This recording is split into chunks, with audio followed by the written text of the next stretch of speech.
The world's global temperature plummets by 100 degrees Celsius and the Earth enters into an ice age era.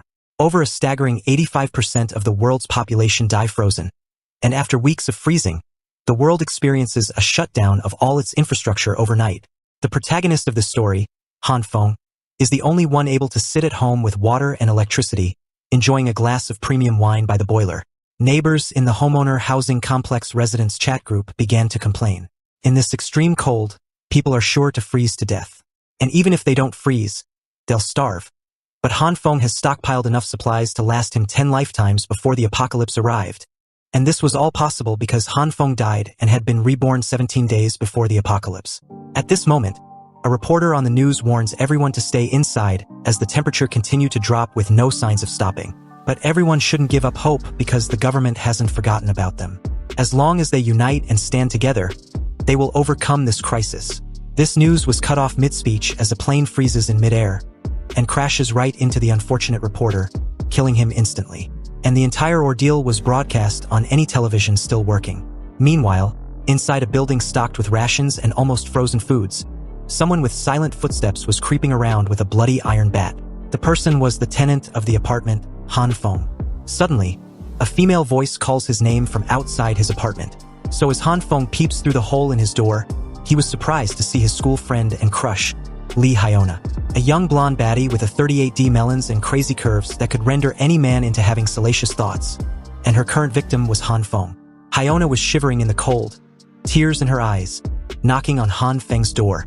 Han Feng, blushing profusely, immediately opens his door. It's already deadly cold, so as Han Feng asks what Hyiona was doing at his place, he also tells her to come inside, reminding her that it was dangerous and freezing outside. However, upon entering midway, Hyiona suddenly grabbed the door and kissed Han Feng on the mouth. Han Feng was in a daze, and before he could understand what was going on, Hyiona started playing with her tongue, then continued to suck Han Feng dry with her mouth. This continued for quite a few minutes. However, as soon as the deed was done, a bewildered Han Feng, wiping his drool from his mouth, questioned what's gotten into Hyiona. She kissed him the second he opened the door. Hyiona, with a seductive tone, whispered that she realized Han Feng was the only one she loved all along, and that act just now was the declaration of her love. You're the only one I'm supposed to be with. And as the saying goes, it takes a near-death experience like this crisis to see a person's true colors, to see who they really are. Someone who would be there for you no matter what. Hyiona said this in a hopeful and seductive voice, rendering Han Feng speechless at those words. He couldn't believe his goddess was finally noticing him as more than just a loser. He was so shocked that he just stood there, frozen on the spot and not responding. Seeing this, Hyiona gently grabbed Han Feng's hand and placed it on her 38D bouncy melons, then whispered in Han Feng's ear, telling him that if he didn't believe her, he should feel her heartbeat. Also, she continued that she was willing to do anything. And I mean anything that Han Feng wanted. Anything? This sudden revelation shook Han Feng's world. His heart was beating faster than his brain could comprehend what was happening. Is this really happening, or is it all a dream? As Han Feng was lost in his thoughts, Hyiona decided to make the first move herself. So with her hand seductively placed on Han Feng's ass, her leg was also placed in between his legs as well. Hyiona then started to slowly rub Han Feng's hot iron rod, over and over again. At that moment, Han Feng started to vibrate like an old tractor's engine. His heart felt like it was about to explode at any given second. He finally replied that Hyiona had no idea how much her words meant to him.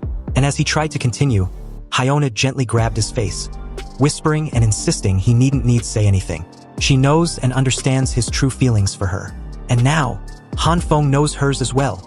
She requested Han Feng to close his eyes because she had a gift for him. As soon as Han Feng did, someone grabbed the door, and with all the might the person could muster, he smashed Han Feng's head. Blood splattered everywhere. And as blood continued to gush out from Han Feng's head, Hyiona and her real boyfriend checked out the supplies Han Feng had in his apartment. Meanwhile, Han Feng, lying on the deadly cold floor, started to go numb. He was unable to move his arms, his entire body, and slowly his vision became blurry. He couldn't believe this was the gift Hyiona was referring to. I mean, how the fuck is this a gift? And to make matters even worse, Hyiona and her boyfriend decided to get all nasty right in front of him. This was the reward Hyiona was going to receive for her Oscar-worthy performance earlier. Her boyfriend said. Han Feng couldn't believe what he was seeing. To him, they were like devils. Han Feng swore that if there was a next life, He will never be a bootlicker again. Then, suddenly, something strange happened. Through the darkness, Han Feng saw a flicker of light ahead of him, and somehow he was being pulled towards it. As he got closer, the light began to shine brighter and brighter. Han Feng felt its warmth too. He extended his hand, reaching for it. He thought it was the path which will lead him to heaven.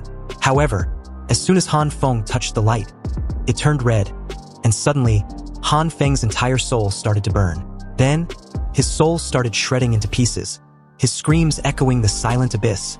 And finally, after what felt like an eternity, Han Feng woke up, covered in sweat and completely exhausted.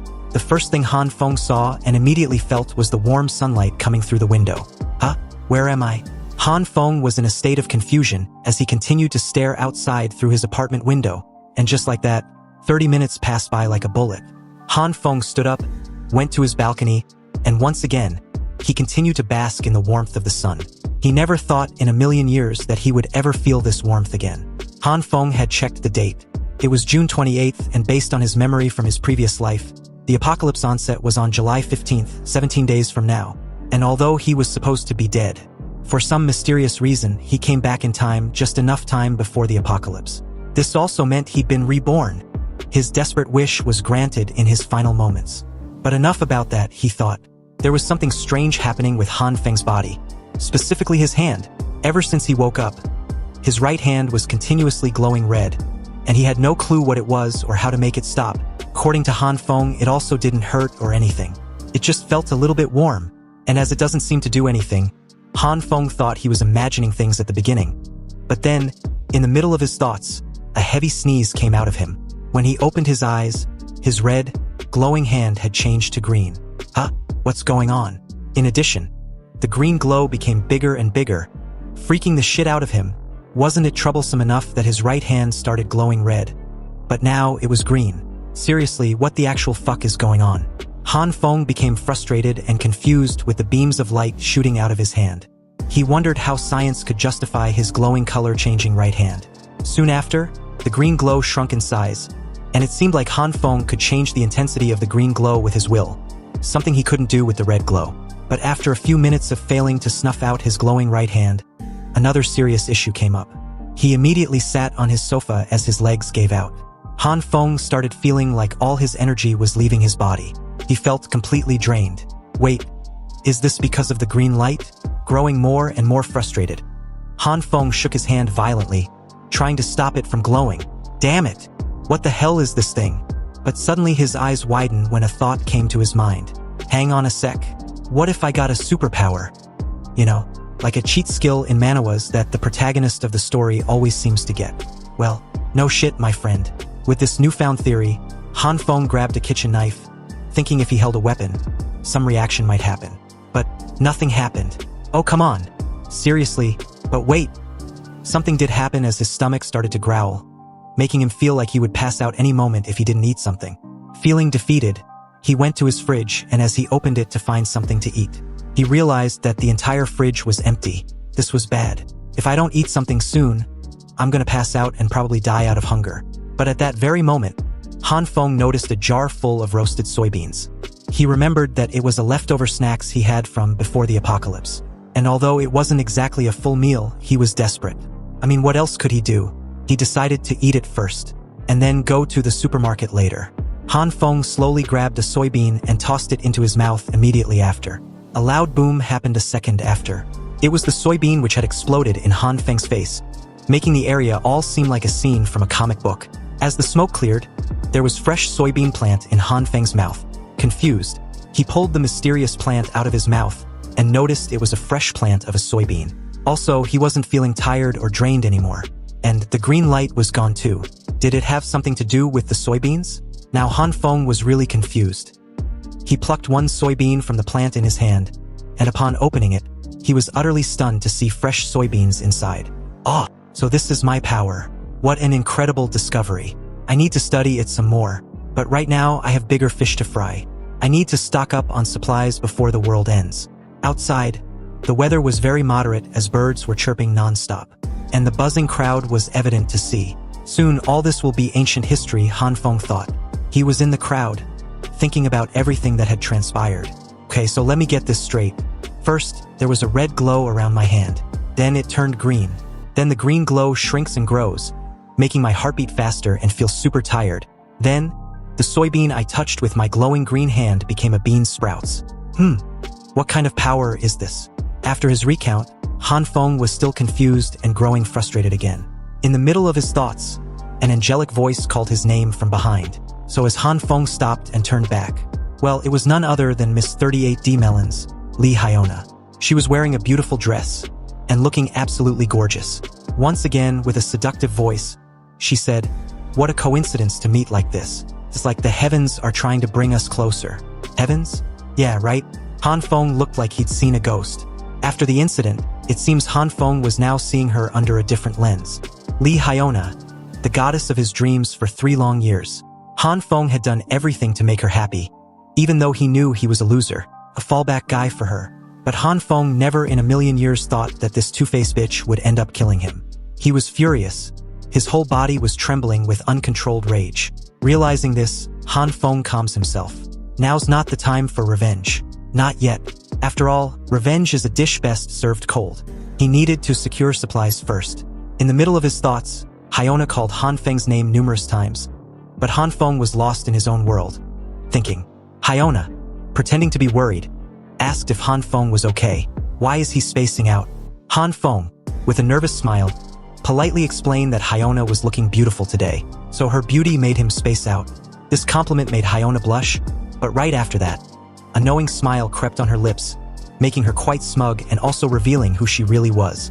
She continued her angelic act with a weird, seductive voice, offering that they go do some shopping together now that they've run into each other. But Han Feng just straight up declines and left, saying he couldn't go today. Hyiona was speechless at what just happened. She couldn't believe Han Feng would be on the path of a bootlicker counterattack. How could this bootlicker reject my offer? Meanwhile, Han Feng was proud of himself.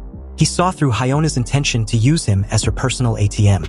After a while, Han Feng finally reached his desired destination, Waldemar, the city's Walmart, and also the largest and most well-stocked supermarket in the East region. When the Ice Age hit, this place was cleaned out overnight, and nobody found out who was responsible.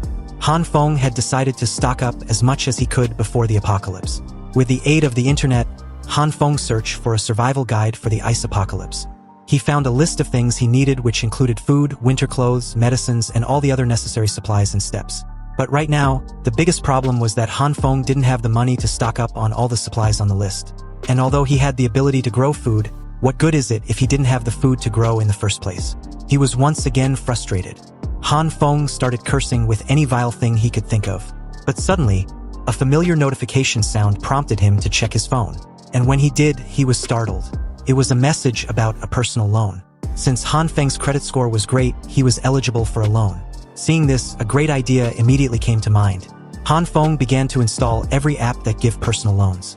He smirked, knowing that there were plenty of ways to get a loan, and he wouldn't have to pay it back after the apocalypse, as money would be nothing but a useless piece of paper. Meanwhile, on the streets, a can was kicked by someone in a not-so-gentle way. The person was no other than Hyiona. She was absolutely furious with his bootlicker.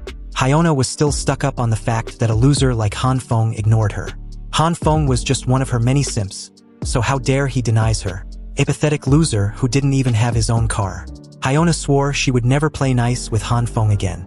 But at that moment, a car horn startled her. So when she turned her head to the side, the car also stopped beside her. As the SUV's window lowered, Hyiona was surprised to see Han Feng inside. He even waved at her. Dumbfounded, Hyiona couldn't believe her eyes. She questioned if the SUV belongs to Han Feng.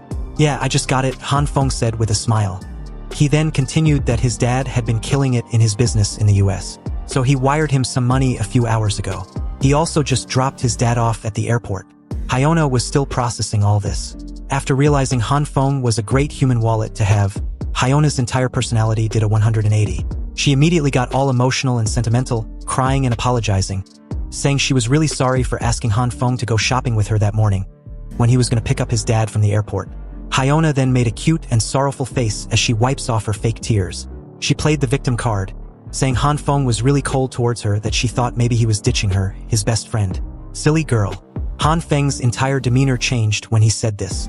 He was more confident and seductive.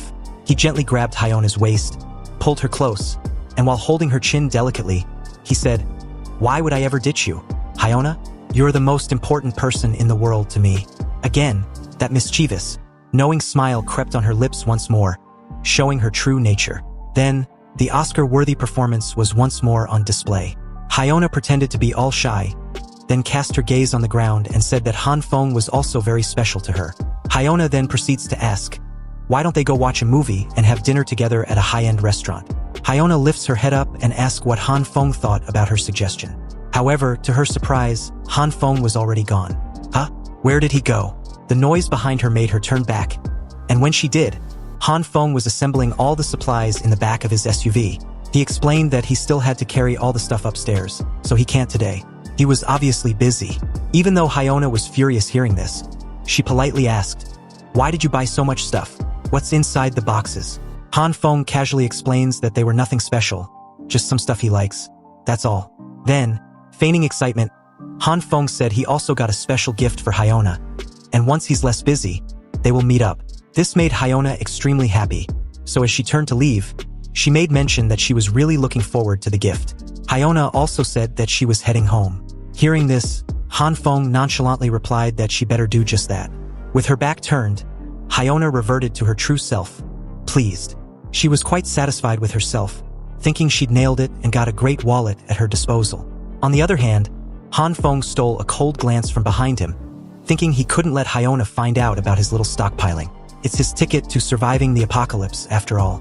Han Feng couldn't wait to turn Hyona's world into a living nightmare when the apocalypse hits. She and the guy that helped in killing him. Han Feng's expression turned sinister, like that of a grim reaper. He was actually starting to look forward to the apocalypse. The days rolled by and just like that, bam! July 15th, the day the apocalypse arrives. But before that there was heavy snow first. Then, the temperature eventually plummets to minus 20 degrees Celsius.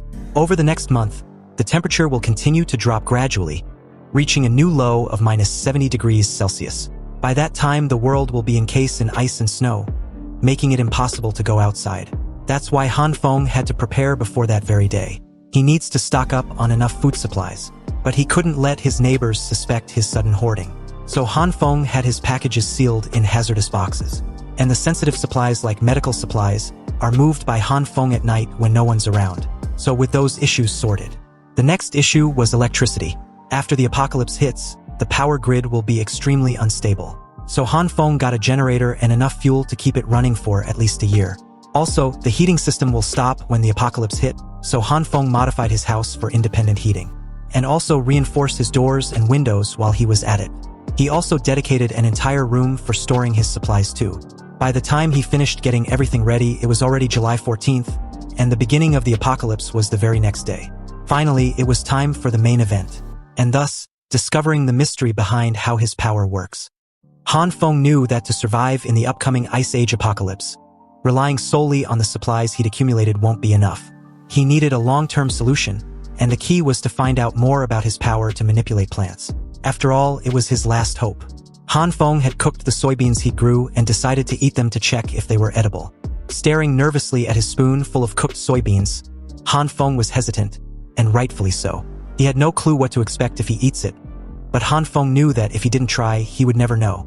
And with his ability acting so random, it was difficult to figure out its triggers. So as he takes a deep breath, Han Feng took a bite, and to his surprise, it was edible.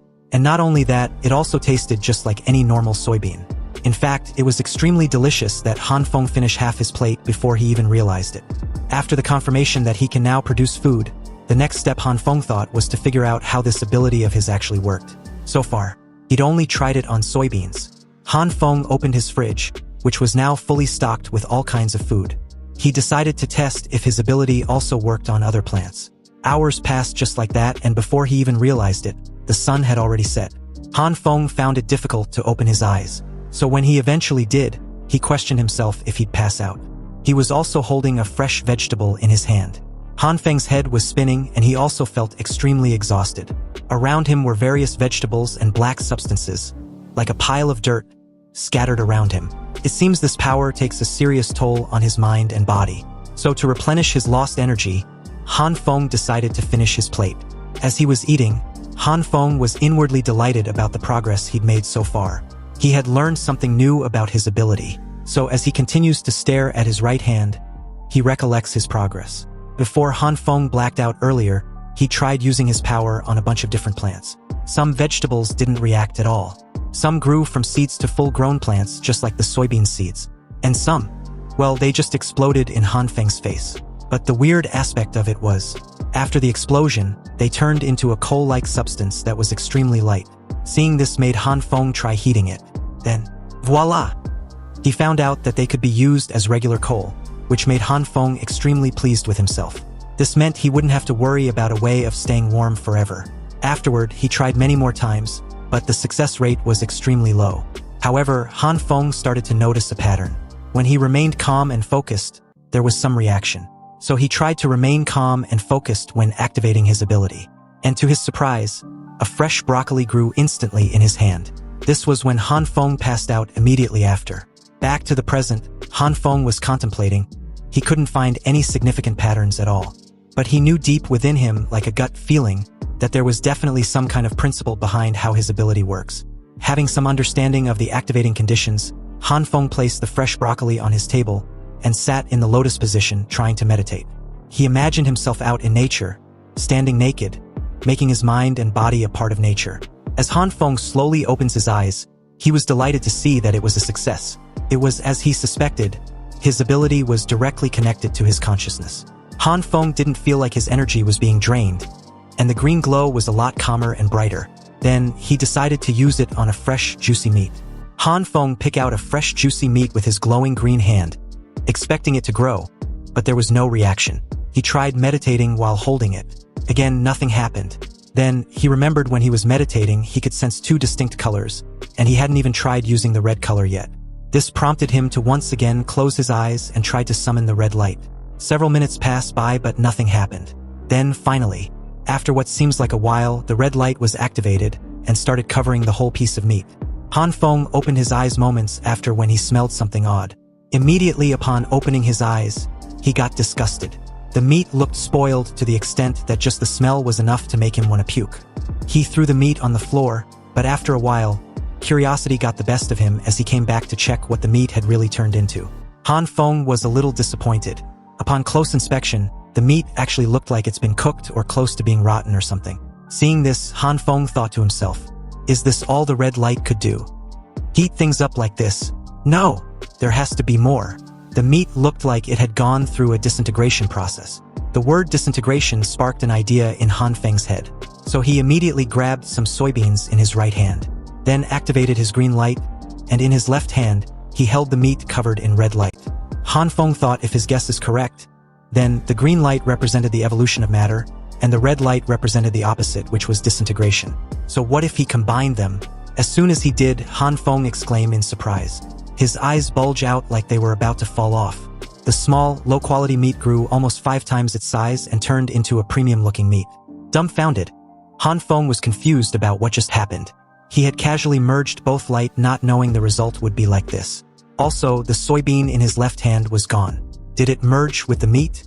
Han Feng checked the meat up close, smelling and tasting it also. But the meat looked, felt, and smelled exactly like a real meat, and was even somehow fresher, like a premium meat.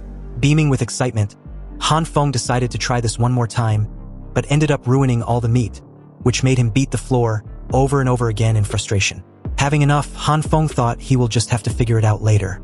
He stared at his glowing hands and thought his day was really productive as he figured out a bit about his abilities. He knew that if he mastered his power, he could become the only man standing at the pinnacle of the eminent apocalyptic world. But just as he was daydreaming, another thought came to mind that froze him on the spot. Han Feng had forgot about weapons. Han Feng immediately packed all the food back into a box. But in the middle of his packing, it started to snow outside. It is here, Han Feng thought. It was finally happening. The apocalypse had started. It was really happening. After that, Han Feng, wearing warm clothes, was walking on the streets, deep in thoughts. In just a few hours, the entire streets were being covered with snow. Han Feng knew the temperature will drop to below 45 within the week. Everyone around him were enjoying the snow, not knowing how disastrous it would become later on. However, Han Feng wasn't bothered about such matter. He needed a gun, And although buying a gun was illegal, Han Feng couldn't even buy one if he tried. He didn't exactly have any connections to get one. Just then, a sharp voice pierced Han Feng's ears. The source of the voice belonged to a young man with an exaggerated fashion style, acting all high and mighty, with no actual work to do. He is always roaming the streets, aimlessly.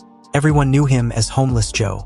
But his real name is Li Zi, and the people around him calls him Brother Li. Li Zi lives in the same neighborhood as Han Feng. Li Zi is reputed to be in charge of big construction projects and seems to know everyone around, but the truth is, he doesn't have a proper job. Also, he always claims and acts like he's busy. The only thing he has is some connections with some big shots and even gangsters, and that's the only reason Han Feng thought of him. He was the only man Han Feng knew of who could get guns for him. So with a nervous look, Han Feng called his name, waving as he did so. But when Li Zi turned his head to take a look at Han Feng, his face was filled with annoyance, like he's been interrupted in a huge business meeting. He asked if he knew Han Feng. Han Feng explained that they met a while ago and live in the same neighborhood. Li Zi, acting bored, said he was pretty busy, so Han Feng shouldn't blame him for his bad memory. Anyway, what can I do for you? Then Han Feng immediately looked from side to side, and after confirming that there was no one around, Han Feng came close to Li Zi and whispered in his ear, asking if he's ever dealt with guns. This shocked Li Zi greatly, so he asked why Han Feng needed a gun. Han Feng remained silent for a while, feeling guilty. Seeing Han Feng's silence, Li Zi assumed Han Feng was going to do something illegal with it, so he warned him not to try any funny business. Guns were dangerous, and although he's got connections, he's not going to help Han Feng get entangled with anything dangerous. But Han Feng, on the spot, came up with an excuse. He explains it wasn't what Li Zi was thinking. He only wants it for self-defense. A flashback shows a day not long ago. While Han Feng was riding his bike to work, he ran into an old man who was spitting everywhere, so he spat right on Han Feng's face. Han Feng confronted the old man, insisting he apologize, but the man spat on his face again. This made Han Feng furious, so he gave him a good beating. As the old man left, he said he'd get back at Han Feng. And sure enough, the very next day, the same old man came up with his gang and fucked Han Feng up. Still, to this day, whenever they see Han Feng, a good beating soon followed. Han Feng's life became a living hell. He'd never been so humiliated, so that's why he needed the gun for self-defense. Seeing Li Zi becoming all worked up and angry surprised Han Feng. He didn't expect this cliché story to work, let alone to this degree. Li Zi grabbed Han Feng by the shoulder and told him to say no more. From this moment onwards, his big brother Li got him covered. Li Zi proceeds to tell Han Feng that he would make sure to fulfill his request. Now, Han Feng needs to follow him to the bus stop to hop on one. Li Zi told Han Feng his Mercedes was in service, so they need to make do with the bus service. Han Feng expected this, so he wasn't surprised. Although Li Zi was a big talker and liked to bluff, he's not a bad person. So Han Feng took out the keys to his SUV, telling Li Zi not to worry about it. He had a car. Seeing this, Li Zi couldn't help but be surprised. Soon after, the two were in the SUV, and as Han Feng was driving, Li Zi was really impressed. He didn't think Han Feng was a rich kid. Then, Li Zi took out his phone and started taking and posting pictures on social media, boasting about driving his new car. Finally, after a while, they reached their destination. And from the looks of it, people on the streets were already feeling the cold. They made some fire to warm themselves. As soon as Li Zi got out of the SUV, everyone around came close to him. They were surprised and shocked, asking what business he had doing there. Also, what's with this SUV? How much was it? Hearing this, Li Zi casually said it wasn't something much, just 700 grand, give or take. Meanwhile, Han Feng was speechless hearing this. He thought that it was bold for Li Zi to tell everyone that he owned a car right in front of the actual owner. As they went inside, the boss, who was leisurely sitting on his sofa, asked Li Zi what he was doing at his place at a time like this. Li Zi was a little nervous, so first he offered Boss Lu some cigarette, then introduced Han Feng, saying he wanted to buy a gun. Hearing this, the Boss Lu took a quick look at Han Feng, which sent chills down his spine. That's it. A lousy gun. I thought you were bringing me something interesting, Boss Lu said with a smirk. He then tells one of his men, Xiangzi, to give Han Feng a handgun. The price was 6 grand. Hearing Boss Lu made mention of a handgun, Han Feng, still nervous, asked if he could get something a little longer. You know, like the one with a scope. Hearing this, Boss Lu took a moment to stare at Han Feng, who began to sweat bullets. Then, a loud roar echoed the entire room. Kid, are you asking for a freaking sniper rifle? Do you think this is a fucking shopping mall where you can order anything you want? Just this freaking short one, you say. Take it or leave it. Li Zi, seeing the boss so worked up, immediately came to his side and started telling Han Feng's sad and tragic story. It was something about Han Feng having an ex-wife with 3 kids that wasn't his. After hearing the entire story a while later on, Boss Lu immediately got furious, slamming his hand on his desk. He was furious about how a wife could be so disgusting, having 3 kids that belongs to another man other than your husband. At this point, Han Feng started to see the similarity. Suddenly, Boss Lu had a change of mind. He told Han Feng that he would make sure to get him a sniper rifle. Han Feng, on the other hand, couldn't believe how such obvious fake stories convinced both of them. Hearing this, Han Feng thanked Boss Lu. Boss Lu told Xiangzi to see if he could get a semi-automatic rifle for Han Feng. He also gave Han Feng a loaded handgun as a gift. Seeing this act of kindness surprised Han Feng greatly. He was a little taken aback of how generous Boss Lu was. Still nervous, Han Feng made mention that a friend of his was working for the government, and he told him that due to the abnormal weather, there was going to be a shortage of food and other supplies, so it was better to stockpile when it was available in advance.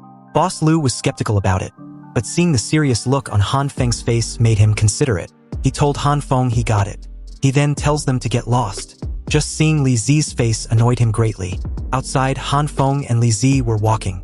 Li Zi started his bragging session, saying he handled the situation beautifully. If it wasn't for him, Han Feng would have been done for. Also, Boss Lu was in a good mood, so he could have even asked him for a cannon and he'd probably had said yes. Han Feng thanked Li Zi, and as a token of his gratitude, he promised to grab Li Zi some cigarettes on the way. Hearing this, Li Zi, being his usual self, told Han Feng not to be silly. He didn't want cigarettes, he just liked helping people, but if Han Feng really insisted, then he wanted Huazi, as other brands made him choke. Although the price of the cigar was high once he got paid for his project, he would definitely pay Han Feng back and even take him to a sauna. Han Feng immediately tuned him out when he started his usual bragging session. Han Feng was lost in his own thoughts. Now supplies and weapons were all in check. He was all set for the early stages of the apocalypse, at least. All that's left was to study his ability. Han Feng knew that if he could fully master his ability, his chances of survival would skyrocket. But at that moment, Han Feng's foot slipped on the icy snow. Then, he did a mid-backward flip as his shoe was sent flying. Han Feng fell on the floor, groaning in pain, holding his foot. He felt like his foot was broken. So, trembling in pain, Han Feng gave the keys of his SUV to Li Zi, asking him to take him to the hospital. Li Zi replied nervously that he didn't have a driving license and can't drive without one. So with great effort, Li Zi lifts Han Feng onto his shoulder. He looked like he had eaten a bowl of raw pepper and would pass out any moment. And Han Feng, well, he was speechless with his current situation. He told Li Zi to just get a taxi. Meanwhile, the snowstorm was getting heavier and worsening by the minute. It was seriously freezing outside. The entire hospital's outer walls were frozen. Inside, a nurse on night shift was observing the worsening weather with concern. Just then, the phone rang and the nurse stood up to pick up. And from the looks of it, her figure was in direct competition with Li Hyona's. She was immediately called to the hall as there was an emergency. On the other hand, Han Feng had gotten an X-ray scan, and it was as he feared. His leg was indeed broken. Upon close examination, the physician diagnosed that, according to his scan, there was a stable fracture on Han Feng's right tibia. The physician then continued that he was going to set it so Han Feng shouldn't worry. However, Han Feng needed to stay for an hour for observation. And after that, he can grab his meds and leave. At the waiting hall, Han Feng, staring at the X-ray scan, couldn't wrap his head around the timing of his accident. He thought of all times that the accident could have occurred. It had to happen just before the apocalypse hit. Just then, Li Zi called him saying he had to go. He's got a few deals he had to close. But if Han Feng needs anything, he's a phone call away. Hearing this, Han Feng just gave him a thumbs up, telling him to take care. Sighing heavily, Han Feng then took a good look around and noticed that the hospital was quite busy tonight. The city hospital was overflowing with patients, victims of accidents caused by the sudden blizzard and plummeting temperatures. The emergency beds were lined up in the hallway, a grim testament to the worsening conditions outside. Looking from left to right and right to left, Han Feng wondered how long it would be till he gets his meds. But at that moment, a pair of bouncing melons immediately caught his attention. Unable to look away, Han Feng continued to stare at them like a creep. These extraordinary pair of beauties belonged to Nurse Zhan, a head nurse of the hospital, who happens to be checking a patient who had several severe wounds. After checking that his vitals were stable, she told the attending nurse to administer another dose of glucose in 10 minutes. Also, if the patient's heart drops below 80, administer an epinephrine. On the other end of the hall, Han Feng was observing the head nurse with an evident blush. He thought she was amazing.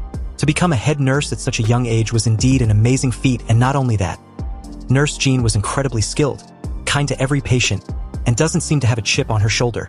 But the most important and obvious thing to notice about her was that she was drop-dead gorgeous. A pretty face and a well-defined good body. It seems she got everything going for her. However, she was also way too clueless about her charm and surroundings. Her behavior exposes herself often, and the disturbing part was that she wasn't self-conscious about it. Like at all. And Han Feng noticed that about her right away. But he seems not to be the only one. An old man sitting beside him called her over, claiming it was an emergency. Hearing this, Nurse Zhan was polite and rushed over. She apologized to the old man for any inconvenience. They were a bit short-staffed at the moment. Anyway, can I come a bit later to help you? She asked. But the old man replied that his back suddenly started hurting. And it's been getting worse lately. Unbeknownst to Nurse Zhan, the old man took out his phone and started recording her from underneath her uniform. He asked Nurse Zhan if she could take a look and find out what's causing it. But the clueless head nurse apologized again, saying they'll need to get an X-ray to be sure of the cause. Just like all perverts, the old geezer insisted the nurse took a look anyway. He reached out his hand and forcefully grabbed the waist of the head nurse. Nurse Zhan was ticklish and uncomfortable with the old man's behavior, so she told the old pervert to wait for the resident physician to examine him. Hearing this boldened the old geezer's actions, so he slowly lowered his hands down Nurse Zhan's ass, intending to give it a squeeze. But at that precise moment, something flew towards his way. Then, bam! Seconds later, the old pervert was seen on the floor, groaning in pain. Seeing this, Nurse Zhan asked the old geezer if he was okay. But Han Feng appeared at the scene, apologizing for hitting the old man with his crutches. He claimed it was his first time using them. Han Feng then bends down and took the old man's phone, claiming he was checking whether it was broken. This immediately alarmed the old man, who told Han Feng not to touch his phone. But it was too late. Han Feng was already checking the content displayed on the screen. His expression became dark as his entire presence was dim with an ominous aura. He didn't even notice that the bandages on his leg had loosened and fallen off. Everything was just as he suspected. This fucking old geezer got some nerve, filming up a nurse's skirt and even molesting her in public. Han Feng showed the old man the video and asked for a good reason why he shouldn't call security, and have them escort the old man to a police station where they love perverts like him. Han Feng told the old man to scram, and he shouldn't dream of getting his phone back. Also, the next time Han Feng sees his creepy face, everything he did was going straight to the internet. Hearing all this, the old man could do nothing but grit his teeth in frustration. Then, he quickly made a mad dash for the exit, running as fast as his old legs could carry him. Seeing this made Nurse Zhan shout for the old man to wait. She was confused about the old man's sudden display of energy. Didn't he say his back hurt? How can he ran off so quickly? Hearing this, Han Feng was utterly speechless, his mouth wide open highlighting what he was witnessing. He couldn't believe it. There couldn't be people this naive in the world, could it? Han Feng showed Nurse Zhan the evidence for the old man's sudden actions. Nurse Zhan was genuinely shocked. She wondered how she didn't notice anything. Han Feng gave Nurse Zhan the phone, telling her to decide whether she wants to wipe the evidence or call the cops, whichever makes her feel better. However, she should be more careful from this day forth so perverts like the old geezer don't take advantage of her. Hearing this, Nurse Zhan gave her usual radiant smile, thanking Han Feng. Also, she'd been meaning to ask Han Feng about the issue with his leg. Isn't your ankle injured? The way the question was asked sent a chill down Han Feng's spine. And as he remembered he had a broken leg, all the pain that was masked by his urge to protect Nurse Zhan came flooding in like a broken pipe. Seconds after, Han Feng's screams could be heard across the hall. Nurse Zhan had expertly rebandaged Han Feng's leg. And still with that radiant smile, she asked Han Feng if it still hurt. No, not at all. Han Feng thanked her. So with vigor, Nurse Zhan assured Han Feng that she'll never let such bad people get away with such behavior anymore. Hearing this, Han Feng just tells her to be more aware of her surroundings and she will be fine. And to put it to a check, he lifted his injured leg to have a feel of those divine melons. And to his horror, Nurse Zhan was not aware at all. Not even a little bit. I mean, didn't she just say she will be more attuned to her surroundings? But at that moment, another nurse called for her. Nurse Zhan was needed elsewhere, so as she got up to leave, she reminded Han Feng not to forget to come back in a week's time to get his ankle checked. A week's time, huh? I guess I won't be seeing her again. Han Feng thought of this as he got up, grabbed his crutches and left the hospital scene. The very next day, the snowstorm got even worse than before. It was becoming more and more difficult to even take a walk outside. Every channel was interrupted with an urgent news. It was announced that all regions in the country was experiencing the same icy weather, and other countries worldwide was no different. However, experts and specialists from 46 other countries have all gathered at UN to discuss the weather's anomaly. But one thing was certain, according to their experts, the snowstorm won't last long. So everyone should follow the guidelines issued by the government and refrain from hoarding supplies and spreading rumors. However, Han Feng, enjoying a glass of premium wine in his apartment while listening to the government's bullshit, thought it was typical for them to do so to keep their citizens from panicking. If Han Feng hadn't been reborn, he would have also believed in the pile of shit they were spouting. Anyway, he was prepared this time around. His supplies were fully stocked, and his house was reinforced to withstand almost any form of break-in and has its own heating system. He needn't worry about his survival for a long while. At that moment, a ding sound brought Han Feng from his reverie, and as he checked his chat group for the housing complex residents of his building, almost everyone was delighted with the current situation the world was facing. They were glad to be lazing around without going to school or work. However, one message got Han Feng's attention. Someone with the chat name of Mysterious Person had announced that the Ice Age apocalypse was about to begin. Han Feng, with a surprised look, questioned himself how the person knew about the apocalypse. It looks like Han Feng needs to be mindful of this mysterious person. Reading through the comments, the property management team was under constant pressure from the tenants to go shovel the snow outside. And although it was minus 20 degrees outside, the tenants didn't care and wanted to take their cars to the supermarket to get supplies. Inside a 3D version of the group chat, there was uproar. Everyone was arguing about procuring supplies since they didn't know when the weather will revert to normal. The tenants are protesting for the property managers to show themselves. They demanded an explanation as to why they haven't shoveled the snow outside the apartment complex. Seeing the angry mob, the management team apologized, saying there wasn't anything they could really do in this snowstorm. However, the tenants still didn't care. What's the point of paying them if they couldn't handle such a small matter? If the property managers couldn't help them, then they demanded a refund on the fees that they had been paying them until now. Among the crowd was Han Feng, who scoffs at the absurdity of the situation. He knows that this crisis was beyond the control of humans, so the current argument was completely meaningless. One of the residents steps up and tries to calm everyone down. He states that the snowstorm was so heavy that even if the property managers try to clear the snow by themselves, it will just be covered again in a few hours. He then suggests that they all work together to clear the snow. If they had done that instead of fighting, they would have been able to go out long ago. After all, the property managers were humans just like everyone present. There was really nothing they could do in this kind of disaster. He then questions if everyone was just taking their frustration out on them. Hearing this, some of the residents question why they were the ones being lectured. Why was the person speaking on behalf of the property management team? Was he the owner? They have been paying the property managers for such situations like this, so why should they waste their energy helping? However, Glasses Man replied that he wasn't speaking on behalf of the property management team. He was speaking objectively and realistically. Besides, driving a car to the supermarket was impossible.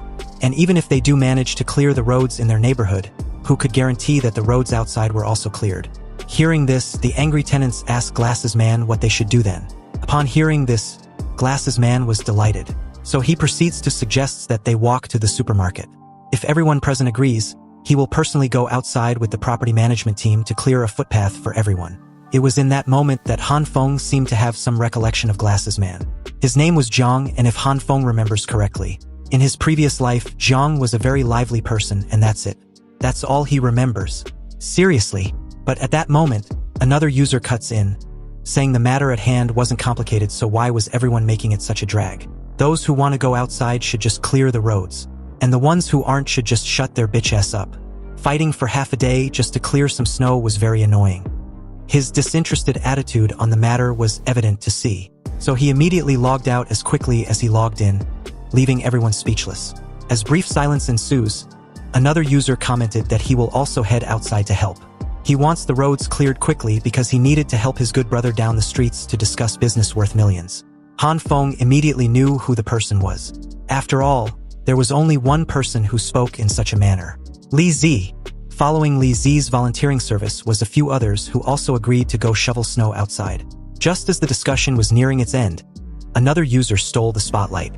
Raising her hand as well, she also wanted to shovel snow outside, but added she might be physically weak compared to everyone. Also, she had had a flu for the past 2 days, but Brother Zhang had set an example, so she was willing to help however she can. Han Feng, knowing firsthand the cunningness of the user, wondered if she really intended on going in the first place. Hearing that Hyiona was willing to go do shoveling, all of her simps hopped in as well, saying that they are willing to cooperate. They were so many abled men, so how can they let their goddess shovel snow? She should just stay home, rest well, and recuperate.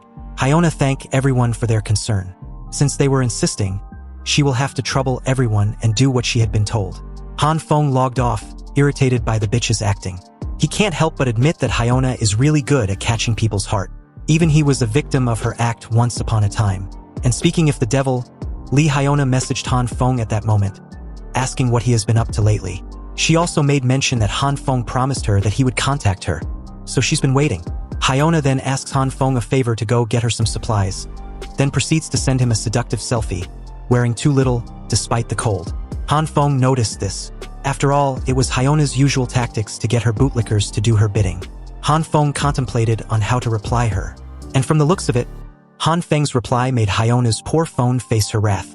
She was really pissed with Han Feng's sudden path of a bootlicker counterattacks.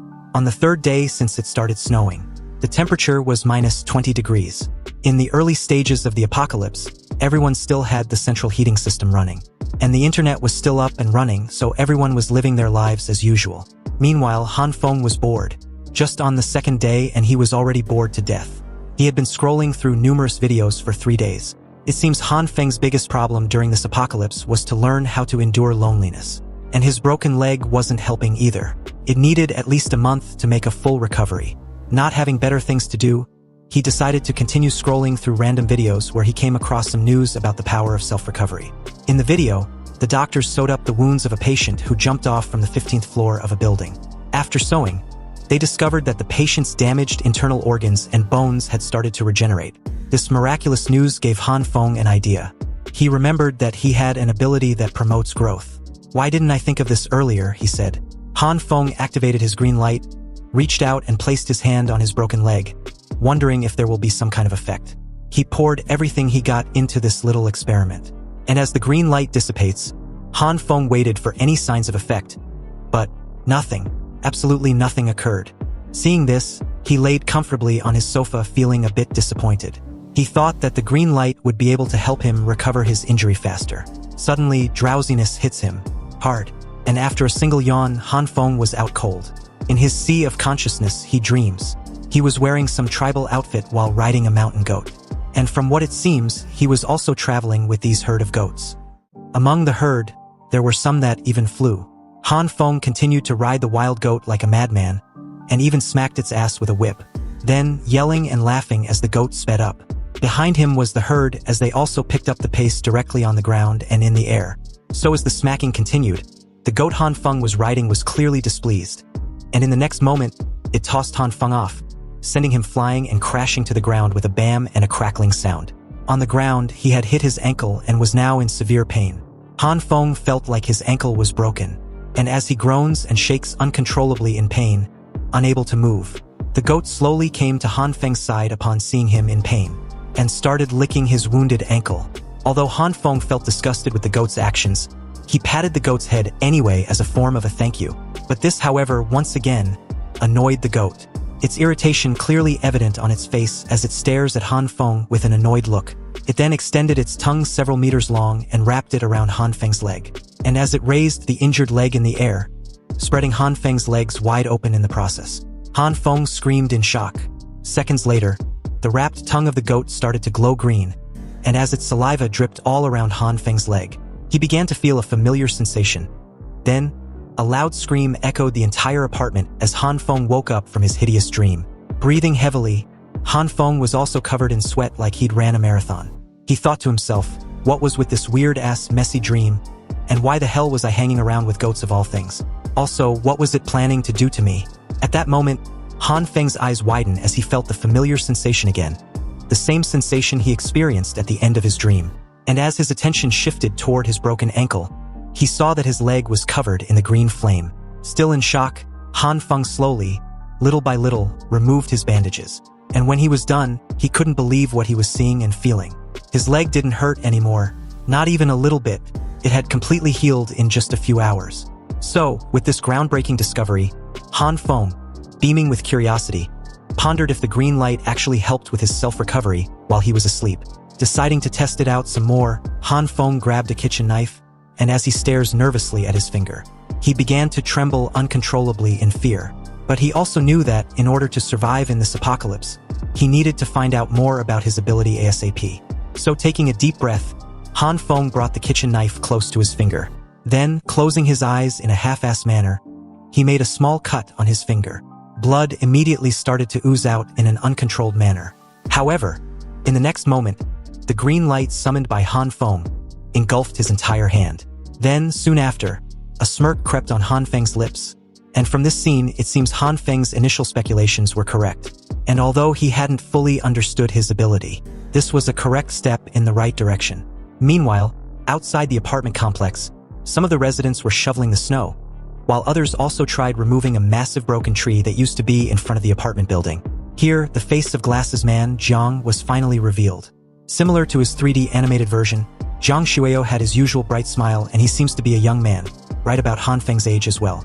Zhang, who had calmed the situation earlier in the 3D animated chat room, thanked everyone for their hard work.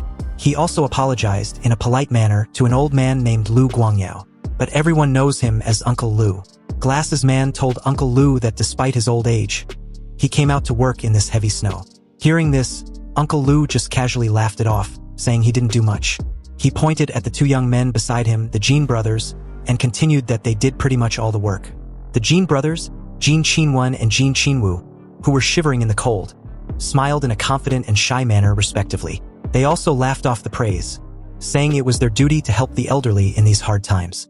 At this point, it seems pretty obvious that they were twins. Just then, a loud bam sounded, startling the two. So as they turned to the side, they noticed that someone in a pink dress had slipped and fallen. The Zhan brothers came to her aid. The confident brother of the two, Jin Qinwen, extended his hand, asking if the girl in question was all right. He proceeded to advise her to be careful since the ground was all frozen and very slippery. The girl took his hand, and as we got a closer look, it was none other than head nurse Jean of the city's hospital. She was wearing a hot pink coat with a matching earmuffs. So, with a polite tone and a warm smile, she thanked the Zhan brothers for their help and advice. Jin Qinwen replied that they were going to clear the main path first, so if Nurse Jean needed any help, she could call them and they would come running. Nurse Jean, known by everyone by the name Jin Jian, thanked them again, replying that she could handle the rest by herself. On the other hand, Glasses Man was still chatting with Uncle Lu. He said the snow was gradually getting heavier, so they would have to be quick when purchasing supplies later. Hearing this, Uncle Lu agreed. Uncle Lu, while smoking his cigarette with a serious expression, whispered that their discussion had reminded him of something. Seeing his serious look, Zhang asked what it might be, and Uncle Lu, whose expression now was that of a nervous person, just casually said it was nothing significant. He proceeded to say that he had heard for the past few days, an owner in their neighborhood had been bringing supplies on a small truck like he was moving houses, and that was a little suspicious to him. Glasses Man laughingly questioned Uncle Lu. Isn't that a common sight? Perhaps that person was just moving into their apartment complex or renovating his apartment. Hearing this, Uncle Lu said nothing for a brief moment. Then, while holding his cap, his face again became serious. He whispered that he saw gas tanks and a fireplace furnace being imported in the building. And according to him, it didn't seem normal for someone who was moving in, especially during that period, when the weather then was a stark contrast to the weather now, right? After taking a long drag, the old man said it was as if the person was preparing for winter, as if the person knew what was coming. At that precise moment, their intense discussion was interrupted by the Zhan brothers, who told Zhang and Uncle Lu that they had cleared the main path, and perhaps they should start moving out now. Uncle Lu thanked them for their hard work. However, at that moment, a creepy, scary-looking guy grabbed the brothers' shoulders, startling them. He made mention that everyone had gathered around and were talking about making preparations to get through the winter. It sounded interesting and he wanted in on it too. But before he could continue, a thick snowball hit him, hard, in the back of the head. The snowball was thrown by a woman named Lu Yen. She shouted at the guy, Wu Kuanyan, to stop slacking and come over to continue working. Hearing this annoyed Wu Kuanyan, who started to yell, complaining that he did all the work alone, while Lu Yen just watched from the sidelines and gave commands like she was a supervisor. Lu Yen raised her hand towards Wu Kuanyan's pointed finger and told him not to point his finger at someone while talking. It signified that someone had bad manners. And it seems the two were a couple and their arguments were a regular occurrence. Seeing this, the Zhan brothers silently slipped away from the chaos. Glasses Man, with his usual demeanor, told them to stop quarreling. The main path was cleared and they needed to hurry up to get supplies. Hearing this, head nurse Zhan shouted for everyone to get ready to head out to the supermarket to buy some supplies. The twin brothers also wanted to buy supplies for themselves and for their parents also. But Uncle Lu, with a casual smile, once again, asked Glasses Man what his thoughts were on the matter. Does he think that person knew about this ice storm and stocked up in advance? Glasses Man said nothing and continued to stare at his phone with a serious expression. And after what seems like forever, he laughingly replied that he wasn't overly concerned about it. It was a brief snowstorm after all, and would pass in a few days. When it does, everyone's lives and everything would soon return to normal. As of now, he believes what Uncle Lu said wasn't related to the current weather. Maintaining his bright smile, Jiang pushed up his glasses and continued that, even if they were to assume the snowstorm doesn't stop and would only worsen over time, and if someone in their neighborhood possessed a huge amount of resources, wasn't that a good thing? Uncle Lu, scratching the back of his head, started to laugh when he heard this. I suppose you're right. It's true that the young ones indeed use their brains more, he replied. After a while, the snowstorm seemed to have gotten a little bit worse. So everyone, including Glasses Man, had their umbrellas up. Glasses Man then told everyone to queue up and ready themselves to move out. They shouldn't push anyone. The snowstorm was getting heavier and heavier, and they needed to try to hurry back in 3 hours when they've gotten the supplies. Soon, they all marched together toward the supermarket under the heavy snow. Meanwhile, an apartment from the lot had its lights on, and it seems that this apartment was not facing challenges as the rest were. Inside this apartment was Han Feng, who was passed out, drooling and covered in sweat. His situation was a direct opposite of what was happening outside his apartment. As Han Feng began to twist and turn on his sofa, someone started calling out to him, knocking on his door. Han Feng woke up, still half asleep, and as he wipes his drool, he opened the door. Han Feng apologized, saying he was asleep, hence why it took a while to open the door. At the door was none other than Li Zi. Li Zi had a smirking smile on his face, smoking a lit cigarette. He told Han Feng that he brought the item he wanted, a semi-automatic rifle. And just like that, Han Feng's drowsiness vanished immediately. Han Feng thanked Li Zi with a polite smile, but Li Zi replied that Han Feng shouldn't mention it.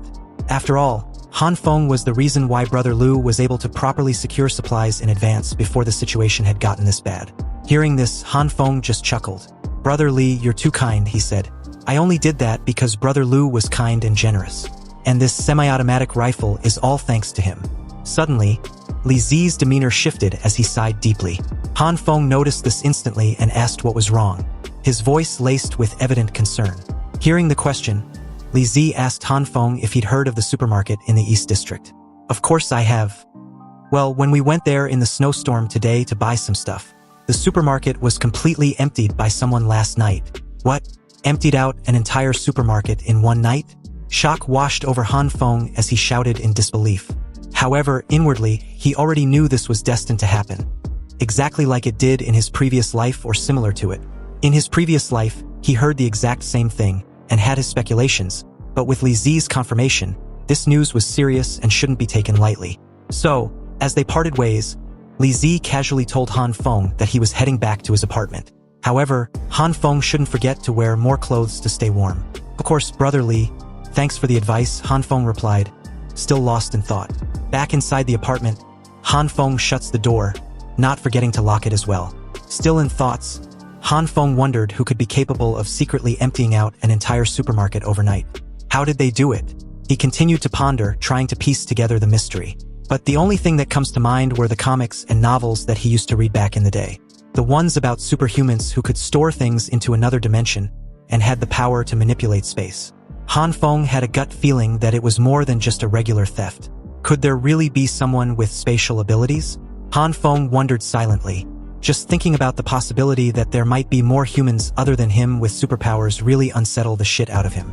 So as Han Feng clenched his fist, glowing with green aura, he admitted to himself with determination. He needed to do more research on his ability. If there were really people like him out there, he needed to have some countermeasures as insurance at the very least. Han Feng thought of this as he sat on his sofa, reading through a book, his serious expression never leaving his face. Han Feng was resolve. With his current understanding, he needed to run more tests. Han Feng understands that his ability affects all kinds of food supplies, which increase their quantity or size. He needed a plan, a strategy. The pages of his book were filled with notes, sketches, and observations on different food items. Han Feng reflected, looking at the drawings of soybeans, broccoli, wheat, and even a slab of meat. His ability was undoubtedly unique, but the success rate was very low and mastering it was proving to be a challenge.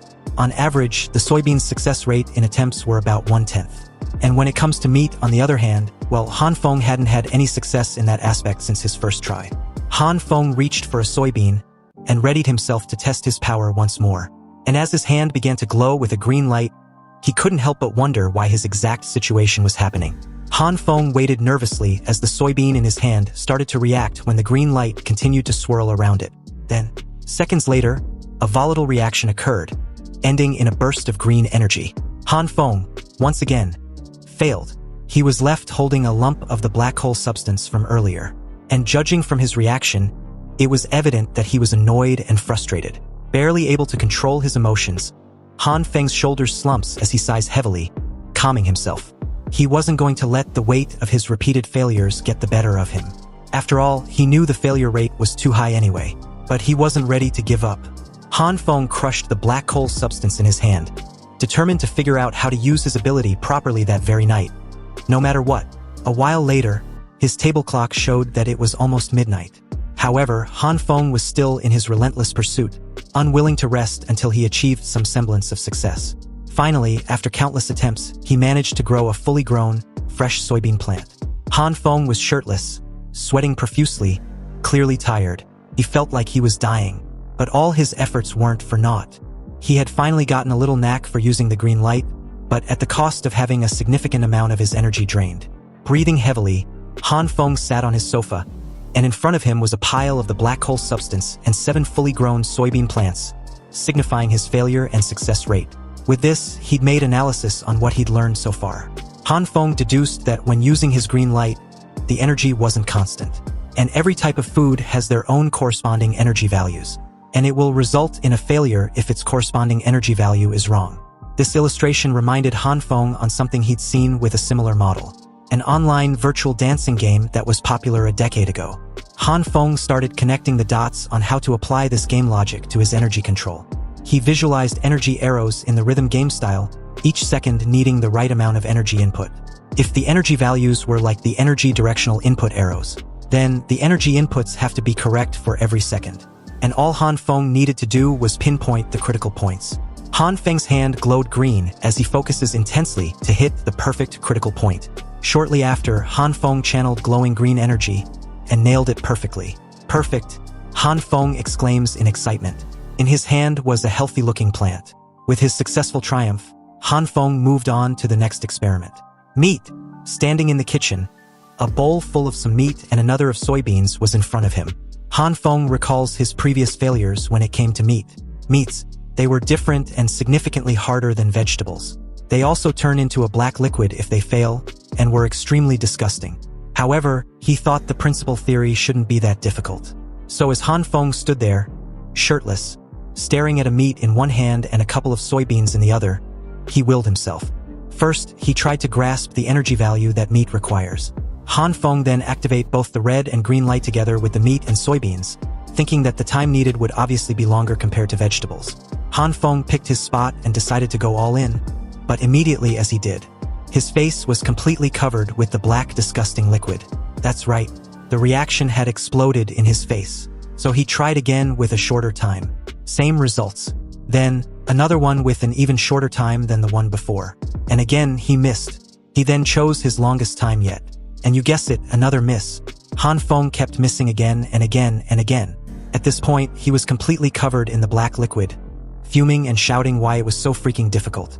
On the other hand, his kitchen, which had become nasty with the black liquid everywhere, looked like a disaster zone. As silence ensues when Han Feng had calmed himself down, he took a moment to meditate amidst the chaos. He tried to center himself and his energy. And once again, Han Feng summoned the red and green light as he focused on channeling it into the meat and the soybean. The arrows flew around and the countdown started. Showing his intense concentration, Han Feng felt it.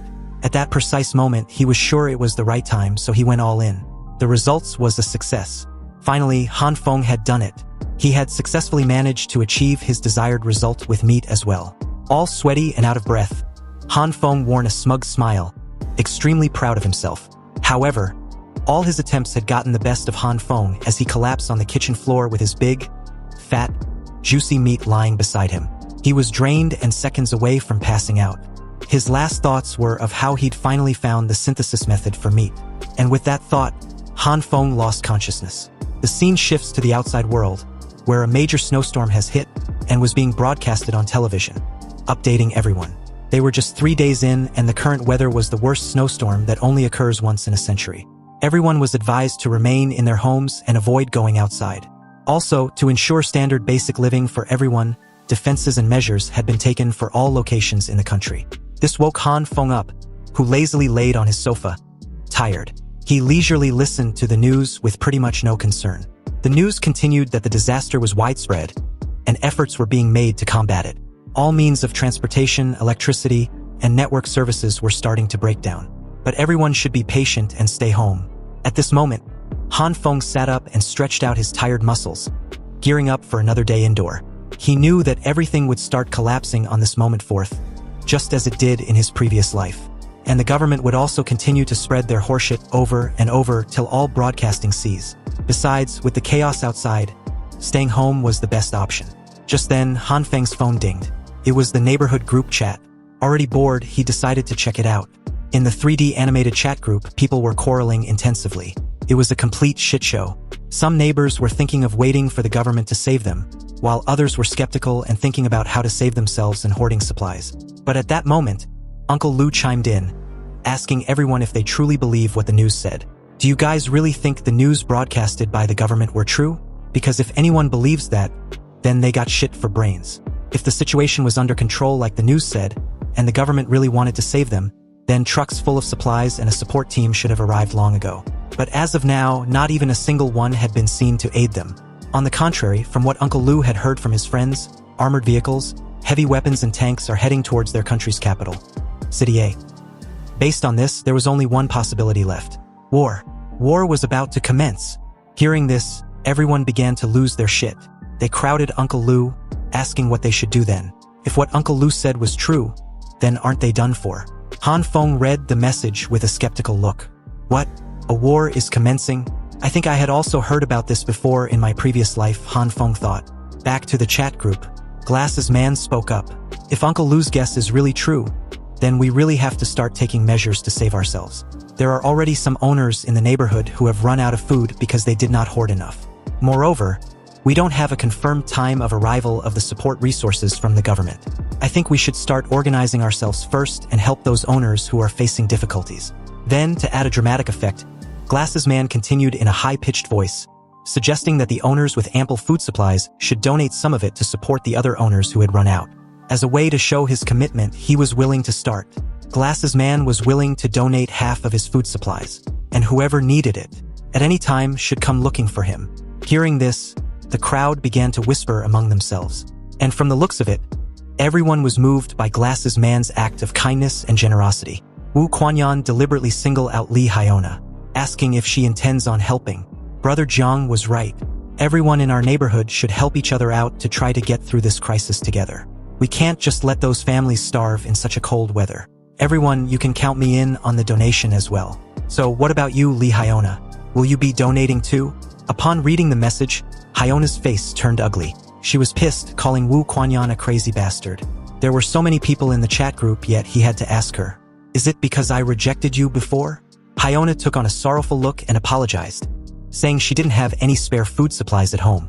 Hearing this, one of her bootlickers immediately came to her defense, questioned why Wu Kuanyan had to ask Hyiona. She didn't even have enough for herself like she said. Why don't you ask someone else? Wu Kuanyan replied that he didn't know, and he was just hoping that everyone would unite and help out one another. But if they can't guarantee true unity among themselves, then he won't be donating. What Wu Kuanyan said wasn't a lie. After all, no one wanted to become a sucker. Hearing this, the crowd fell silent for a while as everyone contemplated on their next action. Seconds later, a tenant among the crowd shouted, telling everyone that he wished to donate. Hearing this made others join in, donating all sort of things they can offer. Medicine, clothes, food, warm water, and stuff like that. Glasses Man expressed his thanks in place of the poor owners. Then, he suggested they appoint someone to be in charge of keeping the supplies gathered due to their quantity. And just like that, the Interim Owners Committee was formed, and at the head was Glasses Man. They were to be an interim emergency committee that was responsible for supporting and planning of the donated supplies. Han Feng couldn't help but laugh. He remembers this event happening as well in his previous life. And if Han Feng recalls correctly, the interim committee was just a scheme to take the resources of anyone naive and foolish enough to believe in them. The days rolled by, and just like that, they were 6 days into the icy apocalypse. It was July 19th, and the temperature outside had already dropped to -40 degrees. The central heating system was no longer in working condition due to the extreme weather. Everyone thought of ways to keep themselves warm and maintain their body temperature. It was the same as his previous life. And this was just the beginning, because the situation will only continue to get worse. But all these did not affect Han Feng. His heating system had enough to last for years. Han Feng was playing a video game, and in front of him was various snacks and drinks. A glass of refreshing Coca-Cola and an enticing cake were even part. It was as if the world outside was just an illusion. Han Feng was engrossed in his game until his phone rang. Picking up the call, the caller told Han Feng he was the person in charge of Block 8 of the building. And Han Feng, being the owner of apartment 1801 and part of Block 8, should head down to the basement car park to shovel snow outside. When Han Feng arrives, he should also sign in as everyone on their block did. Han Feng listened while he leisurely enjoyed his drink. However, upon hearing that he had to shovel snow outside, he was instantly annoyed. You see, the snow outside at this moment was so heavy that it would be considered suicide to use the means of manpower to clear it. About 30 minutes later, Han Feng, with a dejected attitude, arrived at the first floor's main lobby. The only reason Han Feng decided to join the shoveling team of his block was because he didn't want to have a fallout with his neighbors. He decided that it was best to lower the possibility of his neighbors finding out about his secret hoarding. However, looking at the pile of snow outside which had already sealed up the first floor entrance, everyone was amazed at the level at which the snow had piled up to. Their effort yesterday in clearing the snow outside was for naught. Seeing this, they eventually decided to open the door first, just to have a feel of what they were going to deal with. A fatty with an orange scarf called out to Han Feng to offer a helping hand in opening the door. Although Han Feng hated every moment he spent there, he approached the door anyway. Then, on the count of 3, the 3, with a considerable amount of effort, forcefully opened the door. Immediately upon opening, the massive blizzard that swept the entire area gave everyone the chill. They would have immediately gotten a frostbite if they hadn't had heavy clothes on. Everyone had to even close their eyes because of the extreme wind rushing inside. Han Feng began to shiver profusely under the intense cold. They might even die or get serious frostbite if they go out there. With the intense weather outside, only an idiot would go out to shovel snow.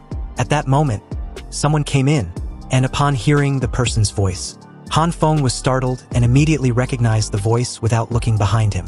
Of course, it was none other than Li Zi, who walked in, calling everyone a coward. What everyone needed was an imposing attitude to do what's needed to be done. Han Feng had an incredulous look when he saw Li Zi, who was dressed as if it was a normal winter outside. He then tells Li Zi not to act brave because the snow outside wasn't a joke. They should try waiting it out until the snowstorm stops. But Li Zi, being his usual self, scoffs at the idea. He took a long drag of his cigarette, then dived right into the snow with his self-proclaiming imposing attitude. Li Zi rushed into the pile of snow as everyone watches. Seconds later, the only thing visible was his shaped path created when he decided to flirt with death. Li Zi was less than 30 seconds inside the pile of snow when he cried repeatedly for help. 2 neighbors offered their assistance in dragging his freezing body out. Li Zi's face was blue as he coughed violently. They quickly shut the door tightly after. At this moment, Han Feng asked with concern if Li Zi was alright. But there was no reply as Li Zi shivered uncontrollably. Seeing this, Han Feng told everyone to call it a day. They had no way of knowing when the snowstorm will stop. So he suggested that they go back, look for the person in charge at the building's car park to sign their attendance. It was evident that the current degree of the snowstorm can no longer be solved with manpower.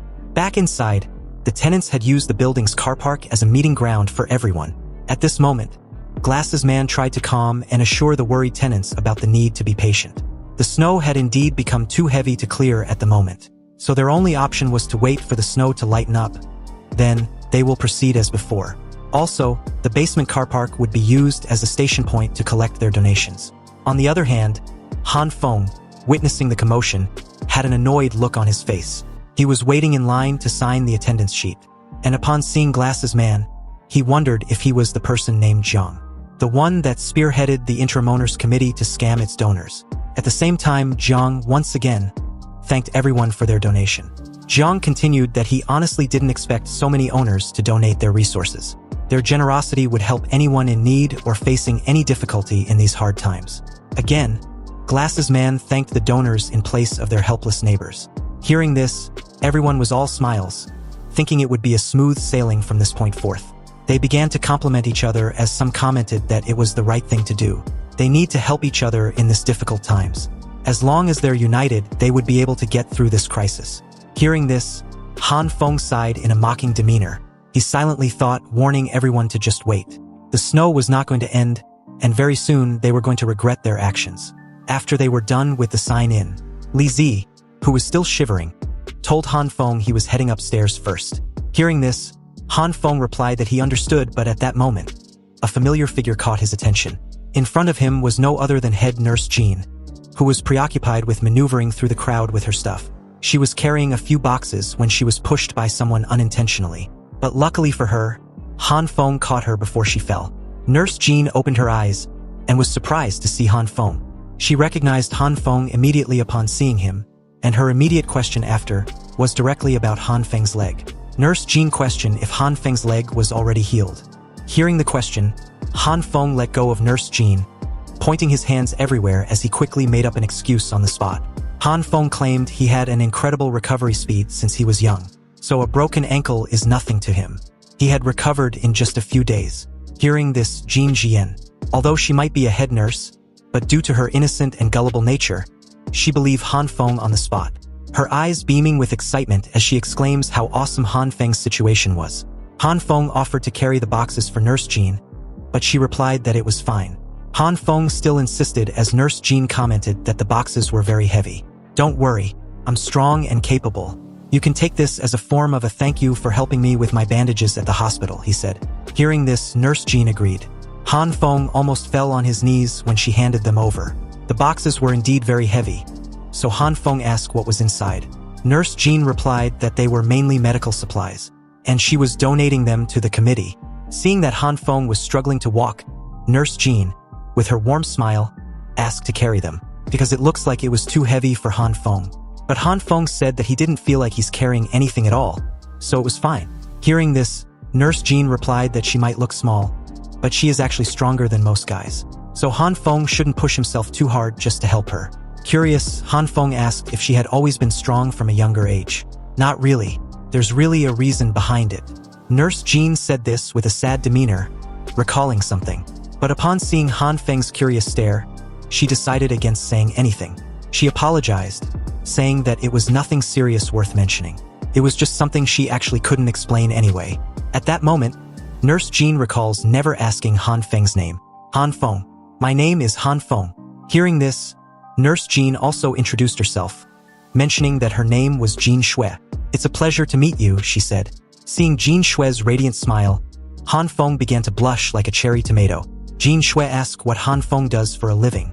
"Oh, about that. I'm unemployed." Hearing this, Jin Shui was a little taken aback.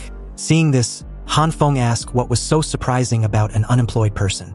Before Jin Shui could explain herself, someone bumped into her from behind, causing her to crash into Han Feng. Her bouncing melons were the first to make contact. And immediately as Han Feng felt those heavenly twin beauties, their degree of softness made Han Feng's eyes bulged out as he stares at them with an undivided attention. Jin Shui quickly retreated, apologizing as usual. Han Feng replied that it was fine. After all, it wasn't her doing. Unbeknownst to the two, Hyiona was passing by, and she immediately spotted Han Feng. Seeing a possible threat, Hyiona called out to Han Feng, asking why she wasn't informed that Han Feng was at the car park. Hyiona then quickly rushed and grabbed Han Feng's arm to control the situation. Also, she deliberately hugged Han Feng's arms tightly to her 38D melons, not knowing she had been beaten in that department from that point forth. Hyiona asked Han Feng if Jin Shui was his friend. At that moment, before Han Feng could even get a word out, Jin Shui had already retrieved her boxes from Han Feng. and was leaving with an embarrassing look, as if she was caught doing something she shouldn't. She told the two to continue chatting while she head to the committee station. There was no need to disturb Han Feng any further. Jin Shui thanked Han Feng and proceeded to say that she could carry the boxes by herself for the rest of the way. So with those rushed words, Han Feng could only reply with an okay. Jin Shui rushed out of there like it was a fire drill. Staring at Jin Shui's hurried pace, Han Feng questioned Hyiona why she came over to interrupt them. Hearing this, Hyiona feigned a bright smile and replied that she just wanted to say hello. She only came to the car park to receive supplies. But when she saw Han Feng, she wanted to ask him why he didn't contact her like he said he would. I became very worried that something might have happened to you. Han Feng awkwardly scratched the back of his neck and smiled nervously, saying he was just about to send Hyiona a message. Hearing this, Hyiona straight out called Han Feng out on his lie. She continued that she just saw Han Feng chatting happily with Jin Shui just now. Then, with a pleading gesture and a warm smile, Hyiona asked Han Feng if he had any spare food supplies in his apartment. If he has, can he share some with her because she had almost run out of food? Han Feng suddenly smirks when he heard this. He told Hyiona that he didn't have much food left, but he was willing to share some with her. However, Hyiona still hadn't replied to the message he sent a few days ago. So how about it? You want to come to my place and accompany me for a few days? Han Feng asked this with a smug look. Upon hearing this, Hyiona was speechless. She was shocked by Han Feng's newly found boldness. Hyiona got over her initial shock and told Han Feng that she didn't understand what he meant at that time. But if Han Feng wanted to have a chat with her, he could do so online. Hearing this, Han Feng spared no time with her anymore and began to leave, saying Hyiona looks like she wasn't on board with the idea. So he was heading back to his apartment. Hyona's face turned ugly when she heard this, but seeing that Han Feng wasn't kidding around, she immediately grabbed Han Feng's jacket and asked him to wait. She proceeds to say that recently, she feels like Han Feng had changed. Is Han Feng doubting her feelings about him? He should know that she had always been very serious about her feelings towards him. It's just that she doesn't want anyone to think she is only with him because he is rich now. So can Han Feng give her a little more time? Hyiona asked this with her usual cute, pitiful, sad face that always works on her bootlickers. Knowing exactly what Hyiona was trying to do, Han Feng contemplated on what to do. If he hadn't already died once, he would have believed her. Han Feng really wanted to tear off Hyona's ugly mask off right now and be done with her. Just rip the bandage off, but that would be too easy and unsatisfying. Also, if he didn't find the identity of the man behind Hyiona, then... Wait, why do I have to look for him? Han Feng at that moment suddenly had an idea. A brilliant one. He just needed to do exactly what he did in his previous life, and Hyiona will bring over his boyfriend again. All Han Feng needs to do was wait patiently and prepare for it. So with these thoughts, Han Feng changed his strategy. He told Hyiona that he was just teasing her. This revelation startled her for a brief moment. So Han Feng grabbed her by the arms and told her that he was just joking around, waiting for her reply. But now that he knows it, he will deliver some food supplies to her by tomorrow. Hearing this, Hyiona praised Han Feng, saying that he was the best. Hyiona quickly made the move to leave first, satisfied that what she wanted was accomplished. She waved goodbye, telling Han Feng that she was heading back first. If Han Feng wants to talk to her about anything else, he could do it online. Hearing this, Han Feng just told her to take care as he also waved her a goodbye. As Hyiona turned to leave, she couldn't help but smile mischievously from ear to ear, pleased with herself. On the other hand, Han Feng also did the same as he watched Hyona's retreating figure. So 2 days slowly dragged by at a snail's pace, and the snowstorm outside hadn't shown any signs of stopping. If anything, it was getting worse by the day. But this didn't matter to Han Feng. He didn't give a shit. Back in his apartment, Hyiona had been blowing up his phone non-stop, asking what Han Feng had been doing. Is he going to deliver the supplies like he said he would? Why was he not replying her? The messages just kept coming in. However, Han Feng didn't pay any mind to it. In front of him was a deliciously homemade dish. As he took a bite, Han Feng was in cloud nine, savoring the taste. Blissful and absolutely delicious. That's what he thought. And the weather was too perfect for such a nice and warm meal. While eating his warm meal, Han Feng explained that the numerous experiments over the past few days had allowed him to confirm two things. The first was that the meat could not be grown indefinitely. It had a natural limit to which it could be expanded. And regardless of the attempts, he was unable to make a full piece of meat grow any bigger than what it already was. However, during his experiments, he found out something interesting, a way around it, a loophole to grow the meat infinitely. And it was only possible if certain criteria were met. Holding a piece of meat with chopsticks, Han Feng explained that he would use half of the harvested soybeans to grow new seedlings, while he consumed the other half. So with this method, he always had a continuous supply of soybeans. Now, he found a way to apply a sort of similar process to the meat. When Han Feng cuts the meat into 2 pieces, then tries to grow them, each piece could grow back to its original form, a full-size meat. So under the 2 kinds of light, half a piece of steak with a few soybeans can produce a full piece of steak. With this realization, Han Feng conducted numerous tests after the success, compounding the effect. So using this formula, he will have an infinite supply of soybeans and meat. Feeling proud of himself, Han Feng was in cloud 9. He needn't need to worry about running out of supplies and having nothing to eat in the future. Meanwhile, on his television, a news reporter was still downplaying the severity of the situation. It was August 2nd, the 19th day of the snowstorm, and I'm currently on the Bodu Hithi Island in Maldives, which was 78 kilometers from the equator, and the average temperature here has already dropped to minus 42 degrees, the reporter said. The entire island was almost completely buried under ice and snow, and even the ocean was freezing up at such a fast speed that could be observed with the naked eye. However, according to experts' readings, the thickness of the ice layer has already reached 55 centimeters in depth. And from this current analysis, it was confirmed that the disastrous situation near the equator was pretty much the same in every country. Han Feng was still in his usual clothes inside his warm and comforting apartment, holding and enjoying a glass of red wine.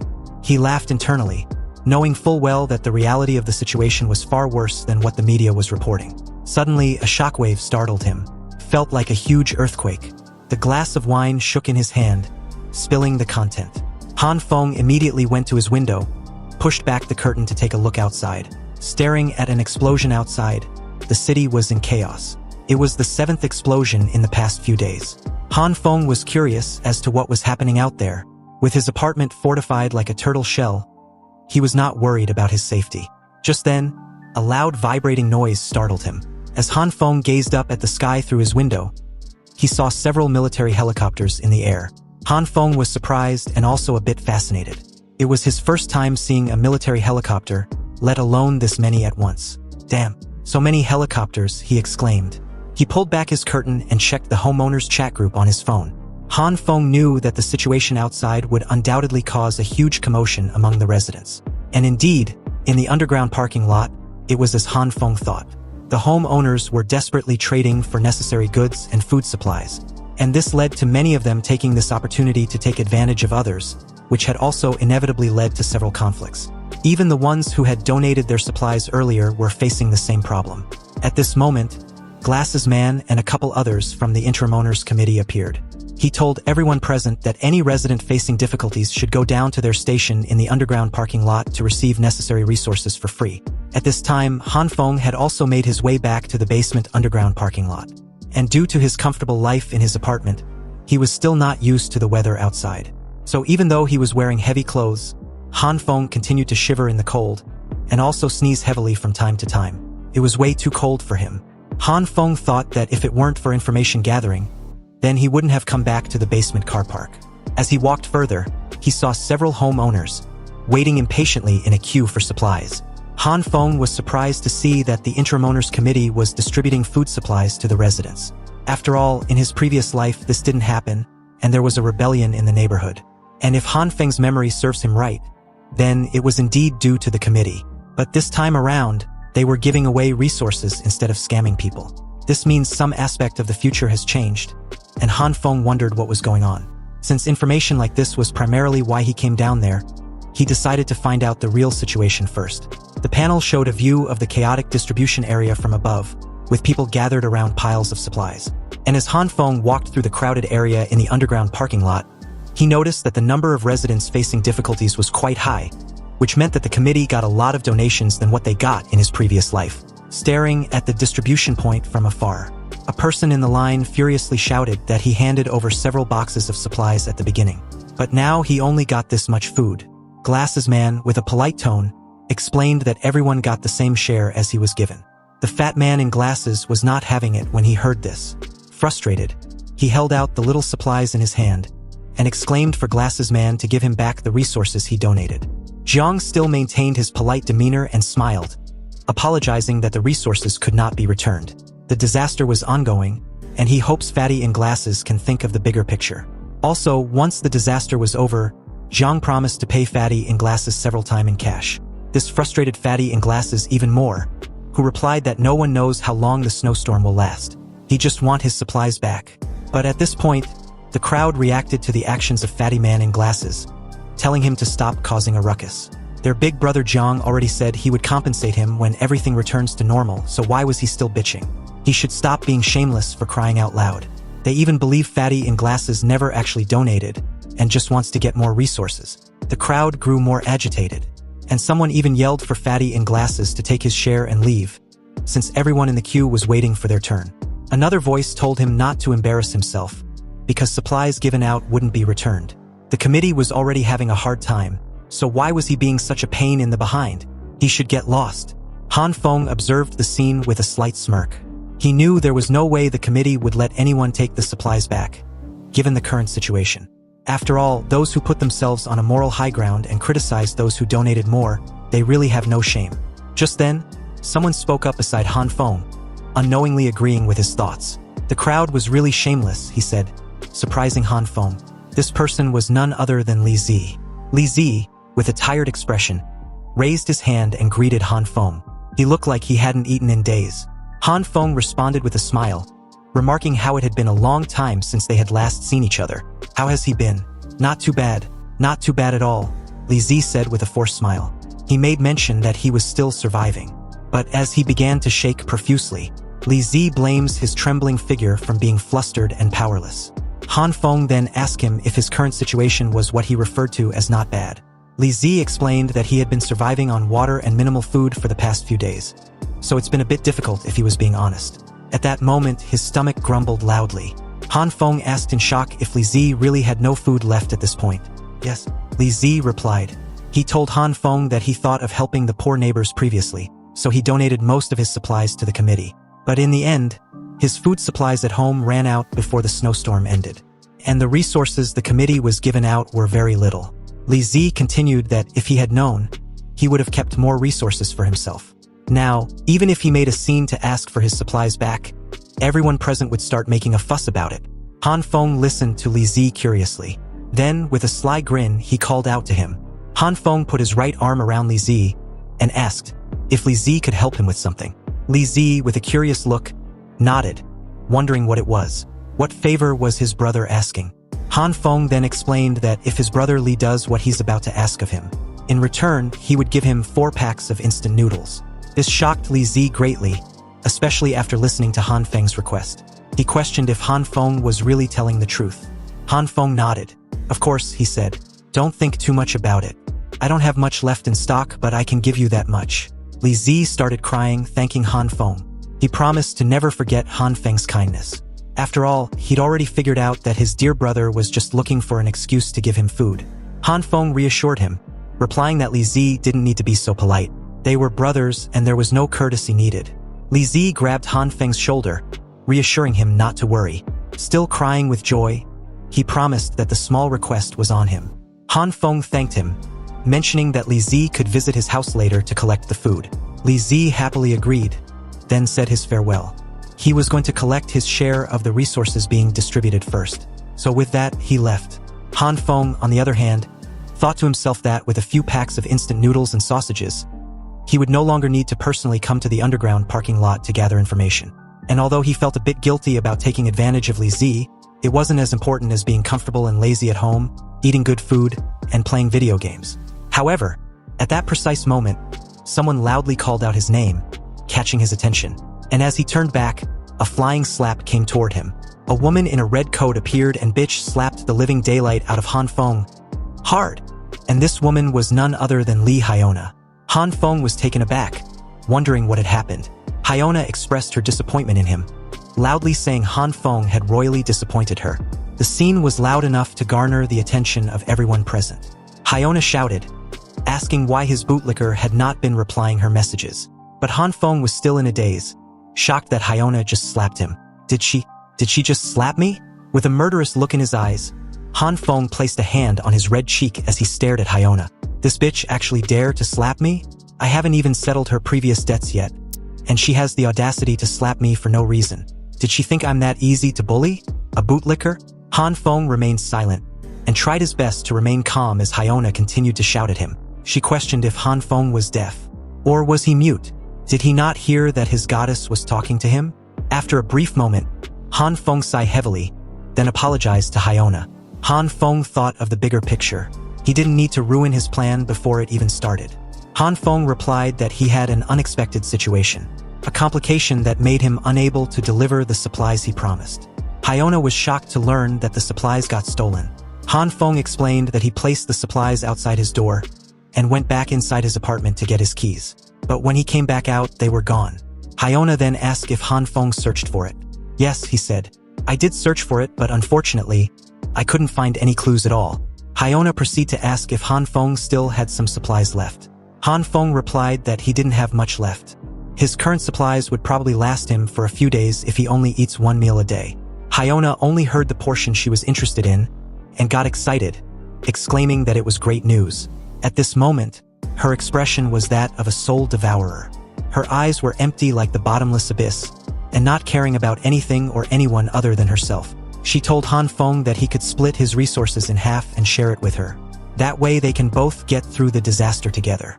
He just needs to eat one meal every 2 days and he will be fine. Hearing this, Han Feng was speechless.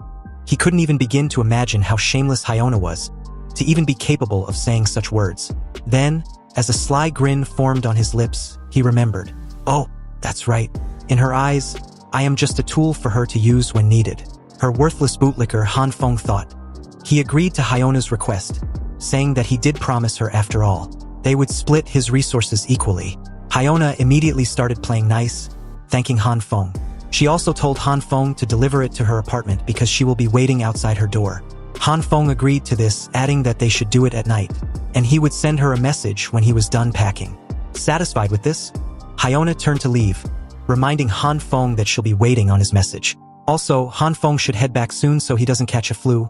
After all, he needed to be able to deliver the supplies. Sure, wait for me tonight, Han Feng replied with a wave of his hand. Meanwhile, outside, the snowstorm was still getting worse by the minute. And back inside, Hyiona was blowing up Han Feng's phone, and same as before, Han Feng was neither replying her messages nor picking up her calls. At this moment, she was waiting impatiently by her door. Hyiona wondered if Han Feng wouldn't show up again. So as she stares at the elevator which had stopped working, then up the flight of stairs, Hyiona was contemplating if she should climb the flight of stairs to Han Feng's apartment. Few seconds later, Hyiona decided to do just that while internally cursing at Han Feng. If it weren't for the supplies, I wouldn't be looking for this bootlicker, she thought. After a few steps, Hyiona was trembling all over as she took a deep breath. She was tired, and after starving for a few days, she only had little strength left. Almost there, she said, encouraging herself as she continued forward, step by step. As she got closer to her destination, she noticed that the emergency lights up ahead were broken, plunging that entire section into darkness. She also heard sounds up ahead, and this made her question aloud if someone was there. So as Hyiona continued to stare up the flight of stairs in the dark, unsure whether to return or continue, she heard the sound of something being dropped, and before she could see or figure out what it was, a loud bam rang out. The emergency lights turned on at that moment. And from the looks of it, it seems that the lights was not broken, just off momentarily. With the lights back on, Hyona's current condition wasn't particularly pleasing to see. Her entire figure was covered with flour. She shouted, calling Han Feng's name. Han Feng, who appeared immediately at the scene, apologized to Hyiona. He explained that he fell asleep and was in a rush down the stairs when he saw her messages. Due to this, he ran into a railing and dropped the flour he was carrying. Hyiona was furious, asking if Han Feng was a pig. How come he can't even do such a simple thing like carrying a bag of supplies properly? Feeling disgusted with her situation, Hyiona tried removing the pieces of the black polythene in her hair. Han Feng, on the other hand, just stared at her with a smug look on his face, satisfied that what he planned was executed perfectly. Han Feng specially prepared that flour to use on her. He then offered the remaining supplies to Hyiona, who readily took it. And as he opened it to check its content, she was displeased to find out that all the food inside were moldy, like trash that was not edible. Han Feng, scratching the back of his head nervously, said that he had to carefully eat to keep this leftovers in stock, but couldn't preserve them for a longer time. That's why they look like that. Hyiona picked up a piece and asked if the supplies was even edible. It was so dirty. Hearing this, Han Feng asked her to give it back if she dislikes and didn't want it. But Hyiona quickly pulled away with the bag of supplies in her hand, saying she never said anything about not wanting it. This action didn't surprise Han Feng, who just stared at her expressionlessly. Internally, he laughed. So this is the goddess that I was pursuing with all my might, he thought. Hyiona then took out a half-eaten apple and commented that although the surface of the apple had turned black, the inside should be fine, and she should be able to eat it after she'd peeled it with a knife. Then, she requested for the rest of the flour too. Hyiona was excited that there was still half of it left. Amused, Han Feng just watched her. After all, from his perspective, the supplies were garbage and he never even resulted in eating such garbage in his previous life. He was sure of Hyiona upsetting her stomach for a few days if she does eat the garbage he gave her. Also, the current temperature was so low that showering in this weather was equivalent to flirting with death. So this meant that the flour would be on Hyiona for a while. Han Feng thought of this as he turned to leave. On his way, he felt something odd. It was as if someone was watching him. No, actually, someone wasn't just watching him but also following him. So he immediately changed his route and decided to enter a floor to apprehend the culprit. As soon as he passed through the door, he hid behind it and waited patiently. Then suddenly, the shadow of the pursuer appeared at the door. Seconds later, a pair of boots followed. Han Feng quickly took action and grabbed the person by the jacket, then yanked the person on the floor. Seeking death, he shouted, and with a raised fist, Han Feng immediately halted his actions. Startled. It was a girl. A young girl at that. Hey, are you following me? What are your intentions? Han Feng questioned, but the girl just stared back at him without uttering a word or making a sound. Realizing that the girl had no intention of answering him, Han Feng thought a little scare would be enough to get her to talk. So he put on an act of an old creep and said in a deep voice, "Oh, you don't want to say it, right? If you don't tell me, I'll strip you naked." However, he was a little disappointed that this did nothing, as the girl continued to stare at him blankly. Han Feng soon gave up and got up, realizing that the young girl might be clueless and doesn't even feel threatened with his act. He told her to forget what happened, and this will also be the only time he'd let her go scot-free. She should just go home and stop playing pranks by spying on people. So as Han Feng took a step forward, he was, again, surprised when the young girl grabbed hold of his jacket. Turning his head, he questioned what her deal was. What did she want? But as she still chose to just stare at him, Han Feng told her to stop staring and just say what she wanted. Otherwise, he would leave. He didn't have the patience or the luxury of trying to figure out why she would spy on a complete stranger up the flight of stairs in the middle of the night under such weather. This time around, the girl just pointed in a direction ahead of her, and again, without uttering a word. "Do you want me to come with you?" Han Feng questioned, and the girl replied with a slight nod. And with this, Han Feng followed her. And soon they came to a door which could be opened automatically, provided you've been authorized. Also, at the top right corner was a working surveillance camera. Seeing all this surprised Han Feng greatly, who couldn't help but wonder what was going on. Inside the apartment, although spacious, was untidy, with open boxes, clothes and other stuff littered everywhere. "Did you prepare all this?" The girl nodded again. It was in that moment that Han Feng came to the conclusion that the young girl might have known about the snowstorm, just like him. So he asked the young girl if she knew that there was going to be a snowstorm. To this question, the girl nodded again. Then, she finally spoke up. She said she knew there was going to be an ice age based on the calculations and result on the data she had. She then pulled her monitor on display to let Han Feng have a look. Seeing the chat ID in the homeowner's chat group, Han Feng immediately knew who she was. So with a surprised look, he asked for a confirmation if the young girl was indeed mysterious person in the chat group. And as he got his affirmation, Han Feng was amazed. "But why did you bring me to your apartment? Did you bring me here just to talk about that?" Hearing the question, the girl just pointed to her numerous surveillance screens. And as Han Feng also turned to take a look, it was something he never could have imagined. On the screen were surveillance on his hoarding activities. Every single one, from the elevator to his apartment door, including the delivery and conversation with Li Zi. Everything he did was recorded in real time. At this moment, Han Feng felt a bit violated. His entire effort to hide his activities were a mere joke in the eyes of this little girl. "Have you been spying on me?" he questioned like it wasn't obvious at this point. Without hesitation, the girl nodded again. At this moment, the young girl had taken off her clothes, and what she currently had on was only her undergarment. Han Feng was dumbfounded, clueless as to why she would undress in front of a stranger. Then he began to blush in embarrassment, and in a panicked voice he shouted, "Hey, why are you taking off your clothes suddenly?" Hearing this, The girl simply replied in a calm tone that she was feeling hot. No, that's not what I meant. What I meant to say was stop. Stop taking off your clothes and put your pants back on. At this point, it was evident that the young girl lacked the necessary social skills to behave or talk normally in front of other people. She got into comfortable clothes seconds later and began to use her computer. And as for Han Feng, he was still trying to process everything that has transpired so far. And after a few moments in thoughts, he asked, "Were you spying on me because you became suspicious of my behavior of hoarding supplies before the snowstorm?" And to this, the girl nodded. Han Feng then asked, "So approaching me earlier and monitoring me was mainly to confirm whether there is a possibility of cooperation between us?" Another nod followed when she heard the question. And with that, Han Feng then asked for clarification. What did she mean by cooperation? Hearing this, the girl simply put down her computer, got on fours on her sofa, and walked past Han Feng to the other end.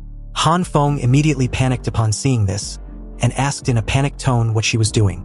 The girl wheeled some sort of box at the other end of the sofa, totally clueless about personal space. Her actions were completely like that of a child. She then asked Han Feng to teach her how to operate a generator. So after what seems like forever, Han Feng successfully taught her how she could operate it on her own. Then, he asked her if there was anything else she needed help with. Hearing this, she simply pointed in the direction. Han Feng taught her how to use the geyser device. You will get hot water by adjusting it in this way, but remember to close the valve after use, he said. Next was to properly pack her foodstuffs into her freezer. Raw meat must be placed in the freezer, and it must be unpacked. You are being too reckless. Han Feng, struggling with the boxes, asked her to not just watch but offer a helping hand. When they were done, they moved to the kitchen. Be sure to pay attention to safety when connecting gas, and read my steps carefully. Check if the meal is ready. If it's green, it's ready. Only when there is enough gas can the fire be big and the dishes cooked out be delicious. So, with the meal prepared and ready, Han Feng told her to always eat while the meal was hot under the current weather.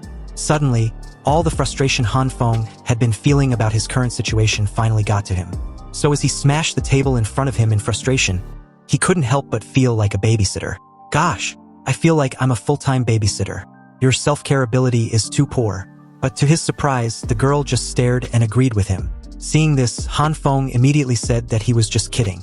He began to eat his meal while simultaneously crying inside about how tired he was. This girl seemed like a full-time job, so he decided to address the situation before things got out of hand. Han Feng turned to her and said, "Let me make this clear first. I will go back after eating." However, he was surprised to see that the girl had fallen asleep immediately after she finished eating. "Wow, even I can't fall asleep while eating," he said in disbelief. Han Feng carried and placed her sleeping figure on the sofa, then covered her with a blanket. After that, he got his jacket and quickly made his exit, commenting that the experience felt like he was raising a baby. A while early the next day, Han Feng, who happened to be asleep, heard a knock on his door. When he opened his door, it was none other than the young girl. In front of her were some boxes she brought for Han Feng. Han Feng thanked her for her generosity, but also figured out that she needed something from him as well. The girl also happened to have wheeled her generator there as well. So she asked Han Feng to teach her how to operate it once more. They went to her apartment, and after a few days of contact, Han Feng was sure that the girl who lived upstairs from him was an absolute idiot in life. A lot of common sense was also very lacking, and this made living with her a nightmare. But at least she seemed to want to learn about life. But the problem was that Han Feng kept being dragged to her home every day to teach her, like, everything. Her cooking skills, although extremely poor, seemed to have improved. But even with this kind of meal, many people would still rush to eat it. But then again, under normal circumstances, I guess even dogs wouldn't eat it, he thought. It was in this moment that Han Feng finally realized that he hadn't asked for her name. So when he did, she replied that it was the evil king's true eye envoy, like some video game character. Hearing this, Han Feng questioned himself why he even asked. After all, this girl seems like a handful, and apart from having keen observational skills and being smart with computers, she seems like a total airhead when it comes to having survival skills. Meanwhile, at the underground parking lot, it was absolute chaos. Everyone was fighting each other for resources. And from the looks of it, the committee's stability in maintaining order had evaporated as the homeowners tear each other apart for whatever resources were there. Each homeowner's eyes sparkled fiercely with fighting spirit. Though ragged and emaciated, they showed no trace of fear, and were armed with iron rods and kitchen knives, as they fought each other to death for what little resources were available.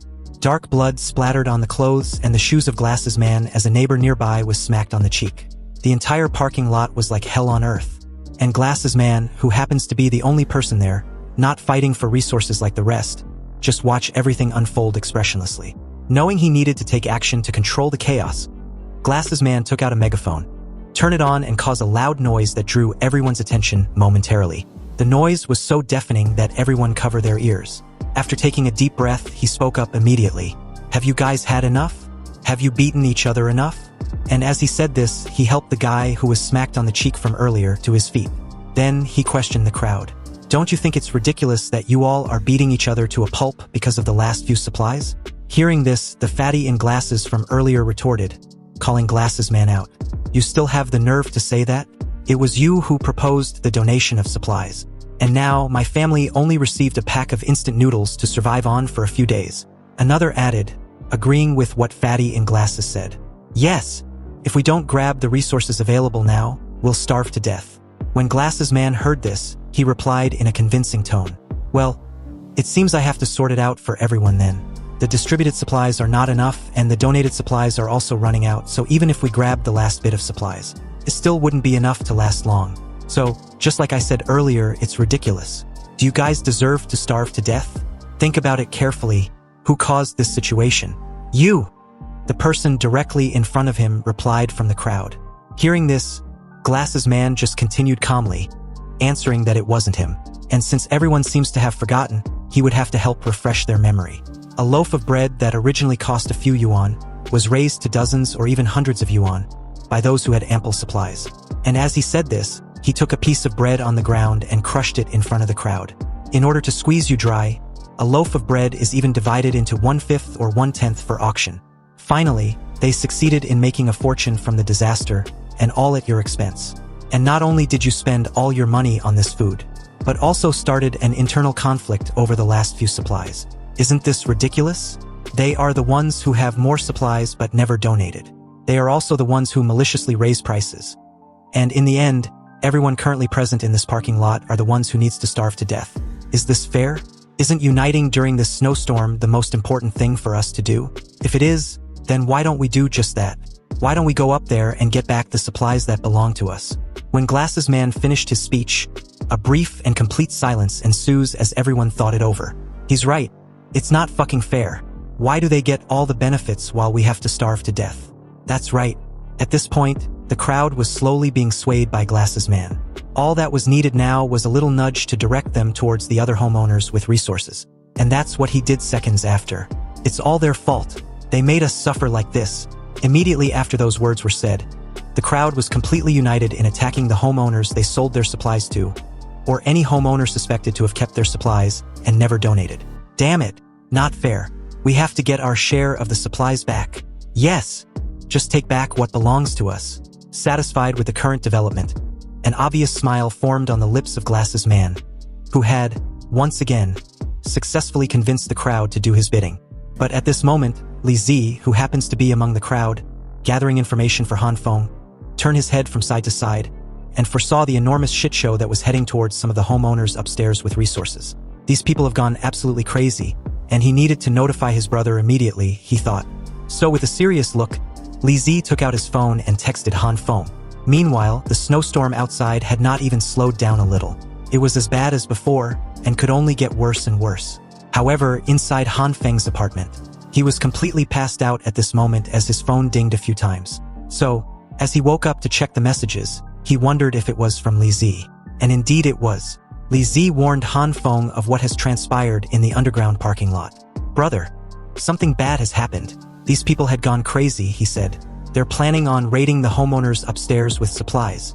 Curious, Han Feng asked who Li Zi meant by they? And who? That guy named Zhang. He is inciting the owners to rob other people's supplies. They are picking the locks of every apartment. Reading this, Han Feng immediately got up from his sofa, scared shitless. He then asked for more details, like if they had already started or if they're armed. "Yes, they are all armed. Hide if you can, but don't confront them head on." Han Feng replied that he understood. And Li Zi should also be careful. Han Feng quickly went to check his door locks to make sure they were completely secure. Then, he went by the window to close the curtains. Han Feng didn't expect things to turn out like this, and although he's got 2 guns to deal with the crisis, it would be troublesome if this happens to be an organized action, because once his supplies are exposed, he would face every crazy neighbor. And if that happens, he's afraid that everything he'd hoarded would be eaten till there's nothing left. In short, he had to make preparations first. Han Feng grabbed some tools, 2 fire extinguishers and a long cable, and immediately head for his door. He attached the cables to the doorknob and at the same time, completely insulated it with the help of a duct tape and an insulator.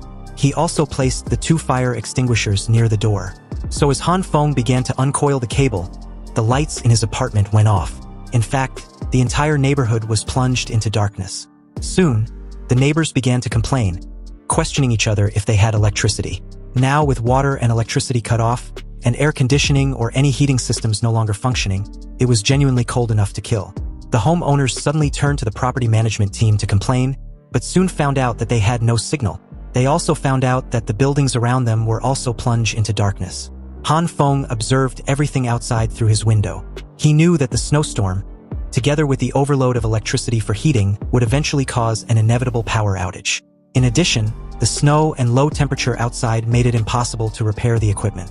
Han Feng decided to use his home generator he had in advance. So with maximum effort, Han Feng refilled his home generator with gasoline. Han Feng also knew that the power outage and internet outage may be permanent. And when the other homeowners finally realized that the electricity would no longer be restored, panic would surface, and their panic may lead to more serious riots, and then, inevitably, absolute chaos where the entire neighborhood would plunge into a scene similar to the law of the jungle. Survival of the fittest. And that's when the real hell would begin. Half an hour ago, Hyiona had been fortunate enough to find someone to feed her. At this moment, she was impatiently munching on a bowl of instant noodles. The guy explained to Hyiona that he bought all the supplies from the homeowners in the group chat at 50 times the market price. And those poor idiots wouldn't shut up about how good of a deal it was for them. He spent more than 500,000 yuan on these supplies. He also put some of the supplies up for auction, and those poor people rushed to buy from him, so he made a small profit in the end. The guy then touched Hyona's cheek and asked her, "How about it? Are you willing to follow me?" Knowing it was time to put on an act, Hyiona nodded in agreement that the guy was right. Seeing this, he thought that as long as he has supplies, he could do whatever he wanted with Hyiona from now on. But at that moment, he heard noises from outside his apartment door. Then, soon after, he saw that someone was trying to pick his door lock. The guy stood up, frustrated, and wondered just who could be making noise outside his apartment in the middle of the night. He was totally unaware that the neighbors had all decided to raid his supplies at this moment. He soon heard the homeowners murmuring from the other side of his door, plotting about how to break into his apartment, and if it was indeed the apartment of the person who bought all their supplies. When the lock-picking seems not to be working, they decided to kick the door open. The door eventually gave way, freaking the guy out, who stared nervously ahead in disbelief. And at the door were the homeowners with their hungry faces and weapons. The scene shifts to the outside world, where the snowstorm was still the same, and hadn't stopped, nor had the temperature showed any signs of not dropping any lower. It was pretty much the same, give or take. Meanwhile, back inside Han Feng's apartment, Han Feng, with maximum effort, had successfully gotten his generator working with several cables connected to it, which was currently powering his entire apartment. His generator was an indoor one and had a soundproof container, so it was conveniently silent and didn't garner the attention of anyone outside. And in order for his apartment to remain unnoticed, Han Feng also turned off all the lights in the apartment. However, his current predicament was at his door. Han Feng was trying desperately to turn his door handle into an electrifying conductor. And after all his hard work, Han Feng was puzzled and disappointed to find out that there was no power when he ran a simple test to check. Strange. Why is there no power? He questioned himself in bewilderment. But at that moment, his setup exploded in his face. Luckily, the explosion wasn't massive, so Han Feng was fine seconds after. The cable fell on the ground, emitting visible charges as the smoke settles. Han Feng picked up the cable, blew the smoke off it, wondering how the setup was difficult, when it seems pretty easy in the videos he'd watched before. It would be great if there was internet, he thought. A knock on his door suddenly sounded, startling him. Wondering who it might be, Han Feng peeps through the hole in his door, and he was surprised to see a familiar height and stupid hair. His words, not mine. Han Feng questioned the girl what matter he had with him. Hearing this, the girl simply answered with one word. Help! Han Feng thought the situation was troublesome, considering he was busy at the moment. Han Feng reached for his door handle and was about to open his door, but he immediately halted his actions, recalling a similar encounter that led to his death in his previous life. He suddenly let go off his door handle after a considerable thought. Then he said hesitantly, "Well, I got the news that some owners started breaking into houses and stealing supplies. So, go back quickly, I won't open the door for you." Hearing this, the girl sighed heavily, then proceeded to knock on the door. And after a while, she stopped knocking when she realized that Han Feng was really not going to open the door. Left with no choice, she sat on the cold, hard floor behind the door, shaking profusely. She tried to hang in there, doing what she can to not freeze to death. Then, she heard murmurs not far on her left. It was some homeowners discussing the urgency to raid the current floor they were on before the others got there. One of them wondered aloud how many residents were even home on this floor, but another retorted that it didn't matter. "Who cares? We will just raid them one by one." A hand reached from the corner, and as they came into view, it was indeed the homeowners who were raiding other residents for their supplies. One of them commented that it seems that they were in luck, because no one had raided this floor yet. They took a moment to assess the situation, trying to figure out what apartments probably had residents. "The two households over there belong to us, so let's try the rest." They got to Han Feng's door, and got their crowbar ready to budge it open. "Hello, is anyone home? Hello? We are here to deliver supplies." Behind the door inside the apartment was Han Feng, who was sitting on the floor with his hand tightly covering the girl's mouth. Immediately after, a loud rattling sound continuously persisted outside Han Feng's door as the intruders tried to force the door open. Han Feng tried to reassure the girl to not be afraid. "His door was reinforced," he whispered. But from the looks of it, the girl was not the least bit panicked. The door handle was also forcefully tried several times, but nothing. "How come this door is so strong? Even the door handle can't be broken by kicking." "You're right, big brother. Why don't we break into the house next door first?"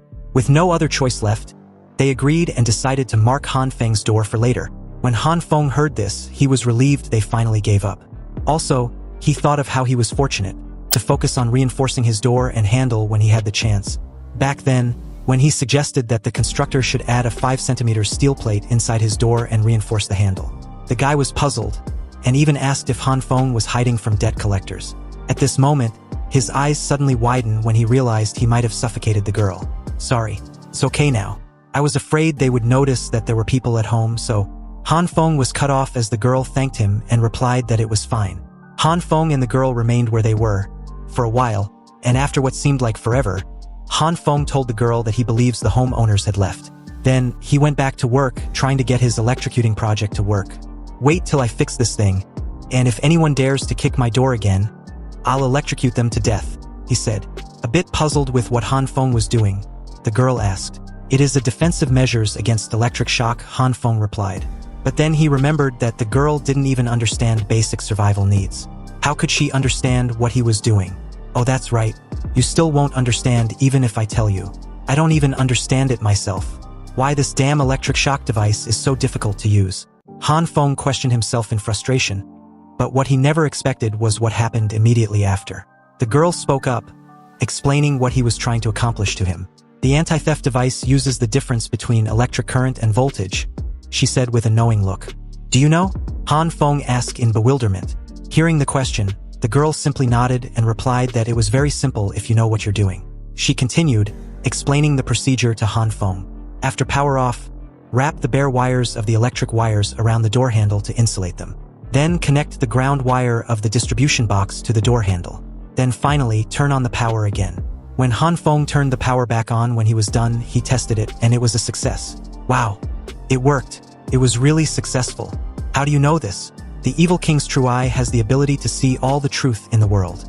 Immediately upon hearing her response, Han Feng wondered why he even asked. When he was done, he carried the remaining cable and his toolbox, and told the girl that if she needed his help settling in momentarily, she should just tell him. Han Feng said this, expecting a reply, but when he got none, he told the girl he was asking her a question. The girl just unpacked her stuff hidden underneath her jacket and replied that the evil king's true eye will reside here. The girl's reply initially didn't register in Han Feng's mind, so when it finally did, Han Feng shouted, asking the girl what she meant by what she just said. "You must be kidding." "Absolutely not. You're not going to reside here," he said. Unbeknownst to Han Feng, the cable coiled on his left arm fell right on his feet. And in the midst of all his shouting session, he unknowingly took a step forward, trying to approach the girl. His feet got trapped in the coiled cable, causing him to trip over, crashing headfirst on the table in front of him with a loud bang. As the dust settles seconds after, Han Feng commented that the fall hurts like hell. Then, almost immediately, he again commented that the fall didn't hurt as much as he thought it would. The body, which was supposed to be aching as a result of clashing into a table, felt completely fine. It was as if Han Feng just fell on the floor rather than a table.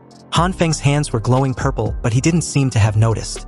To be exact, his attention was preoccupied with his coffee table in front of him. Huh? My coffee table, he murmured. Han Feng got closer and picked up his coffee table, which, at that moment, looked like a cloth. It seems that the table's molecular structure had changed drastically, and it was in this moment that Han Feng also noticed his purple glowing hand. Huh? Purple light? Could it be that this purple light turned the coffee table into this? Even the toolboxes and these scattered things.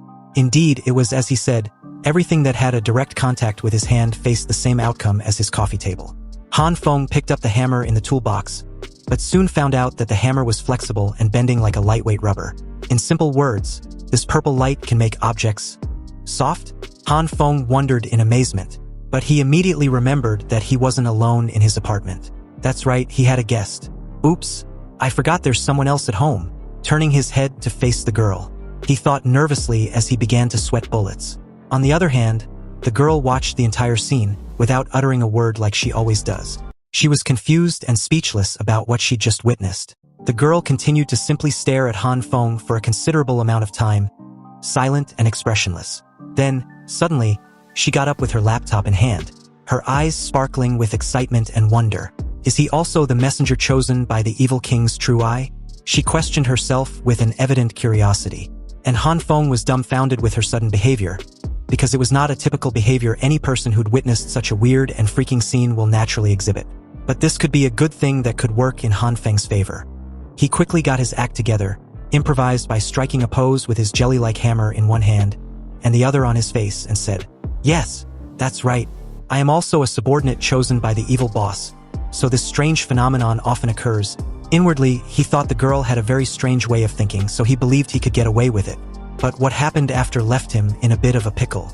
The girl simply stretched out her hand, and as Han Feng, with a confused demeanor, did the same.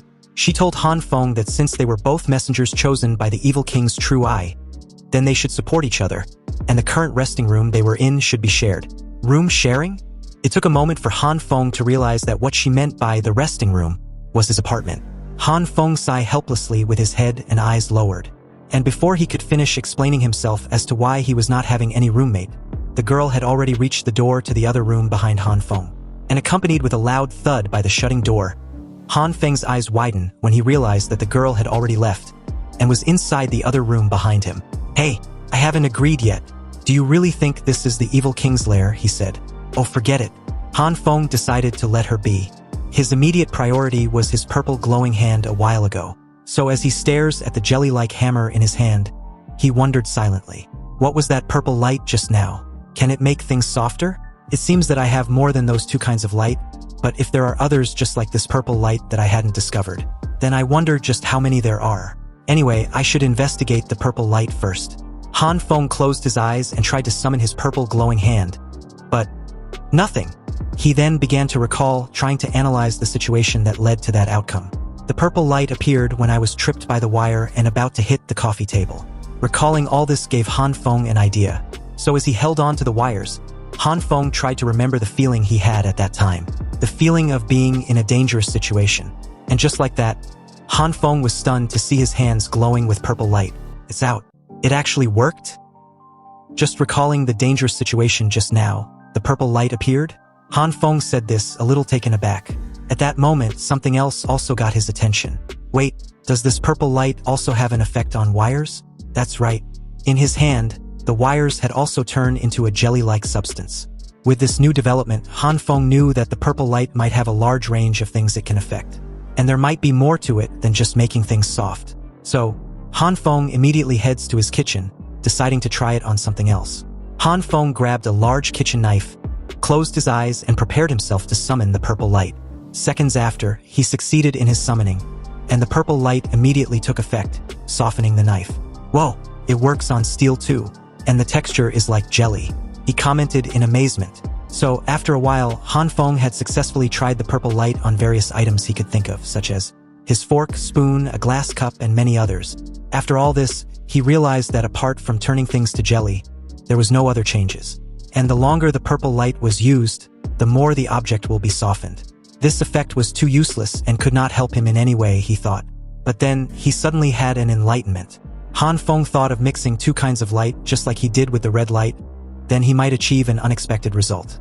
Han Feng summoned his green light in his right hand, and with the purple light on the left hand, he tried to forcefully change the texture of his jelly-like spoon, but it resulted in a failure. So he took the kitchen knife and with effort he tried it in a different way. Han Feng expanded both light around the entire knife. The results was a success. And not only that, because the kitchen knife didn't just change back to its previous state, but was hardened and refined to a degree that it was unbelievably sharp. This surprised Han Feng greatly. Staring at the items on the table, Han Feng gave it another try. And after several attempts, he had confidently confirmed a theory he thought of. So that's how it is. If the two kinds of light are mixed, they can change the toughness of matter. And the hardness is a bit exaggerated. This new development gave Han Feng an idea. A very bold one. Meanwhile, outside his apartment, on the flight of stairs, two homeowners who had recently raided for supplies were discussing whether to hand them over like they're supposed to. The one behind asked curiously, "Hey man, you're not really planning on handing over the looted supplies soon, are you?" "I don't even have enough to eat myself," the other replied. "If we hand them over, they have to share it with the women and the old people." "Why?" "You're right. But if we do this, we must keep this a secret. Otherwise we'll be in trouble if anyone finds out." At this moment, the one ahead told the other to look behind him. Puzzled, the other questioned what he was referring to as he curiously turned around. When he did, his expression immediately changed, with his flashlight illuminating the entire area. The thick, concrete wall behind them was sort of moving, and this could be easily spotted as the 18th floor written on it was moving as well. The wall is creeping?" he said. Suddenly, a human face appeared on it, and as the form became clearer, it came really close, about a breath away, from the frightened homeowner, who was about seconds away from wetting his pants. The figure took the shape of a ghostly figure. "There is a ghost on this floor." Scared shitless, the two simultaneously said this, shaking profusely, and immediately made a run for it with their supplies. On the other hand, the supposed ghost on the wall was struggling to free itself because it was finding it hard to breathe. On the other side of the wall was Han Feng, who was struggling to get a grip on hardening the wall. Due to the size of the wall, Han Feng was finding it difficult to merge the two light together. When he finally succeeded in covering the entire section of the wall with the two light, they fused together naturally. Then, after a few seconds of mixing both lights with the jelly wall, it hardened immediately after completion. Han Feng was worn out, panting like he'd run a marathon. His next step was to test its durability. So he took out a long mallet, thinking that it was time to check the results of the hardening. Han Feng raised his long, heavy hammer, and with a fierce determination in his eyes, he struck the huge hammer on the wall. He then continued to repeat the process over and over and over again as the sounds echoed through the heavy snowstorm outside. A while later, Han Feng, exhausted and with his trembling hands, laughed in joy. The results were promising, because after he had constantly beaten the wall, not even a piece was broken off. Meanwhile, in the underground parking lot, the guy from earlier brought in the supplies he'd raided. With a nervous smile, he scratched the back of his head and apologized, saying that many homeowners were basically out of food, so these were the only supplies he collected. At that moment, someone grabbed his shoulder, surprising him, and before he could get a word out, he was forcefully pinned to the ground. The person responsible for his subduing was none other than Jin Qinwen. And in a cold tone, Jin Qinwen loudly asked him to disclose where he hid all the food he stole. "Hid? What are you talking about? Everything I stole from the other homeowners are here." As the crowd just simply watches the entire exchange, the guy, clearly in pain, answered as he shakes profusely. "Stop lying to me," Jin Qinwen said. "I saw you take 3 big bags just now, but you only handed in 1. Then, you must have seen it wrong. I swear, I brought everything." The guy stuck to his story as Jin Qinwen added a little pressure to his arm, intensifying his pain. "It seems you intend on not saying anything, right? Then I'll just have to beat it out of you. Maybe then, you'll behave yourself and tell the truth." Gritting his teeth in frustration, Jin Qinwen clearly had enough of the guy's pretense, and was about to carry out his threat when someone cut in at that very moment, surprising him. And this person was none other than Glass's man, who gently grabbed his arm, signaling him to halt his actions. Jin Qinwen, a bit puzzled, questioned Glasses Man why he was there. But Glasses Man just simply told him to let the guy go first. If you have any questions, they can talk about it. But this guy hid everyone's food. Jin Qinwen retorted, still a bit puzzled. Glasses Man replied that he knows. He knows everything, so he should just leave it to him. Hearing this, he agreed without any hesitation. Then he let go of the old guy immediately after, commenting that he was only doing this for Glasses Man's sake. Glasses Man extended his hand, offering the guy a helping hand. "It's okay," he said. So with a warm smile, Glasses Man continued. Then, almost like magic, the guy brought in the other 2 bags of supplies a while later from wherever he hid them. The guy apologized to Glasses Man, explaining that there were 5 people in his family, and the food they share were really not enough, but Glasses Man once again cut in, giving the guy his rations for the day. He told the guy that his family needed it more than he does. And this, of course, shocked the guy greatly. He asked why Glasses Man was doing this. What will he eat? Rules are rules. Whatever is collected must be handed in, and then a fixed quota is given according to the number of people. But I also understand your difficulties, so you can quickly take this back to your family. Hearing this made the guy emotional, nearly bringing him to tears as he began to shake. He was grateful for Glasses Man's generosity. So as he was leaving, he loudly said to Glasses Man that from now on, if Glasses Man has any problems, anything at all, he should just tell him Old Wong, and he will do everything in his power to help. Glasses Man replied with a laugh when he heard this. He then said to Old Wong that if he happens to encounter any difficulties in the future, letting him know will be the right thing to do. He then turned to the crowd with the 2 bags of supplies in hand. "Everyone, please come receive your rations for today and go home as soon as possible." Hearing this, the crowd, grateful and amazed by Glasses Man's behavior, agreed and did as he said. So as the crowd gathered around, Glasses Man handed the supplies to the Zhan brothers, who asked him curiously, "Mr. Zhang, how did you get him to hand over the hidden food?" "Yes, how did you do that? And he was so willing all of a sudden too. Also, why did you have to share your rations with him?" Maintaining his smile, Glasses Man replied that the fact of the matter is, what he really did was nothing special other than made the guy understand the truth. This only piqued the brothers' interest some more, so they simultaneously asked what the truth was. Glasses Man pushed up his glasses and replied that in the history of the country, there have been several riots and conflicts caused by conflicts of interests between different classes. But this nature will be defined as social collective behavior, and as long as they are not caught on the spot, the participants will not be convicted. So I just told him that if he breaks the rules, the group will not accept him and he will be just an outcast and a thief with no one to turn to if he needed help. And if anything were to happen to him, no one actually knows whether the law would settle the matter when the disaster is over. But before that, they will face revenge from the owners whose properties were robbed. Hearing this, everyone was surprised and, once again, amazed at Glasses Man. "Oh, I see it now. So that was it." Uncle Lou, who was resting in a corner not far away, heard the entire discussion and thought to himself that Glasses Man may have a point. But among those rioting groups, there is often a leader who directs the actions. There will always be heroes and villains in troubled times. And this guy, Jiang Shuio, was no ordinary guy. Meanwhile, on the 18th floor in Han Feng's apartment, things were progressing as it was previously shown.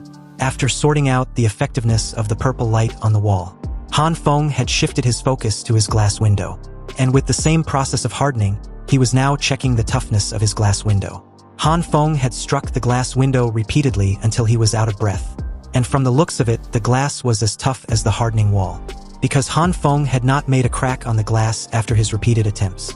So as he stared breathlessly at the heavy hammer in his hand, Han Feng thought that now that the whole apartment has been strengthened, and the hardness has been confirmed, his next step should be. His thoughts were immediately cut off by a sudden knock on his door. Curious as to who it might be, Han Feng headed to his apartment door in a careful manner. He needed not to have a similar incident as earlier. He also even thought that it might be another homeowner coming to steal his supplies.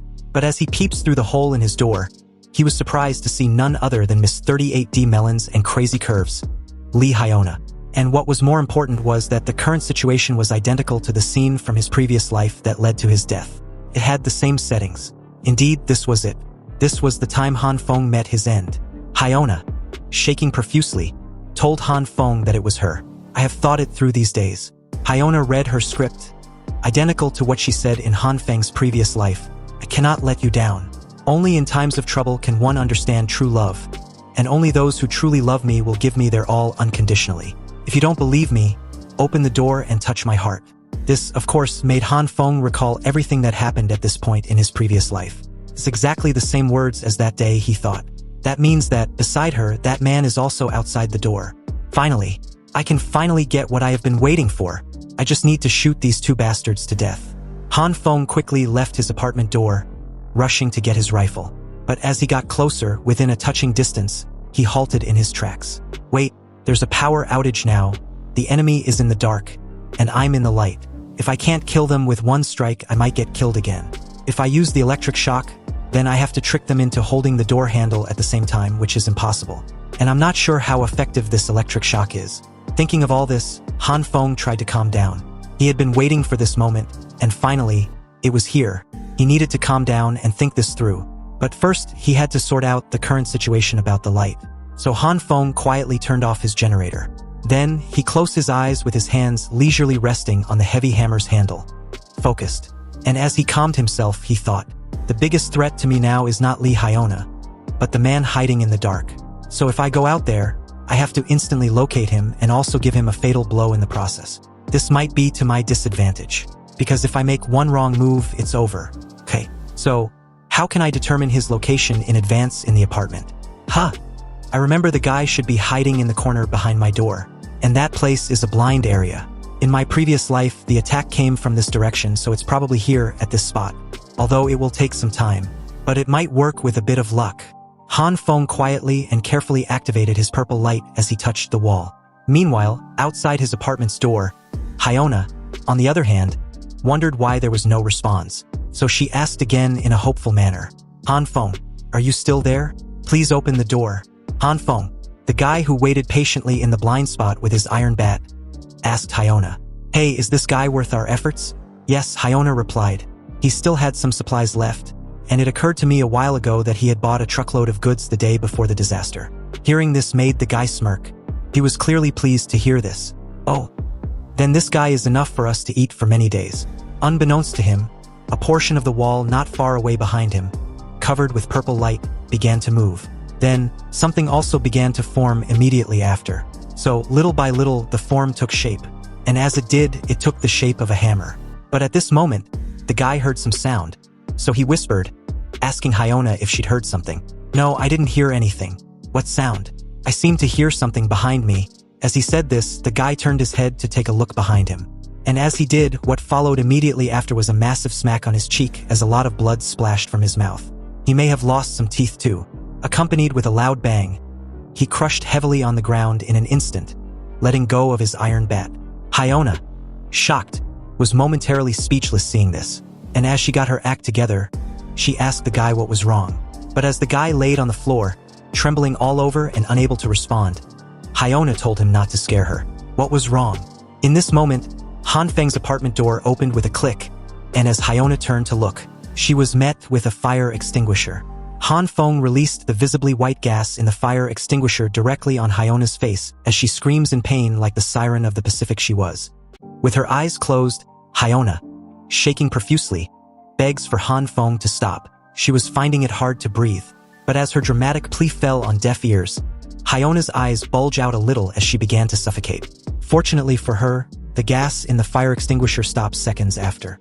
Hyiona took a couple steps back, and when she did, she started to cough loudly, over and over again until she heard someone groaning in pain beside her. She turned her head slightly and was surprised with what she saw. Hyona's boyfriend, who was brutally battered and shaking uncontrollably, turned out to be the guy she received help from earlier. All the food he managed to deceive and buy from the other homeowners were taken away when his apartment was raided. Left with nothing to eat, he and Hyiona targeted Han Feng, thinking he was an easy prey. However, the current situation they were in was totally something none of them expected. Hyiona was in a predicament at the moment, not knowing what to do when the guy, with about a dozen of his teeth knocked out, pleaded for her to save him. But Hyiona just simply stared, speechless. She had no idea what to do in that moment. After all, she thought what was required of her was to make Han Feng open his apartment door, and he would have taken care of the rest. But at that very moment, suspicious hands reached for her from the shadows. And as the hands tried to grab hold of her, Hyiona fearfully stepped backwards and fell on her behind with a loud thud. Han Feng narrowly missed her as he only managed to grab a few strands of her hair in his attempt. Hyiona, on the other hand, got up in a split second and bolted like her life depended on it. And given the current situation, it was. She shouted for help as she ran as fast as her legs could carry her. Han Feng just stared at her in frustration. He was a bit angry at himself for his slip-up. And as Hyona's figure disappeared from the corridor seconds later, he was taken aback about how quick she was. Hyona's escape was even faster than a fire drill. The guy she left behind also tried to get on his feet, alarming Han Feng. He kicked the guy in the stomach. "Who gave you permission to get up?" "Who?" he asked. Han Feng raised his leg and was about to continue his assault when the guy started to vomit, pleading for him to wait. He should wait for a moment. Did Han Feng know who his father was? "If you dare to touch me again," he said, "I will." Han Feng punched the guy in the face, cutting him off in the middle of his threats. Then, he kneed him on his chin with an uppercut. "You think you can threaten me in a time like this? I don't care who your dad is. After all, it's you I'm hitting, not him." The guy immediately raised his hand, and again, pleaded for Han Feng to wait. "Wait a moment, big brother. I have no grudges against you. Why do you?" He was cut off again with another punch in the face. Han Feng spared him no words as he got on top of him and started punching him repeatedly. Realizing that Han Feng was dead set on killing him, he asked why. Why was he trying to kill him? Was his life so worthless in his eyes? Han Feng continued with his assault, and didn't even stop when flesh blood continued to drip from his raised fist. So when he eventually halted his actions, the guy's face was bloodied and beaten so badly that he could barely see or talk. His shaking body also intensified. But Han Feng neither cared nor did he want it to stop. He grabbed the iron bat initially intended for him, and as he walked up to the guy, he started to cry, realizing that his permanent end was near. His last request was for Han Feng to give him a reason. Why was he really doing this? Reason. Han Feng said this through his clenched teeth. "Stop pretending already." Without any hesitation in his movement or decision, he swung the iron bat directly on the guy's head, deleting him. His blood splattered on the cold floor, and the scene was similar to the treatment Han Feng received in his previous life. Han Feng, breathing rapidly, commented that in his previous life, did the guy ask why when he killed him? Suddenly, when the adrenaline subsides and the realization of what he had done hit him, he covered his mouth in attempt not to vomit. But that was unsuccessful, as seconds after, he knelt on both knees and vomited all the content in his stomach. At this moment, he heard something behind him, and as he turned to have a look, it was none other than his roommate, the evil king's true eye. Upon witnessing the scene in front of her, the girl just bent down, touched the pool of blood with her finger, and with an expressionless look, asked Han Feng if he needed any help. The scene shifts back inside Han Feng's apartment a while later, where he sat across from the girl, who was busy eating. Han Feng felt uneasy as he contemplated, thinking about the girl's behavior. Such a horrific scene, but she was not afraid at all, he thought. In fact, it felt like it was nothing new to her. This girl is a little scary. It's better not to let her stay in my house. Han Feng tried to convince her that people may come back for revenge at any time, and she will be implicated if she stays in his apartment. Upon hearing this, she simply replied with an "oh," then continued with her drink. Han Feng wanted to know if she agreed with his reasoning or not. After all, she was doing this for her own good, he said. The girl just straight out rejects the idea and replied that she would rather stay. And this pissed Han Feng off greatly as he gritted his teeth in frustration. He tried once more, reminding the girl that it was too dangerous to stay in his apartment. There was a high chance that they would die. The girl just placed the drink she was enjoying on the table in front of her, and got up. She told Han Feng not to worry because she, the evil king's true eye, will help him.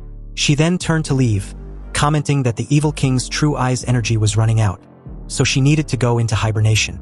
Han Feng grabbed her arm and told her to wait a moment. She shouldn't keep trying to evade him with her immature remarks. He was talking to her about real issues.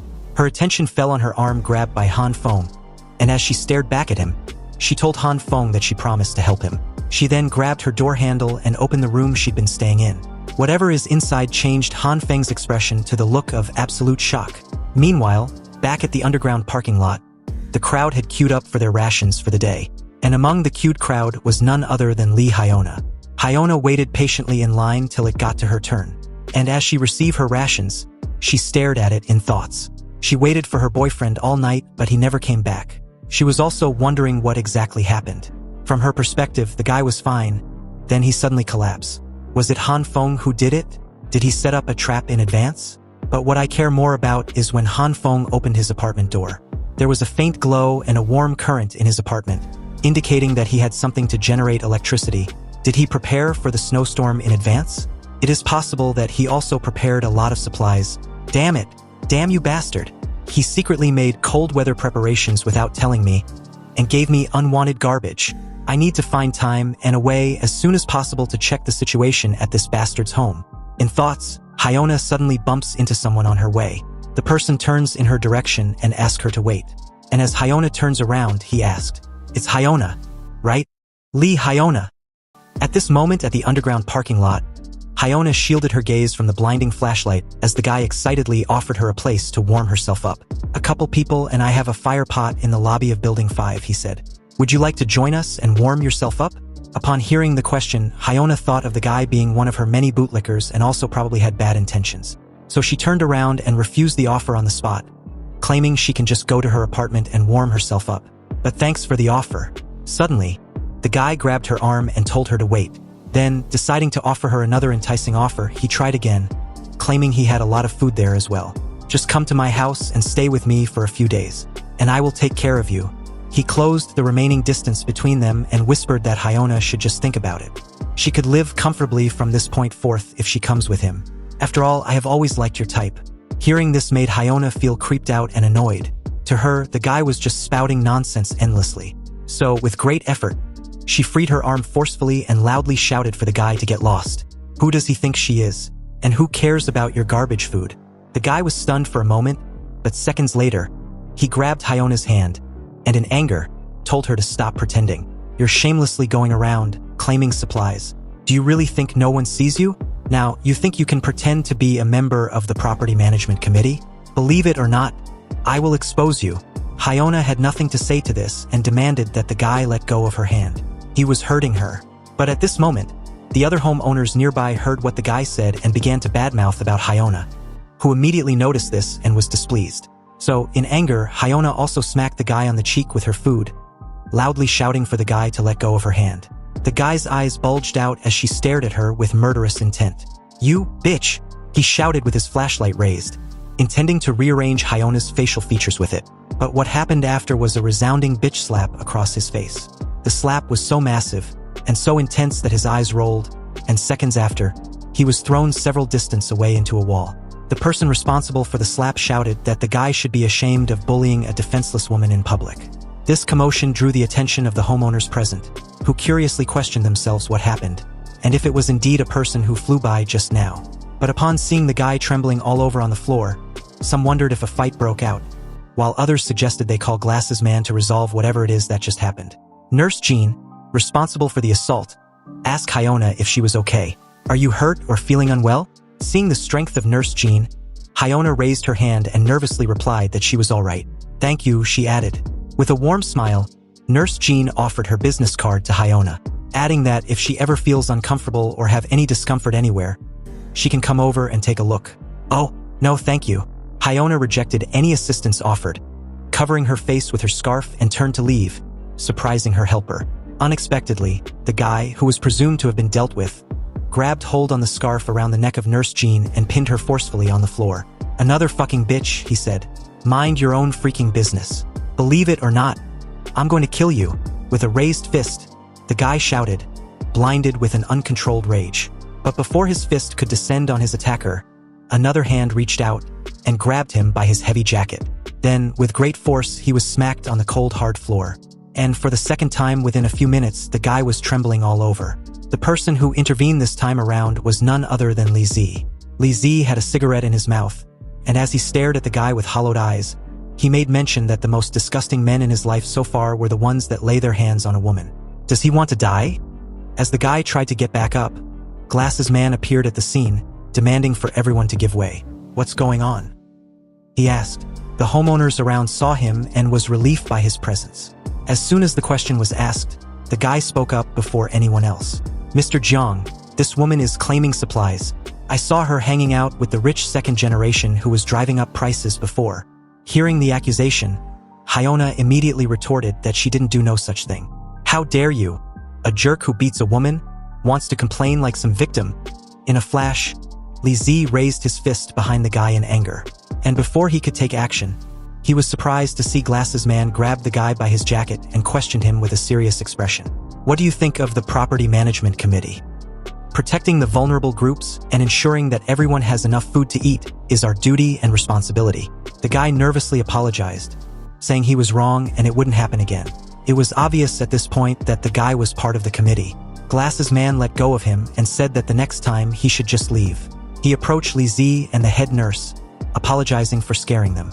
Sorry for scaring you too, he said. Anyway, are you two really not going to consider what I said before? Li Zi immediately turned and left the scene, saying he had no interest in gang robbery. He would rather starve to death than join Glasses Man and his committee. This sudden behavior startled both Glasses Man and Nurse Zhan, who turned her gaze towards him, and with her usual warm smile, apologized. I'm sorry, Mr. Jiang. I still can't accept this method, she said. However, if you have patients that need my medical assistance, then I can still help. Hearing this, Glasses Man thanked Nurse Zhan for her offer. He then sighed heavily as he stares at the two departing figures. But at this moment, Hyiona called out to him from behind. So with a puzzled look, Glasses Man turned to her as she asked if he could join him. With a seductive demeanor, Hyiona grabbed Glasses Man's arm and closed the distance between them. Actually, I have always admired you, she said. Unfortunately, I never had the chance. But as of now, everything is different, so we have a lot of time. Unexpectedly, Glasses Man rejected Hyona's advances, surprising her greatly. Because, for the first time in her life, a man questioned her usefulness and didn't immediately lust for her. Glasses Man politely put some distance between them and asked with a smile. Miss Li, did you misunderstand? He questioned. I asked them to join me because they are useful people. Obviously, one of them can fight, the other can cure diseases. What can you do? I'm sorry, but you're not worthy of my winning over right now. Glasses Man said this as he turned to leave, leaving Hyiona absolutely dumbfounded. But what Glasses Man said about not being worthy made her suddenly think about Han Feng's apartment. Hyiona believes that with this information, she could change his mind. So her next words made Glasses Man stop in his tracks a few distance ahead. Glasses Man turned his head slightly and looked at her from the corner of his eye when she made mention that she happens to know where they could find supplies. Lots and lots of it. And all in one place. So how about it, Mr. Jiang? Meanwhile, as the scene shifts to Han Feng's apartment, we finally see what surprised him when he opened the door earlier. Whether it was fate or mere coincidence, the girl happened to be the person responsible for emptying the supermarket earlier during the end of the world. Her ability was a space type. At this moment, she was trying to take something Han Feng requested from her alternate space. Around them were many failed attempts.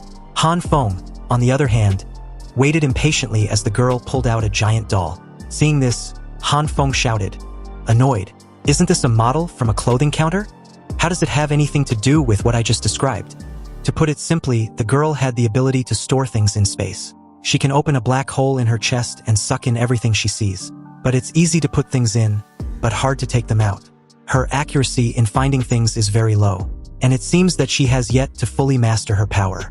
Han Feng took a good look around, and told the girl that his house will be full before they find what they are looking for. But as he continued to watch her take things out one after another, countless questions filled his mind. What is the inside of your black hole like?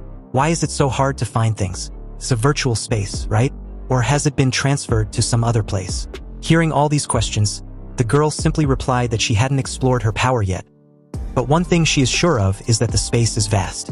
This made Han Feng more curious, so he asked if he could stick his head in the space and take a look. With this approach, I can even help you look for it. The girl had no objection when she heard this. So, as he brought his head closer, he thought that the girl's hands were moving around so naturally, so it shouldn't be a big problem. Then, seconds after, he closed his eyes and plunged his head in the other dimensional space. Inside, Han Feng slowly opened his eyes, and as he took a look around, the scene in front of him shocked him greatly. The dimensional space was indeed as vast as the ocean, and inside were countless things floating. Han Feng couldn't help but laugh nervously. You are indeed a supernatural being who emptied out all the supermarkets in the East District overnight, he thought. But isn't this like looking for a needle in a haystack? Unexpectedly, Han Feng's eyes suddenly bulged out, and seconds after, they started watering. This was because there was no air in there. He started to struggle desperately. Han Feng thought he was going to die, but luckily he managed to pull himself out at the last moment.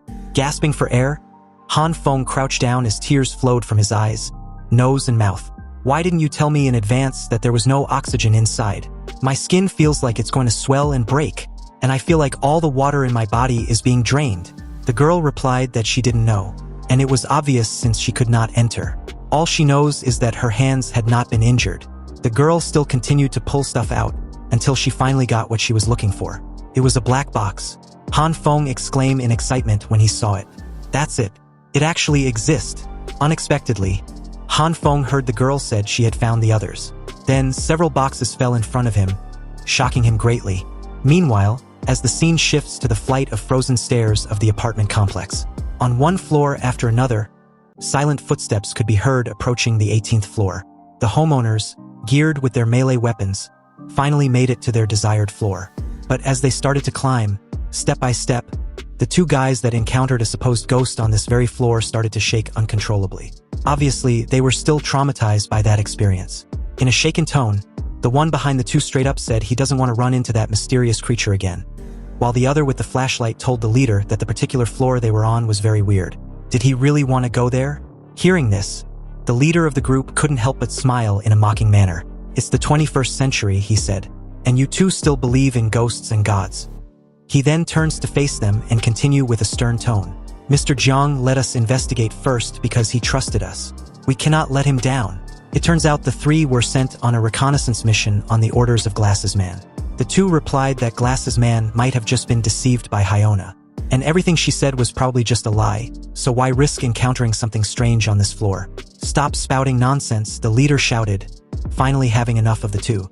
They were supposed to trust Mr. Jiang's judgment, finish the work quickly and return as soon as possible. Unbeknownst to the three, their actions were being observed by Han Feng and the girl in real time. With the aid of a drone, the two quietly watched the three argue about their current predicament on whether to proceed forward or not. Sure enough, they came. Fortunately, surveillance was arranged in advance. Han Feng then tells the girl to begin the second phase of their plan, and with a detonator in hand, he continued that he would go ahead and light the ignition while the girl set everything in motion after he's done. The evil king's true eye simply nodded. Han Feng, with an intense focus, stared at his digital pocket watch in his hand, knowing full well that his timing had to be exact. If everything goes as planned, they would be able to get rid of the three homeowners without leaving the apartment. On the other hand, as the three guys made their way forward, the leader asked the two behind him whether they could also hear the noise ahead of them. Hearing this, they frantically replied that it could be the ghost they mentioned earlier.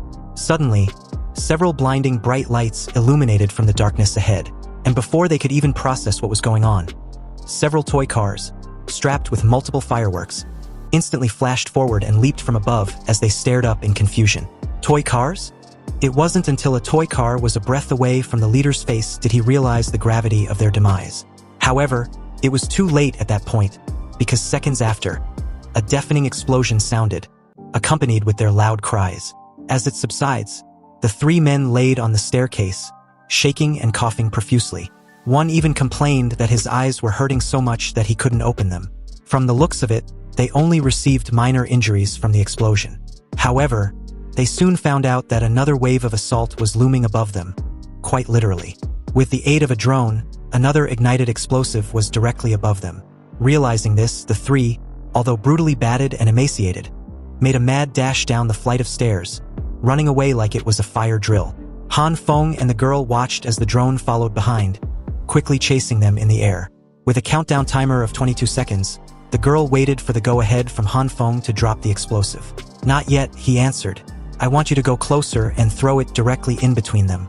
I'm going to teach them a lesson this time. With 15 seconds left, they waited for the perfect opening to make the drop. Unexpectedly, the leader had enough, and in anger, he started swinging his crowbar aimlessly at the drone. Han Feng immediately shouted for the girl to be careful. They shouldn't let the drone get damage. After all, that drone was the only one they had. The drone maneuvered all the attacks as the guy continued to curse, swinging his crowbar over and over again. But under such tight space, the guy luckily managed to land a hit on the drone, chipping a piece of its propellers and setting it off course. With only 5 seconds left, the girl told Han Feng that she was finding it difficult to control the drone due to the damage it received. Han Feng retorted, shouting that she just needed to control it for 5 seconds. However, with 3 seconds left, the drone crashed throughout a window. And with just a second to spare, It managed to make it high above the building, detonating the explosive with a massive fireworks. However, with the right propeller damaged, the drone was heading down to a possible crash landing. Han Feng told her to quickly find a stop above ground before it crashes. The girl was able to successfully find a window of a floor within their building to land the drone. Han Feng quickly grabbed his jacket, put it on, and was ready to head downstairs. "I'll get it right away," he said. "This drone is so important to us." But before he could head outside, the girl said abruptly that there was a body in the stairwell of that floor. Curious, Han Feng came to have a look. He told the girl to zoom in a little closer to have a proper look. And as she did, he realized that the body was none other than Li Zi's. Han Feng stared at the screen in shock, wondering why he was there. Why did he fall there? He questioned. Then it occurred to him that Li Zi might have been robbed by the homeowners. Anyway, he couldn't watch him die. He opened a small wooden cabinet and took out a key. Closing it, he told the girl that she shouldn't open the door to anyone under any circumstance. He had a spare key and would be back soon. Han Feng also picked up something else and began to examine it. But at that moment, a shadow casted on his figure that drew his attention. Looking up, the girl had a communication device in her hand. She told Han Feng what it was and handed it over. Han Feng thanked her. He quickly got up, and after thoroughly checking his handgun, he hoped of not having to use it. Han Feng was ready to head outside to retrieve his drone and help Li Zi. With extreme caution and nimble movements, Han Feng descends the staircase with a flashlight in hand. He was very mindful not to make a sound, and also checks in with the girl on every floor he reaches. So far, the 17th and 16th floor was safe. However, the 15th floor had security. As Han Feng descends to the 15th floor, he finally began to feel the cold. Having been in his warm apartment all this time, he hadn't gotten used to the cold like the other homeowners. He lazily thought that according to the drone's measurements, the outside temperature was currently at -49.8 degrees Celsius. Without protection, humans would freeze to death in half an hour. So, he needed to resolve Li Zi's situation as quickly as possible because it wasn't looking good. From the earlier feed of the drone, it looked like Li Zi's got a few minutes if not attended to. Meanwhile, as the scene shifts back to the underground parking lot, the leader of the reconnaissance mission reported everything he and the other two encountered at the 18th floor. He warns Glasses Man of the things he should be careful of if anyone happens to go up there. Glasses Man, meticulous as ever, wrote everything down and calmly thanked the three. "Okay, I understand," he said. "Thank you for your hard work." He then tells a committee member to give them 3 sets of thick clothes first. When he was done writing all the details, he took out 3 instant noodles and handed it to them, saying that his committee would never unfairly treat those who have made contributions. With these rewards, the 3, with an overly excited demeanor, immediately thanked Glasses Man for his generosity. It was at this moment that Hyiona, with a somewhat tired expression, pitifully asked Glasses Man if she could now join the committee. But unexpectedly, Glasses Man bluntly replied with a no. Hyiona hadn't proven herself. Not yet, at least. With a calm and resolute gaze, Glasses Man continued.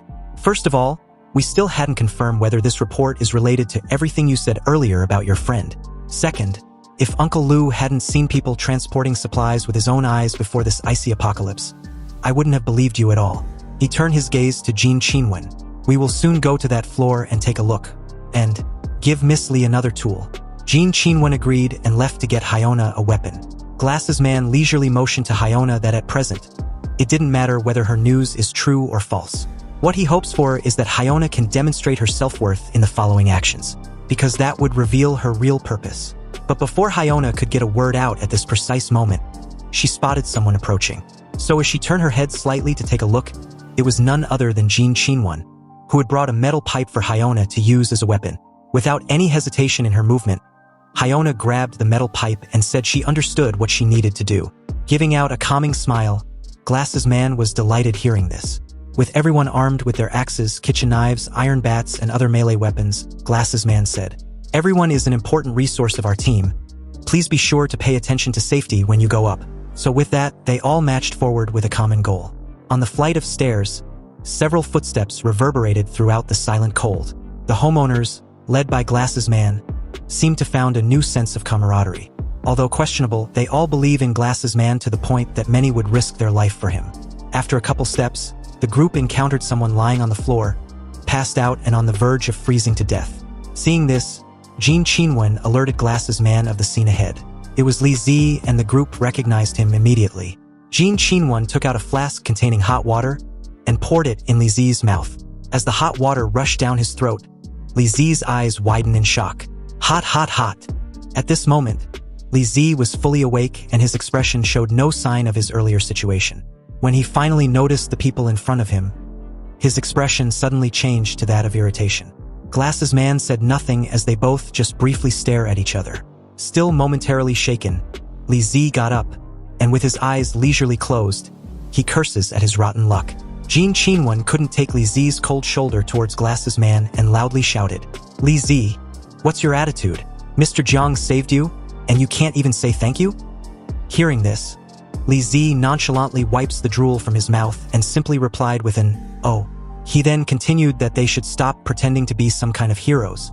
If they want to thank you, then they should first thank all the homeowners whose supplies they robbed. Jin Qinwen was pissed when he heard this. He was practically fuming at this point. "You bastard." He was seconds away from launching at Li Zi before Glasses Man intervened, halting his actions. Then, with his usual smile, Glasses Man spoke in a polite tone. "Brother Li, I really want to invite you to join us. Only if we unite together can we get through the cold weather together." However, it seems that whatever Glasses Man was selling, Li Zi wasn't fucking buying any of it. He replied with an evident disdain in his tone. "So annoying. I've said so many times that I will never join your group." Jin Qinwen then asked if Li Zi was trying to save face in front of everyone present. He was shameless before, so what's the point of acting different now? Li Zi turned to leave, repeating himself that he would never join their committee. But when he saw the look on Jin Qinwen's face, he questioned if he planned on forcing him. But the next moment, a hand suddenly rested on his shoulder. So as he slightly turned around, Glasses Man spoke up. "Brother Li, do you have any misunderstanding about us? We just want you to contribute a little so that those disadvantaged groups can have more hope of survival." Hearing this, Li Zi pointed an accusatory finger in Glasses Man's direction and said with disdain, "Mr. Jiang, don't think I don't know what you're thinking. You only give those old guys a meal every 3 days. What's the difference between that and waiting to die? Besides, I have no father or mother, so I won't fall for your tricks." Unbeknownst to everyone present, Han Feng was on a staircase ahead, silently listening in. Hearing that Glasses Man only gives the old people in the group 1 meal every 3 days, Han Feng knew that it meant that Glasses Man didn't want to take care of them, although he needed them. He was just creating an illusion of caring for the elderly as a means to an end. That's right, the property management committee takes in the old, weak, sick, and disabled in order to attract young people. And if this continues, conflicts will break out within the committee sooner or later. At this moment, Jin Qinwen, barely able to contain his anger, grabbed the collar of Li Zi's shirt, together with his scarf, and shouted, calling Li Zi an ungrateful bastard. "In a word, are you going to join or not? If not, get out. Don't block our way." Li Zi just stared at Glasses Man's lackey without uttering a word. Then suddenly, he headbutts him heavily in the face. Jin Qinwen fell to the floor, clearly in pain. But it wasn't just him, because at this moment, Li Zi, shaking profusely, reaffirmed his earlier decision of not joining their committee. And there was nothing they could do to convince him otherwise. With this new development, the other homeowners, with their melee weapons, took a few steps forward, unsure whether to attack Li Zi. Meanwhile, Glasses Man, disappointed in Li Zi's actions, asked why he was so against them. He then gave a slight nod, signaling the homeowners to attack Li Zi. Seeing this, they quickly cornered him. But this didn't deter Li Zi. After all, being in business with gangsters before the end of the world, he had seen and dealt with a much scarier situation than what he was currently in.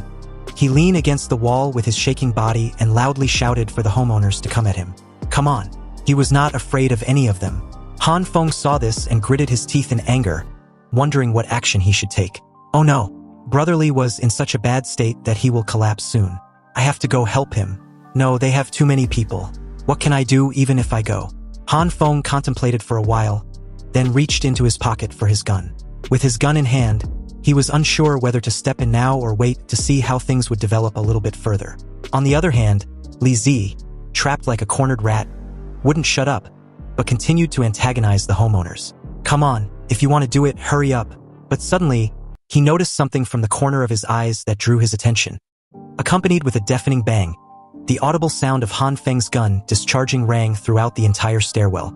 And for a brief moment, the shockwave from the muzzle blast was quite noticeable, and so was the recoil when the bullet was discharged. The entire area immediately became eerie quiet, as the only sound followed shortly after was a bat being dropped by a frightened homeowner. But as the scene pans to the crowd, their faces showed similar expressions. And it was the look of undisguised fear. Even Glasses Man, their leader and instigator, was not brave enough to step forward, but remained completely silent in the background. As the pin-drop silence from both sides stretched out, we see that amidst the frightened crowd, Jin Chin-won got the worst of it, because the shot fired was centimeters away from making him the intended target. Sitting on the cold, hard floor, he was seconds away from wetting his pants. When the crowd at the background on the staircase below, unable to see anything ahead, curiously asked what the sound was, the ones in front, with widened eyes, answered absent-mindedly that it was a gunshot. Hearing this, some began to question how it was even possible for someone to have a gun at a time like this. Seriously, you guys aren't kidding, right? Then, almost immediately, the crowd's murmurings grew louder as Han Feng shouted for them to pipe down. "Quiet," he said. "No one is allowed to move without my permission." At this moment, Han Feng had descended the stairs and was currently right next to Li Zi with a flashlight in one hand and the gun in the other, his gaze full of hostility. And the homeowners, seeing this, slowly backed away a couple steps and pleaded for Han Feng not to shoot. Meanwhile, Li Zi, who had recognized Han Feng earlier, thanked him. Of course, Li Zi, being the one responsible for getting Han Feng a gun, was not surprised. Han Feng assured Li Zi that there was no need to thank him. After all, he was simply repaying him for his help till now. As the frightened homeowners were left speechless, Glasses Man just quietly observed the scene. His calm and calculated demeanor hinted that he was plotting something. And amidst the staggering crowd behind him was Hyiona. She was once again surprised by Han Feng's resourcefulness, and was also wondering when and how the hell did Han Feng got a gun. Han Feng even had left his apartment, which was rare nowadays. Without taking his eyes off the homeowners, Han Feng took out his key and said, "Brother Li, this is the key to my apartment. Take it and let's move back up slowly." Hearing this, Li Zi nodded slightly. He took the key in surprise and said nothing. However, the homeowners, who were currently torn, whispered to Glasses Man for his orders. They were contemplating on whether to attack Han Feng when he least notice or do nothing. But before Glasses Man could get a word out, another warning shot rang out, startling and frightening them even more. "I told you all not to move." Han Feng spoke with a stern look. Then, he ordered them to drop their weapons and get down on the ground. Without any hesitation, the crowd immediately obliged. They quickly got on their knees and dropped their weapons on the floor. "Brother Li, let's go. Whoever dares to move, I won't hesitate to shoot." Han Feng kept his gun aimed at the homeowners as he and Li Zi slowly climbed the stairs backwards. And as soon as they put a significant distance between themselves and the homeowners, they suddenly bolted for the 18th floor. Staring up the stairwell, the crowd didn't follow, but they could clearly hear the rushed footsteps above. Glasses Man got up and calmly asked the crowd if any of them knew of Han Feng.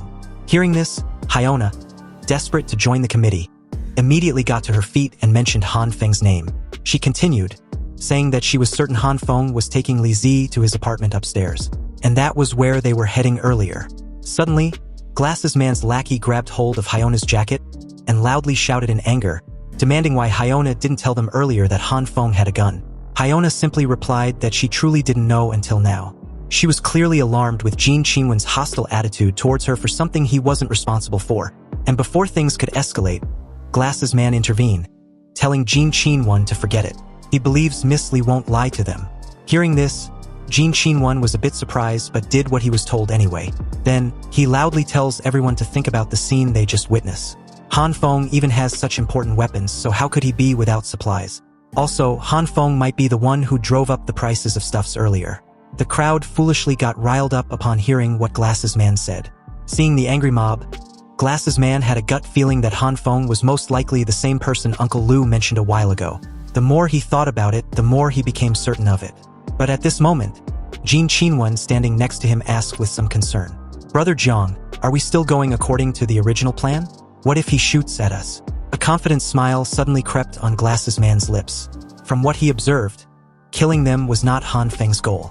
If Han Feng dared to kill someone, he would have done it just now.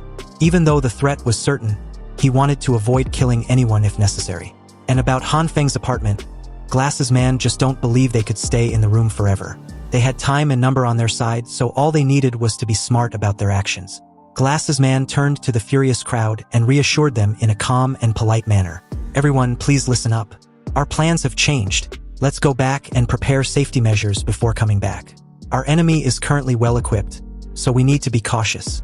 Meanwhile, at this time, Han Feng and Li Zi had successfully made it to the 18th floor, and were currently heading towards apartment 1804 as soon as possible.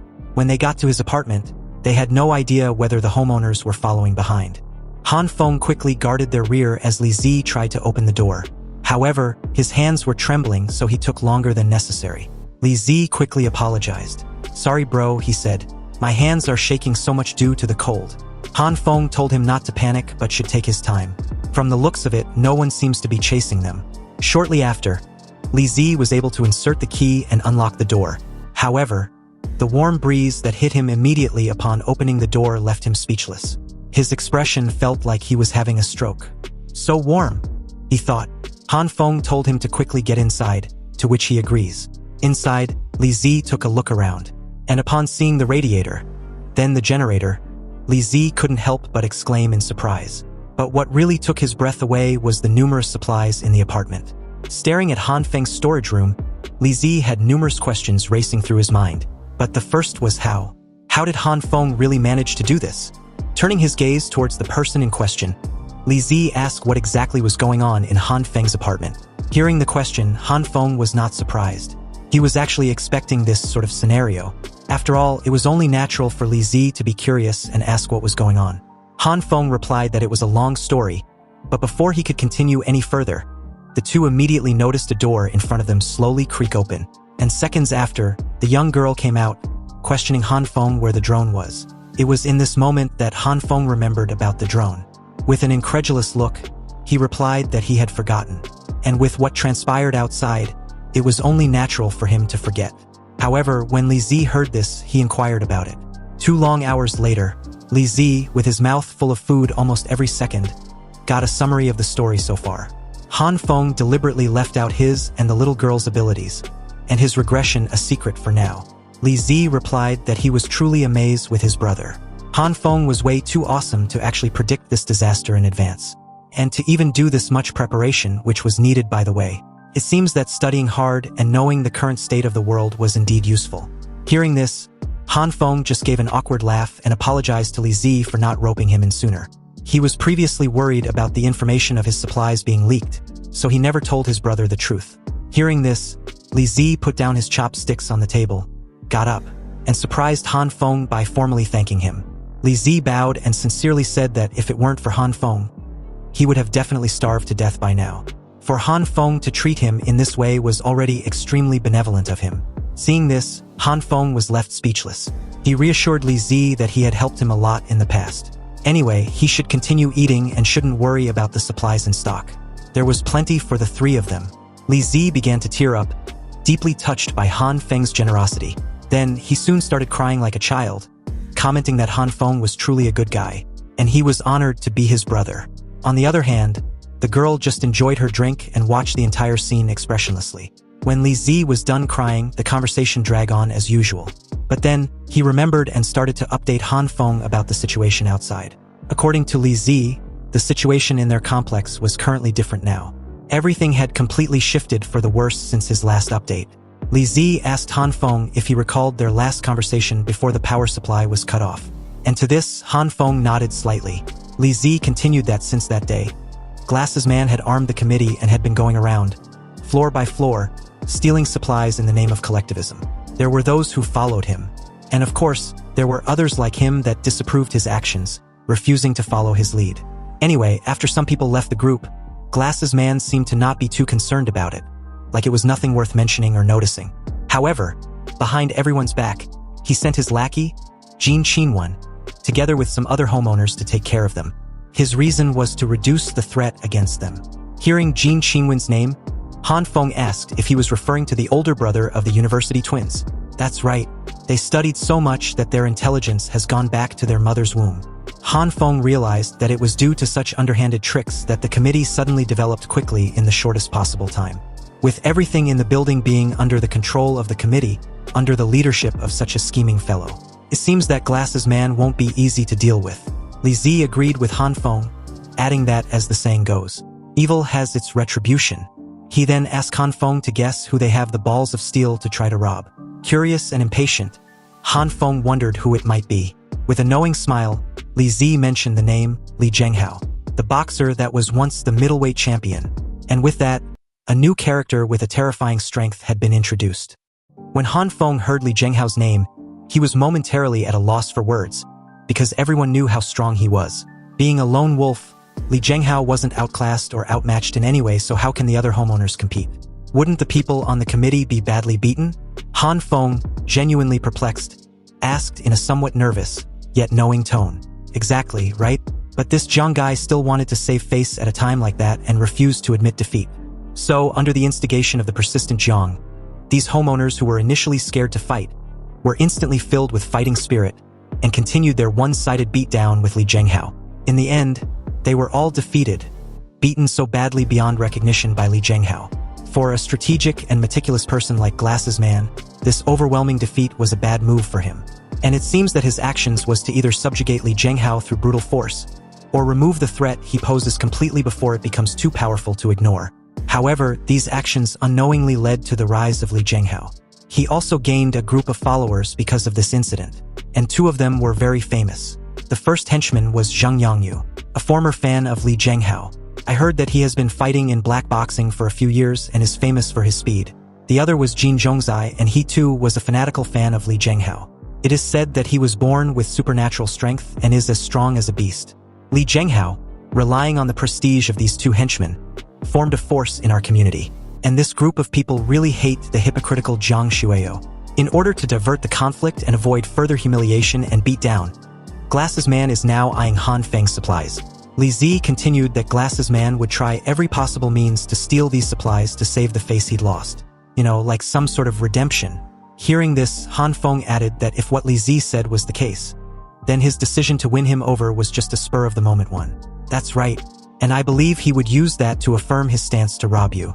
Before I fainted, I wanted to come upstairs to tell you that they were coming to rob you. Han Feng held his chin in deep thought. He now realized how it was no wonder Zhang Shueyo wants to win over his brother Li. It seems he was not having a good time at the moment, and desperately needed a henchman who was decent when it came to fighting. This was to increase his might and give the other homeowners a chance to compete if it comes to it. As the group continued to chat, a sudden click at the door drew their attention. Li Zi, clueless as Han Feng, wondered anxiously what it might be. Someone is coming. The little girl took out her phone and showed the two the live surveillance footage. In the footage, all the homeowners had gathered at Han Feng's door, and Glasses Man was quietly issuing orders to them. They came well prepared and even brought ballistic shields with them. Seeing this, the two immediately panicked. Han Feng quickly told the girl and Li Zi that he was going to electrify the door. But the moment he was about to head for the door, the little girl held his jacket to stop him. Han Feng halted in his tracks and turned to question what the problem was. With a slight hesitation, the girl replied that she smelled sulfur. Sulfur. But at this moment, before the three could figure out what was going on, a deafening explosion rang out shortly after. And with it, a massive quake that made the two and the girl tremble to the ground and on the table respectively without any resistance. Han Feng gritted his teeth and covered his right ear. How dare they try to blow me up? When the three gained their bearings, the girl explained that the unwanted intruders were using local blasting explosives, which were not very powerful but effective in getting the desired job done nonetheless. Curious, Han Feng asked how she knew all this. She simply showed him the surveillance. What a bunch of bastards! Li Zi cursed loudly. However, Han Feng noticed a familiar figure among the crowd, a figure he couldn't ignore. Of course, this person was none other than Hyiona, who was, at this very moment, detailing everything she saw and knows about Han Feng's apartment. Oh, so it was you who brought Zhang Shueyo here. Seeing Hyiona, Han Feng was a bit regretful for allowing her to escape. He was too preoccupied at that time in eliminating the immediate threat and cutting off Hyona's support to deem her of being a threat also. But it seems letting her live was definitely a mistake he intends on rectifying when he gets the chance. Han Feng warned Li Zi to stay away from the door. He took out a plug and inserted it into a socket in one swift motion. And what followed after was a loud piercing scream at the other side of the door. At the other end of the door was a male homeowner electrocuted to a charred stake, his face highlighting the agony before his death.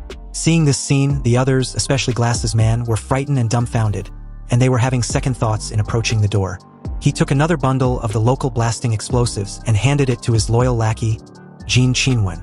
Install the explosives at the junction of the door and the wall, he said, and try 2 packs this time. Jin Qinwen nodded slightly, and with extreme caution, He managed to do exactly as he was told. At a safe distance, the explosives detonated with a massive boom. And with it, rocks and sand were flown everywhere. However, Han Feng's door and walls were intact. The only damage was a few cracks. The group, hiding behind their ballistic shields, were completely astonished. Mr. Jiang Jin Qinwen called out. It still didn't explode. Obviously, he could see the result for himself. Glasses Man, momentarily speechless, didn't reply and took a moment to silently assess the situation. He knew the explosives themselves were certainly fine and not the issue. It seems that this Han Feng guy had taken some precautions in advance. In a calm tone, he told Jin Qinwen to use 3 batches of explosives together this time around.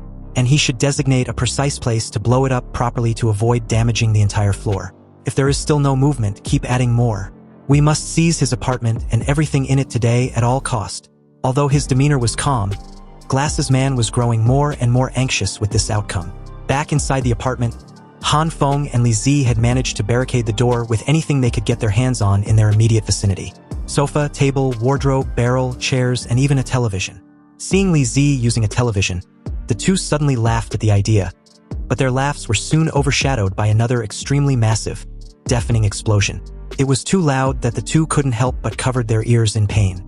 Han Feng shouted, asking if Li Zi also feels that the explosions were getting louder and louder. However, Li Zi couldn't hear a word Han Feng said and shouted for him to repeat himself. A while shortly after the explosion, everything quieted down, and Han Feng's hearing returned to a somewhat normal state.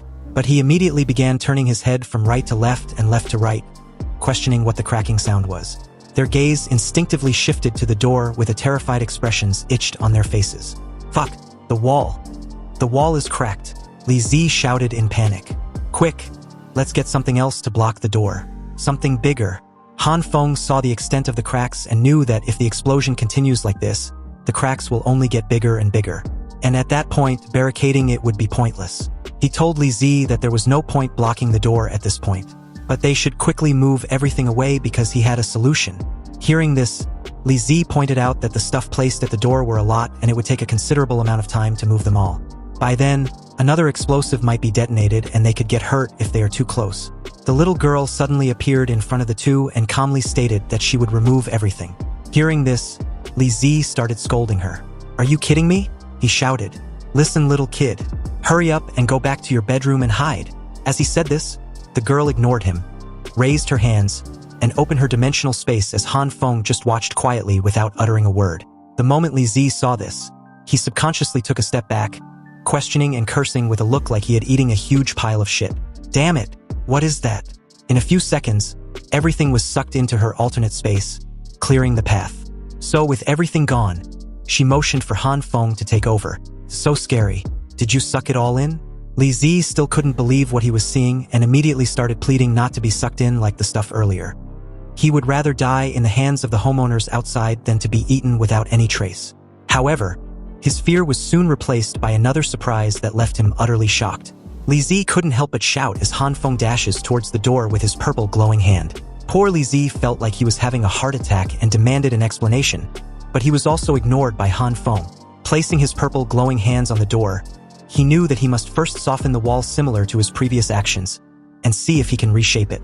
But he needed to be careful when it came to controlling the range, otherwise the hardening process will be extremely difficult and there wasn't much time either. Han Feng studied the process carefully, and the moment the integration started, he noticed right away without difficulty. He immediately added the green glow, and shortly after with maximum effort, the door and wall was good as new. The method worked and eased his doubts and worry. He was unsure whether the purple light, together with the green light, could also fix damaged things. The result was a success, meaning that they could not only strengthen but also repair. On the other hand, Li Zi was losing his marbles at this point, but he kinda got the gist of what was going on. Sure enough, bro, I'm not insane, right? Is this magic? You have superpowers, don't you? Hearing this, Han Feng felt a headache coming on. It felt good and liberating being unrestrained and to be able to use his power freely and openly. But the consequences and the pain of having to explain was annoying. Han Feng was about to explain himself when the girl suddenly spoke up, telling the two to get down and cover their ears. Although they were prepared this time around, the deafening sound made Han Feng and Li Zi scream like children while the child among the three was handling the situation like an adult. When the chaos subsided, Han Feng was shocked to find out that the wall at the lower level had cracked again. and this time with much severity. What? I just strengthened it. Why is it cracked again? The girl observed the surveillance outside and noticed that Glasses Man had altered his strategy. He intends to blow up a specific area, which was the ground level of the wall rather than the entire section of the wall together with the door. In the live footage, a massive local blasting explosives laid directly at the door, seconds away from detonating. Han Feng, sweating bullets, gritted his teeth in anger. He knew that in this situation, no matter how he fix it, it would be completely useless. The current explosive was the biggest one yet, and considering what the previous one did, the wall would not be able to hold for another round of repair. He turned to face the two and said with a fierce look in his eyes, "I have a dangerous idea. Are you willing to believe me for once?" The two readily agreed. After all, it's not like they had any other option at this point. Whether to block or to do something, it's all up to Han Feng. Han Feng stood tall and determined, his demeanor like that of a person with an insane yet a brilliant idea. "Okay, then do exactly as I say." And just like that, a few seconds passed, and what followed immediately after was a deafening explosion so massive that rocks and sand flew everywhere at the entrance of the apartment. The whole floor shook violently as a result for a few seconds, before gradually returning to calm. Also, the entire section of the wall around the door was completely shattered, leaving visible and numerous cracks too chaotic to ignore. The upper section of the door creaked open marginally. Then, accompanied with a resounding thud, the entire frame, together with the massive door, fell over like a fallen domino. Observing the scene with keen interest were the homeowners at a safe distance. The moment the door fell, they began to slowly approach the entrance of the apartment. Jin Qinwan was the first to speak up when they were about to enter, cautioning everyone to be careful and check every corner. And to this, the homeowners agreed without any objections. But the moment they entered the apartment, they started rampaging everything in sight. And this made Glasses Man remind them again about the need to be cautious and careful, because their enemy might launch a sneak attack. They were then told to check the kitchen first for supplies. But upon a thorough check, they found nothing. And not only there, but the living room also. "Mr. Zhang, there is no one in the living room, and there are no supplies either." Jin Qinwan approached Glasses Man with a box in hand, stating that the only thing they found was this box of seeds beside some garbage in the kitchen. Hearing this, Glasses Man exclaimed in disbelief, his voice tinged with evident disappointment. Obviously, Hyiona became the target of everyone's disapproving stare. Jin Qinwan, who never liked Hyiona in the first place, shouted, asking if she's been lying to them all along. At this point, Hyiona was at a loss for words, momentarily speechless, dashing her gaze from side to side to find everyone, including Glasses Man, staring at her like they wanted to skin her alive. She replied nervously that she didn't lie. Everything she said was true, and Han Feng must be hiding everything in his room. Meanwhile, the homeowners searching the rooms finally reached the last room unchecked. But the moment the guy reached for the doorknob, the other told him to be careful. "Yeah, I know, I don't want to get shot," he replied. When the door slowly creaked open, the guy was about to stick his head to have a look inside. Unexpectedly, what happened immediately after was a sudden slap of the cold surface of the ballistic shield warming his cheek. Apparently, Li Zi had opened the door and stumped on the tactical shield the homeowner was holding, cursing loudly. The two homeowners got trashed to the floor as a result. Han Feng stepped out, silently following behind Li Zi's lead. And with a cold yet warning stare, Han Feng raised his gun and took aim. When the other homeowners saw this scene, they immediately raised their ballistic shields and hid behind them with terrified expressions etched on their faces. With two down and immobilized by Li Zi's sudden outburst, the others were hiding scared. Han Feng fired a shot at the shield and loudly shouted, telling the unwanted intruders to get the fuck out of his apartment. Otherwise, they shouldn't blame him for being ruthless. Ruthless? Have you ever been polite before? Glasses Man asked in his usual calm and reserved demeanor. You've hoarded supplies and disregarded the collective, causing many residents to suffer and starve. We are here as of now to seek justice. If you still have some conscience in your heart, hand over the supplies. Only unity can help us defeat the suffering and hunger in this apocalypse. Han Feng remained silent, not uttering a word after Glasses Man's bold declaration. He knew this fucker in front of him was just speaking in a righteous manner, but he was actually blackmailing people morally, trying to look like a saint as he manipulates everyone to do his bidding from a moral high ground. But it's no use talking about this now. These people are just a bunch of hungry wolves, desperate to vent on a target. And I am the target of venting as at this moment, but as long as I handle it properly, I may become a guide. After this observation, Han Feng spoke up, shouting and matching their anger. What bullshit are you spouting? Are you fucking blind? Which eye of yours saw that I had supplies at home? Hearing this, the homeowners began to doubt themselves. After all, the facts were there for them to see. But before anyone can dwell deep into what Han Feng had just said, Hyiona loudly retorted. You must be hiding the supplies, she said. Last time I was here, you even had heating and lights in your room. Hearing this, Han Feng and Li Zi stare at each other in confusion. Their feigned expressions were that of absolute disbelief. Like, yeah, this bitch is crazy. Hyiona continued, threatening the two to tell the truth unless they wished to die. However, she was immediately forced to shut the fuck up as Han Feng fired another shot. Only this time around, it was aimed directly at her. Luckily, she was unharmed as the bullet only managed to crack the glass of the ballistic shield. Han Feng called Hyiona out, saying that she's got some nerve spouting shit when she knows exactly what she did. If you hadn't tricked me into exchanging supplies for seeds, I wouldn't have ended up like this. Han Feng furiously declared. Everyone, once again, turned to Hyiona with accusatory stares when they heard what Han Feng just said. Jin Qinwen didn't give her a chance to explain or refute and questioned in his usual loud tone. Are you fucking playing with us? No, I really didn't lie. I'm telling the truth. You have to believe me. After a long silence and careful observation, Glasses Man stepped forward and took control of the situation, telling everyone to keep a level head and not argue pointlessly. He has a simple solution. A slight smile crept up on his lips as he points at the remaining room left unchecked, telling the two guys earlier to go take a look. The two guys were absolutely terrified with this order. Obviously, they were afraid of getting shot. But Glasses Man proceeded to ask Han Feng if he would refuse this simple request. Surprisingly, Han Feng, still maintaining her stern look, gave the go-ahead. The two went in the room, and as expected, they found nothing. Well, nothing of importance from their perspective. Only the little girl and some garbage. When the girl stepped out of the room, she stared at the crowd in confusion. Then, her expression gradually morphed to that of absolute terror. She rushed and hugged Han Feng, feigning the attitude of a helpless child. Big brother, she said, I'm hungry and scared.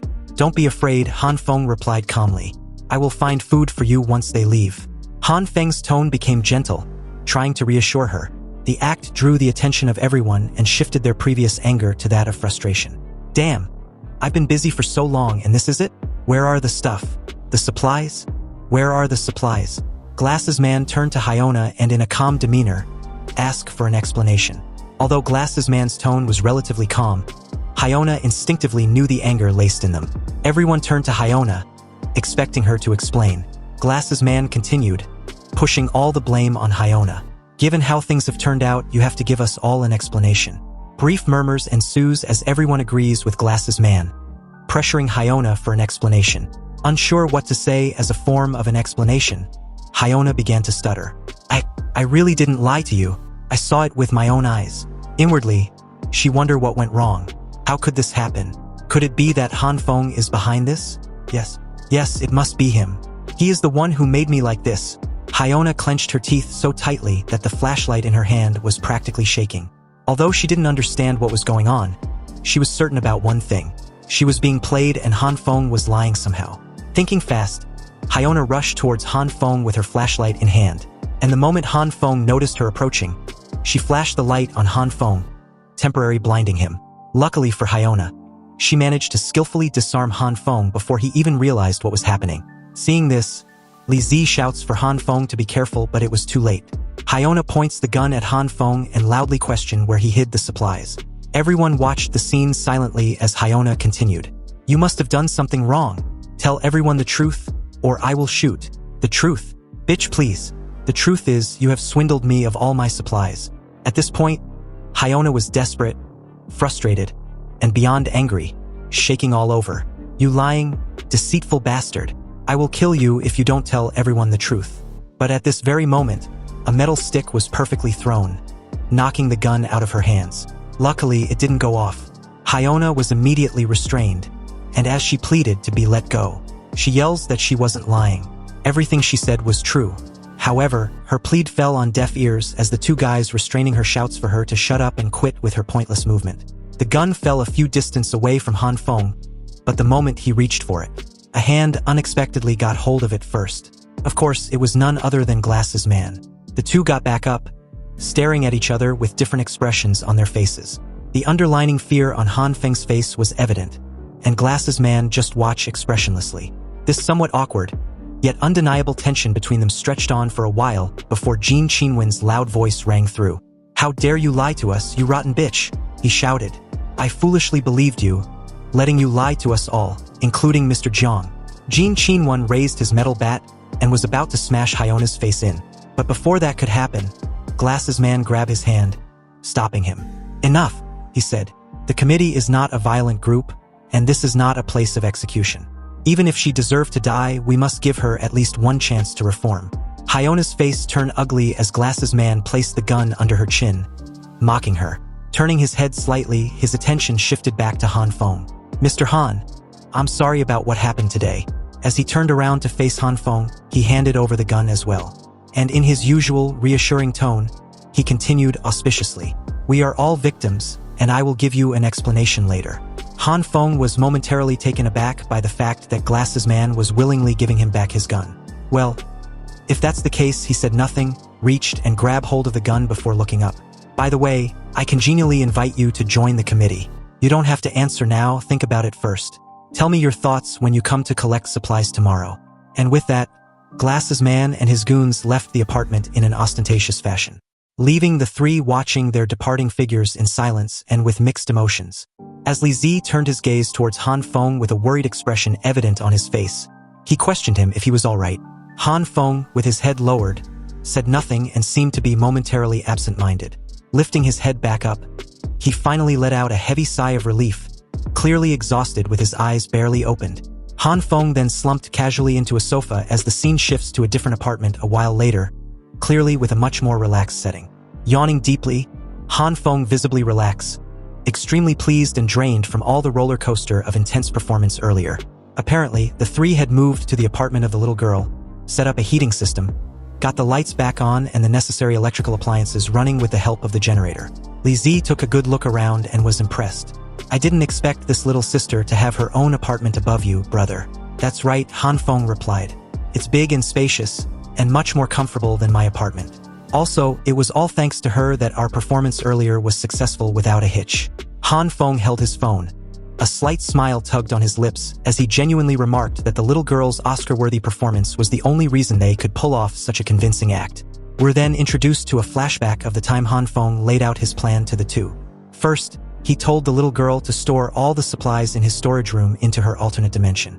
However, she should also remember to leave behind some wrappers and rubbish to create a sense of normalcy during this apocalypse. Basically, she shouldn't store anything unnecessary in the remaining rooms and should actually try to create the mess in her apartment when he first paid her a visit. Han Feng's next instruction was for Li Zi. Turning his gaze towards him, he ordered for Li Zi to quickly open the windows.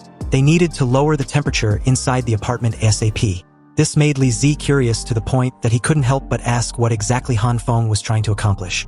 Han Feng simply laid out his strategy that they needed to make the appearance of the apartment and themselves seem like they had run out of supplies for a long time.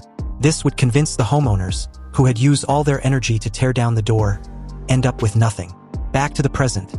The three enjoys a lavish meal as Han Feng points out that since Glasses Man had made a big deal out of this situation but ended up empty-handed, it would definitely stir up some conflict within the committee eventually. And in that situation, everyone would start pointing their fingers at the weakest person at fault to carry the blame. Obviously, Hyiona would definitely become such person for her misinformation. Also, since Han Feng had a gun for protection, the homeowners who still harbored ill intentions towards him would naturally back off. Li Zi pointed a finger at Han Feng and stated worriedly that the homeowners under the committee was so many. So it wasn't exactly safe even if Han Feng had a gun, right? A perfect example was how Han Feng was disarmed by Hyiona, and the gun, unexpectedly, landed in the hands of Glasses Man later on. Hearing this, Han Feng nodded slightly, agreeing with Li Zi's concerns, but also added that that situation was the worst-case scenario and it was highly unlikely to repeat itself. Besides, he continued, after getting the gun, Glasses Man would probably resolve the situation peacefully in order to maintain his image he'd worked so hard for. Li Zi then asked what if Glasses Man did the opposite and decided to shoot them instead. That wouldn't have happened since there was only one bullet inside the gun, and I already shot it as a warning beforehand. Li Zi's eyes lit up with joy when he heard this, finally piecing together what Han Feng had been trying to tell him. He called Han Feng an awesome little brother. Li Zi finally understood that Han Feng purposely allowed for his gun to be taken. Han Feng confirmed this indirectly by stating that his actions could just be considered as part of the plan. like a sort of contingency in case Glasses Man decides to keep the gun in the end. As the two listened silently, a little impressed, Li Zi relaxed and stated casually, "Well, it seems that from this moment forth we just need to pretend to be suffering while secretly enjoying our carefree lives." Hearing this, Han Feng disagrees. On the contrary, our main mission from this point forth should be how to bring down the committee. We need to completely destroy this organization, otherwise we would just be harboring a dangerous enemy as a neighbor. We can't be constantly looking over our shoulders, hoping not to be discovered while patiently waiting for them to eventually perish. Meanwhile, as the scene shifts to the underground parking lot, the committee was distributing rations for the homeowners at this time. A member loudly shouted for everyone to queue up properly, and under no circumstance were they allowed to cut the line. And as usual, Glasses Man distributed the supplies personally, clearly pleased with the praise he receives whenever a homeowner thanks him for their rations. However, unbeknownst to everyone present, two male silhouettes, under the cover of the dark, quietly managed to evade the security and slip behind the oblivious Glasses Man, who was still diligently handing out supplies with a large amount of goods stacked nearby. And a few distance away, two guys, obviously part of the security detail, were chatting as they made their way towards the distribution center. One was holding a flashlight and the other carrying a box. The guy with the box questioned his companion if they had checked the door where they keep the supplies. Of course, the other replied, reassuring that the door and the entire perimeter has been thoroughly checked and was secured whenever he stepped out. As the two said this, they casually passed by Li Zi and Han Feng hiding nearby. It seems that they were completely oblivious to their figures kneeling against the cold, hard floor, their bodies tense about the possibility of getting caught. Li Zi leaned slightly towards Han Feng and whispered something. Han Feng, with his usual calm but sharp demeanor, stroked his chin thoughtfully, as if calculating their next move. Li Zi explained the current layout of the apartment building, stating that according to his investigations, the first 4 floors had been cleared out. The 5th and 6th floors were occupied by the staff of the committee and their family members. And as for the 7th and 8th floors, they remained guarded, so he hadn't been able to access them. He speculated that the warehouse they were interested in was probably located on the 7th or 8th floor. Armed with metal rods, Li Zi strategized their next move. Since there are guards on the 5th floor onwards, Li Zi decided to head up first and distract them. Then, Han Feng can take the opportunity to knock them out with his metal rod. Also, he reminded Han Feng to refrain himself from using his gun unless it's absolutely necessary. The sound of a gunshot would obviously alert the homeowners of the committee. Han Feng nodded silently, ready for the task ahead. As Li Zi and Han Feng cautiously climbed the dimly lit staircase, they readied their weapons as they got to the 5th floor. They scanned their surroundings for any signs of movement but found nothing. Li Zi whispered in confusion, wondering aloud where everyone had gone. Perhaps they were taking a break for lunch, Han Feng suggested.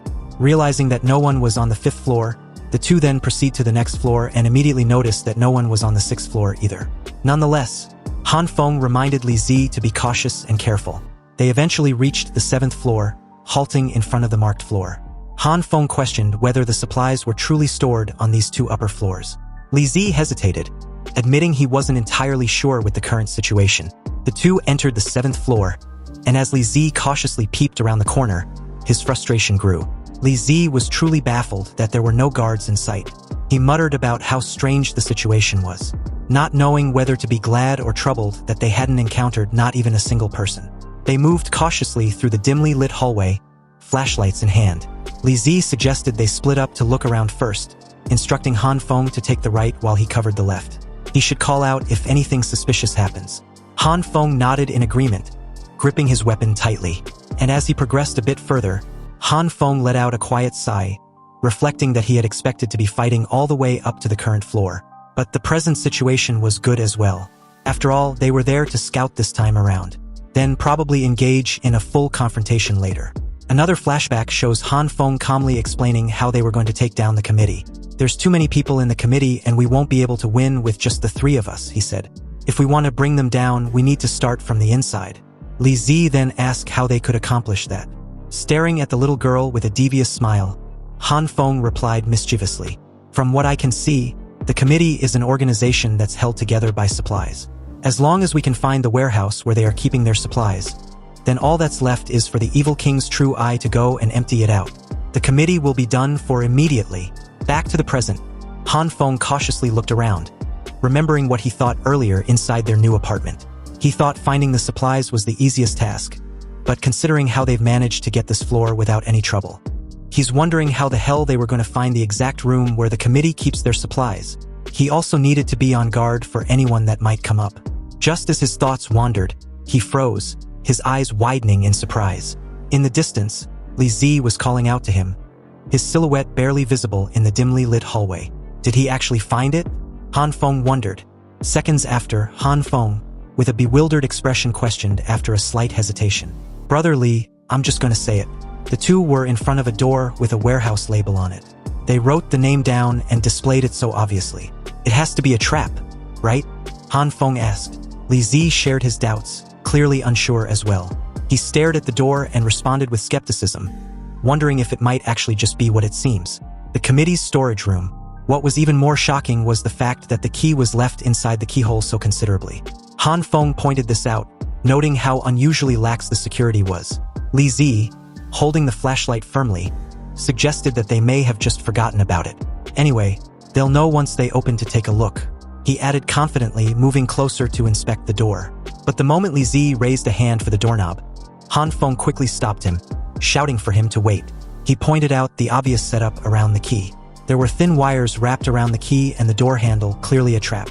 A typical one, actually. Li Zi leaned in for a closer look, and upon doing so, he noticed the setup and muttered about how elaborate and suspicious the mechanism looked. With this new development, Han Feng urged them to be extremely careful. After all, they even managed to get their hands on explosives. Who knows what's behind the door? At this moment, Han Feng recalled the encounter with the two guys earlier, mentioning something suspicious about the warehouse door. He speculated that their conversation might have been a hint about the trap they now faced. Li Zi nodded in agreement, acknowledging Han Feng's sharp observation. That makes sense, brother. Han Feng then emphasized about the importance of not rushing into anything. They shouldn't touch anything arbitrarily either until they first figure out what's inside the warehouse. Any drastic moves needed to be put on hold now that they know the warehouse location. They can take their time to discuss how to open the door when they return next time. Han Feng suggested they proceed cautiously to check the other floors. Hearing this, Li Zi agreed with a serious expression. As the two walked through the dimly lit hallway, their flashlights illuminating the path ahead, a sudden voice echoed from the side as a door was immediately opened nearby. Apparently, the two committee members were there to check on the supplies in the warehouse. The two pairs stared at each other in confusion at first. Then, seconds after, Han Feng and Li Zi bolted through the corridor as the two homeowners followed in tow, shouting for them to stop. Without hesitation, they pressed forward even further, their flashlights sweeping across the cracked walls and damp floor. As Han Feng and Li Zi navigated the dimly lit hallway, one of the guys caught up to them, and with a raised metal pipe, he suddenly launched at Li Zi from behind. Han Feng saw this and immediately warned Li Zi to watch out. Unfortunately, it was too late for Li Zi to dodge or block the attack. So, with swift and nimble movement, Han Feng raised his arm and blocked the incoming strike. Seeing this, Li Zi cursed loudly as he counterattacked. Without hesitation, he landed a powerful kick in the homeowner's groin, which sent him flying a few meters away. He yelled for Han Feng to run, then followed seconds after.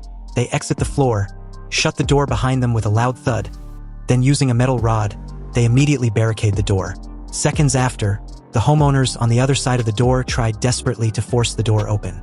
Han Feng shouted, questioning Li Zi as he grabbed his injured left arm. Didn't you say there won't be anyone on this floor when they are distributing supplies? Li Zi replied that he had no idea. Besides, he hasn't been able to enter the 7th floor previously. They turned to descend the staircase but quickly noticed the presence of someone approaching from below. Crap! Someone's coming. Left with no other choice, Han Feng suggested they proceed upstairs where there should be less people. Hearing this, Li Zi readily agreed. They soon reached the 8th floor, and as they entered and found no one in the hallway, they immediately barricaded the door. It was in this moment that Li Zi noticed Han Feng's discomfort. Pointing to the obvious, he questioned if he was alright.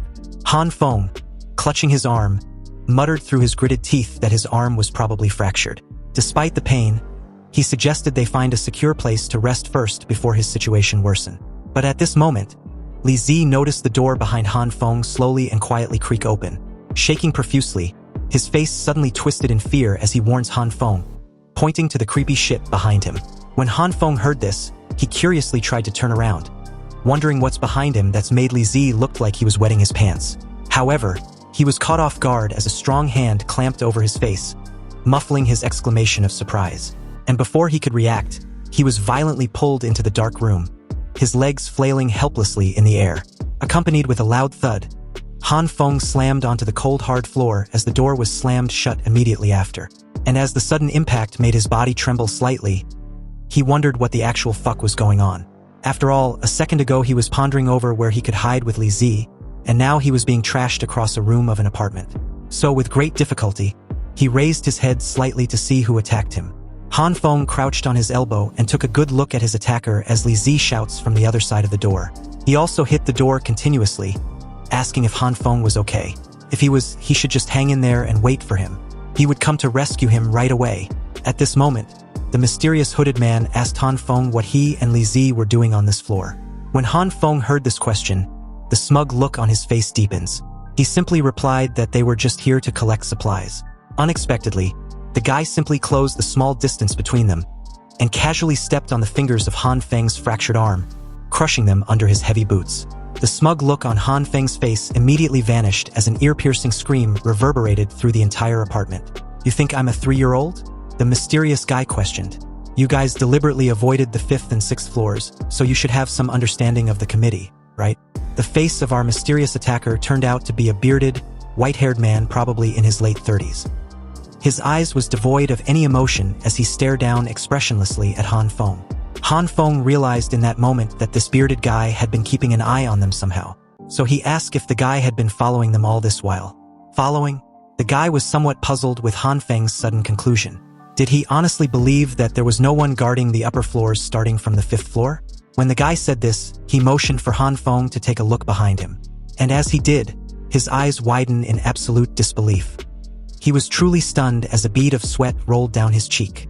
In front of Han Feng's widened eyes were the brutally battered homeowners of the committee responsible for guarding this floor, specifically the warehouse. And it seems they were knocked out as well. Was this guy the one who fucked all these people up? Seeing this changed Han Feng's attitude real quick. But they were suddenly interrupted by the other homeowners who had finally caught wind of the situation. Their shouts came from the hallway outside, and judging from that, it seems that Li Zi was discovered immediately and chased after. As the group outside wondered where all the homeowners on guard duty was, someone suggested they search every apartment. Han Feng heard all this and realized that Li Zi might currently be in a tough situation. It was unfortunate, but there was nothing he could do about it as he thought it over. Anyway, the bearded guy also heard the commotion outside and took it as the time to bounce. Han Feng got up, surprised and confused as the guy calmly heads towards the window. And as a gush of cold air rushed inside the apartment, the window was opened effortlessly. Han Feng quietly stared at the bearded guy, stunned upon realizing the ludicrous exit he intended to pull off. "You do realize that this is the 8th floor," Han Feng stated. "What are you gonna do? Jump?" Unexpectedly, that's exactly what the guy planned on doing. And to answer Han Feng's question, he pointed out that technically, the jump would be similar to a leap made from the 4th floor since the snow was now between the 3rd and 4th floor. The bearded guy then got on the frame of the window and continued nonchalantly. "With the snow as a buffer, this height is nothing. So, it's entirely your choice to follow me down there or be beaten to death." Before Han Feng could decide, the sudden commotion at the door drew his attention. And by the time he shifted his gaze back towards the window, the bearded guy was gone. Staring at the window curiously, Han Feng wondered if the guy actually plunged to his death. Knowing this, he didn't have the luxury to ponder on the choice any further as the homeowners finally broke the door to the apartment. Han Feng quickly made his way to the frame of the window, and as he stared outside below, the homeowner barged in and dashed towards him. Han Feng, left with no other choice, decided to take the plunge head first. On the way down, he activated his purple glowing hand to cushion his fall. He strategized to immediately soften a specific portion of the ice and snow into a jelly-like substance before impact. Fortunately, he was able to do exactly as he intended, although his landing wasn't nearly as fancy as the other guy. Anyway, when the white-haired guy heard the loud thump behind him, he turned his head slightly, a little impressed that Han Feng actually made the jump. On the other hand, Han Feng, in a scruffy and awkward fashion, rushed out of the snow with a look like he'd eaten a huge chunk of shit. The homeowners came to the window and was shocked that Han Feng survived the fall, and not only that, there was another person with him. The guy, under Han Feng's confused gaze, rushed towards a window nearby, breaking the glass skillfully and effortlessly with his elbow. He made his way inside the apartment complex as Han Feng watched the entire scene motionlessly. The only thought on his mind was who the hell this guy was. Anyhow, he followed seconds after and quickly rushed inside as well before the homeowners made their way to that floor. Shortly after this panned out, the homeowners, right on cue, barged into the apartment on the 3rd floor with their metal pipes and knives, expecting to find the 2 escapees. When they found no one, and no traces of their escape either, they decided to report what transpired to Glass's man. Meanwhile, in an apartment on an unspecified floor, the white-haired man and Han Feng gathered around a fire they set up for warmth. Beside them was what looks like the frozen corpse of the apartment owner. For a while, the two remained silent as Han Feng continued to stare at the bearded guy nervously. Inwardly, he thought the guy was pretty cool and very capable. Recalling what transpired after they made their way inside the 3rd floor of the apartment complex, Han Feng knew that if it weren't for the bearded guy, he might have been discovered shortly after the fall. Apparently, the bearded guy forcefully grabbed Han Feng and suggested they make their way to the 5th floor. His reason was simple and thoughtful. Obviously, when the homeowners upstairs catch up with them, they would definitely think that they were continuing to flee downstairs, so there was a high probability that there was an ambush waiting for them. The guy said this as he dragged Han Feng by the collar of his jacket. But in that moment, Han Feng was struggling to breathe due to that treatment, although he agreed to follow the guy's lead. Unexpectedly, Han Feng, who didn't quite believe what the guy said, deeming it against logic, actually turned out to be proven as the correct decision. Some of the homeowners did indeed rush downstairs for an ambush as a very few went to the 3rd floor. The bearded guy suddenly asked Han Feng if he was scared, pulling him out of his thoughts. And although Han Feng said nothing, trying desperately to mask his emotions, he wasn't scared but was extremely nervous. The guy soon realized that Han Feng was actually uncomfortable. "Don't worry," he said. "It's just a dead man." Han Feng was a bit taken aback and nervously asked why the bearded guy was helping him. "Helping you?" The guy repeated, genuinely confused. "I'm contemplating on whether to kill you right now. The reason you're alive is mainly due to the fact that you guys didn't fall for that idiotic and obvious trap on the 7th floor. It shows that you two still have some brains and weren't fooled by hunger. So, how about you tell me everything you know about the committee? Of course, you can also choose not to tell me. This way, I can have an extra meat shield." Han Feng gritted his teeth in anger, powerless in this situation given the gap in strength between them. And although he has a gun, he also knows that if he makes the wrong move, it could be his permanent end like the guy beside them. Han Feng thought that judging from the guards the guy knocked unconscious, he was either there to steal supplies or he had a grudge against the committee. And it seems he and Li Zi's presence just so happens to disrupt his plans. Based on these thoughts, Han Feng decided to ask directly, "Consequences be damned. Do you have any grudge against the committee?" The guy held his bearded chin and replied, his demeanor like he never truly thought of such a question. "Well, you can say something like that. After all, if it weren't for that cunning Zhang guy hiding." The guy suddenly stopped talking, and this prompted Han Feng to inquire what secret Glass's man was hiding. Han Feng lost his shit and shouted for the bearded man to spill the beans. But he just smiled at the idea. Seems Han Feng had forgotten who he was shouting at. Nonetheless, it's obvious that Han Feng really knows Glass's man, and there seems to be some connection between the two of them. As the bearded guy stood up, towering over Han Feng, he immediately kept his pie hole shut, realizing that his sudden outburst had just revealed his hand. Suddenly, the guy started to give off a terrifying and suppressing aura as he demanded Han Feng tells him all the information related to the committee. Either that, or Han Feng becomes the second dead body in this frozen apartment. At this point, Han Feng was scared shitless. But once again, the choice was entirely his to make. This took a while, and it seems that within that time, Han Feng had already made his choice. Thus, in a convincing manner, he recounted his version of the story to the bearded man. Han Feng spoke passionately, lying by omission and merging his story with half-truths. He also exaggerated just enough to have a dramatic effect, concluding the story that Glass's man came to his house with explosives and took away his woman and supplies. To show sincerity and credibility, he even took out his gun and placed it beside him. Han Feng then stated that in a desperate attempt to get his revenge on the committee, he even got himself a gun but later realized he couldn't deal with them with just this weapon, although he had once used it to protect his life. Inwardly, he hoped the half-truths and the gun could be somewhat credible enough to convince the man in front of him. The bearded man momentarily closed his eyes and let out a heavy sigh, stating that a broken pistol was nothing to the committee. And the best proof of his assumption was the fact that Glass's man didn't even keep the gun but gave it back. He sat back in his seat and continued that Glass's man also doesn't see Han Feng as a real threat, hence why he simply let him go, and also wasn't forceful about convincing Han Feng to join the committee. Oh, well, Han Feng was a bit speechless, unable to rebut. Nonetheless, it seems the bearded man believed what Han Feng said. Han Feng, at this moment, got his curiosity piqued about what the bearded man said about the gun. So, of course, he asked why the guy believes Glasses Man didn't want his gun. After all, having a gun in this icy apocalypse is a clear indication that you're not a person to be messed with. I believe there are only two possibilities, the bearded guy deduced. The first and obvious one is that it's just a show to maintain his leadership position. A ruse to portray himself as a capable and magnanimous person in the eyes of his people. The second is that Glasses Man has a more powerful weapon or an arsenal. Anyway, so you brought your brother to the 7th floor to deal with Zhang Xueo? Well, yes. Without him, the committee would be more in line. In fact, the committee's original intention was good. At least it actually kept some people alive. But Zhang Xueo's ideology had made everyone feel that whoever is worse can live more comfortably. Even after the end of the world, these people have lost their conscience and cannot be able to integrate into their current society normally. Therefore, the committee must be destroyed. A brief silence ensues as the bearded guy pondered over Han Feng's words. And after what seems like forever, he got up and simply replied with an, "Oh, I do agree that the committee is ruined. But, so what? This world is a place where the strong prey on the weak. And although I hate Zhang Xueo, your idea is also ridiculous. You do realize that the community will eventually end up with looting and fighting if your idea is actualized." Han Feng countered with a question of his own, inquiring if the bearded man had ever thought about what the community might become if left unchecked.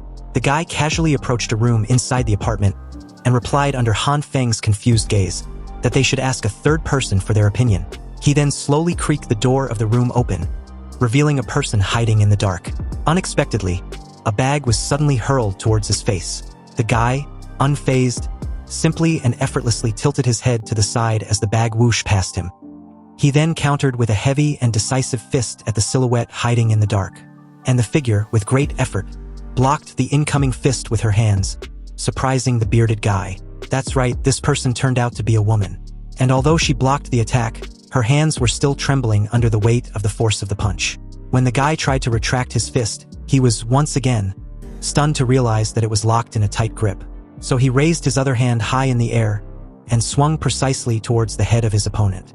In an unexpected turn of events, the hand halted about a hair's breadth from its intended target when Han Feng's voice broke through the intense exchange. He was a bit unsure, asking if she was Nurse Jean. Han Feng was truly stunned when it turned out to be her, head Nurse Jean of the city hospital. What was she doing here? Nurse Jean, equally surprised, wondered the exact same thing when she stared curiously at Han Feng. A brief moment later, Nurse Jean was tending to Han Feng's broken arm, and while she was at it, she apologized for eavesdropping on their conversation earlier, although she didn't mean to.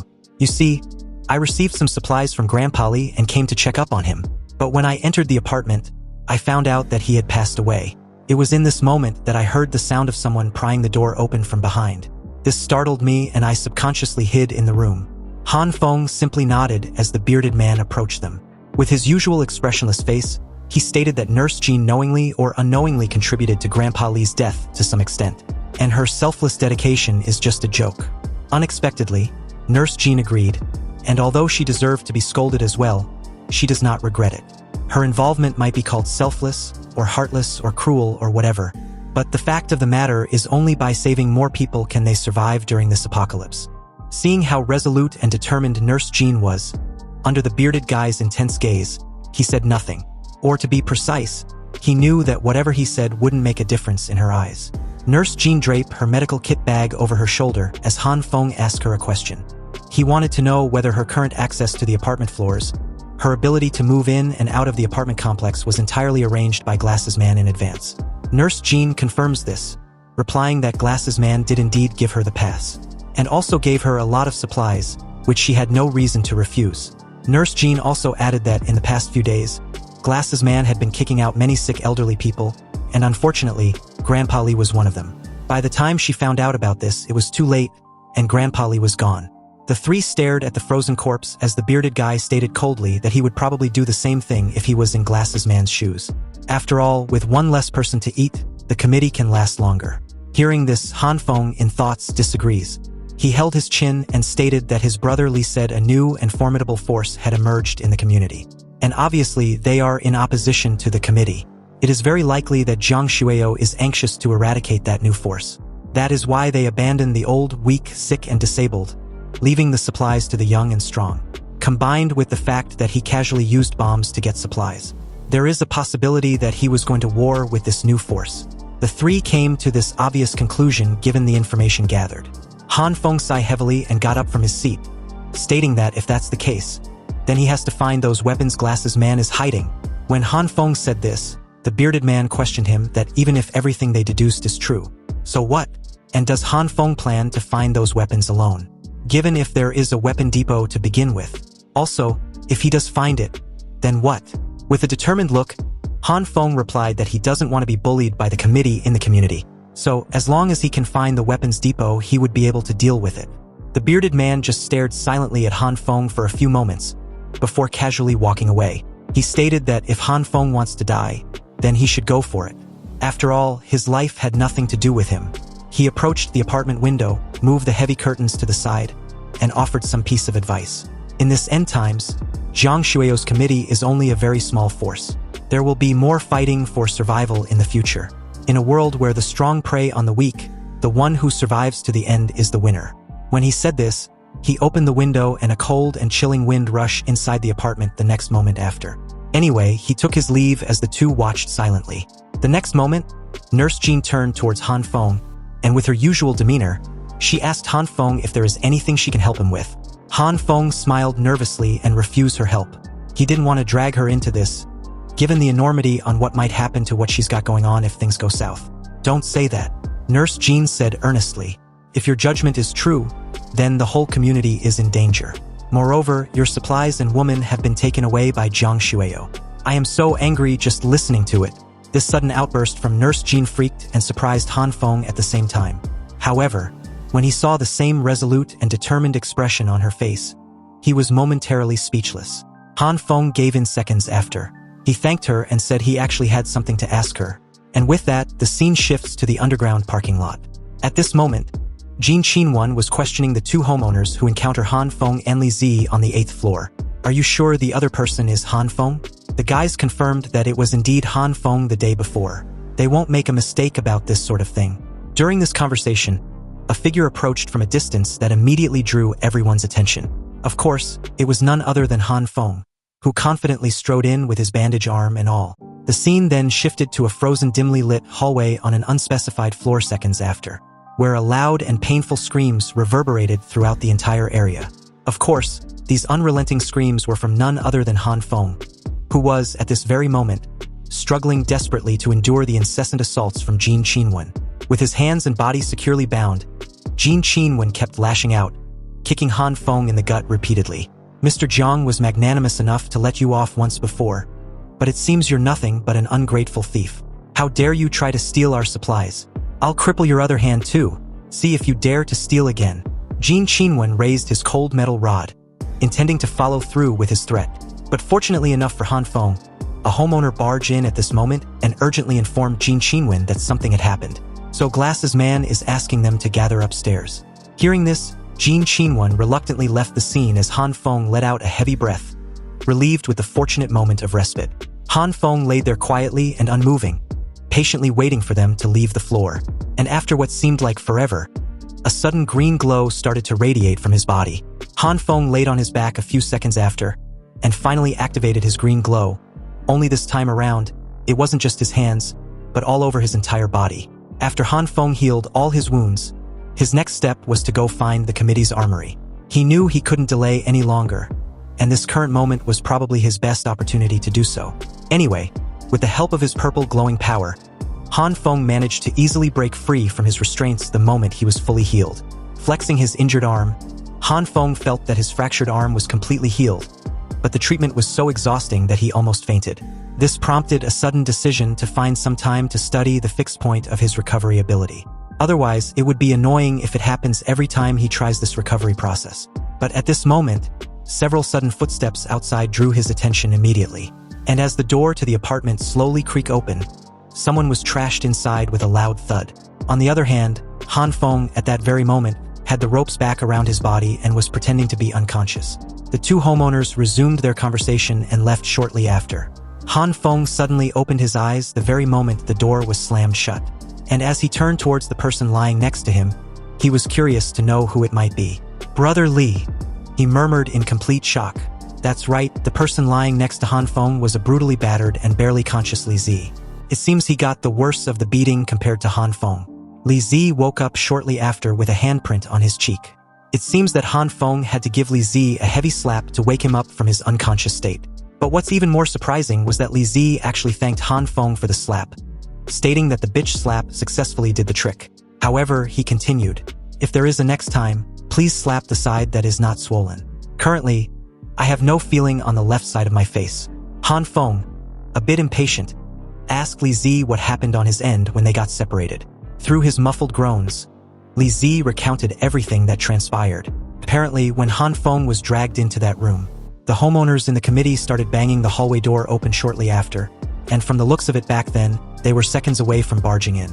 I had no choice but to remove the lock on the door of the power distribution room and hide in. And as a result, I found out that there was a big hole inside which seemed to lead to a very strange place. Thinking that those bastards would open the distribution room sooner or later, I crawled down along the wires. I thought it would lead to the parking lot on the underground first floor, but it turned out to be the second underground floor. Even though there was no one there, what I found was so many boxes, and each one was sealed tightly. I opened the boxes in front of me and found that they were all filled with sausages. Each sausage was as thick as my forearm. I was just about to take one out to check when I heard a slight noise behind me, and by the time I reacted, I was already awakened by your slap. But I finally understand why this committee is so arrogant. There are piles of sausages, and each one is this long. Li Zi even began to illustrate with his hands to emphasize the size of the sausages he saw. But Han Feng, a bit skeptical, asked Li Zi if it was really ham sausages he saw, because if the committee really had so much food, why would they use so much resources such as bombs to try to steal his supplies? Something wasn't adding up. So Han Feng asked Li Zi if he saw any indication on the packages that implied that it was ham sausages. Li Zi scratched the back of his head slightly and replied, a bit embarrassed all of a sudden, "No, there are no words on it, but the shape was exactly the same as a sausage. Now that I think about it, I have never seen one that big." Han Feng had always felt like something was not right, but a sudden realization made him question Li Zi. If it had occurred to him that that room could be Zhang Shueyo's secret warehouse? Li Zi was stunned when he heard this. "What?" he shouted. "Then what do you think those huge sausages are?" Before Han Feng could reply, the two heard the homeowners approaching the room they were in. They were also surprised that Glasses Man was suddenly anxious for them to get rid of Li Zi. Didn't he always want to win him over? A bit petrified, Han Feng and Li Zi stared at each other, totally caught off guard with this sudden news. Apparently, Glasses Man was anxious to silence Li Zi, and Han Feng by extension. So, as the door creak opened seconds after, the two homeowners were puzzled to find it empty. "Huh?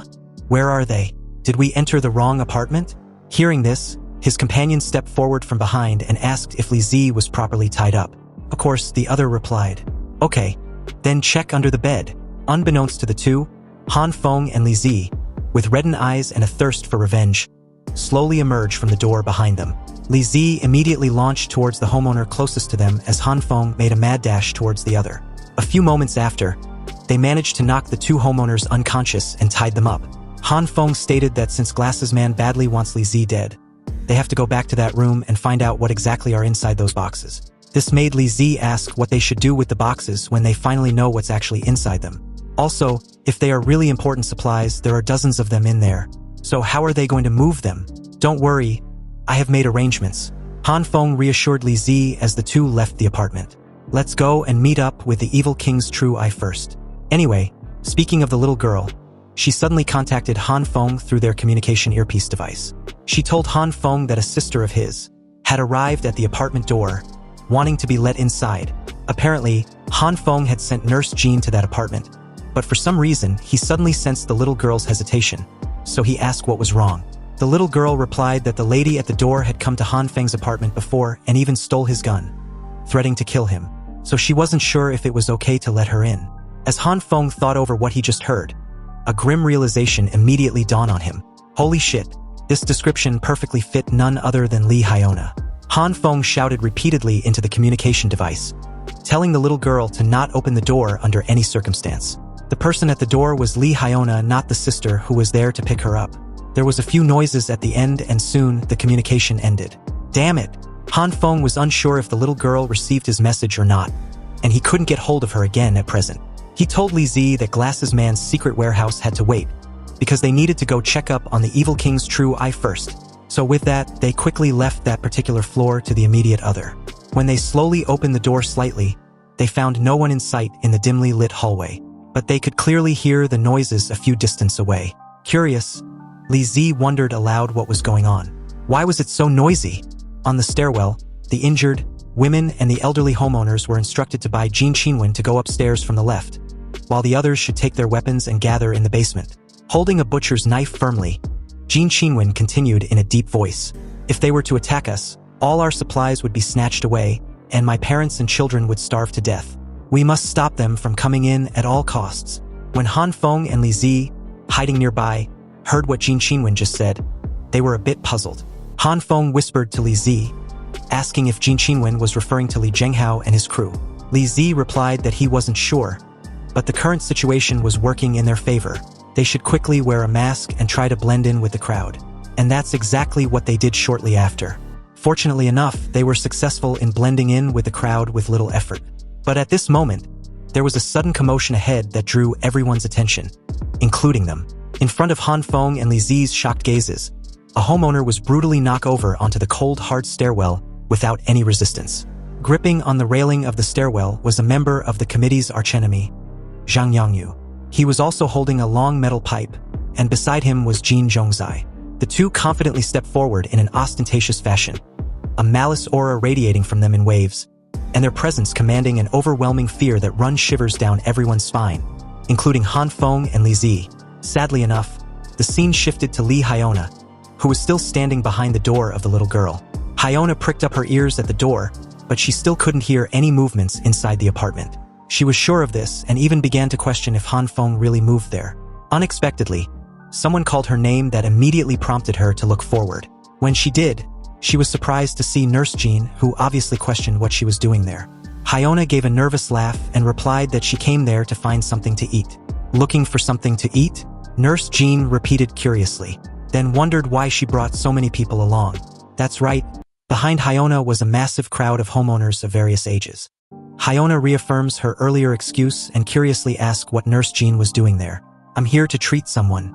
Nurse Jean replied calmly, but Hyona's sudden expression made her question if she had a problem with her treating people. Hyiona didn't reply but skeptically wondered if Han Feng was sick. No, she immediately reassured herself.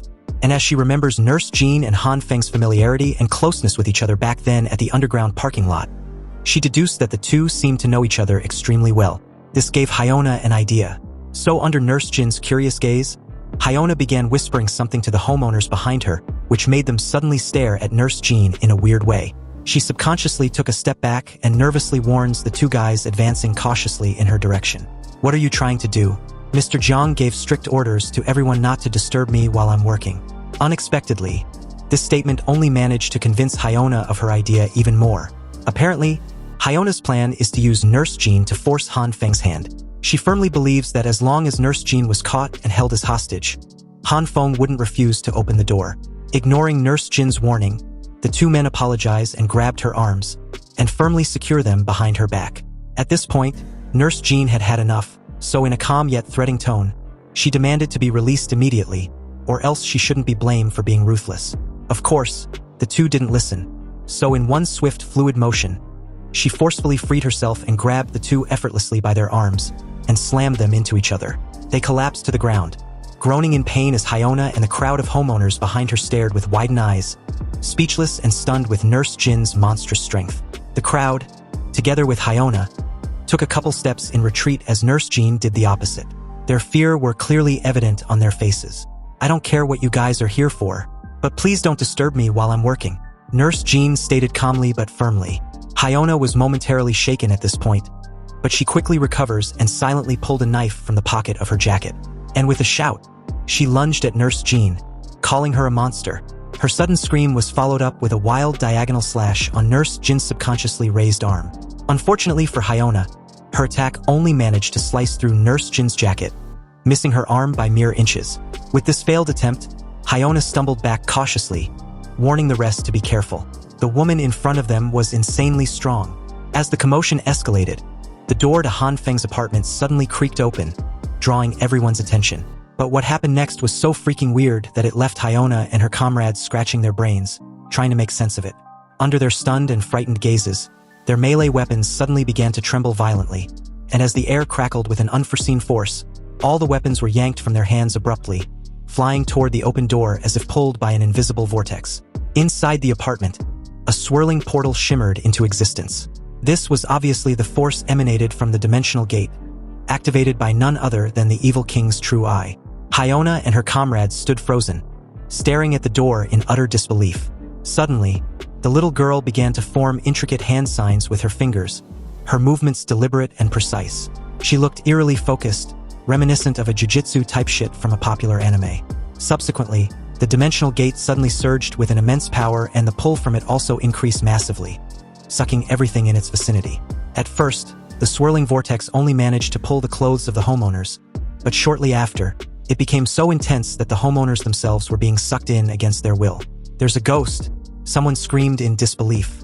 Chaos ensued as the homeowners panicked, their cries for help filling the hallway as they scrambled to grab onto anything stable. Meanwhile, in the dimly lit underground parking lot, Li Zhenghao and his crew wreaked havoc, throwing punches and smashing anyone who dared to cross their path. The entire scene was chaotic, with the sounds of bones being crushed, fists being thrown everywhere, and groans of pain echoing throughout the entire basement. Amidst this madness, not far from the earlier scene, Han Feng and Li Zi were being chased in a hot pursuit by an enraged Jin Zhongzai.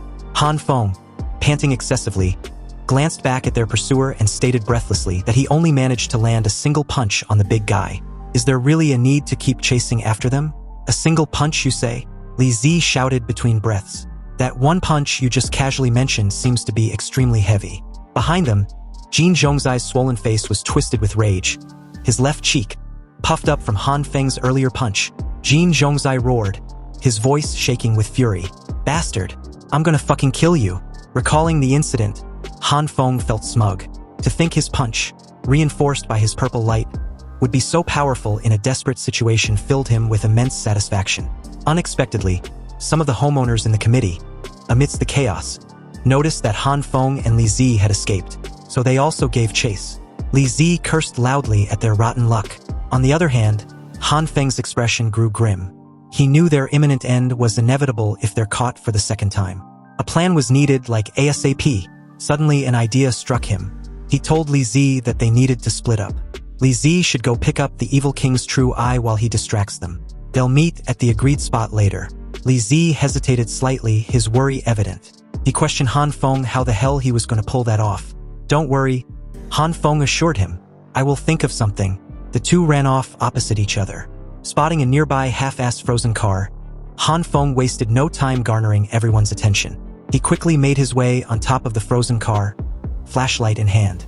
Han Feng raised his flashlight high in the air, illuminating the dimly lit basement. "Listen up, you fucking idiots," he shouted, his voice cutting through the chaos. Then, with a cocky grin, he raised his middle finger to the crowd and bellowed, "I was one of those people who raised the prices of supplies earlier. All of you peasants can freaking starve to death." The crowd collectively froze for a moment, their faces contorted in absolute disbelief and unsuppressed rage. "Is this guy fucking serious?" Someone snarled. "He's too damn arrogant," another added. "Kill him. We must kill him and chop him up into pieces." The crowd instantly turned into a furious mob, suddenly united by a common enemy. They surged forward in Han Feng's direction with evident murderous intent. Han Feng bolted on top of one car to the next, his mind racing. He deduced that the entrance and exit of the underground parking lot might be closed by metal doors, but once the pressure of the accumulated snow behind these doors are released, then his thoughts were cut off abruptly as a punch suddenly came rushing in from his left, making him drop his flashlight. Han Feng was hit squarely in the chest with a force so powerful that he lost his balance, and was trashed across the remaining space, crashing and denting into a rolling shutter with a deafening bang. Gritting his teeth, Han Feng got up immediately, although his entire body was trembling. In front of him was the furious mob, and in between them was Jin Zhongzai. For a big guy, he sure is fast. He locked eyes with Han Feng. "Damned bastard," Jin Zhongzai cursed, vowing to follow through with his earlier threat. Han Feng winced in pain, his chest throbbing, but he acted decisively. Placing his right hand on the rolling shutter, he focused his purple light energy into the cold, unyielding metal gate. And in just a few seconds, the rolling shutter suddenly began to glow faintly with a purple color, its surface softening under the influence it holds. Murmurs and confusion erupted from the crowd, mainly wondering what the shining purple light was, their curiosity and fear also evident. But unexpectedly, the glowing purple light suddenly disappeared. Wait, it's gone. The crowd stood frozen, momentarily stunned by what Han Feng just did. With an air of defiance, Han Feng challenged harshly. "Come at me again, you fucking bastards." The next moment, the rolling shutter quivered violently, looking like it was about to explode. And that's what happened seconds after under the crowd's shocked gazes. Chaos erupted as a heavy snowstorm burst through the shattered metal gate, and the howling wind carried the ice and snow, flooding the immediate space in an instant. Jin Zhongzai, being part of the few close to the metal door, cursed loudly before he was swallowed up by the ice and snow. An avalanche! Someone screamed in terror as the crowd, panicked and scared shitless, scrambled away like sewage rats. They ran desperately for their worthless lives, but it was obviously too late at this point. The snow moved too quickly, consuming everything and everyone in its path. A few managed to find a safe place to hide before everything was swallowed up. For a moment there was silence. Then, a hand suddenly emerged from the suffocating blanket of ice and snow. Of course, it was none other than Han Feng. He coughed for a few seconds, his breath ragged as he pulled himself out of the pile of ice and snow. Snow clung to his clothes as he stood, staring down at his trembling hands, his mind racing. After destroying such a large metal gate, he realized that he was actually not tired at all. Is it because I am getting more proficient with my ability? Suddenly, a familiar sound came not far from him. Are you waiting for your death or something? He turned his gaze to the direction of the sound and was speechless to see the bearded guy from before. He was squatting not far beside Han Feng, watching him intently. Han Feng frowned slightly, a bit puzzled. He had a feeling that the bearded guy has been watching him all this time. A few distance not far away, a homeowner interrupted the two by alerting the others that the avalanche had stopped. Without hesitation, the bearded guy grabbed Han Feng by the jacket and dragged him out of the snow before he could even protest. They made their way to a corner of the first floor. Han Feng, a bit out of breath, questioned who the bearded guy really was, and why was he helping him. The bearded guy closed the distance between them until he was towering Han Feng with his usual expressionless face. "Li Zhenghao. I am the one called Li Zhenghao." Han Feng subconsciously took a step back in shock and fear, his eyes narrowing as he stammered a little, repeating the name. "So you're Li Zhenghao, the one who's been fighting with Mr. Zhang?" Li Zhenghao, with a confident grin, extended his hand to Han Feng. Han Feng was clearly surprised by this sudden gesture and asked Li Zhenghao what he was doing. "Cooperation." "What? Didn't you reject me previously?" Han Feng asked. Li Zhenghao just replied that he'd changed his mind. Han Feng raised an eyebrow and smirked slightly. "You suddenly changed your mind? What? Are you trying to trick me?" Li Zhenghao chuckled, his sharp eyes glinting. "It's just a matter of two parties taking what they both need. And I always find straightforwardness the best strategy. So, are you in or not?" Han Feng was momentarily speechless, but his expression suddenly turned serious. He knew if he can get Li Zhenghao to help him out, then the success rate of taking down Glasses Man will be even higher. Han Feng lets out a heavy sigh and agreed to the cooperation. Although doubts lingered in his mind, he met Li Zhenghao's gaze with a serious and resolved demeanor. The two had the same goal, so they can work together. He firmly stated and eventually shook Li Zhenghao's hand decisively. Meanwhile, as the scene shifted back to the underground parking lot, the temperature on this unspecified level was currently at -2 degrees Fahrenheit. And on this level were several heavy convoys. Although they appear to be half-ass frozen, they seem to be working perfectly. Jin Qinwen approached Glasses Man and informed him that all the vehicles were ready. They can now go and call the others. "Alright," Glasses Man replied. "Go and inform them that it was time." But at that moment, Jin Qinwen, with a worried look, notified Glasses Man that the snow had managed to break through the metal door and had infiltrated the first underground level of the basement. Also, the temperature keeps dropping, and everyone was scattered all over the place. Then, he leaned in close to Glasses Man and whispered that Han Feng and Li Zi had also escaped. This updates didn't trigger Glasses Man at all. In his usual calm and calculative demeanor, he replied that it didn't matter at this point. None of the updates stated was going to mess with their plan. Unbeknownst to the crew, their discussions and actions were being observed by Li Zhenghao and Han Feng not far away. Seeing all these militarily convoys, Han Feng was puzzled and shocked as to how and when all these vehicles pulled up in their complex. Li Zhenghao calmly explained in a whisper, "These people must have come from outside. And I overheard Jiang Shueyo talking about relocating residents." "Relocating? Relocating where?" "It's a frozen wasteland out there." Han Feng frowned, his expression turning serious as he whispered back with a reply. Well, why not just ask them? Li Zhenghao said this as he swiftly got up and silently made a mad dash forward. He also told Han Feng that Glasses Man would be left for him to deal with. Han Feng was a bit taken aback when he heard this. What's with the sudden rush, he questioned. But by then Li Zhenghao was gone. Glasses Man loudly announced for everyone to get ready to head upstairs to pick up the others.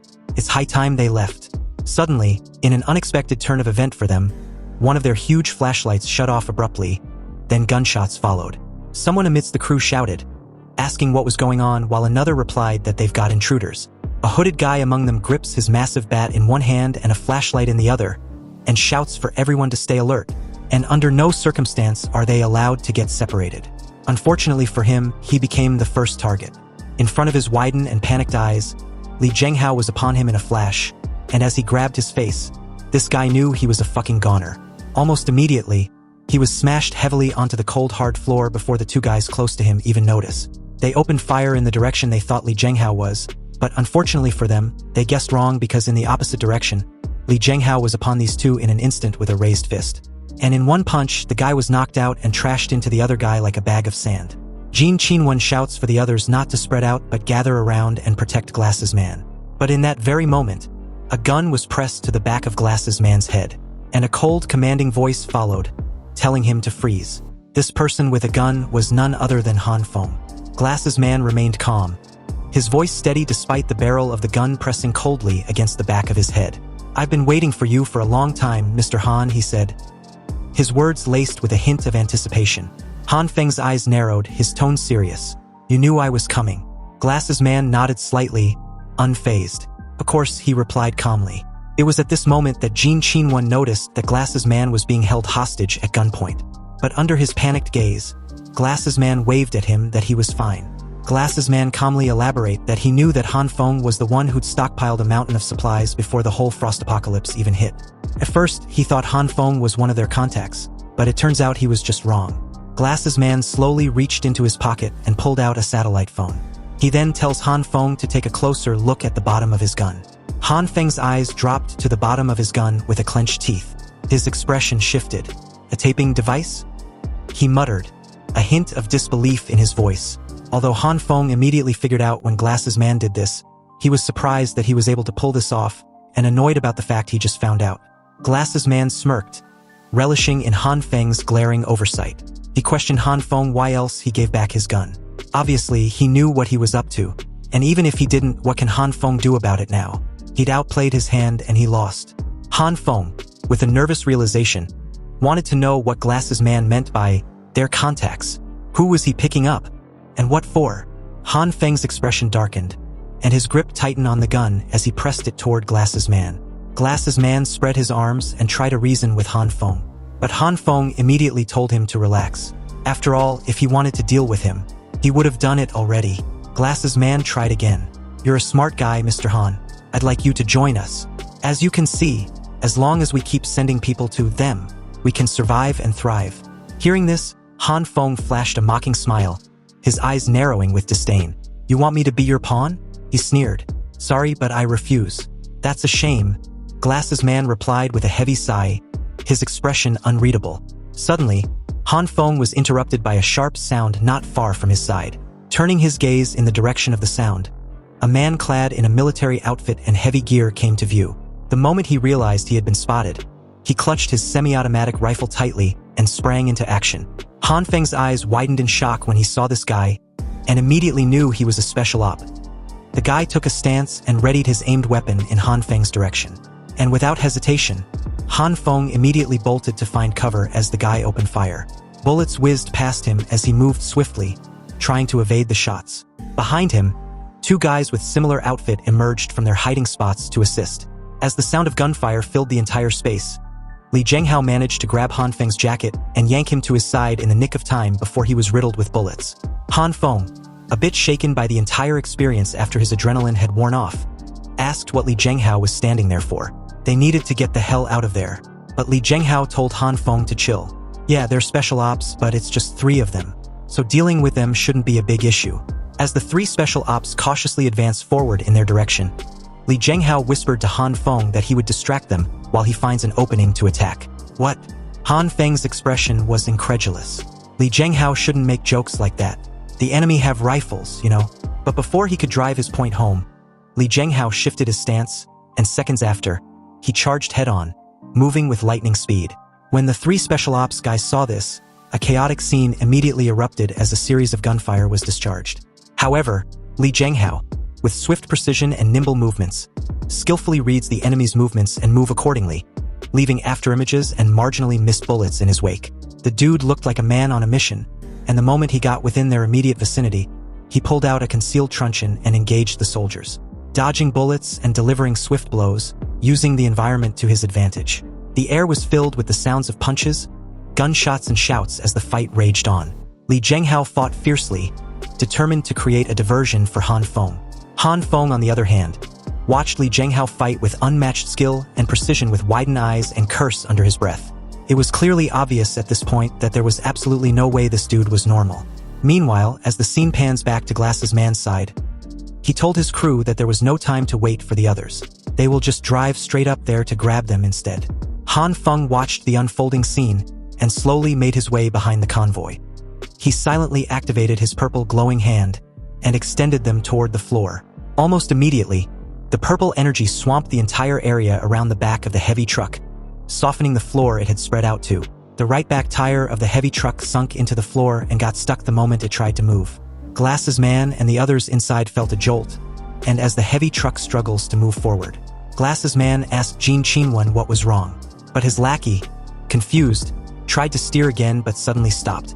Realizing the crux of the problem, Jin Qinwen muttered with widened eyes that the right side of the vehicle seemed to have sunk into the ground. Glass's man saw the scene through the rear-view mirror on his side in disbelief.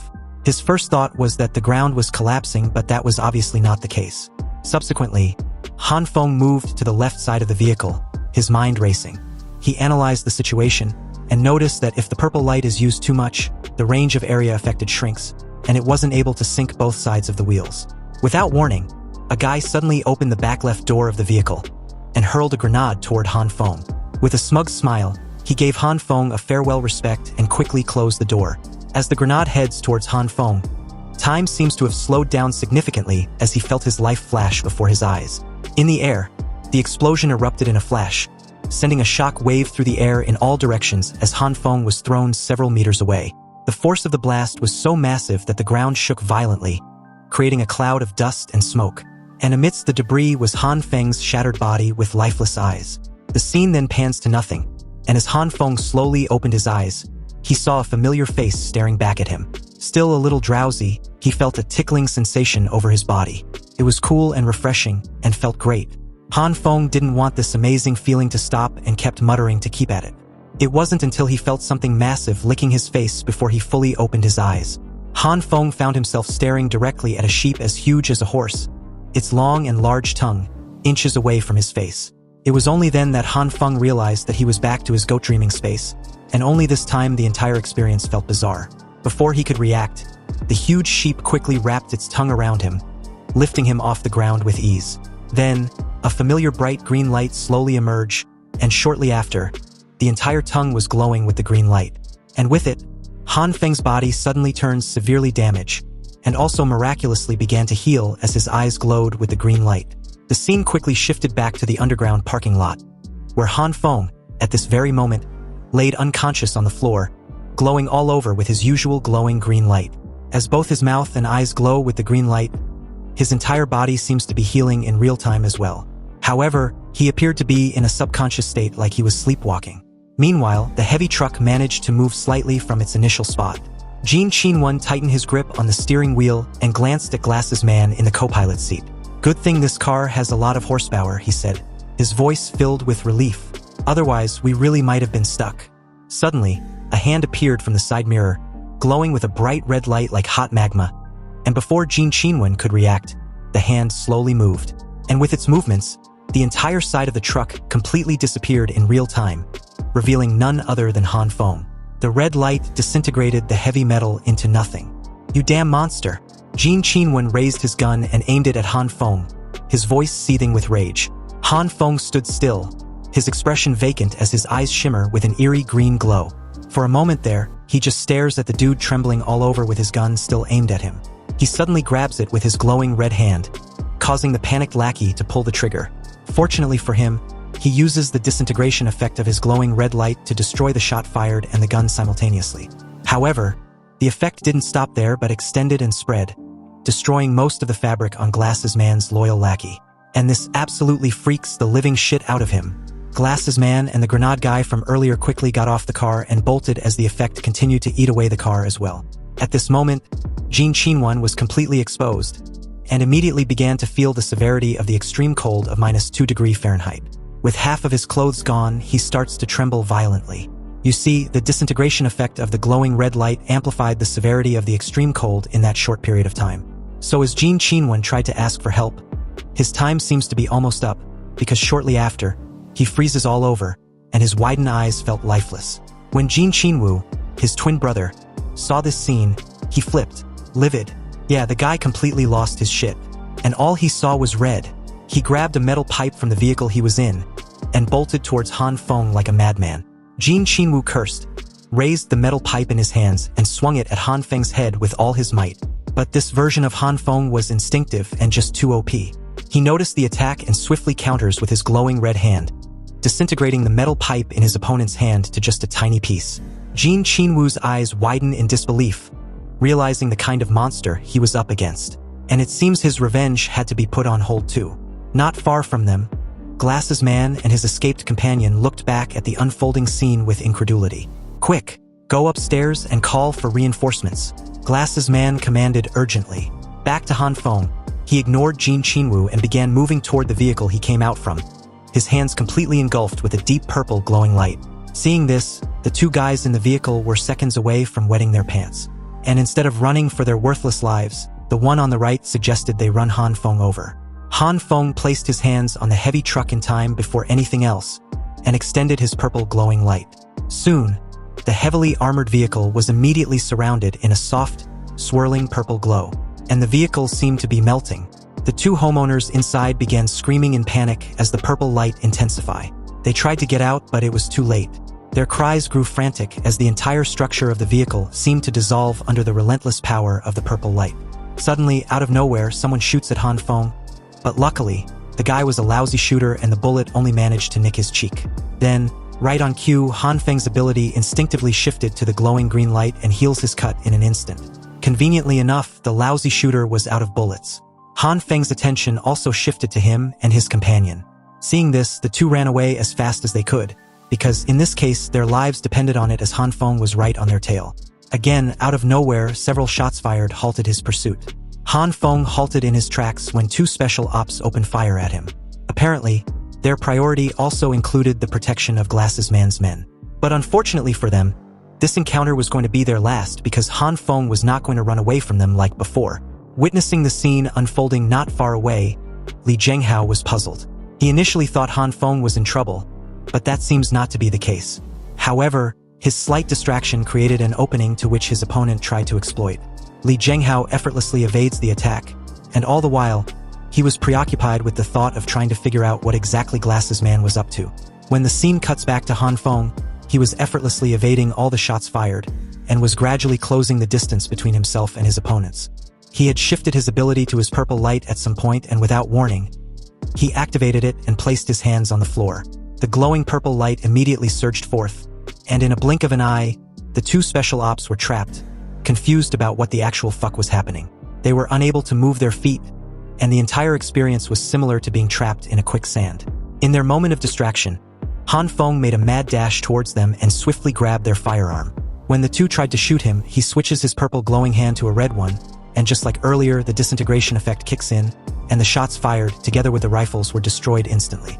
But before the disintegrated fragments of the rifles and the bullets could fully dissolve into nothing, he uses the effect of his green light, which represent the evolution of matter, to halt the disintegration process. Then he finally adds the purple glow to join the disintegrated fragments and change the shape of the object he was currently holding. The two special ops were still trapped and could only watch as Han Feng raised the weapon in his hand, launched towards their frightening and trembling figures expressionlessly. And in one swift motion, he slashed their necks as blood splattered everywhere. Their lifeless body fell to the ground as Han Feng stood there, spent. He remained motionless as Jin Qinwu creeps up behind him for round two. Han Feng's vision became blurry, and before Jin Qinwu could even strike him down, he fell on his own. Han Feng passed out and was completely defenseless and utterly at Jin Qinwu's mercy. With a crazed expression, Jin Qinwu wasn't going to pass on the opportunity to enact his revenge. He even made the statement that Han Feng reaps what he sows, before shouting that he's a monster and needs to go to hell from which he once came from. Fortunately, Li Zhenghao appeared in the nick of time to land a powerful elbow punch to his face. The force of the punch trashed him across the small space there, his body mangled as if struck by a truck. Li Zhenghao grabbed the unconscious Han Feng and noticed he'd just passed out with no injuries. This guy just acted like a madman just now. Did he lose control? Li Zhenghao's voice was filled with concern, and the situation earlier was too chaotic to fully comprehend. But in that very moment, he heard something that instantly drew his attention. Li Zhenghao quickly regained his composure and left the scene with Han Feng and his captive without a second to spare. His body moved with swift precision. Shortly after, Glasses Man, together with his reinforcements, each carrying ballistic shield and a metal pipe, slowly emerge in full combat mode. He announced the need for caution, and they should first join up with the 3 soldiers. However, he was shocked to find out that they've been sent to meet the King of Hell long before he even came back. Also, there were 2 bodies, so where was the other one? The other homeowners replied that they couldn't find him, but he was probably dead like the 2 in front of them.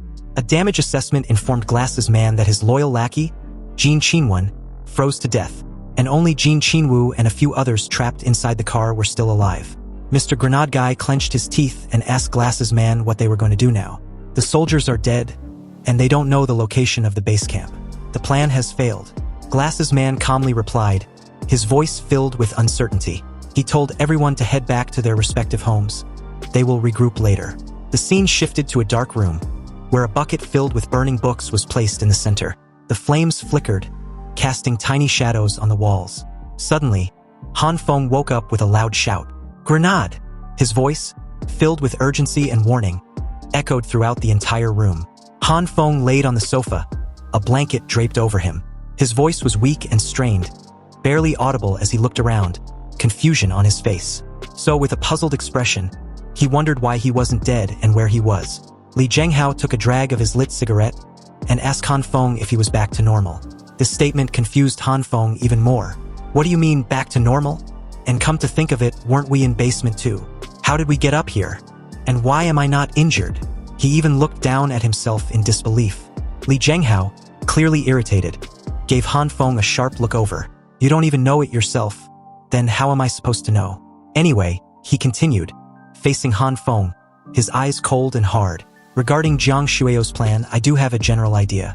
But as for the specifics, I believe this guy can fill us in. Beside him was the special op, securely bound by ropes as blood oozed from his mouth. The dude looks like he was seconds away from shitting himself.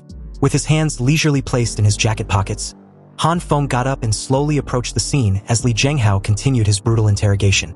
You said the base sent you to conduct a transaction with Jiang Shueo, right? What kind of transaction was it? The guy replied with a shaky voice that the transaction was to exchange weapons and food for the residents in their apartment complex. For what? Why do you guys need the residents for? Han Feng asked, his voice loud and impatient. With bloodshot eyes and a few broken and missing teeth, the guy trembled all over from fear and pain as he replied that they needed the residents to help build their base. Huh? Han Feng narrowed his eyes and spoke coldly. In this situation, rather than reducing the number of people, you guys are trying to expand your forces. Han Feng leaned in with a face that shows that he wasn't buying whatever BS the guy was selling. Did he take them as idiots? Was he fooling around with them right now? Swallowing hard, the guy immediately panicked and desperately tried to reason with them that what they were doing wasn't anything bad. It's all for the sake of rebuilding civilization and saving humanity. But at this moment, before he could continue, Li Zhenghao grabbed his middle finger and forcefully bent it downward, breaking it. A loud crackling sound filled the room, followed by a sharp, ear-piercing scream. Li Zhenghao then asked what will happen if they don't complete their task. What if they failed the mission? The guy groaned in pain, shaking profusely. He replied that the base will send more people over. Li Zhenghao then leaned in close to the right side of his face and asked his next question in a cold tone. Will there be any superhumans among them? The guy's right eye immediately widened when he heard this question, and in a trembling voice he tried to play dumb. He replied that he didn't know or understand what Li Zhenghao meant by superhumans. Han Feng stood nearby, watching everything unfold. He grabbed his chin and thought to himself that judging from the guy's reaction, it wasn't impossible for his base to have superhumans among them. And based on what the guy's base was currently doing, if there were superhumans, they were most likely to be enemies for sure. But his thoughts trailed off, and it seems that a few minutes had passed because as he stares at the current lifeless state of the guy in the chair, the sight was very gruesome. With several of his teeth missing and broken, blood gushing out from his mouth and where his eyes used to be, and with multiple stab wounds all over his body, he concludes that Li Zhenghao was way too cruel. Han Feng looked at Li Zhenghao, who had just finished his torturing session, and stated that there was really no need to kill the guy, especially in the manner he did. Li Zhenghao scoffed and asked after a brief silence, "Do you really believe in his bullshit about saving people?" He then turns in Han Feng's direction, pointed his small knife at him, and warned Han Feng not to go around having any illusions. The base shit was nothing more than just a new faction, and who knows what they were even planning to do. Their choices were to either get rid of them, or leave this place and find a new place to settle down. Han Feng understood and nodded slightly after a brief silence. He replied that he will go back and discuss it with his people. As Han Feng silently and cautiously made his way to the stairwell, we find out that he was currently on the 4th floor. So as he descends the flight of stairs, he seems to be deep in thought. From what he'd witnessed, Li Zhenghao was a man of great potential. But he knows nothing about what the people on his side does. Who knows what they are capable of? If what the Special Forces soldier said was true, finding another foothold elsewhere might be the safest option. Han Feng went back to the underground parking lot. He crouched down next to one of several frozen cars lined up, and swiftly moved to the next, scanning his surroundings. Turning his head from left to right and right to left, he wondered where the few military jeeps and forklifts were. Suddenly, Han Feng heard footsteps heading his way, so he clutched his weapon tightly and prepared himself. But the moment he moved in to take action, he was surprised to find no one. Han Feng immediately realized in that very moment that he'd fell into a trap. And at the same time, someone suddenly appeared from behind and was closing in on him extremely fast. Han Feng also sensed this and swiftly turned around, only to see a fist heading straight for him. So with quick reflexes, he activated both his purple and green glowing light around his entire left arm, and effortlessly blocks the punch. The force of the collision was obviously massive, but surprising enough, Han Feng didn't feel any pain at all. He felt nothing. He didn't expect the combination of the two lights to have such an effect, and be this effective as well. He immediately drops his metal rod and activated the same combination on his other hand for a full-on confrontation. But before things got heated up, Li Zi appeared at the scene and shouted for them to stop. They're on the same side. Han Feng and Nurse Zhan were equally surprised with their clash the moment Li Zi shone his flashlight on them. A while later, Han Feng finished narrating what happened and asked for their input about searching for a way out of the neighborhood. Li Zi's face darkened when he heard the full story. He loudly cursed Glasses Man for using people to exchange for supplies. On the other hand, Nurse Zhan felt a little conflicted. She thought sending their neighbors to an establishment with a higher chance of survival wasn't a bad thing. Han Feng wasn't surprised by Nurse Zhan's obliviousness, but Li Zi, on the other hand, was mind-boggled. Han Feng pointed out that the soldier's statement about helping to build a base were just empty words. After all, if it was really a good thing, then wouldn't Glasses Man himself have gone there for shelter? Why would he need military escorts? Han Feng led them to a bulldozer nearby as he continued to explain that at present, there are so many things they don't understand. It's difficult not to believe what their enemies say, but they can't fully trust what they say either. They don't even know if there is really a base out there. Han Feng walks up to inspect the heavy vehicle as Li Zi asks a daunting question. What were they going to do if more people really comes there? That's something to worry about in the future, Han Feng replied calmly. If we can't find a transport vehicle, we've got no other way to leave this place. Han Feng asked them to check the heavy vehicles around to see if they can find anything useful. Li Zi found 2 jeeps ahead and decided to go check it out. Nurse Zhan also moved to the back to check there. Inside the bulldozer, Han Feng was surprised to find the keys missing. But before he could make sense of the situation, Li Zi shouts for him to come over. When he did, he was stunned to see a huge weapon box filled with guns, rifles, grenade, and all type of shit. Seeing so many weapons, Han Feng suggests they keep them, especially the 2 handguns because they might be useful in the future. Li Zi nodded in agreement. As Li Zi calls the 2 women over, Han Feng stared at the current melted state of the truck and wondered if it was truly done by him back then. Anyway, they spot the 2 women at the other end of the basement and wondered what they were doing there. Han Feng suggests they go check it out.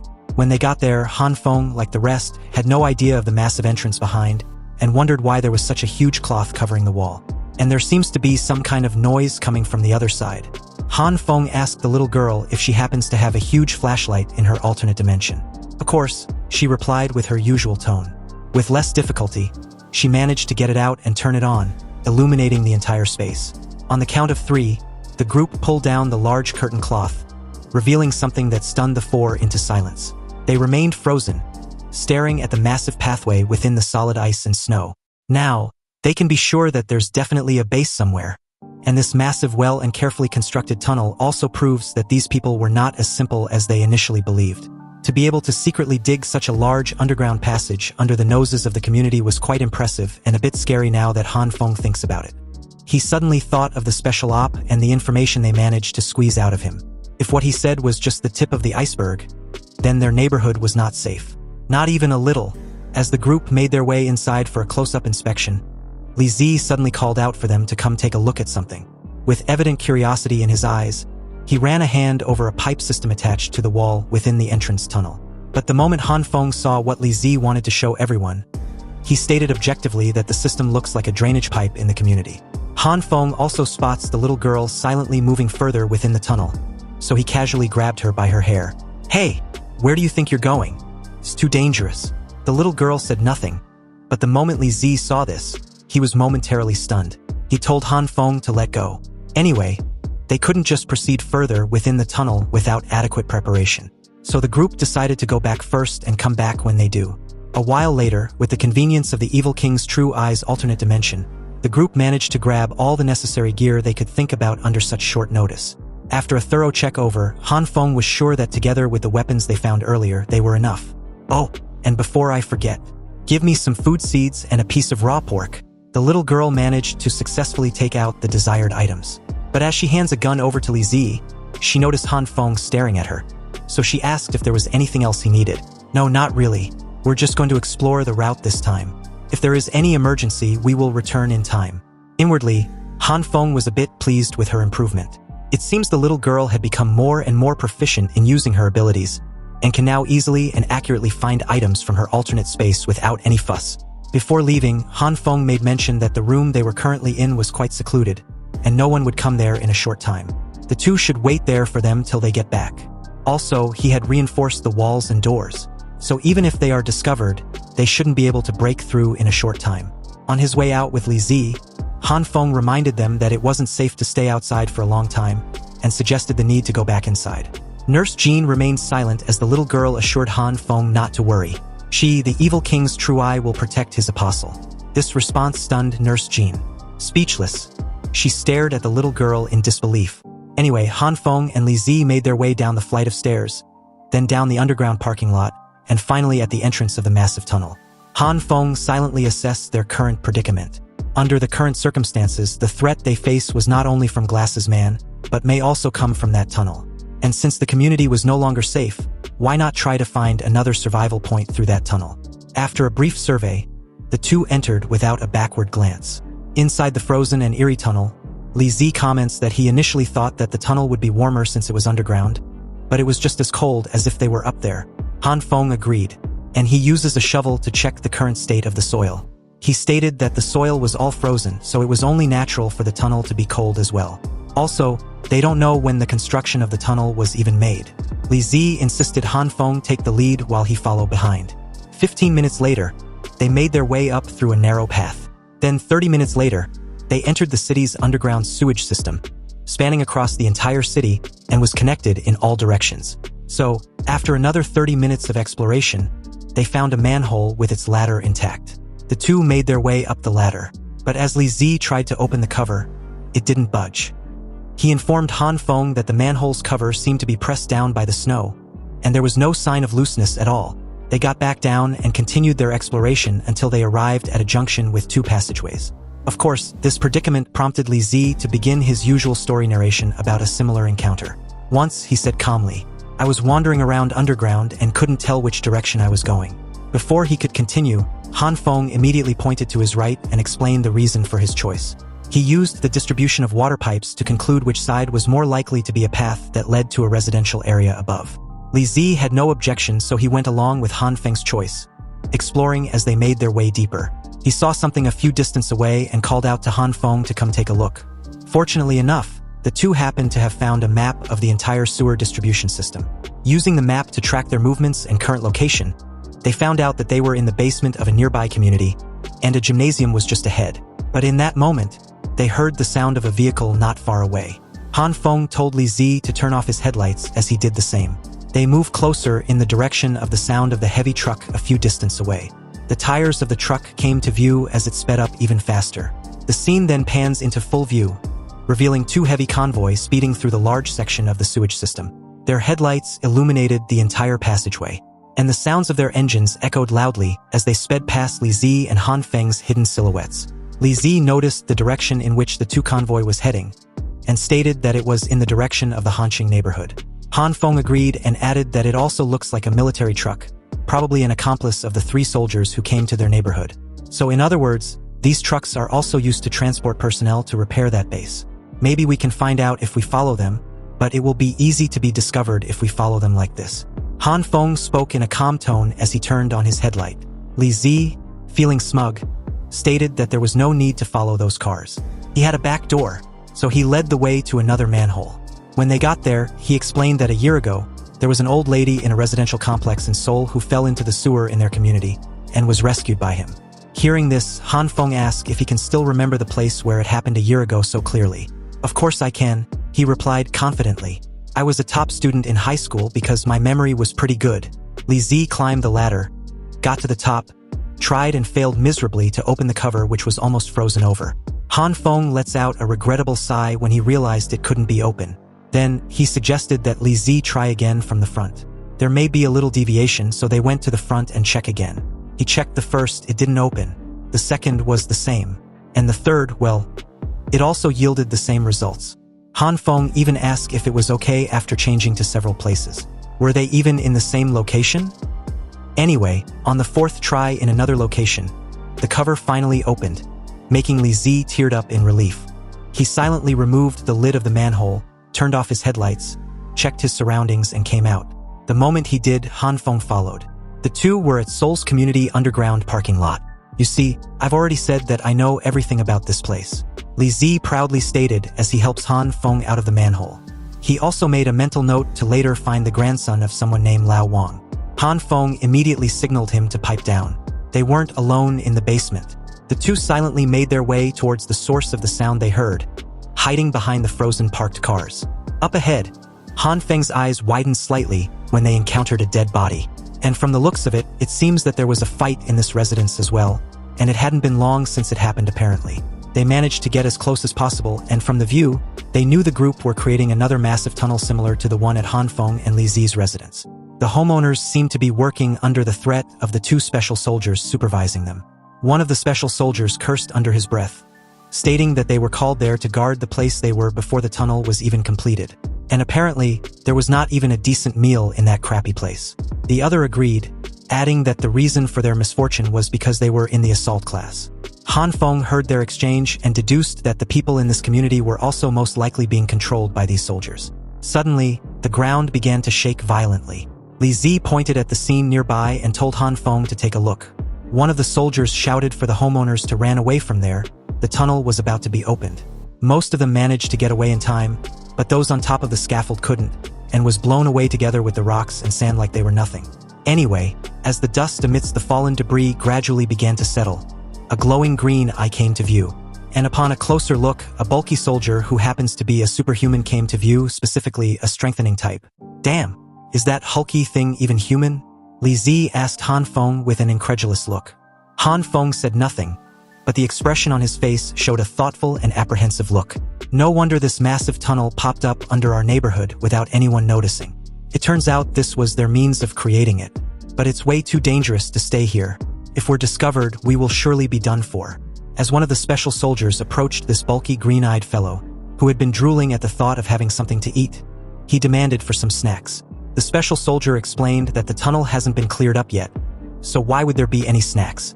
This response, of course, did not sit well with our hulky fellow, who clenched his teeth so tightly that veins popped out on his cheeks and forehead. Infuriated, he smashed the floor repeatedly like a child throwing a temper tantrum.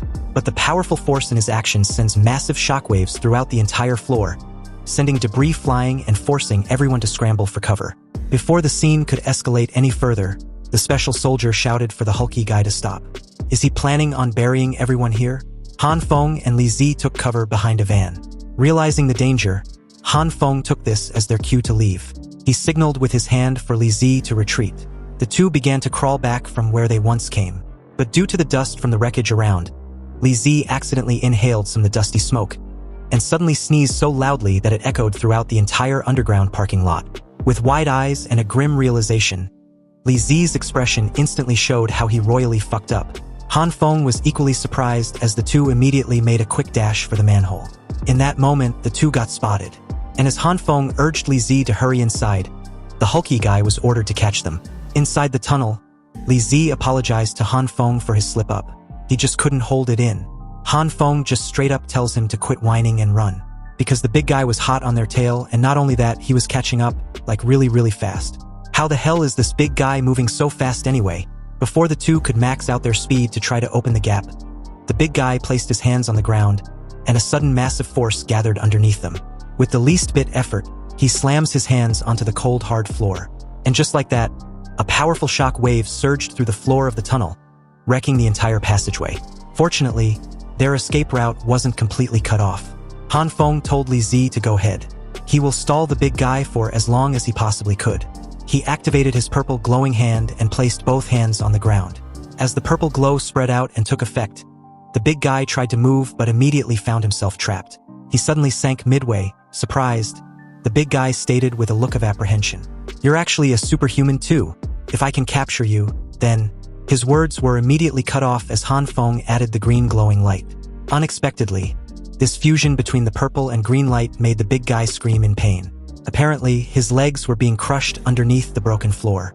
He placed a hand on the wrecked floor and tried to restore it back to how it previously was, only to find out that the collapsed passageway ahead was the only place restored. Han Feng wasn't having this and kept the big guy trapped. Realizing what Han Feng was doing, the big guy was infuriated even more. He loudly called Han Feng a bastard, adding that he was going to kill him.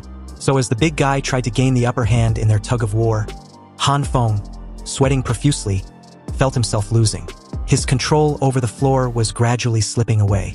Obviously, this meant that the big guy was about to break free, and that was bad for them. With the way restored, Li Zi saw Han Feng in danger and decided to go back to help. But what can he do exactly? That's when he saw two metal pipes on the floor not far from him. Han Feng noticed that the big guy seems to be getting weaker, and deduced that if he continues to do what he was currently doing, he should be able to completely trap this big fatty in that spot. But out of nowhere, someone suddenly rushed past him. Obviously, this person was none other than Li Zi, who made a massive leap within that tight space, and with his metal pipe raised, he declared his intention to help his brother. So with a dull bang, the metal rod made direct contact with the big guy's head. For a moment there, the entire place suddenly fell silent, and you could even hear a pin drop. Han Feng, with his mouth wide open, stared at the scene in absolute disbelief, and you can almost see something suddenly snap inside the big guy. This is bad. With bloodshot eyes and clenched teeth, he was absolutely pissed. The big guy lost it and roared like a wild animal. He was going to bury Li Zi and Han Feng. The big guy freed himself and chased the two like a crazed juggernaut. And true to his words, he decided to bring down the entire section of the tunnel. So as Han Feng and Li Zi run desperately for their lives, Han Feng questioned Li Zi why he didn't leave when he told him to. Li Zi replied that he wasn't a deserter. He couldn't leave his brother behind, especially if he's in a life-and-death fight. The section of the tunnel eventually gave way and crumbles, sending countless debris crashing down. Amidst the rubble, their coughs echoed throughout the darkness. And as the dust began to settle, Han Feng helps Li Zi to his feet, checking if he was alright. It seems the force of the collapse threw the two forward. Anyway, Li Zi, still catching his breath, was relieved that they finally managed to shake off that oversized meatball. Concerned, he wonders if the big guy won't suddenly break out from the rocks again. Han Feng observed the situation and replied that even though the big guy won't be able to free himself for a while, they really need to get out of there quickly before the situation changes. Also, they needed to figure out where exactly they were. Hearing this, Li Zi confidently tapped his chest and declared that Han Feng shouldn't worry. In terms of navigation, his sense of direction was impeccable, and he also had an excellent memory. The underground map they encountered earlier had already been imprinted in his mind. With a grin, he assures Han Feng to relax and leave everything to his big brother to find a way out. As Li Zi dusted himself clean, Han Feng just stared at him as he continued to run his mouth. Li Zi confidently leads the way through the tunnels, urging Han Feng to keep up. After 10 minutes, they found themselves at a junction. But when Li Zi spotted a sewer system similar to their neighborhood sewers, he was convinced the exit was in that direction, and definitely close nearby as well. 20 minutes pass, and the sight of more pipelines reassures Li Zi that they are nearing their neighborhood. It was undoubtedly just right ahead. However, after 40 minutes of wandering, doubt starts to creep in. Li Zi was puzzled and found the whole situation strange, because according to his memory map, they should have reached the exit by now. Han Feng, on the other hand, was exhausted. He knelt down, realizing that despite Li Zi's confidence, they might actually be lost. In that moment, Han Feng felt a gush of wind on his face. He shifted his gaze almost immediately in that direction as Li Zi continued to run his mouth. Han Feng pointed in that direction, said nothing, and started heading in that direction. Li Zi noticed Han Feng's strange behavior and asked where he was going. The moment they arrived at the destination, the two stared ahead in shock. They found a way out of the tunnel, but it seems to be some sort of a gaping hole caused by the blizzard that must have blew in from above. Anyway, there was also light seeping through the massive hole, although dim. Hopeful, Han Feng stated that they might be able to finally get out of the tunnel. Li Zi, eager to climb out of the tunnel, smiled and asked Han Feng what they were waiting for. They should climb up there to check the situation immediately. Han Feng was again speechless. As they began climbing, Li Zi warns Han Feng to be cautious of the slippery surface. And although it made their ascent difficult, the two carefully made their way up, their grip unsteady but determined. Reaching the top, they finally emerge from the underground passageway. The snowfall has lessened significantly, giving them a clearer view of their surroundings. But what greeted them was a frozen wasteland, once a thriving city, now an icy ruin. The sight leaves them momentarily speechless, realizing just how much the world has changed. Cautious, Li Zi was the first to jump down. And the moment he did, he quickly assessed the frozen ground and told Han Feng that it was safe so he can join him. The snow on the ground had hardened, but their movement might be a bit tricky, so he still needs to be cautious. As Han Feng scans the desolate landscape, he suddenly recognizes a familiar structure. The frozen ruins resembled the Dingfeng building, a landmark. This building was recognized as the tallest structure within a 5-kilometer northward of their neighborhood. At that moment, realization hit the two like a thunderclap. If the Dingfeng building was here, then they've been heading in the wrong direction all along. Their escape route wasn't leading them to safety, but rather taking them further away from where they needed to be. On the desolate landscape, Han Feng illustrated their current situation on the ground, explaining everything in great detail. Happy Community is located within the South 3rd Ring Road of Hanchuan, a country-level city. At present, we are almost at the city's North 4th Ring Road, and given the current situation, the tunnels are no longer an option, so the only way to get back to the community is to walk above the icy ground. Fortunately, the snow on the ground seems to have hardened enough. We have to go through the relatively high Jingshan area to get back. But factoring our estimated journey and predicament, it's impossible for us to complete the journey in one day. Hearing this assessment, Li Zi suddenly got on his feet and reassured Han Feng not to worry. He has connections everywhere. When they get to Jingshan district, he will use some of these connections to ensure they're welcomed. They will eat delicious food and enjoy hot drinks, lie down for a while, and then they'll continue their journey. And as always, Li Zi top it off by bragging about how he conveniently used to walk on this kind of icy environment often. It's not as troublesome as Han Feng made it out to be. Speechless, Han Feng just watched as Li Zi walked off in his usual confident strides, only to sink midway inside the snow seconds after. Seeing this, he quickly went and helped him out, advising they move slowly and cautiously because it's quite slippery under the snow. As he said this, he observed their surroundings and noticed that the snow was getting heavier by the minute. It seems they needed to find a place to stay for the night. Shortly after, the two had managed to enter the frozen ruined city without any mishaps. However, as Han Feng, cautious due to Li Zi's previous encounter, used a metal rod to check the path ahead, his buddy Li Zi, who obviously never learns, just kept yapping all the way without a care. He reminded Han Feng that another 3 kilometers like this and then, voila, they will be able to reach their neighborhood in no time. Just another estimated hour or so and it will be all over. Li Zi finally got himself a metal rod as the two walked side by side. They eventually felt the freezing cold a while later. And as the two were shaking profusely, Han Feng stated through his clenched teeth that the snow was getting heavier. They had to hurry up, otherwise they might freeze to death. Li Zi was a little doubtful about the thought of freezing to death, because from his point of view, they made sufficient preparations before heading out. But just then, they noticed something ahead that shut Li Zi up real quick. Ahead of them were two frozen guys who seems to have also made sufficient preparations when they weren't ice lollies. The irony was not lost on the two. However, this was also a good opportunity to loot for supplies. And that's exactly what they did immediately after. 2 shovels, 2 trekking poles, 2 flashlights, gloves, boots, ropes, but nothing to eat. It seems that these 2 ice sculptures relied on their outdoor equipment as a means to go out and search for supplies. But there was a sudden snowstorm, and unfortunately, they couldn't find a suitable shelter, so they froze to death. And speaking of snowstorm, the current one was too strong. So Li Zi suggested they rest for a night in the Jingshan Villa area ahead before they continue. Otherwise, they would probably freeze to death outside like those two. Han Feng agreed, informing Li Zi that he was thinking the exact same thing. And just like that, the two matched off after taking the essentials they needed out of the loot.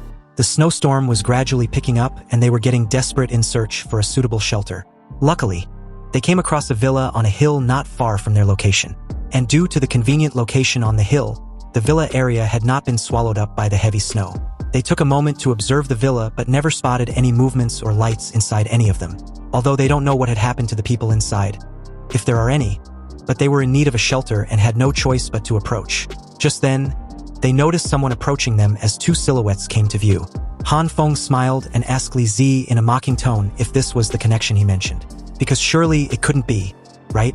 Li Zi scratched the back of his head and replied that wasn't entirely sure. He suddenly rushed ahead, telling Han Feng to wait right there while he personally go ask. Han Feng refused and tried to warn him about the possibility of encountering an enemy, but Li Zi was already gone at that point. This idiot, it was not a good thing that 2 people suddenly appear at this time, he thought as he cautiously approached. Han Feng's eyes suddenly widened the moment he got closer. Up close, he saw that Li Zi was held as hostage by 2 strangers. With Li Zi at gunpoint, and another aimed at him, Han Feng was told not to move. He did as he was told but slowly reached for his gun carefully tucked behind him.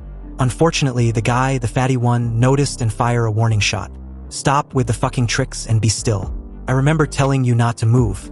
His partner saw him all worked up and patted him on the back. "You're a fucking tiger," he said. "If he's injured, will you carry him up the hill?" The guy replied he saw something shady. He believes Han Feng was not honest and seems to be hiding something. He approached Han Feng and asked him to take out whatever he was hiding. Han Feng hesitated for a moment, assessing the situation. If he retaliate now, his healing ability might be enough to take a bullet, but what about Li Zi? He would definitely die. So reluctantly, Han Feng handed over his firearm, and seconds after, they were led up the hill in handcuffs. On the way, the two were in between the 2 guys, the fatty leading the way while the other lagged behind. "I was wondering how someone would dare to wander around at a time like this. It turns out they have guns. Fortunately, I was careful," the fatty added as he turned his gaze in Han Feng's direction. "Otherwise, I might have fallen into the hands of this kid." Han Feng put on a bright smile and stated politely that since they had taken all of their supplies, there's no point keeping them, right? So why not just let them go? He was told to stop worrying about those useless ideas. They have their reasons for taking them captives. Li Zi asked Han Feng what useless ideas he was insinuating. Han Feng whispered that they might be kept as backup food. Hearing this, Li Zi immediately got scared shitless. He told Han Feng not to scare him like that and silently began to cry. Han Feng kept observing the surroundings and was a bit marveled. The location on the hill and the one-way path was convenient enough. This place is indeed an excellent place to have. It took a while, but they eventually got to their destination on the hill. And when they did, the guy took a remote button and pressed it. Then almost immediately, the iron gates automatically opened, impressing both Han Feng and Li Zi greatly. Han Feng's impression was mainly about the fact that these guys still had electricity.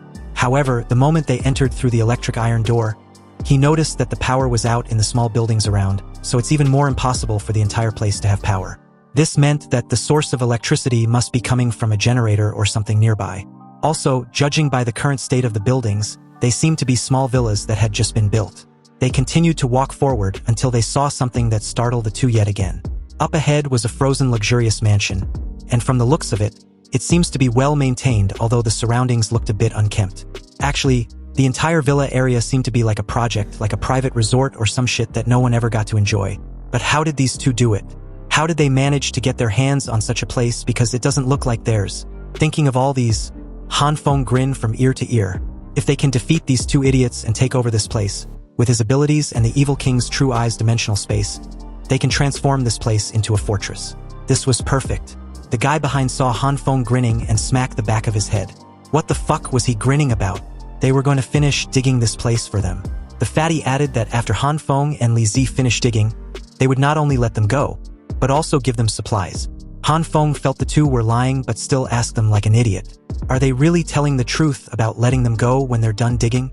Of course we're telling the truth, but don't play any tricks. Otherwise I won't show mercy. The taller guy heads inside and tells the fatty to keep watch. He was gonna rest for a while. Fatty agreed, but the moment his partner shut the door behind him, he cursed. Apparently, that guy knows how to enjoy himself and give him orders. His attention shifted back to Han Feng and Li Zi. Hurry up and get to work, or you'll be doomed, he shouted impatiently. But before Li Zi could make a harsh remark, Han Feng politely pointed out that they were still handcuffed, so how can they work? Unexpectedly, the guy wasn't having it. He loudly told the two to pipe the fuck down and just dig. He wasn't going to fall for their bullshit. Left with no choice, the two got inside the pit and started shoveling. Under such temperature, their bodies were definitely not going to hold out for long. However, their entire hard labor was under a close watch. Doubtful, Li Zi questioned Han Feng whether they would really be let free after they finished this work. Han Feng replied that he didn't know, however, they should just keep working for now. In that very moment, not far ahead, he noticed something strange that he couldn't ignore. A closer look shows several frozen corpses buried under a heavy pile of snow. This is bad because it seems that those two were planning of not letting them go all along, but rather working them to death or putting a bullet in them the moment they were no longer useful. Whispering, Han Feng quickly drew Li Zi's attention over there as well. And for a moment there, Li Zi was puzzled, wondering what the matter was. What had alarmed Han Feng all of a sudden? But the moment he saw and realized the numerous corpses under the heavy pile of snow, his reaction was that of someone whose soul had suddenly left his body. Han Feng saw his reaction and immediately hushed him up. He needed to keep his voice down and not make any noise. Li Zi asked what was going on. Could it be that they killed all those people? It's possible, Han Feng replied and continued in a whisper. So we can't just sit here and wait for death, otherwise the same outcome will happen to us. He leaned in close to Li Zi's ear and whispered that he had an idea. And after the two went over the details, they started quarreling, cursing, and exchanging callous words that drew their target's attention. Apparently, Li Zi had already shoveled his side in the pit, but Han Feng keeps shoveling onto his shoveled side. Han Feng replied that it was none of his business. He is just shoveling the snow like he's told, so Li Zi should do the same. The guy came around and pointed his gun at them. He asked what the argument was. Han Feng looked at Li Zi with disdain and asked the guy to please judge for himself. All he'd been doing was help shovel the snow, but Li Zi still blames him for not shoveling properly. Li Zi counters, stating that Han Feng was just spouting nonsense, and if he dares spout any more stupid shit, he would fight him. Seeing this, the guy had enough and turned to leave, stating that they could argue as much as they want, but the moment they're done, they would have to finish shoveling before it gets dark. If they don't finish the shoveling by then, he will shoot them both without hesitation. Unbeknownst to him, two pair of laser-focused eyes zoomed in on his back like Hyiona stalking its prey, and what followed was the sudden, silent, and cautious appearance of a shovel behind him. Then a dull bang sounded, and what transpired was obviously not hard to guess. The scene shifts to the lounging room inside the mansion, where the other guy was lazing on a dark chaise beside a heater, enjoying a magazine with salacious images of women. He was practically drooling and totally oblivious to everything around him that he didn't even notice anyone entering the room. It wasn't until a flashlight and a gun was pointed right in his face did he finally realize what had happened. Han Feng and Li Zi sneered and in a mocking tone, apologized for ruining his good mood. With the role reversed, the two were handcuffed, and as they knelt silently on the floor with their head lowered in fear, they recounted why and how they came to this villa. Apparently, the two were debt collectors and they came there to collect a debt from someone who was staying in this establishment. Li Zi then asked about the corpses buried under the pile of heavy snow. Did they kill those people? No, the two immediately panicked and replied that they had nothing to do with those dead people. They didn't know what happened either. Oh, so that's how it is. You guys really didn't kill those people outside? Han Feng asked them with a forced smile that didn't reach his eyes. The two saw this as their lifeline and reassured Han Feng that they wouldn't do such a thing. Han Feng played along and stated casually, "It seems that you guys are not some vicious people. In that case, you two are free to go." Hearing this, Li Zi couldn't believe what he was hearing. So he asked Han Feng if he truly believes what these two just said. Was he really going to let them go? Certainly. Han Feng stated with a creepy smile that suggested otherwise. Apparently, what Han Feng conveniently left out was that the two were free to leave only in their boxers. And from the looks of it, they wouldn't even make it down the hill before they freeze to death. Anyway, Han Feng casually waved them off. But as Han Feng mocked them to hurry back home to put on some clothes so they don't freeze to death, Li Zi thought his brother was a real devil. But with that encounter behind them, Li Zi asked Han Feng what they should do next. Is there a need to ask? Han Feng stated in a serious tone. Of course we need to go back. I originally planned to go into the tunnel to take a look and then come out as quickly as possible. But I didn't expect to encounter these series of incidents which had delayed our return for so long. I don't even know what the situation back in the community was at the moment. However, I really hope everyone we cared about is safe. The scene finally shifts back to the community, and the snowstorm seems to be the same as usual. Inside the apartment the group seems to be staying. Nurse Zhan expressed her worry. Han Feng and Li Zi still haven't returned after so long, and she hopes nothing unexpected had happened. The little girl told her not to worry, because Han Feng was an apostle chosen by the evil king's true eye, so he wouldn't die so easily. Li Zhenghao sighed softly and stated that it was pointless to worry about them. Instead, they needed to worry about themselves and their current situation first. He really feels nervous and uneasy. After Han Feng entered the tunnel, there had been radio silence, and then an army suddenly came out of the tunnel shortly after, including a terrifying guy who could control the earth. To make matters worse, Glasses Man seems to have a good relationship with them, and now everyone in the community had been subdued, making them absolutely obedient to this army. At present, they had become public enemy of the entire community. Li Zhenghao gave a slight chuckle, took out a cigarette, lit it, and then continued. He urged Nurse Zhan to understand their situation clearly. Glasses Man was probably mobilizing people to look for them as he speaks. Also, those homeowners are so stupid and too naive. Do they really think that the army was there to save them? Right now, I'm afraid I won't even know how I was sold until I die. The little girl, tired and sleepy, stated that whether the homeowners believed the army could save them or not was no longer important, because even if they have doubts, they couldn't do anything now. So choosing to obey will increase their chances of survival. After all, that was the nature of humans. In these sort of situations, we are creatures of habit. She immediately lost consciousness the moment she eventually dozed off.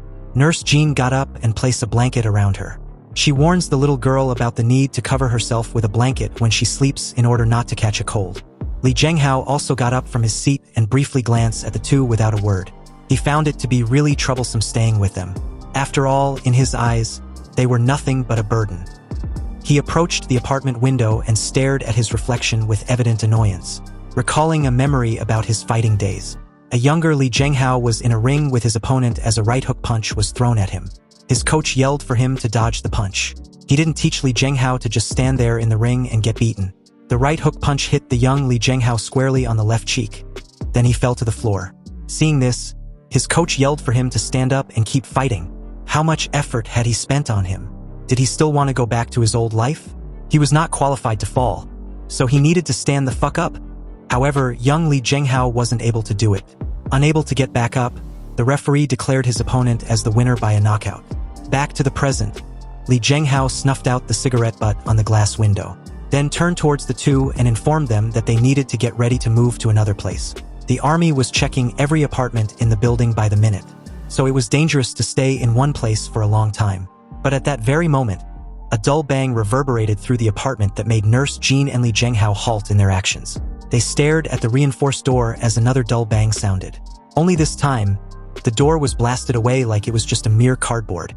Dust from the fallen debris briefly clouded the entire space as the three watched with different expressions.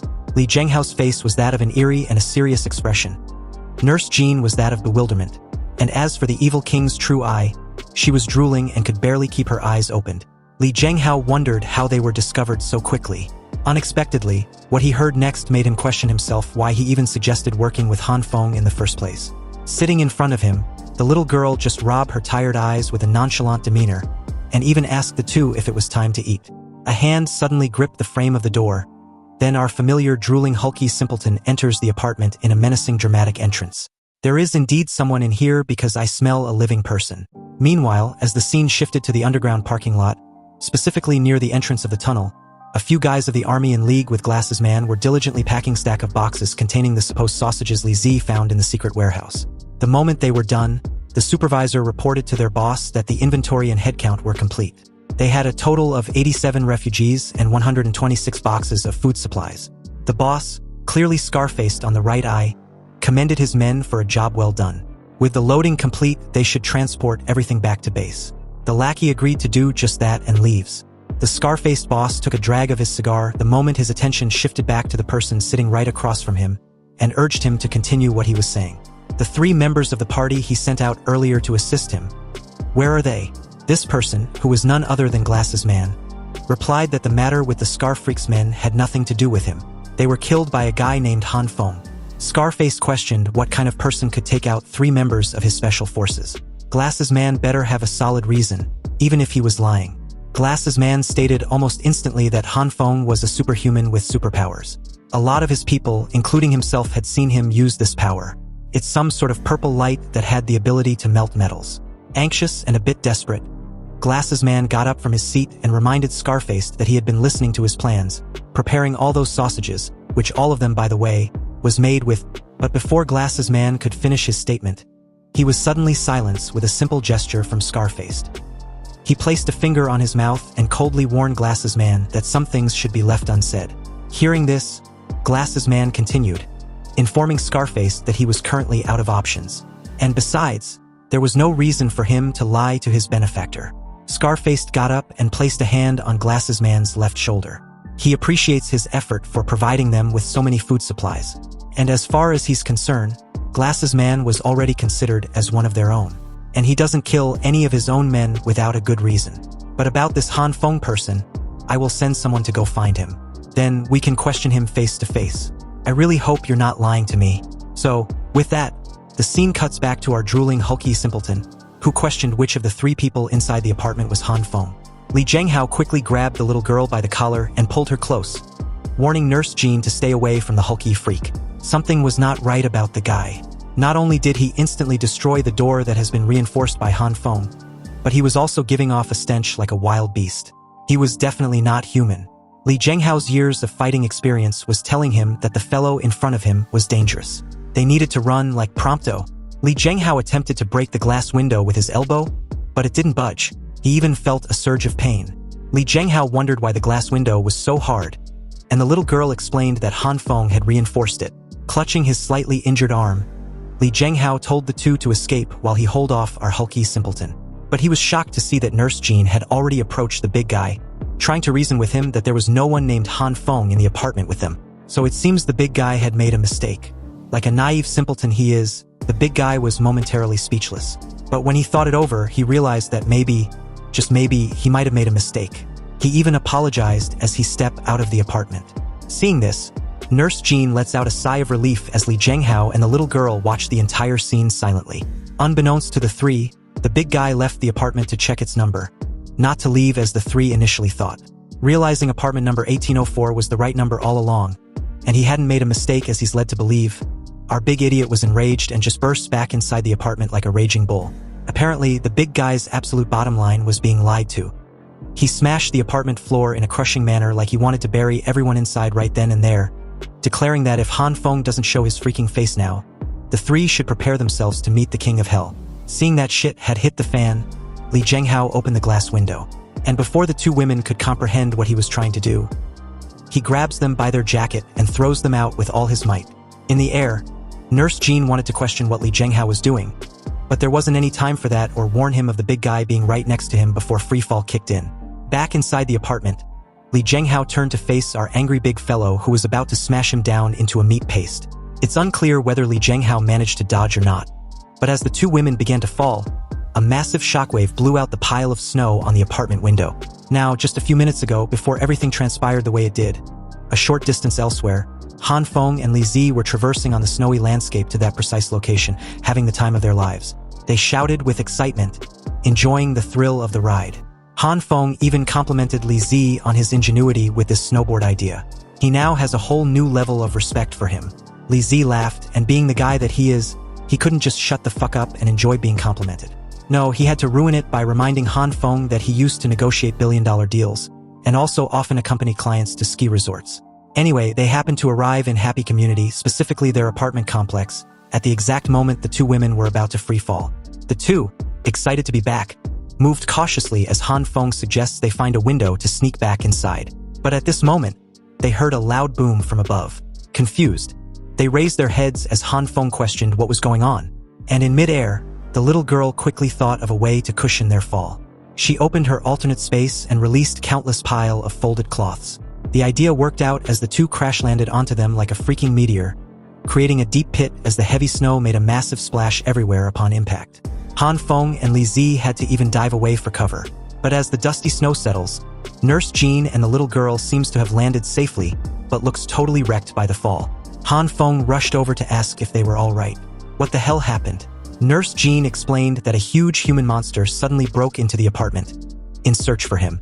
But her words were interrupted as the little girl announced that the human monster was upon them. Just then, another heavy splash of snow happened right beside them as someone also crash-landed. Staring blankly at the dusty snow created, Han Feng wondered who or what it could be. Seriously, can't they catch a freaking break? But before he could contemplate any further, Nurse Zhan grabs him and the little girl by the jacket and dragged them along as she bolted away from there. She informed Han Feng that the huge human monster was coming. Of course, our hulky simpleton heard this and declared that he was a good baby, and they are the monsters. Seeing the familiar big guy catching up, Han Feng freaked out as the little girl urged Nurse Zhan to run faster. She can do it because the crazed mad dog was catching up. But as she kept urging Nurse Zhan that she can do it and should run faster, the head nurse got fed up. Frustrated, she questioned if the little girl wants to run by herself. If not, she should pipe the fuck down. Han Feng, on the other hand, wanted to run on his own two legs, so he broke free in that very moment and started running even faster than the head nurse. But with the big guy right on their tail, Nurse Zhan and Li Zi urged Han Feng to think of something. Han Feng was wondering what the hell he could do when the big idiot shouted that he was hungry. He was gonna crunch on their soon-to-be broken bones like some snacks. This obviously gave Han Feng an idea. He halted in his tracks and told the rest to go ahead. He's got a way to deal with the musclehead behind them. He rummaged through his pocket and took out a small sack of soybeans. With a mischievous glint in his eyes, Han Feng encased it in a green glow and offered it to the big guy. He threw the sack of soybeans into the big guy's mouth. The idiot kept drooling as he munched on them. He even stated that it was delicious. Han Feng, on the other hand, thanked the big guy and apologized for his poor hospitality. However, Han Feng's plan was not entirely altruistic. The soybeans instantly sprouted from the big guy's mouth, causing him to tremble. His screams of agony muffled by the freshly grown soybeans sprouted in his mouth. The entire scene felt like some shit straight out from a horror movie. But luckily enough, the soybeans only sprouted from his mouth, so the musclehead didn't die although he was heavily injured. Then, with trembling hands, he yanked the sprouted soybeans out of his mouth in one swift motion as dark blood spewed out like a fountain. Mad as hell, the big guy roared, calling Han Feng a bastard. He was gonna smash him into meat paste when he get his hands on him. But unexpectedly, to the big idiot's shocked expression, Han Feng and his entire family was gone, disappearing without a trace. And this left the brute momentarily speechless. He then started stumping on the snow like he was having a temper tantrum, calling Han Feng a fucking coward who only knows how to run. Shortly after, the rest of the crew rolled in, armed to the teeth. An order was immediately issued, instructing Team 1 to go after Han Feng and his family, while the rest locked down the perimeter. The moment these orders were given, the soldiers immediately started to move accordingly. Then, our scar-faced commander finally showed his face, reminding his soldiers that the world was now filled with ice and snow, so Han Feng and his family won't be able to get far.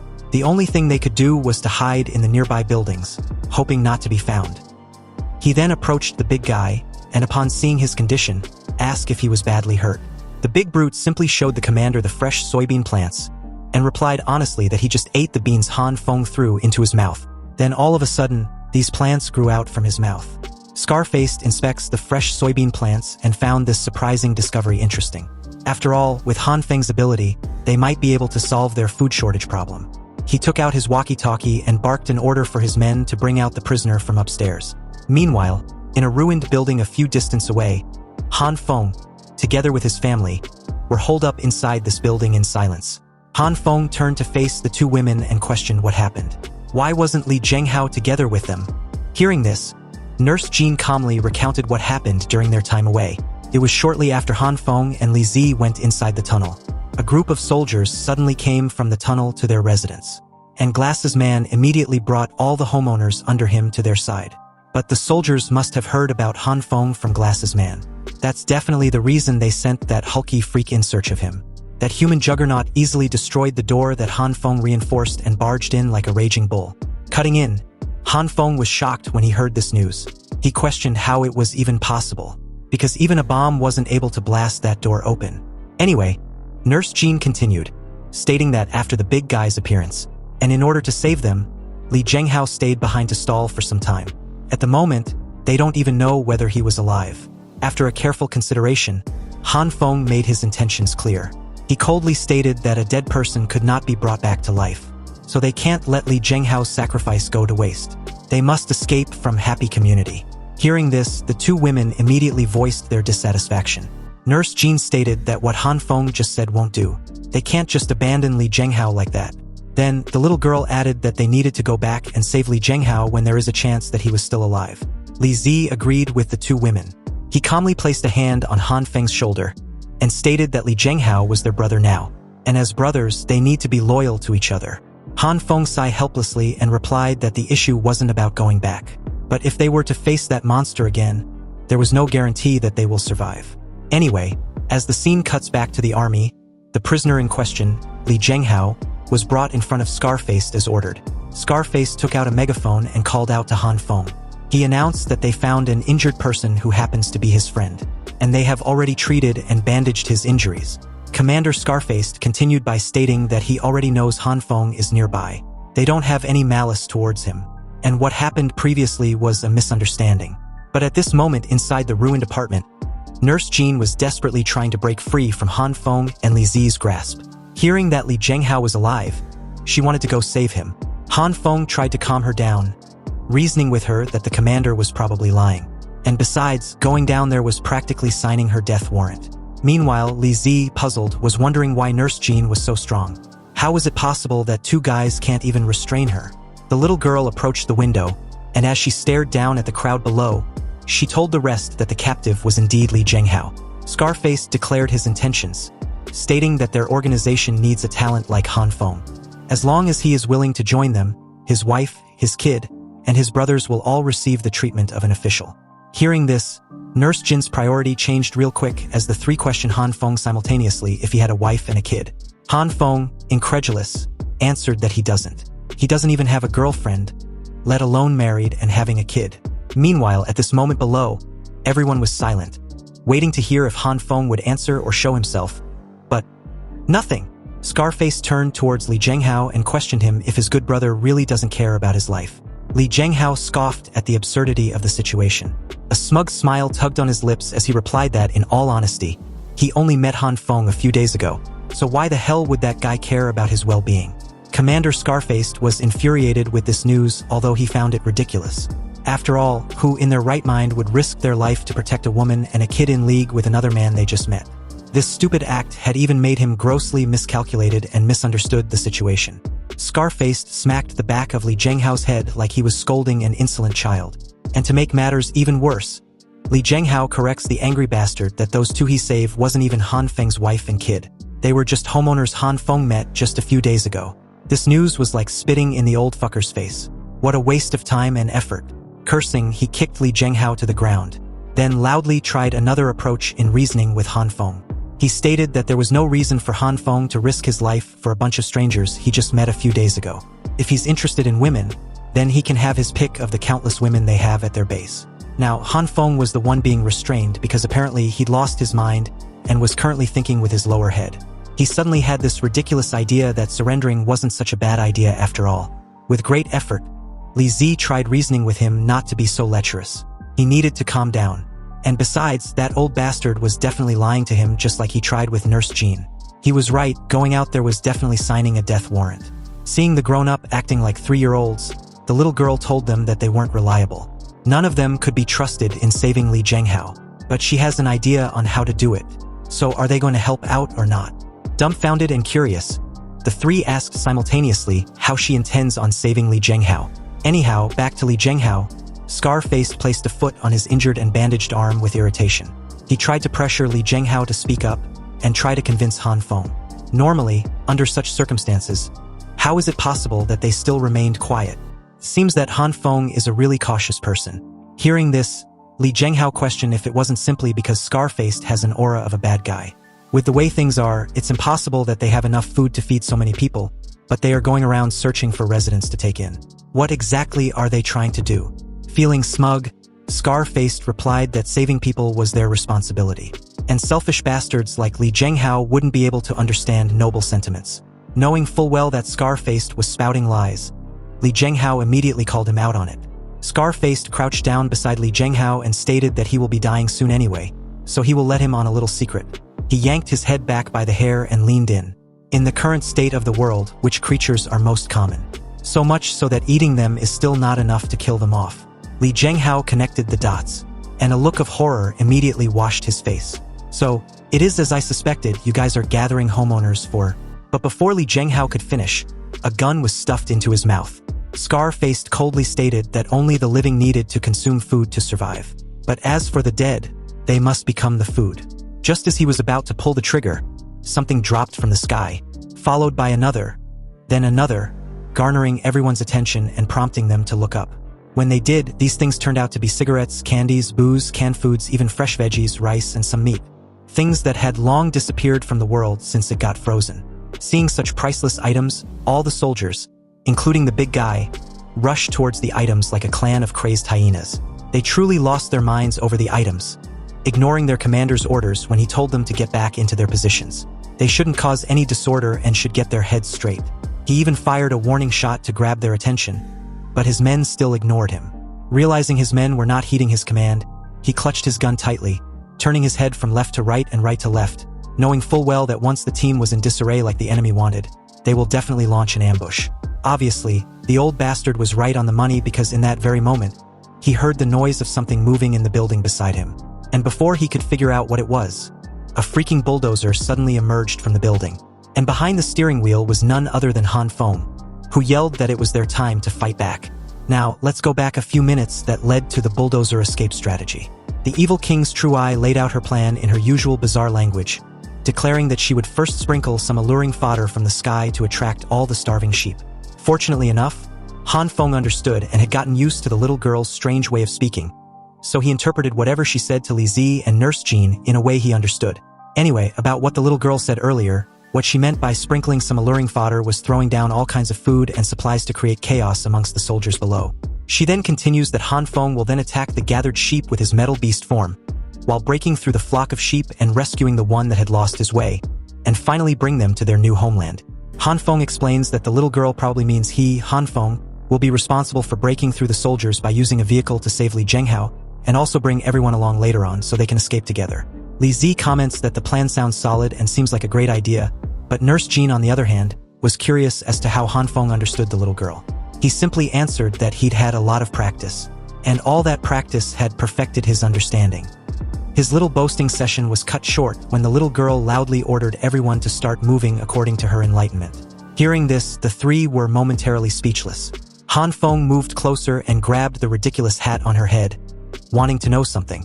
Keeping aside how simple and crude the plan is, and the fact that whether the soldiers will be attracted by the things she throws or not, he would like to know how they were going to get a vehicle.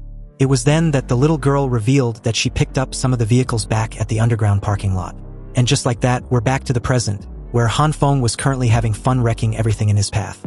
Initially, he was skeptical about the whole bulldozer thing, but now that he's operating this heavy vehicle in real time, it really felt good to drive. Now, they can even the fight. Fortunately enough for the soldiers, the bulldozer didn't land on top of them, although it did splash heavy snow in several directions, including theirs. Han Feng saw the soldiers beside the vehicle and immediately made a sharp right turn on the spot before deciding to move through them, killing some in the process. But what's even mind-boggling was amidst all this chaos, the soldiers who were being bulldozed were more concerned about the food and supplies than their lives. Scarfaced saw the vehicle heading in his direction and immediately ordered the big guy beside him to block it. So under Li Zhenghao's shocked gaze, this brute actually stood firm and spread his arms to block a freaking bulldozer weighing about 180 tons. Like seriously, was he that stupid? He even claimed that there was no one or anything stronger than him before trying desperately to stop the bulldozer. Han Feng saw this scene and was amazed at the sheer stupidity. To think someone would be willing to compete in strength with a machine of this caliber. Again, was he that stupid? Or was there something wrong with his brain? Han Feng floored it close to the max as the big guy tried to match reality. Of course, he failed spectacularly, and was doing a reverse side flip like a seasoned veteran moments after, before crash landing headfirst in the snowy ground. It seems this guy has like 9 lives and his existence was becoming insufferable. Seeing the current state of the big guy, Scar-Faced placed his heavy right leather boot on Li Zhenghao's head and aimed his gun at him. He warned Han Feng to stop if he didn't want his friend to die. However, under such heavy noise and earmuffs, Han Feng didn't hear a word that Scar-Faced said. He just laughed and showed no sign of stopping. Realizing this, Scar-Faced was shocked with widened eyes. Although he had a shred of doubt on whether this threat would work, he really didn't expect this outcome. Did Han Feng really not care about Li Zhenghao at all? He is truly a ruthless person. Scar-Faced dived to the side at the last moment he realized Han Feng truly had no intention of stopping. On the other hand, Li Zhenghao screamed in pain the moment he was being swept away. And by the time Scar-Faced got up, the bulldozer had already zoomed past him. Li Zhenghao initially thought he was done for, but was surprised the moment he realized that the right section of the bulldozer's blade had become incredibly soft like a pillow. Obviously, this was Han Feng's doing. He managed to use his purple glowing light to soften that section. He also told Li Zhenghao to hold on tight, he was going to floor it to the max. However, the moment the bulldozer didn't change direction, but seems to be heading straight into a building, Li Zhenghao loudly questioned where Han Feng was going. Did he not see the freaking building in front of them? Obviously, the moment the bulldozer neared the building, it made a sharp right turn and stopped. And the very second it did, Han Feng shouted, informing the rest to hurry up and rush inside. Li Zi grabbed the little girl's hand as the three, with great effort, jumped from the building onto the bulldozer. At the same time, bullets rained in their direction without reservation. But the entire stop lasted about a minute before the heavy vehicle sped right back into action, with Scar-Faced and his men right behind them of course. Their bullets whizzing through the cold wind with a shitty efficiency. The sudden shift in momentum turned the entire escape strategy from Happy Community into a high-speed chase. And the ground filled with ice and snow became more convenient for the bulldozer than the heavy armored cars behind. Scar-Faced ordered his men to continue firing, and under no circumstance can they lose them. They mustn't let them escape. But the soldier in the driving seat beside him informed him that the piled-up snow was too thick and the tires were losing their grip, so they can no longer speed up to the max. Hearing this, Scar-Faced cursed loudly. He wondered where the group managed to get their hands on a freaking bulldozer when their base only has a few of them. But he was left speechless the moment he learned that the bulldozer was apparently one of their very own, and was previously used by their advance party. Seething with rage, Scar-Faced bit into his cigar as veins bulged out on his face. He ordered his men to follow their tracks and keep chasing no matter what. They must find them, but at that moment, their path was suddenly being attacked with numerous items, which left Scar-Faced cursing again with a bewildered expression. These items rained from the sky like a meteor shower, hitting and denting the hood of the heavy armored cars. The vehicles were forced to make an abrupt stop when they saw that their path had been fully blocked with gas tanks, furniture, kitchen appliances, tables and chairs, television, and whatever you can name. It's probably among them. Scar-Faced got out from the car, questioning where all these things suddenly came from. Meanwhile, the person responsible for the blockage was currently closing her pocket dimension in which all those items were pulled from. When she did, she declared that the army should despair before her power. She then sneezed heavily to end the scene in a dramatic fashion. A while later, the group finally left Happy Community in Hanchuan City. But apparently, their journey hadn't been comfortable. And this was mainly because they've been crumped inside the bulldozer's tiny operating space like sardines. Han Feng, silent and a little grumpy, wanted the little girl, who had fallen asleep, to not drip her freaking snort on his head. Li Zhenghao thanked the group for saving him. Li Zi wanted to drive the bulldozer, and Nurse Jean questioned where they were going now that they've left their community. Han Feng replied that he and Li Zi found a pretty good hillside villa earlier. He was preparing to move there and wanted to know what the others think.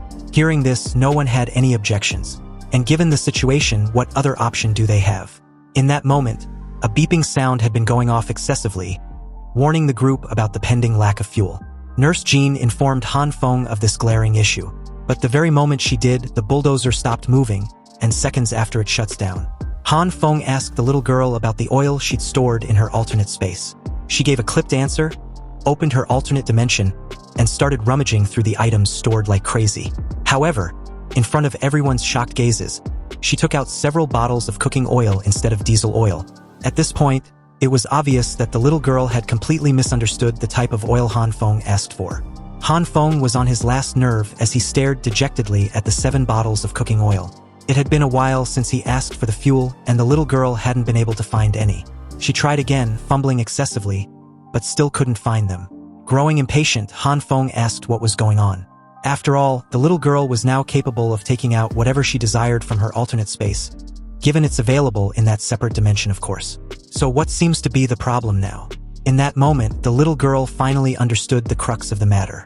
Apparently, she had thrown all the fuel, together with the fridge, sofa and generator out when she formed the blockade earlier. The rest instantly freaked out when they heard this. A year's worth of fuel that Han Feng had painstakingly stored, and this little brat threw them away like they were nothing? Hearing this, the little girl tried to make up for her mistake. She took out a gas tank and sheepishly informed Han Feng that they still had a bit of natural gas. Would that be able to work? Han Feng grabbed his messy hair in frustration and stated that he will be the little girl's disciple if she could start a freaking bulldozer with natural gas. Reading in between the lines, she then took out her next item, a bucket of the black coal substance Han Feng had long considered as trash, a product of his numerous failed experiments. Seriously, what was he supposed to do with them? But in that moment, an idea struck him like a thunderclap. You see, during his experiments, the soybeans which turned into an unknown rock substance similar to coal which were flammable meant that maybe, just maybe, the meat that also turned into an unknown black liquid could also be flammable as the rock substance. Before Han Feng's mind could wander off with numerous speculations, he immediately requested for an empty metal bucket and a piece of meat from the little girl. So, in that tiny cramped operating space, Han Feng placed the empty metal bucket in front of him and started the meat transformation. The rest curiously watched as Han Feng effortlessly used his green glowing hands to transform the meat into a black goo substance. He smiled, knowing full well how difficult it was to successfully produce a desired item using the green glow. But an entirely opposite and separate matter when failing on purpose because it was way too easy. However, in that tiny cramped space, the rest covered their nose in disgust and backed away as far as they possibly could from Han Feng and his metal bucket of stinking liquid. Li Zi questioned Han Feng what it was. Han Feng rummaged through his jacket pocket silently, and after taking out a lighter, he answered that it was a small experiment of his. He lights the lighter on the piece of goo stuck on the tip of the metal bucket, and the results were just as he suspected. They were flammable. Han Feng smiled excitedly as his hopes became more evident. Li Zhenghao caught on what Han Feng was planning, and calmly asked him if he was perhaps trying to replace the fuel with this black goo. Han Feng simply replied that they wouldn't know if they don't try. And besides, they have no other choice anyway. Well, apart from getting off the vehicle and traveling the rest of the journey on foot.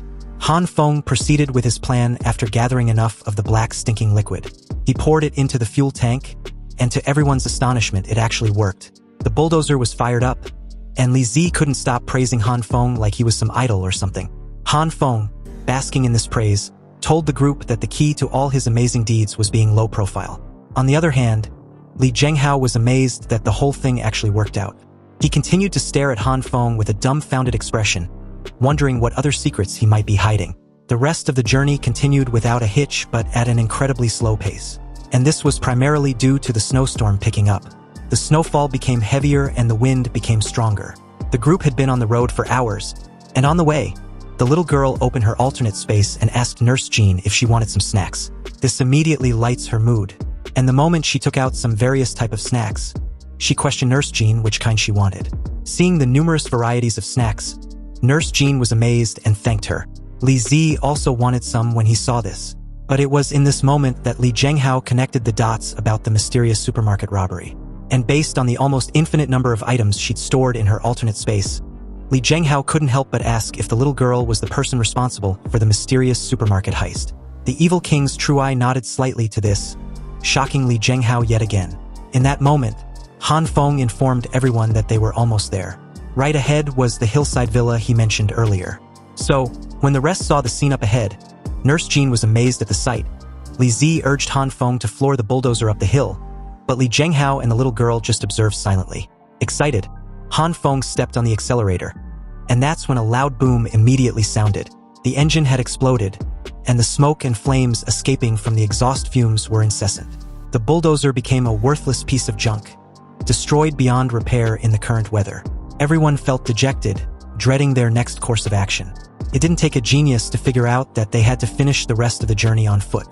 And although climbing the short hill was a hustle, it shouldn't have been tedious if the snowstorm wasn't such a bitch at the moment. They could freeze to death before they even reached the villa. Nonetheless, the group had no choice. They bit the bullet and proceeded up the hill with groaning and freezing muscles. They even passed by the two half-naked guys from Han Feng and Li Zi's earlier encounter, who were now frozen into ice lollies. The group eventually reached and entered the villa. And as astonishing as it seems, Nurse Zhan actually carried the little girl all the way inside. Inside, everyone was freezing to death, shaking profusely and in urgent need to warm themselves up. It didn't take much time to get the fireplace started. So, with the heating system out of the way, the group gathered around the fireplace, ecstatic and relieved to have survived this grueling journey and life-threatening escape. The entire experience demanded a lot and almost did a number on them. However, Li Zhenghao, true to his nature, had already made a personal assessment of the villa's location and found it to be in a good place. The wind blows the accumulated snow downhill, so there won't be any snow on the hilltop. Also, due to that, the houses in the villa district won't be submerged by the snow. And most importantly, it would be extremely difficult for anyone to climb all the way up the hill. The villa and the entire hillside can easily be guarded and exceptionally hard to get attacked. Anyway, given the perfect situation the villa is located, Li Zhenghao asked the group if they were planning to use the place as a long-term base. His question was left unanswered when a sudden noise made him shift his gaze from the window, only to see that the group had already started furnishing the place, moving the furniture, setting up a generator, a television, and even a game console. Excluding Li Zhenghao, the rest were busy and hadn't even heard a word he said all along. Li Zhenghao realized this, and simply whispered for the group to pretend he hadn't said anything. Anyway, in the villa's basement, Han Feng was fortunate to find an already installed generator. To be honest, he didn't expect the little brat to throw away their generator like some garbage. But fortunately enough, the villa's previous owners prepared a generator and fuel beforehand. Otherwise, they would have been in trouble. He easily kick-started it up, and just like that, there was electricity. Li Zi screamed and teared up at the sight of this. Han Feng came back to the living room and asked if anyone was hungry. In fact, why don't they have a feast to celebrate? But the moment he said this, the little girl took out a bathtub heater. She walked up to Han Feng and asked if he could teach her how to use the device. At the mention of heater and bathtub, Nurse Jin's eyes immediately lit up like stars. She quickly stopped whatever she was doing and explained her sudden joy. It wasn't that she was interested in showering in and of itself, but her joy stems from the fact that she hadn't taken a bath since the snowstorm started. And now she has a chance to finally do so. All the talk about Nurse Zhan taking a bath made Han Feng heat up like a steam engine. The idea was too intoxicating not to imagine or ignore. Thinking of this, the horny bastard immediately gave a mischievous grin and a thumbs up, stating that he will set it up right away. Han Feng and the little girl headed to one of the many bathrooms in the villa, only to find it completely frozen inside. The little girl asked Han Feng if they could still use the water heater given the current state of the bathroom. Han Feng explained that the water pipes were frozen, and the already installed water heater seems to be broken as well. He then headed inside the shower to check the situation there. Inside, the water pipes were also broken as expected, but they could still have a bath as long as there was a bathtub, and luckily enough, there was one. The next step was for the evil king's true eye, who had already opened her alternate space, to pull out a high-power heating rod. When she effortlessly did seconds after, the two finished the setup. Then, slowly but surely, the ice and snow in the bathtub began to melt. However, the process was just too slow, and the little girl agreed with this observation from Han Feng. Although it had taken quite some time for the ice to melt, the water was basically still cold as fuck. Seriously, how long was it going to take to heat up? As Han Feng said this, he placed his hand inside the water in the bathtub to feel the temperature. But something unexpected happened. Han Feng suddenly felt a jolt of electricity on his fingertips. Alarmed, he pulled his hand out immediately and cursed, informing the little girl that there was an electric leak. He also noticed the faint red glow that enveloped his hand. It seems something suspicious was at play, and the strange and sudden development left Han Feng speechless, questioning how it's even possible and what exactly happened. Apparently, the cold water was now miraculously warm. Han Feng stared at his hand and wondered if the red glow had always had such an effect as well without his knowledge. Anyway, the water in the bathtub was ready, and the entire room was soon heated up. The women were the first to call dibs, so as Nurse Zhan undressed, she was ecstatic to finally have a bath after such a long-ass time. The little girl asked her why she seemed so excited. It was just a simple bath, but from the looks of it, Nurse Zhan didn't even realize it until it was pointed out. The little girl then took out a bath salt and asked Nurse Zhan which fragrance she liked. She also had every brand of shampoo, conditioner, shower gel, skincare essential oil, and a moisturizer. Surprised, all these luxury items made Nurse Zhan beam with more excitement. She hugged the little girl tightly and replied that she liked them all. After the two settled and relaxed in the bathtub, Nurse Zhan teased the little girl for her petite frame and cuteness. The little girl told Nurse Zhan not to treat her like a child. She was 21 years old. At first, Nurse Zhan didn't think much about it, but the moment realization dawned on her, she freaked out. Seriously, was she really 21 years old? Because she sure as hell doesn't look like it. And apparently, neither can the word little girl. So how about glasses girl?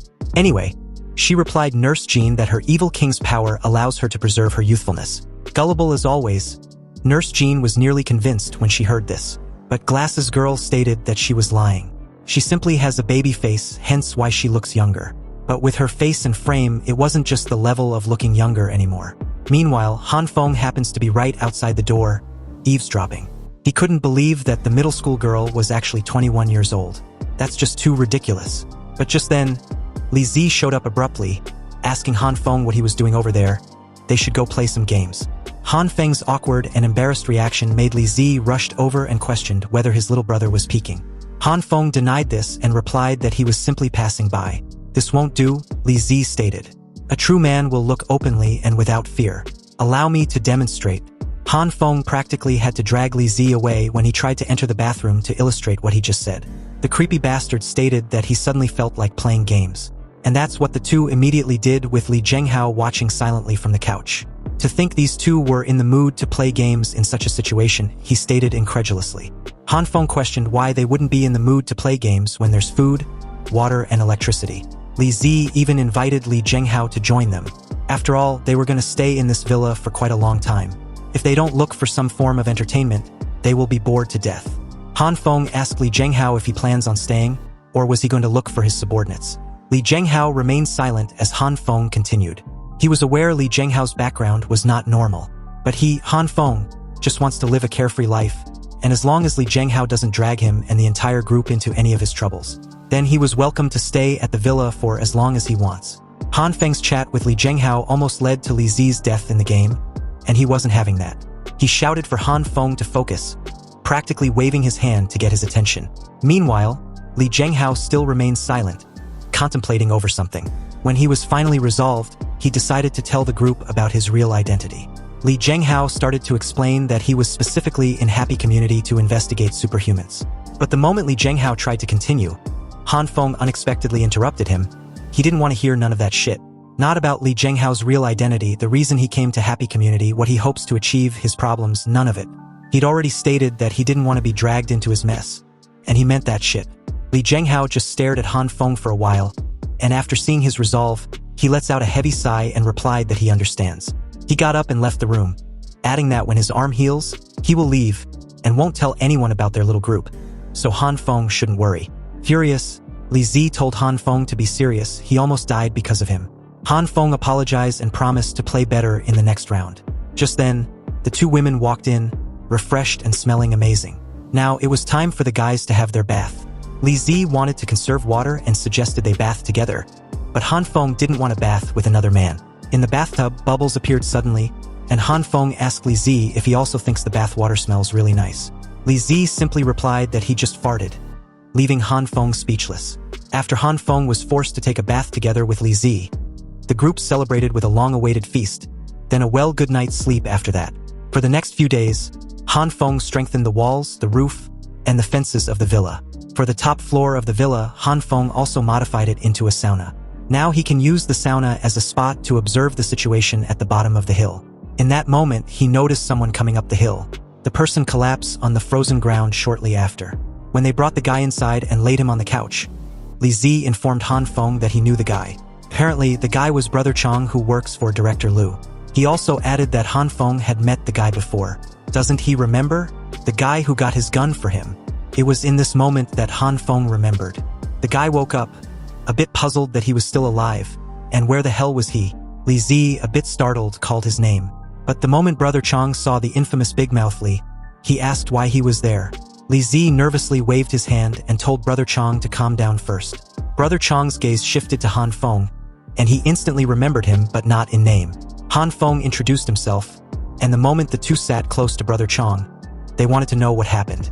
Brother Chong explained that a few days ago, their office got ambushed by a group of soldiers, and a lot of his brothers were either hurt or dead.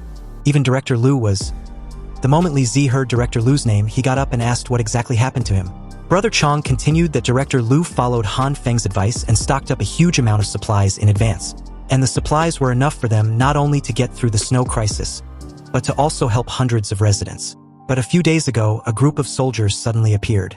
And not only did they steal their supplies, they were also going around killing the residents. To protect everyone else, Director Lu brought his gang to fight back. This led to most of his brothers either ending up getting injured or dead like he said earlier. Director Lu got shot in the leg and captured not long after that. In the end, everyone dispersed and agreed to meet at a specified location where the reserve supplies were kept. And apparently that location was one of the villas in this area. This explained why he suddenly appeared at the foot of the hill. Brother Chong was obviously planning to meet up with his companions. Li Zi suddenly grabbed Brother Chong's shoulders, desperately wanting him to confirm that Director Lu was still alive. Brother Chong, startled by Li Zi's reaction, stated that as far as he knows, it was obvious that the soldiers were trying to capture Director Lu alive. Hearing this, Li Zi seemed satisfied and relieved. He continued, stating that if it wasn't for Director Lu, he might have been dead long ago. Li Zi wants Brother Chong to take him along to rescue Director Lu. They needed to save him together. Hearing this, Brother Chong questioned Li Zi if he was crazy. Did he know how many people that group had, and how many guns they possess? With just the two of them, it was impossible to save Director Lu. Although the odds were heavily stacked against them, Li Zi didn't care. He placed an arm around Brother Chong's shoulders and told him to cheer up. As long as there was a sliver of hope, they cannot give up. He will fight alongside him forever. Brother Chong's face looked like he'd eaten a huge chunk of shit when he heard this. After all, if the infamous Big Mouth Li wants to plunge to his death, then he should go ahead. But why the fuck does he have to bring him along? In that moment, Li Zhenghao interrupted the two. He asked if they were talking about Director Lu from the Uprising Volunteer Group. Surprised with this sudden question, Li Zi replied with a question of his own, asking if Li Zhenghao knows of Director Lu. Li Zhenghao explained that previously when he was fighting in the underground boxing arena, Director Lu was the one who paid his ransom and brought him out of that hellhole, allowing him to regain his freedom. So, if they were going to save that same man, then they can count him in. Li Zhenghao tore up the bandage on his right arm and continued in a cold yet determined tone. He still had quite a few brothers in the city that he could call upon, and he was sure they would come to help them out. It was in this moment that Brother Chong remembered who exactly Li Zhenghao was. Pointing a finger in Li Zhenghao's direction, Brother Chong was practically shouting, informing the rest that Li Zhenghao was the wild dog of the boxing arena. He was actually the legendary wild dog with 30 consecutive victories. Han Feng couldn't suppress his laughter when he heard the nickname, making Li Zhenghao feel embarrassed. That nickname was during his boxing career, so there was no need to bring it up now. Li Zhenghao introduced himself to Brother Chong and stated that he should address him as such, not by his nickname. Li Zi, on the other hand, couldn't stop teasing Li Zhenghao, adding that his new brother was so loyal. With him on their side, they can surely save Director Lu. Meanwhile, Han Feng watched the entire scene in silence. He was actually surprised that Director Lu was really a righteous guy, that all the guys in the villa were eager to try to save him. He won't look good if he doesn't go along with the group, right? However, this rescue operation was too dangerous, and his own life was still more important to him. Han Feng spoke up, stating that there were also people after him too, so he won't be joining this time around. Li Zi was stunned to hear this, but Han Feng was firm in his decision. It was better he doesn't join, but in order to save Director Lu, he can provide some supplies that can help them out. Han Feng guided Li Zi and Li Zhenghao away from Brother Chong to have a private chat. He informed the two about the need to protect Glasses Girl and his secret. Shortly after, he offered Brother Chong a bowl of instant noodles which the old guy munched on dreamingly. Han Feng even told him to eat slowly, and it seems they would not be having a feast like they usually do. Otherwise, Brother Chong would be suspicious about them. After eating, Han Feng showed the guy his room, making sure to only place the most basic items inside. Nothing too extravagant. Brother Chong thanked Han Feng for his hospitality. He even went as far as providing him with his own room. With enough needed rest, the group was refreshed and ready to head out. 3 fully loaded guns, 3 backpacks stuffed with numerous rations, and a whole lot of cigarettes. Brother Chong was not surprised with the numerous stuff in their possession. After all, this was expected from the guy who knew about the snowstorm in advance. Han Feng could understand why the group needed guns and compressed biscuits, but why the hell do they need so many goddamn cigarettes? Brother Chong explained that money was obviously not useful outside, and when major factions are exchanging supplies, cigarettes had become a solid currency of exchange. The The three geared up and head outside. Outside, they said their goodbyes to Han Feng, promising to come back for sure. Brother Chang, deeply moved by Han Feng's generosity, bowed in respect and thanked Han Feng and his wife, promising that their uprising volunteer group will definitely repay this favor in the future. The moment they left, Nurse Zhan turned towards Han Feng and questioned if he was truly not married. Han Feng replied that he wasn't. Then, who was the wife that Brother Chang just mentioned? Glasses Girl figured it out and told Nurse Zhan that Brother Chang was referring to her. This left Nurse Zhan completely speechless. Her previous accusations suddenly evaporated. Nurse Zhan, clearly shy all of a sudden, stated nervously that it was a misunderstanding, right? Han Feng has to explain it clearly the next time this matter pops up. Meanwhile, this strange demeanor made Han Feng and Glasses Girl wondered what was wrong with Nurse Zhan. So, after that encounter, the group installed a better surveillance at the foot of the hill. Han Feng also installed some cameras on the path up the hill as well.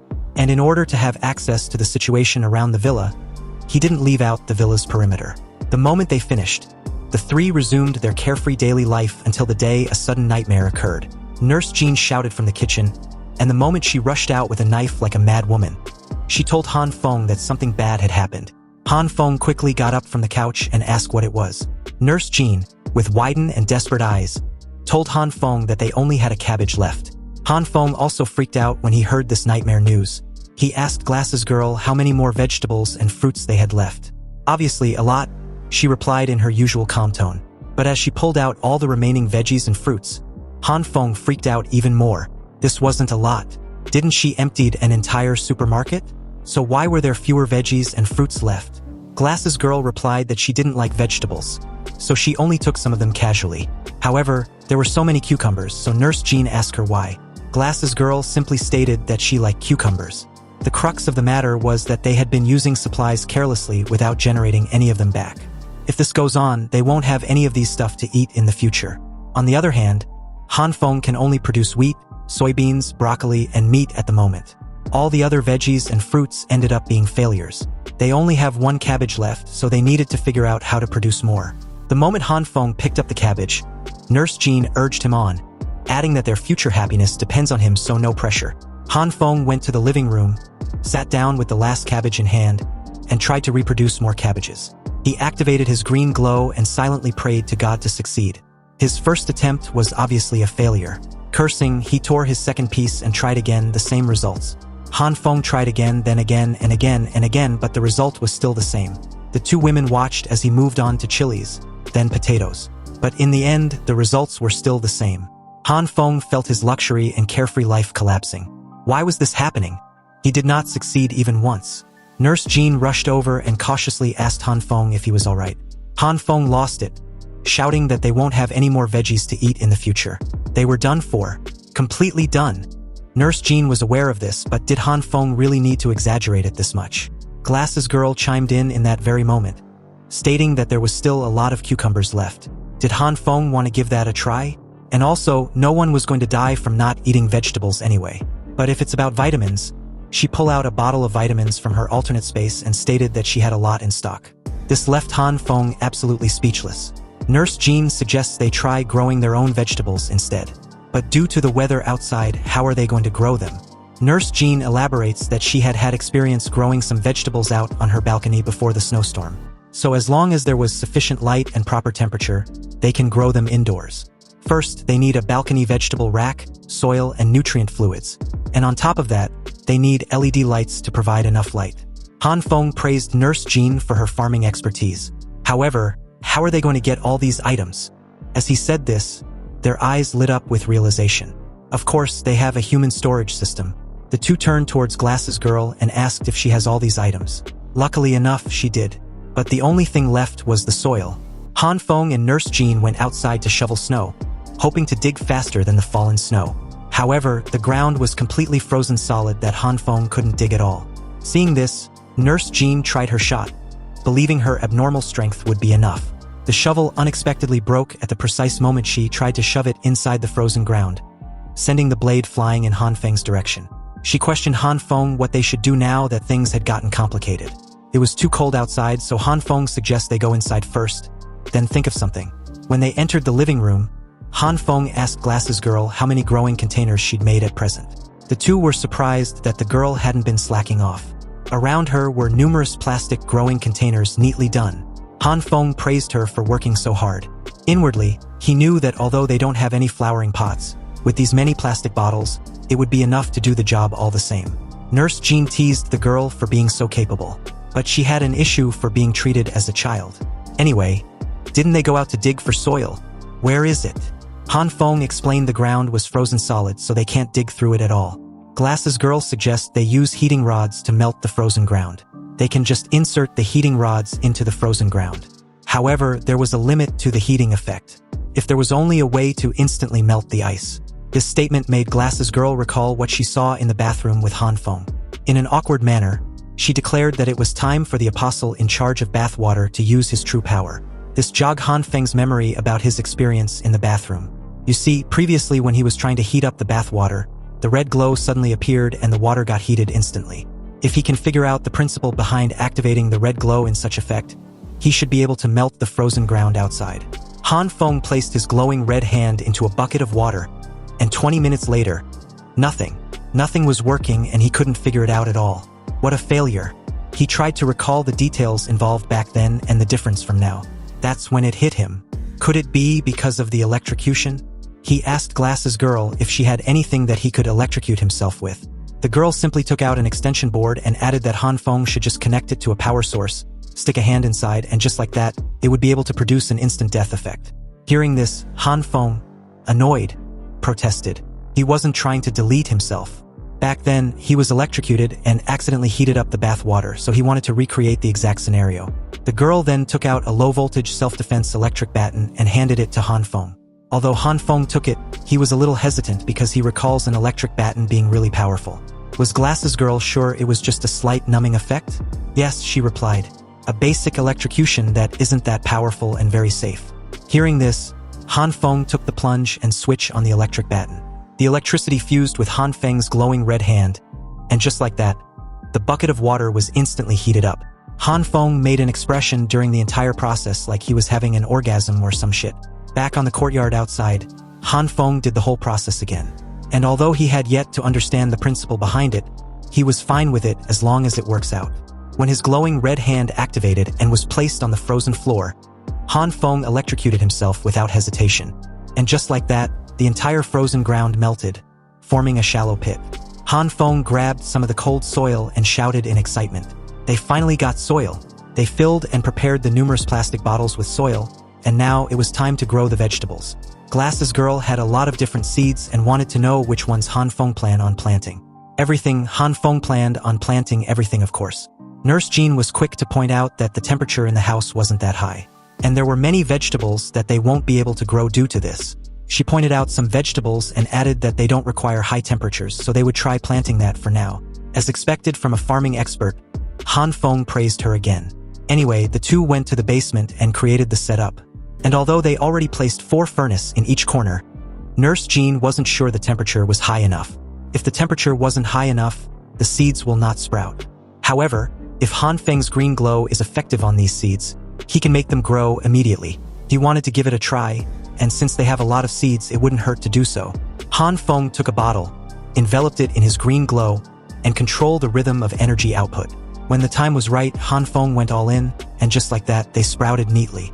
Afterwards, he used his green glow on various seeds, and although some resulted in a failure, by continuously using new seeds, he managed to make tens of vegetable sprouts in the end. But in just a few days, these vegetable sprouts died due to the cold. Even with 4 furnaces, the room's temperature only managed to settle around 10 degrees. Nurse Zhan informed Han Feng that they needed to think of a way to increase the room's temperature to at least 20 degrees. Han Feng suggests they add another 2 furnaces, but Nurse Zhan argues that there was a limit to what the furnaces can do if they don't improve the heat preservation of the room. The issue was that, in the entire villa, the basement was already the best heat preservation room. Obviously, the deeper they go underground, the better the heat preservation would be. However, they can't just dig and create a deeper basement, right? Han Feng just said this casually, but Nurse Zhan took his word literally. She told him it was no problem and this matter should be left to her. She was confident in her physical strength. It seems Nurse Zhan was really planning to dig the hole, with or without anyone's help. Han Feng activated the red and green glow simultaneously, and stated that he wanted to use the effectiveness of his glowing hands against stones. If they don't work out, then they can proceed with the hard way and dig themselves. To his knowledge, the green and red glow were useless against stones, and the purple glow could soften it. So he softened the floor and tried cutting through. But the floor was now like mud and was still hard as a stone. Han Feng then tried to rearrange the order and combine all three glows, changing the rhythm of energy output, but they all resulted in failures. Throughout his failures, he noticed something. You see, meat failures always resulted in a black sticky liquid, and plant failures resulted in a black solid substance. But when it comes to stones, they don't have any changes. Maybe it was the difference between organic and inorganic matter. After a few days of repeated failures, Han Feng got angry. In his frustration, a miracle happened. Han Feng never expected that when the intensity of the red glow went past a certain threshold, it could shatter stones into fine sand. It seems Han Feng's hard work these past few days had been worthwhile. He placed his red glowing hands on the hard floor and fully released the red glow, expanding the range of scope as much as possible, trying to see the kind of effect it will have. The floor suddenly cracks, and a close-up view showed the concrete rocks turning into fine sand. The result was a success, and the depth of the effect wasn't bad either. But Han Feng was already drained after just one try, and he doesn't even know how many times he would be able to do this draining labor a day. Nonetheless, he pushed forward. So, after that development, he was put in charge of digging the hole, while Nurse Zhan was in charge of transporting the shattered rocks outside. About a week later, the two created a new basement tens of meters below the previous basement. They had dug out a new basement around 20 square meters, and after some remodeling, the underground greenhouse was finally completed. The two high-five each other, showering themselves with compliments. It had been a long and hard journey, but they pushed through to the very end. Han Feng stared at the vegetable sprouts, inwardly delighted and anticipating what's about to happen next, which, by the way, was his favorite segment these past few days. Staring at Nurse Zhan's ass. Apparently, the creepy fucker had been enjoying the sight of Nurse Zhan's ass wiggling from side to side every time she climbs the stairs back to the surface. Nurse Zhan, unaware of this, stated that if everything goes well, they will be able to harvest those vegetables in 2 months' time. Han Feng replied that they took too long to grow. He thought more than 2 weeks had passed since they made the decision to grow their own vegetables. The vegetables that they had stocked ran out long ago, and they had already been eating broccolis for the past 4 days. Han Feng recalls the unpleasant taste and fed-up feeling of eating broccolis. If he has to continue eating that for another 2 months, he doesn't think he can live with it. Staring at his hand, he pondered silently. The green glow can produce broccolis and make seeds sprout. Maybe it can speed up the vegetable's growth. Just then, Nurse Zhan turned in his direction and suggested they plant some beans sprout as well. They can probably eat those in 3 days. Han Feng didn't get the chance to answer when Nurse Zhan unexpectedly lost her footing and drops butt first directly onto Han Feng's widened gaze. The whole thing happened so suddenly that he didn't have the time to react before getting a first-class feel of Nurse Zhan's ass on his face. Nurse Zhan kept apologizing the moment the two got out, and Han Feng had to hide his bleeding nose in embarrassment. He waved the matter off, assuring Nurse Zhan that he was fine. But driven by innocent curiosity, she asked Han Feng if he was bleeding. Hearing the question, Han Feng, knowing full well his nose bleeding was for all the wrong reasons, told Nurse Zhan that there was really no need even though she was, well, a nurse. She wanted to take care of his bleeding nose, but he kept insisting he was fine. The two came to the lounging room to find the lights out. But what really piqued their immediate interest was the strange diagram on the floor with lit candles and a laptop, placed at the center, showing the surveillance footage of the villa. At the helm of this weird shit was Glasses Girl, who was doing some strange dance like she was performing some voodoo-type shit, reciting some gibberish about the evil king's true eye descending to the world in an omnipotent form to help her in her challenging mission. Normally Han Feng understood her usual horseshit, which didn't make any lick of sense by the way. However, this time around, it feels different and quite frankly, freaky. Han Feng gave her a slight knock on the head and asked what the hell she was doing. Was she sick in the head? Glasses Girl replied that she was performing the summoning ritual for the evil king's true eye. She pointed to the surveillance footage on the laptop and explained that one of it had lost its function, so she was getting ready to summon another. Han Feng felt at ease the moment he understood that all this weird shit was simply about a faulty CCTV at the foot of the hill. Glasses Girl frightened him for a second there, portraying herself as some cult freak. Anyway, back to the issue at hand. You see, on this hillside villa area, one side was a cliff, and the other side has the only path to travel up the hill. So as long as the group installs CCTVs on the path up the hill, they will be able to see anyone that's making their way up. The only problem was that the CCTVs often malfunction easily due to the snowstorm. Seriously, just when will this damn weather end? The moment Nurse Zhan and Han Feng ski down to the foot of the hill, They quickly found the damaged CCTV and was in the process of changing it when suddenly, a deafening sound echoed from afar, sending a faint tremor up the mountains. Curious, the two wondered what the hell that loud sound was. Han Feng stood directly on top of the ladder, trying to get a better view of the situation. But he could barely see anything under the current weather. As he climbed down, Nurse Zhan questioned if he saw or knew what was going on. Han Feng replied that he didn't know and wasn't sure what it was either. But what he was sure of was that there were definitely people over those hills, and there might even be dangers nearby. Also, a huge amount of mist suddenly appeared from over there, so they should finish up quickly and bounce as soon as possible. The next day, afternoon. At the beginning, Han Feng didn't really pay any mind to what happened at those hills. After all, the only thing on his mind was how to speed up the vegetable's growth. At the new basement, Han Feng started with sprouting the seeds first. Unfortunately, it didn't work as expected, and the rhythms used for this certain purpose tend to not work on others. It seems he can only figure everything out anew. Rhythms and all. 30 minutes in and Han Feng got nothing to show for it despite all his effort. He grabs his head and exclaimed in panic. Why was this happening? But during his brief meltdown, he noticed something peculiar.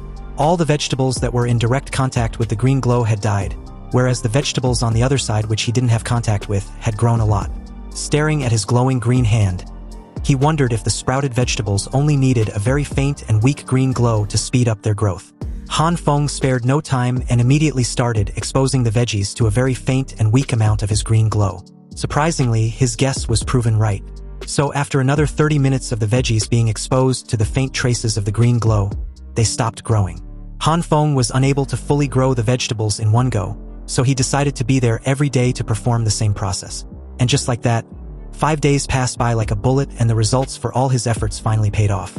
In his hand was a fully grown cabbage, but what's got him all excited was how big it was. Anyway, while Han Feng was gushing about his huge cabbage, Nurse Zhan and Glasses Girl noticed how odd the rest of the veggies had grown. The shape of the fully grown radish even made Nurse Zhan question if what she was seeing wasn't real. Was Han Feng sure there wasn't any problem with these vegetables? Glasses Girl even added that the shape of the tomatoes were also terrible. However, the worst one was the green cabbage in the corner, which was equivalent to the size of a massive pumpkin. Seriously, are green cabbages normally that big? As the three stared at the abnormally huge cabbage in confusion, Nurse Zhan suggested that maybe the cabbage might be a new breed. Other than the cabbages, the other vegetables look weird. Worried, Han Feng wondered if there was some problem with his green glow. But then he thought, who cares? With the kind of situation they were in, as long as the vegetables were edible, it was fine. Nurse Zhan picked up some of the radishes and told the two that they would be having a radish pork rib soup and tomato beef stew for the day. The very second the meal got served, the three ate till their bellies couldn't take anymore. All the busy work for 2 weeks was definitely worth it. Suddenly, Glasses Girl stated that she wanted to eat strawberries and honeydew, so they should plant some fruits too. Han Feng playfully grabbed her cheek and reminded her of what she said weeks ago. If Han Feng remembers correctly, Glasses Girl said eating vitamins was enough. Hearing this, Glasses Girl was quick to suggest that Han Feng and Nurse Zhan eat the vitamins, while she, the apostle of the evil god, eat strawberries and honeydew. Nurse Zhan interrupted the two and pointed to the leftovers. There was so many left, so she asked if the two were also done eating. Almost immediately, the two shifted their gazes elsewhere and offered excuses. Han Feng stated bluntly that he was sick of it, while Glasses Girl stated that she never liked cabbages anyway. Han Feng remembered Li Zi at this moment. He was certain that, if his brother was there, he could finish all the food by himself. Anyway, it's already been 2 weeks since Li Zi and the others went down the hill, and Han Feng wondered how they were doing. The compressed biscuits that he gave them must have been finished by now. Sighing heavily, he hoped they were safe. Just then, a sudden explosion sounded that shook every hill in that vicinity, along with the villa the three were in. Glasses Girl made a comment, not making any direct sense as usual. And apparently, the current explosion marked the 6th day they heard a similar sound at the foot of the hill. Nurse Zhan wondered what's happening over there that was causing all these explosions, whilst Han Feng neither bothered to wonder nor wanted to know. Whatever was happening over there was none of his business, and theirs as well. He relaxed lazily in his chair and reminded the two that the explosions only happens once a day anyway, so it won't affect them much. 3 days later, the intensity of the explosions had become more severe and the number of times wasn't any better. Cursing, Han Feng held his head in frustration as the villa shook violently like there was a slight earthquake. As Nurse Zhan and Glasses Girl kept on eating their meal like it was just another Tuesday, Han Feng was at his last nerve. The explosions had been happening for tens of times that day non-stop. So, driven by curiosity, anger, and annoyance, Han Feng decided to check out what exactly was happening that was triggering all the explosion. He set up a ladder and climbed to the frozen roof of his villa. There, he took out a pair of binoculars and saw another round of explosions already set in motion. Seeing this, Han Feng was now puzzled and genuinely curious as to what the hell was really going on over there. In that moment, another series of explosions sounded. Narrowing his eyes, he took another look, but only saw the explosions with a clearer view. Then a thought occurred to him. Wasn't the person afraid of revealing his location by causing such a huge commotion on the hills? And although there was still quite a distance at the moment, if the person were to bomb all the way over to his place, it would be troublesome. Han Feng's gaze shifted toward the villa. He didn't even know if the villa he'd strengthened could withstand such an explosion, and he wasn't confident in finding out. Also, the villa's walls seemed to be a bit too short and thin, so he should probably strengthen it a bit more. Han Feng dragged the two women outside and shared his thoughts and worries with urgency. He explained that although he doesn't know what's happening out there that's causing all those explosions, he had decided to make the walls of the villa taller and thicker, just in case their vicinity gets hit with an explosion. Hearing this, the two women were on board. But Glass's girl wanted to know what they were going to use to construct the walls, because she didn't have any cement in her storage space. Han Feng just smiled and assured Glass's girl not to worry. With the stones and sand from digging the new basement, they already have materials that were readily available for use. First, they will pile up the stones and sand, then pour some water over it. And once the water freezes, it will become a wall. To test how strong the wall was, Han Feng smacked the damn thing with his shovel, and there was barely a scratch. The temperature was so low at the moment that an ice wall filled with stones and sand might even be stronger than a cement wall. So, with that enlightenment, the three went all out in making the walls of the villa thicker and taller. When they run out of stones, they tore down the villas next door and used them to complete the wall. After 3 whole days, the giant ice wall was now completed, and the three, especially Han Feng, felt more at ease. With such a thick ice wall, they can rest easy for now. Just as they were about to head through the entrance of the wall, another huge explosion sounded that literally knocked Glass's girl off her feet. The two women quickly headed inside while Han Feng, again, climbs to the roof of the villa. There, he was shocked to see the sheer destructive power of the current explosion. This time around, it was so massive that he didn't need his binoculars. The dark smoke was evident enough. And what's more, it seems to be getting closer and closer to his villa. For a close-up observation, Han Feng took his binoculars and silently watched the chaos nearby. These bombardments were starting to feel like a damn noose that was gradually tightening around his neck, and he was pondering if he should get involved.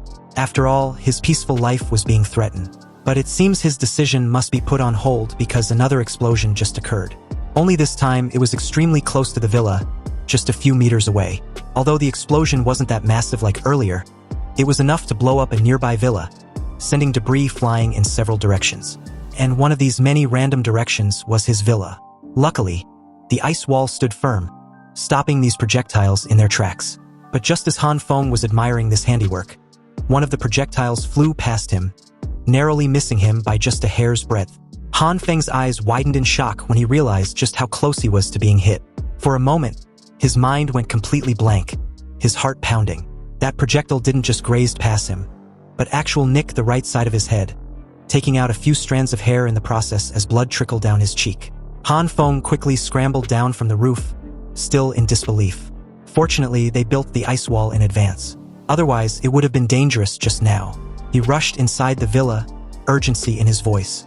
He informed the two women of the artillery fire and the need to quickly make their way inside the new basement ASAP. The three huddled in the new basement for exactly half a day before venturing back to the surface.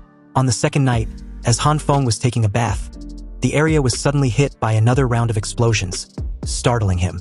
He quickly grabbed his towel and rushed back to the lounging room, his voice frantic as he yelled that another round of bombardment was taking place, so they need to head back inside the new basement. The next morning on the third day, Han Feng's worst fears were confirmed as the villa next door was blown up, and a huge debris struck the ice wall, shaking the entire structure.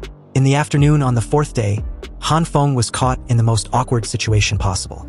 He was in the middle of taking a dump when the bombardments came again. Cursing under his breath, Han Feng could only wince at the sound of several explosions echoing at a nearby distance. These unexpected interruptions were really fucking with his peaceful life he envisioned. On one encounter, Glass's girl, who also needed to use the bathroom, walked in and upon seeing Han Feng sitting there, immediately covered her nose and told him to make it quick. She needed to use the bathroom. Han Feng, clearly embarrassed, murmured in a low voice, informing Glasses Girl to knock next time before entering. At this point, the bombardments had become a daily problem, and a constant source of irritation for Han Feng and his family. He couldn't stand it any longer, and he sure as hell wouldn't continue living this way. Pissed off, he decided to do something about it. He changed into his gear, cursing repeatedly. Han Feng donned on a heavy white uniform, and as he checked his weapons, his frustration only deepened. The thought of how he's been hiding in the new basement for the past few days got his blood boiling.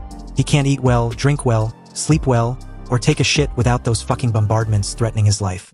He was done, and this harassment needed to end. Han Feng's tone hardened, and a sinister grin formed on his face as he fully geared up. He vowed to find the freaking lunatic bombarding them every day, and why. He waved the two women off and left the villa, promising to be careful. He would be right back so they shouldn't worry. Strapping on his ski, Han Feng effortlessly made his way down the hill. But as he descended, something caught his eye. He stopped, narrowing his gaze at the ground below. There was a hole not far from where he stood, a result of the bombardments. Han Feng approached the spot, scanning the debris around him. As he picked up a piece of torn cloth, his mind raced. The torn cloth looked like a military uniform. Maybe the explosions a few days ago was related to the army. He suddenly thought about Scarfaced and the hulking brute. Could it really be that group of people? As Han Feng continued further down the hill, his thoughts grew darker. There were so many corpses along the way. It seems the previous battle must have been brutal. For safety reasons, Han Feng decided to climb up a small ice hill and observe the situation ahead first. After some difficulty, he reached the top, panting heavily. Taking out his binoculars, he surveyed the area. His gaze locked onto what appeared to be a massive military facility with a huge cave entrance. Han Feng focused, his eyes narrowing in disbelief. Cursing, he spotted the two cannons that had been bombarding him and his family. As Han Feng observed further, he noticed some soldiers surrounding the entrance of the cave, their movements cautious and suspicious. He wondered why they were being so sneaky. Wasn't the cave their base? So why were they fighting? Was it an internal conflict? Han Feng had all these questionable thoughts without a clear answer. The soldiers suddenly opened fire from two sides the moment they entered the cave. Unexpectedly, a massive surge of energy wave erupted from the cave's entrance, and all the soldiers were violently thrown out by the force of this energy blast. Han Feng watched in shock as a soldier was tossed so far that he came flying toward his position. As the soldier hurtled toward him, he dove to the side, narrowly avoiding a collision. The unfortunate soldier crashed to the ground with a loud thud. Han Feng scrambled to his feet, quickly drawing his gun as he approached the fallen soldier. When he saw the soldier's body, he grimaced. The poor guy had been completely crushed to a meat paste. Obviously, there was no need to pull out his gun, the guy was super dead. Tense and worried, Han Feng pulled out his binoculars to get a better look at what had just happened at this underground facility. Moments later, a group of people emerged from the cave, and to Han Feng's surprise, it was a woman with a long white hair, accompanied by two children. One of the kids, the female of the two, was holding a bazooka and was also armed with several other destructive gear. Puzzled, Han Feng wondered if they were a family of three. And if they were, why the hell were they just casually walking out without any regard for their safety? He scrutinized the woman with white hair, trying to get a read on her when suddenly she stopped.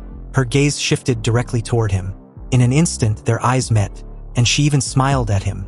A cold, knowing smile that made his heart stop for a moment. Han Feng's mind raced. Had he been discovered? Impossible, he reassured himself. He was hundreds of meters away. It must have been a coincidence. There was no way she was smiling at him, right? Han Feng kept reassuring himself, believing that it was a bit absurd to be discovered at this distance.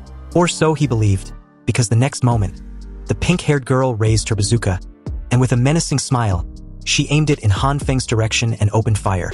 The summit of the hill where Han Feng was hiding was blown up. As he narrowly escaped this unexpected life-threatening situation, he was still reeling about the fact that the woman really did discover him. How did she do that? This family of three were really strange and dangerous. He needed to hide further away for now, and then decide what to do based on how the situation develops. But then he heard noises above. Wondering what those noises were, Han Feng still not dared climb back up to check. But as the scene shifted to a nearby hillside from Han Feng, the remaining soldiers who luckily survived after being blown away were now desperately trying to lose the white-haired woman and the two kids. But even under the relentless discharge of their firearm, the three caught up to them with ease. And before the soldiers knew what was happening, the ice and snow beneath their feet shifted, and they were suddenly being dragged down the hill where the three waited patiently.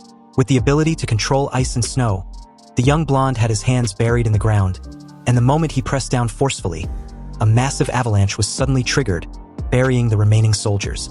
Unfortunately for Han Feng, he happens to be hiding in the path of the snowslide, and by the time he realized this, it was too late.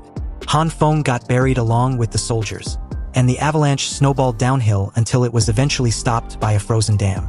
The dam stood firm as all the chaos subsided, and for a while, the entire frozen valley was quiet. Only occasional echoes of the aftermath was heard. Suddenly, a faint red glow was spotted on the snow a few distance near the dam. Then several other red glows emerged as they intensify, forming a white mist on the spot. Han Feng coughed repeatedly as he walked out of the mist, dragging an unconscious soldier by the leg. As he headed towards the dam, he thought of how close he was to getting smothered to death. He also noticed how fortunate he was that the dam stopped the avalanche. Otherwise, who knows how much further he would have been pressed down by the snowslide.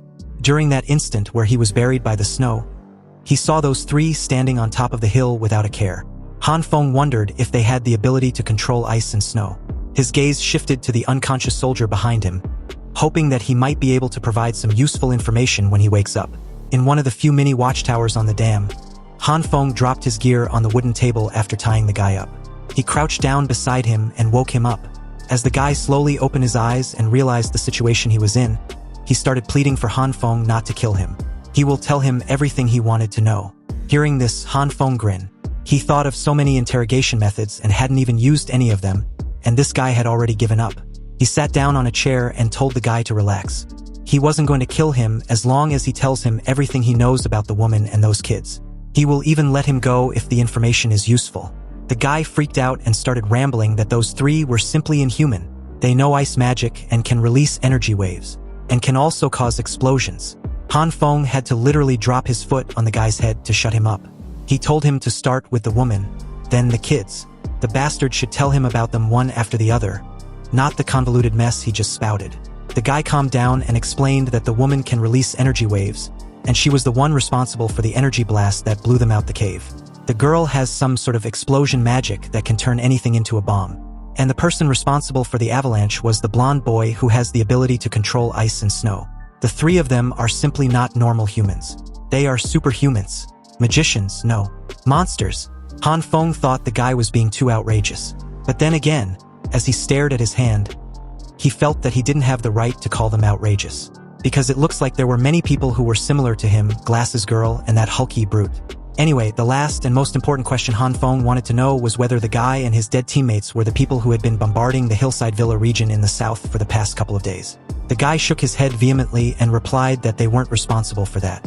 Their camp has long been taken over by those three monsters, and they were only there with reinforcement from headquarters to take back their camp. Han Feng realized that the numerous explosions that has been happening on the hills were just part of the battle. However, there were so many soldiers that died from the battle at the foot of the hill, and it was all done by that woman and those two kids. This also means the people responsible for bombarding his villa region were these three unhinged superhumans. Han Feng pressed the gun on the guy's forehead and asked for more intel. He doesn't even know them, so why were they bombarding his villa region every single fucking day? Upon hearing this, the poor fellow began to cry, stating that he was just a foot soldier and also didn't know the three monsters. Han Feng saw the honest and desperate look in the guy's eyes and sighed heavily. It seems the guy truly didn't know anything. In that case, forget it. He can leave. Relieved and grateful, the guy thanked Han Feng repeatedly, promising to never forget his kindness.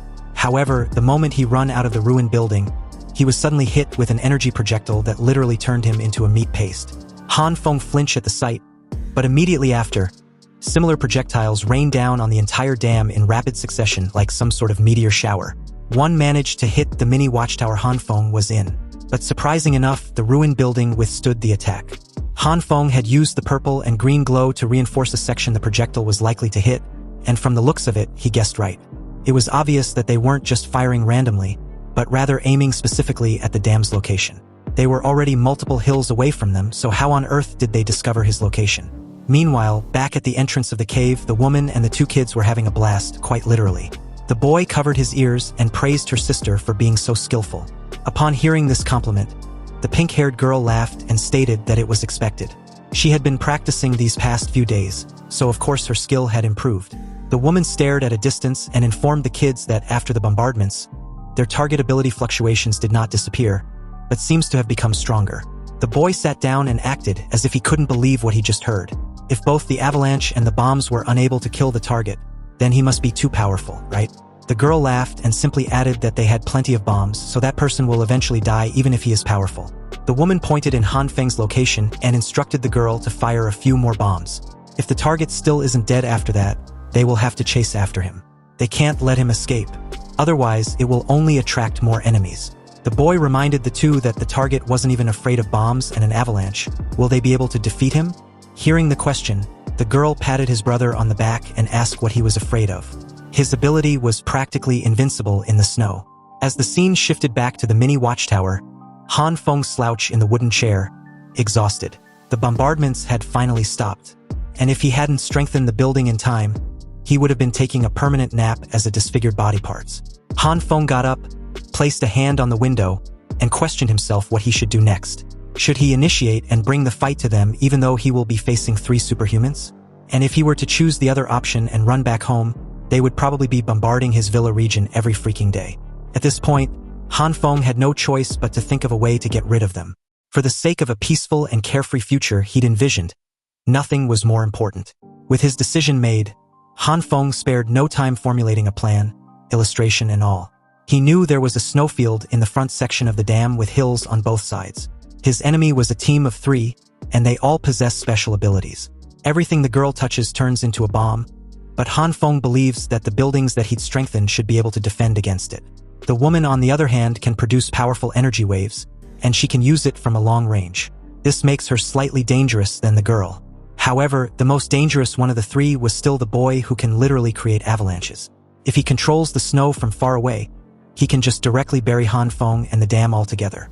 If only Han Feng could proficiently use his rifle to hit a target from far away, then his means of long-range attacks wouldn't be so lacking. Obviously, he wasn't a professional sniper, and if the distance was too far, he probably won't be able to hit the target. If those 3 decide to hide on the hillsides of the dam, he won't be able to discover them in time too. Han Feng folded his arms and lets out a heavy sigh, contemplating on what other methods he could use to get rid of them. Should he try setting a trap on their usual path? But what's their usual path anyway? And besides, they had someone who could control ice and snow, so a trap might not be that effective. Perhaps he can lure them to the lower level of the dam, then open the gate to release the water deep underneath the frozen surface. If he managed to pull this off, he was confident his target won't be able to escape then. Han Feng made his way outside, then on top of the dam, and as he began to inspect the practical aspect in carrying out his plan, he pondered on how to lure his target to the lower level of the dam. If he were to go down there to lure them in, then who would open the gate? The gate was way too big, at least 7 meters tall. And from the limited knowledge he knew, he was aware of the fact that when fishing in the North Pole, the ice layer was around 2 meters thick, and judging from the height of the dam, the water underneath the ice and snow should be higher than the gate, right? Anyway, since he was unsure, it was better to just check it out. Han Feng used his red glow to melt the massive snow from the hangar where he stood. With the snow out of the way, he got a clear view of the gate below. Since his entire plan was banging on the hope that the water underneath the ice and snow was higher than the gate, Han Feng decided to weaken just a tiny portion of the gate to see whether any water would flow out. If none doesn't, then he was obviously screwed. Han Feng switched to the purple glow, and released just enough for it to trail down a corner of the massive gate until it eventually gathered at a section at the base. A few seconds later, that section at the base softened enough for the water pressure on the other side to force its way through. Seeing this, he quickly switched to his green glow and repaired that section. Han Feng was ecstatic, relieved and amazed that there was water. Now, everything was set, and all Han Feng needed to do was to wait patiently. If he managed to lure his target to the lower level, it would be a sure victory. It didn't take long for the woman and the 2 kids to roll in. They stop at a remote area close to the dam. The woman, Zhang Ruoqing, used her abilities to track Han Feng's location inside the second mini watchtower. The girl, Zixi, wanted to bomb it immediately, but Zhang Ruoqing stopped her. She wanted Yuani, the boy, to make the first move by burying their target under a pile of snow. But if Han Feng still managed to survive and try to escape, she can then have at it. Zixi reluctantly agreed as Yuani crouched down from where he stood. He placed both hands in the snow, and in less than a second, an avalanche began to take shape.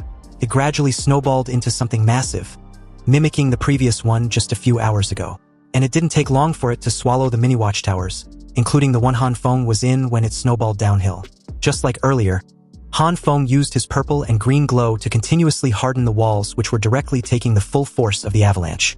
Han Feng grinned with a knowing smile as the three announced their presence in a spectacular fashion. Everything quieted down the moment the snowslide stopped, and Han Feng immediately used his red glow to remove the snow blocking his view. With that out of the way, he set up his sniper rifle, positioned himself to feel comfortable, and started searching for his target. It didn't take long for him to spot the three in his tactical scope. Han Feng first took aim at Zhang Ruoqing and fired without hesitation. A sharp sound was heard as the bullet whizzed through the air like a comet, heading straight at its target. Before the three could even grasp what had just happened, the bullet suddenly hit an invisible energy barrier, got deflected, and hit a nearby tree. The tree shook violently as the three instinctively turned their heads in that direction. Multiple sizzling shots were fired immediately after. But as all the bullets ricochet off the energy barrier, the three grew more confident and charged forward without hesitation. Since the avalanche wasn't able to destroy the building Han Feng was in, Zhang Ruoqing can only rely on Zixi for their next assault. Han Feng watched the three charged in his direction through his binoculars and was pleased. He had been waiting for them to make this exact move for some time now, and now he can proceed forward with his plan. He left the window, picked up the items he'd already devised, and tied them on his back. Then, using the wooden table he'd flipped to the side, he got the needed height to make his way to the roof of the mini watchtower. With the help of the wooden chair, Han Feng was able to successfully climb the table, crouch on top of it, and use his red glow to make a hole large enough to make his way on top of the mini watchtower. Out in the open, his next step was to antagonize them. So, thinking of all the vulgarities he can come up with after racking his brain, Han Feng loudly let them all out in a torrent. The three halted in their tracks very abruptly with an incredulous look on their faces when they heard everything Han Feng was spouting. And although whatever he said got heavily censored, it was blatantly obvious that he didn't hold back. Zixi was totally pissed off at this point, and was ready to obliterate Han Feng out of existence. But when she tried to raise her bazooka to take aim, she was surprised to find it missing. Zhang Ruoqing had already snatched it away from her without her knowledge, and the way she was practically shaking all over made Zixi and Yuani do a double take. The two had never seen her this pissed off as she cursed Han Feng profusely for calling her a run-through floozy. She fired the bazooka, then topped it off with her energy blast, wrecking the entire building to the ground. Suddenly, a figure parachuted out of the destruction and called Zhang Ruoqing a damned uggo, then mocked her as someone who was unable to clean after herself. The three watched as the figure descended below, declaring his intention to return so they should wait patiently. At this point, Zhang Ruoqing was infuriated beyond reason. All she sees was red, and she vows to kill Han Feng with her own hands. She grabbed Zixi and Yuani and descended below without a second thought. The moment they fell into the trap and made their way below, Han Feng, who had been hiding at the hangar all along, released his purple glow. As it trailed down a corner of the massive gate, he said his farewell to the three. The massive iron gate softened and the water pressure on the other side forced its way through. And just like that, a large amount of water gushed out like a leaky faucet. However, Han Feng wasn't satisfied. He deduced that one gate wasn't enough, so he needed to open a few more. In less than no time, he successfully managed to open 3 additional gates.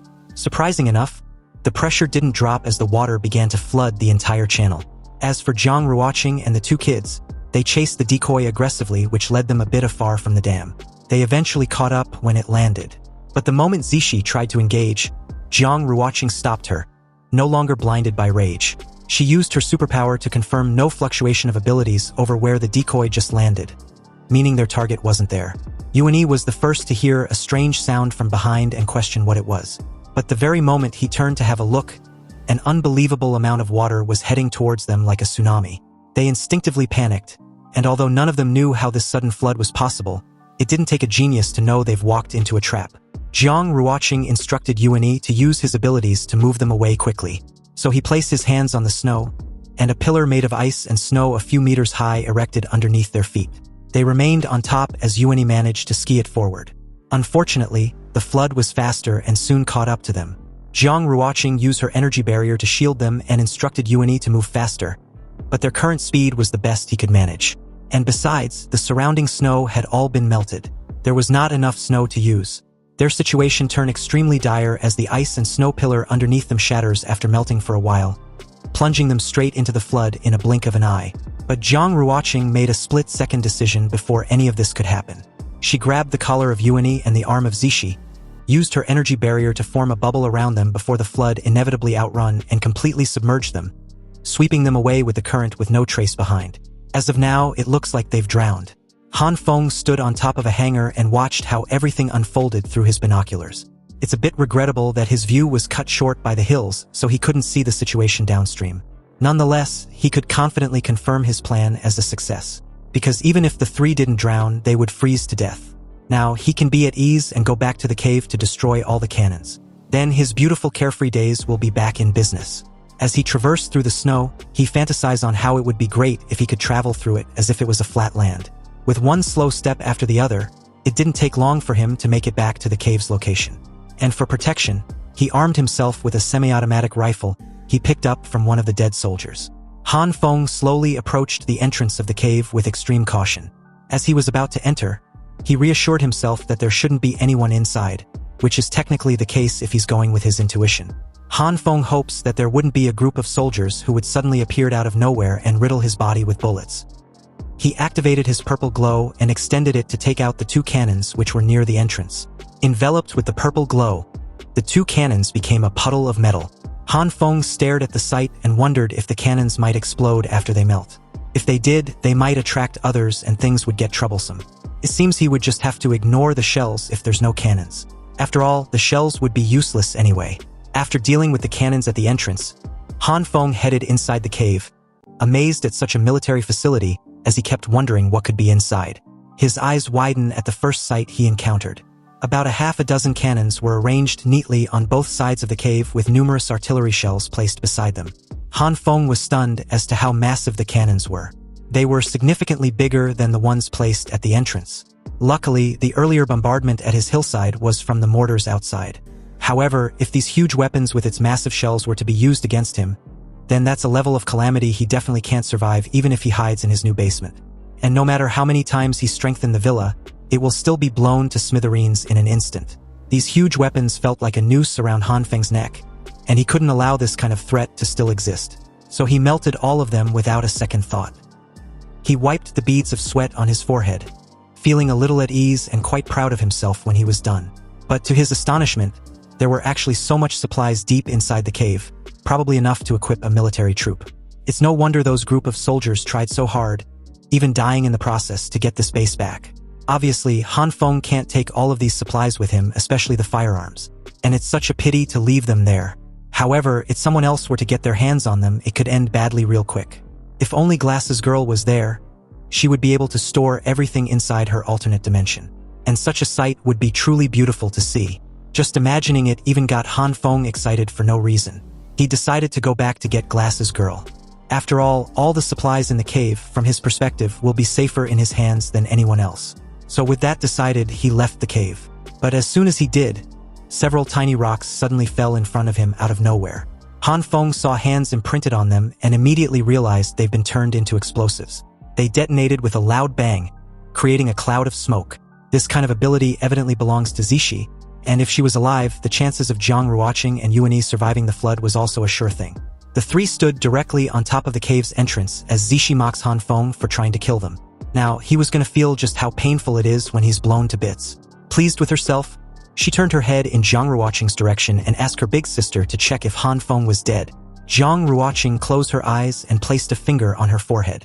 When she opened her eyes, the expression on her face was that of shock. The moment the rocks exploded in a spectacular fashion, the semi-automatic rifle in Han Feng's hands got triggered and started firing uncontrollably, hitting the cave walls. Han Feng had retreated inside the cave as the dusty smoke starts to clear, totally enveloped with his green and purple glow. The way the rocks just exploded was actually terrifying, scaring him a little bit. But luckily for him, he was able to strengthen every fabric around him, making his clothes almost indestructible. This obviously saved his life. Otherwise, he would have definitely become a charred steak by now.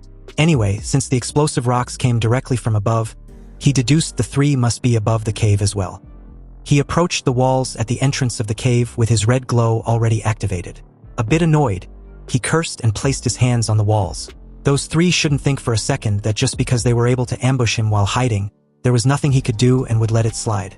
The red glow quickly spread out and soon covered the entire entrance walls of the cave. It didn't take long for the walls to show cracks as tiny rocks began to fall off. Meanwhile, Zhang Ruoqing had felt the sudden increase in Han Feng's energy fluctuations from below and immediately knew that something was wrong. But it was too late at this point. The cracks had already become too massive that the red glow could even be seen underneath their feet. The structure shook and collapsed simultaneously, plummeting the three below before they even realized what was going on. Zhang Ruoqing, as always, managed to grab the two kids and cushion their fall before they could sustain any major injuries, even though their landing was still a bit painful. Zixi landed hardly on her butt while Yuani literally landed on his face. Zhang Ruoqing, who landed flatly on a huge rock, told the two to get up and run like their lives depended on it. Their enemy was right upon them. Han Feng took aim as the three tried their best to rush out of the cave as fast as they could. Since he wasn't an accurate shooter, Han Feng didn't target any of them specifically and started emptying his magazine. A bullet managed to hit Zhang Ruoqing in the leg, which caused her to stumble and fall. The two kids, on the other hand, were lucky and managed to climb the huge rocks in time, but fell on the other side of the cave's entrance with another painful landing. Zhang Ruoqing pleaded for Han Feng to wait, then surrendered seconds after. There was a brief silence between the two, and Han Feng was a bit skeptical. His gun was aimed at her when Zixi showed up and demanded for Han Feng to release her. Seeing Zixi made Han Feng recall the explosive power of those rocks she threw his way. Although they were quite strong, he still has his strengthened jacket to defend against it. Anyway, Han Feng was quick to notice that they were in a stalemate. If he were to shoot Zhang Ruoqing, then he might not be able to defend himself against Zixi's explosive rocks in time. And if he chooses to shoot Zixi instead, he would be wide open and attacked by Zhang Ruoqing's energy blast. On top of that, he also needed to keep an eye for a possible ambush from Yuani. Han Feng told the two that if he's being honest, there was no enmity between them. As long as they stopped bombarding his hillside villa, they could totally get along in peace. Zhang Ruoqing was clueless as to what hillside villa Han Feng was referring to, but Zixi, the one responsible for this misunderstanding, was stunned to realize what she had unknowingly caused. She asked Han Feng if he happens to be staying at the hillside villa he just mentioned. But this question only managed to piss Han Feng off. Like seriously, what the fuck did she think? If he wasn't being bombarded by lunatics like them every single fucking day, why would he bother dragging his ass over to this remote place to check out the situation? Did she think he likes the freaking non-ending weather and made his way there for a spring excursion or something? Zhang Ruoqing got the gist of the situation and turned in Zixi's direction. She asked her why she kept bombarding Han Feng's hillside villa every chance she got. Zixi, at this moment, was like a child caught stealing a candy. She stated her reason was quite dumb actually. To her, it simply felt good blowing things up, especially those hillside villas, and she felt uncomfortable not blowing things up every single day. Also, whenever she thinks of all those rich people who used to own and stayed in those villas, she just wants to bombard them more. Han Feng was incredulous. Was this little girl fucked up in the head? Anyway, now that the misunderstanding related to the bombardments had been cleared, Zhang Ruoqing asked Han Feng if he was truly not related to the soldiers that ambushed them earlier. This question only made Han Feng throw a fit, telling the lady to look at his appearance.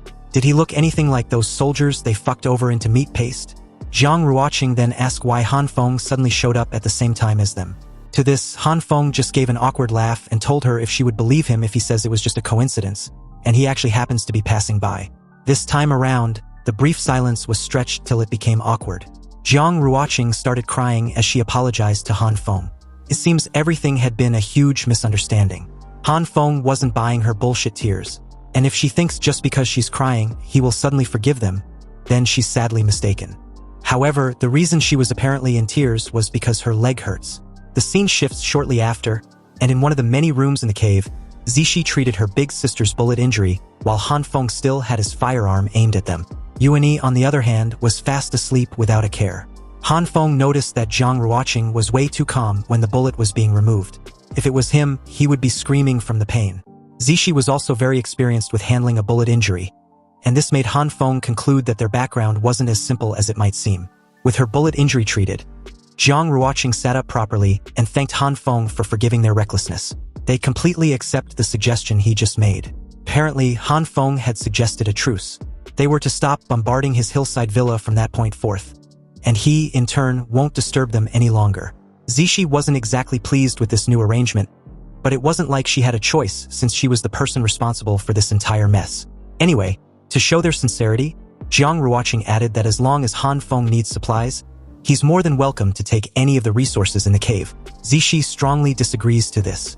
They were the ones who managed to steal everything inside the cave, so why should they give it to Han Feng?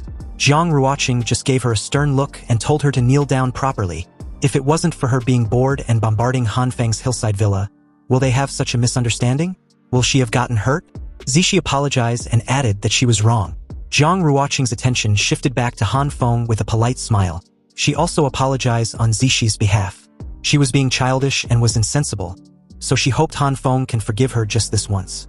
Han Feng was genuinely baffled as to how this lady changed her demeanor so quickly, but what was seriously bugging him was how she seems to always know his location. He really wants to know how she did it. Zhang Ruoqing agrees to explain. However, since they've already reconciled, she would prefer if Han Feng lowered his gun. Zishi was fully on board with this request, but Han Feng wasn't having it. He still doesn't trust them. The two were a bit speechless with Han Feng's unwillingness to compromise. Regardless, she proceeds to explain as a way to build some form of trust. Zhang Ruoqing explains that it is actually a kind of superpower technique, and if Han Feng wants to learn, she can teach him. Han Feng was skeptical and a bit puzzled, so she went into details. Before the abnormal climate started, there were already people who possessed supernatural abilities, and they obviously called them superpowers. A superhuman emits fluctuations that are similar to a magnetic field, so as long as a person can sense these waves, they can determine the rough location of the superhuman. The two chatted for some time until Han Feng roughly knew how to sense superpower fluctuations of others. Since superpowers can grow stronger based on proficiency, Han Feng asked if it was possible to awaken new superpowers. Zhang Ruoqing replied thoughtfully based on what she knew. Thus, different kinds of superpower were not compatible, and one person could only have one kind of superpower. This got Han Feng's attention instantly. After all, his superpowers were the red, green, and purple glow. And according to Zhang Ruoqing's explanation, he has 3 kinds of superpowers. Han Feng wondered why he might be different as he mulled over what he just learned. It looks like he has to find some time to properly do some research. Han Feng got up and lowered his gun. He introduced himself as Zhang Ruoqing did the same. The two shook on it when Han Feng added that he was a normal office worker before the never-ending shitstorm happened. Zhang Ruoqing, in turn, replied that she was previously a teacher. She hopes they can cooperate well as of now. And since Han Feng had finally lowered his gun, there was something regarding the previous matter where he called her a run-through floozy and a damned uggo. How does Han Feng like to explain himself? Fuck, he had forgotten about that. Han Feng was in a bit of a pickle as the past came back to bite him in the ass. Zishi, on the other hand, was excited that her big sister hadn't planned on letting Han Feng off that easy all along, and apparently, she had imprinted her hand everywhere inside the room, turning the entire space into one massive explosive trap, waiting to be detonated. So what's she supposed to do? Blow the entire place up? Han Feng first tried to bluff his way out, asking the two if they're planning on dying together with him. Because if they were, then he's sorry to disappoint them that it wouldn't work. Their previous explosions can confirm that he wouldn't be injured, so do they think he would be scared? Inwardly, Han Feng believed that if there really were explosions all around him, he would probably be heavily injured even if he doesn't die. Zhang Ruoqing told Han Feng not to misunderstand. They have already reached an agreement for cooperation. She just wants him to explain the vicious curses he threw at her earlier. Han Feng tried to pull his hand away, but Zhang Ruoqing grasped it tightly. Then he feigned having no recollection of the vicious curses she was talking about. Han Feng scratched the back of his head and started flattering her, stating that someone like her who's graceful and wise, gentle and beautiful, radiant and brilliant, was the dream of all men. It must have been a misunderstanding. Flustered, Zhang Ruoqing questioned why Zishi had activated her ability. She shouldn't try to hurt Han Feng because he was an ally. Hearing this, Zishi was annoyed that they couldn't nuke Han Feng's ass. He was a stinky man, and shouldn't think that she will forgive him just because he praised her big sister a little. Han Feng quickly started flattering her also, saying she was so lively and adorable, innocent and romantic, which made her incredibly cute. Zishi's hostility did a quick 180 as she informs Han Feng for having good eyesight at least. But he should know that she won't be easily tricked by his flowery speech, even though he does indeed seems like a good guy. So for that, she won't continue to pursue his previous rude behavior. Han Feng and Zhang Ruoqing were both surprised about how Zishi was incredibly easy to persuade. Hyiona was still fast asleep when Han Feng decided to take his leave. He will bring someone over for some of the resources in a few days and hopes they don't have any issue with it. The fuel for the generator at the villa was running out and needed to be replenished. Zhang Ruoqing's response and demeanor suddenly turned seductive. She informs Han Feng that he could do whatever he wants from where they were. Besides, it's already nightfall, so why doesn't he rest for the night and leave the next day? Hearing this, Han Feng scratched the back of his head nervously and comments on how she had planned things more thoroughly. But it's unclear whether he would have taken her on the offer before Zixi interrupted him, questioning with a furious gaze whether Han Feng plans on staying for the night. Han Feng quickly bolted out the door, informing them that he had some matters to handle at home. With Han Feng gone, Zixi wanted to know why her big sister didn't tell him about the matter they discovered regarding superpowers. Jiang Ruoqing simply replies that if she were to tell Han Feng about it now, then they would lose the leverage of him asking them for a favor in the future. She turned her attention towards Yuani and informed him that Han Feng was gone, so he can stop pretending to be asleep. Yuani immediately wakes up and stated that he hates talking to strangers. Jiang Ruoqing questioned him if there's been any changes to his body since he used his ability multiple times during the course of the day. Before he could give a reply, Zixi rushed over and started checking all over his body. She even went as far as stripping him but naked, before announcing whatever she was looking for was growing on his butt. Jiang Ruoqing tells Yuani that he's lucky it's on his butt, but for their own safety, they shouldn't use their abilities too much in the future. The scene outside shows that the snowstorm was still as shitty as always, and as Han Feng traversed through it, he feels extremely tired all of a sudden. There was also an intense pain in his chest like he was having a heart attack. Han Feng clutches his chest as he wonders what's going on. It's like he can't even catch his breath, and the pain is so uncomfortable. After dragging his body halfway up the hillside to his villa, he couldn't take it anymore. This won't do. Luckily enough, he recalls a hidden CCTV ahead. Han Feng spots the device with ease and starts waving his hand, frantically asking for help.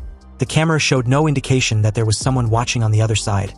Yet still, he continued to wave his hand, hoping he would be noticed. The living room of the villa was eerie quiet, and as the scene cuts to Nurse Jean and Glasses Girl, the two were fast asleep in their respective rooms. Since it was so late in the night, Han Feng deduced correctly that the two were asleep. So by the time they would notice what had happened to him, he would probably be dead. He was surely done for this time around. A strange transparent layer appeared on his heart as he drops to his knees, still clutching his chest. The pain was so intense that he soon falls to the ground and passes out. When Han Feng slowly opens his eyes and gradually regains his sight, he saw a blurry figure reaching for him. Han Feng's body instinctively reacted before he could even grasp the situation he was in, and in doing so, he fell off the bed he was in. It was then that he realized that he was back at the villa, specifically his room. As he wondered how, he also noticed that he was completely naked. Han Feng quickly ducks under the covers of his blanket and asked why he was naked. Glasses Girl remained silent and Nurse Jean was preoccupied in that moment. When she was done, she explained that she suddenly got hungry in the middle of the night and happens to see the CCTV screen when she came out looking for food. That was when she saw him lying unconscious in the snow, so she went down the hill and carried him back. And to help him quickly recover his body temperature, she removed all his clothes. Han Feng's body doesn't seem to have any injuries, so Nurse Jean asked him why he fainted at the bottom of the hill. Han Feng doesn't know either. He simply recalls having a sudden pain in his chest. Everything after that was a blur. Han Feng then narrated everything he encountered during his trip down the hill. After hearing him out, Nurse Jean wondered thoughtfully if it might be because of the cold weather or overworking, thus triggering angina. Glasses Girl gave Han Feng a thumbs up and called him awesome for being able to fight against 3 superhumans by himself. However, since he's also someone chosen by the Evil King's true eye, it's expected. Han Feng was annoyed that she was more concerned about trivial details instead of his health. But then he remembers the arrangement he'd made back at the cave. He informs her that she will follow him back there to obtain some resources. Hearing this, Glasses Girl attributed it as another campaign for their great evil king. Nurse Jean interrupted the two and gave Han Feng a stern look, informing him that he needed bed rest to avoid cardiac load. He also needs to take an ECG test daily until his medical assessment stabilizes. Nurse Jean then warns Glasses Girl not to disturb Han Feng for the next couple of days. So for the next 5 days under Nurse Jin's care, Han Feng pretty much recovered completely. In the sauna room, Han Feng was busy trying the superhuman tracking technique with little to no success. Glasses Girl reminds him that he had already been trying this technique for a few days now. Maybe he has long been abandoned by the Evil King's true eye.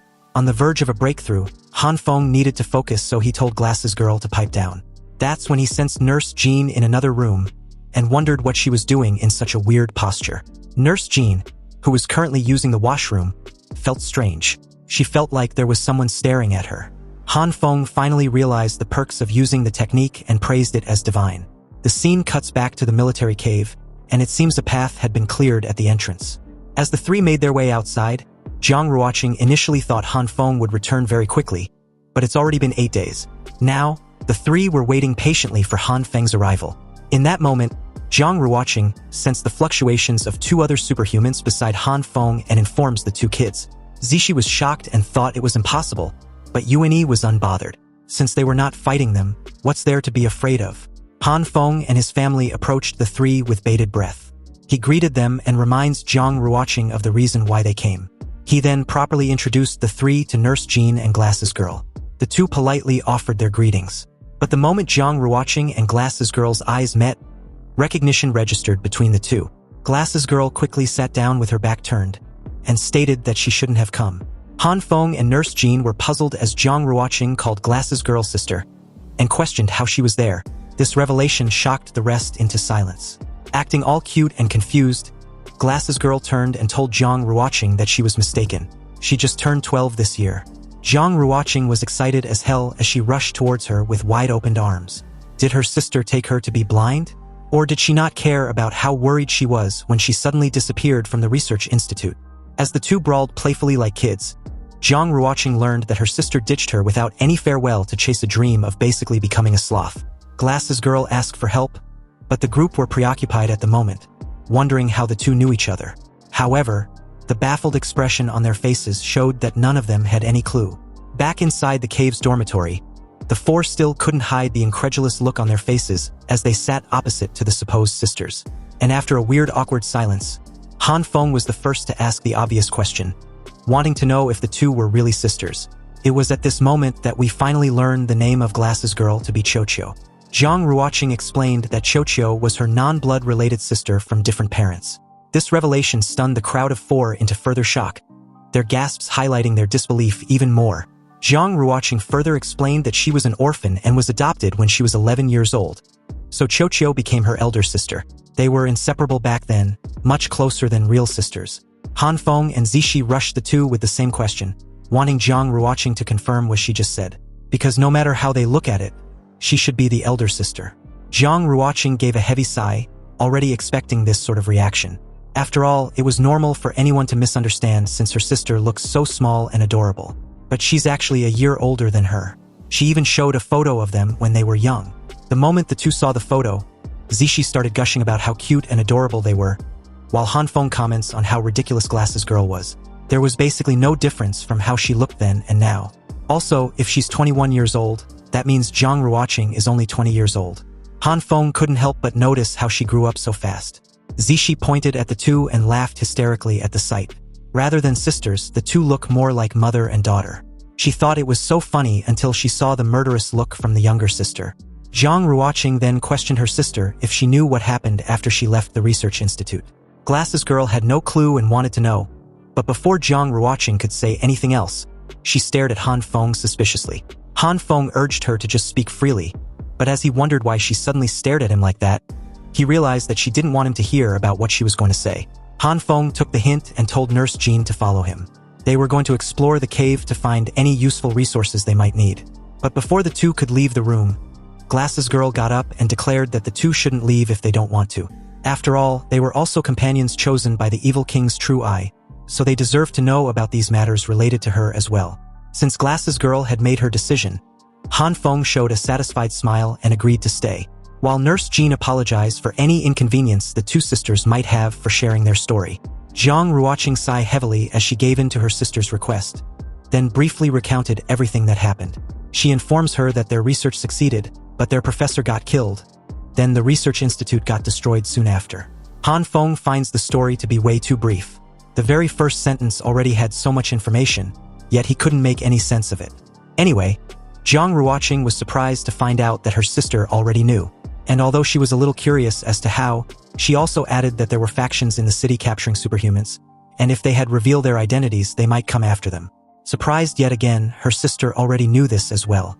Then, in an almost desperate way, like she was eager to explain something her sister wouldn't know about, Zhang Ruoqing showed her the crystals grown around her neck, and informed the group that if a superhuman overused their abilities, the side effect crystals will grow on their body. However, they've been fortunate enough to have found a method to remove the crystals. Glasses Girl stared without any hint of surprise, and to her sister's dismay, she points in Han Feng's direction, and calmly tells her that the same thing grew on the clueless evil king's True Eyes disciple's heart a few days ago, but she helped him by removing them. Han Feng, visibly shocked out of his earlier thoughtful remark, wanted to know if Glasses Girl was really serious about something like that actually happening to him. How the hell wasn't he informed? Glasses Girl had no reply, and from the looks of it, it seems Nurse Jean was aware of this as well.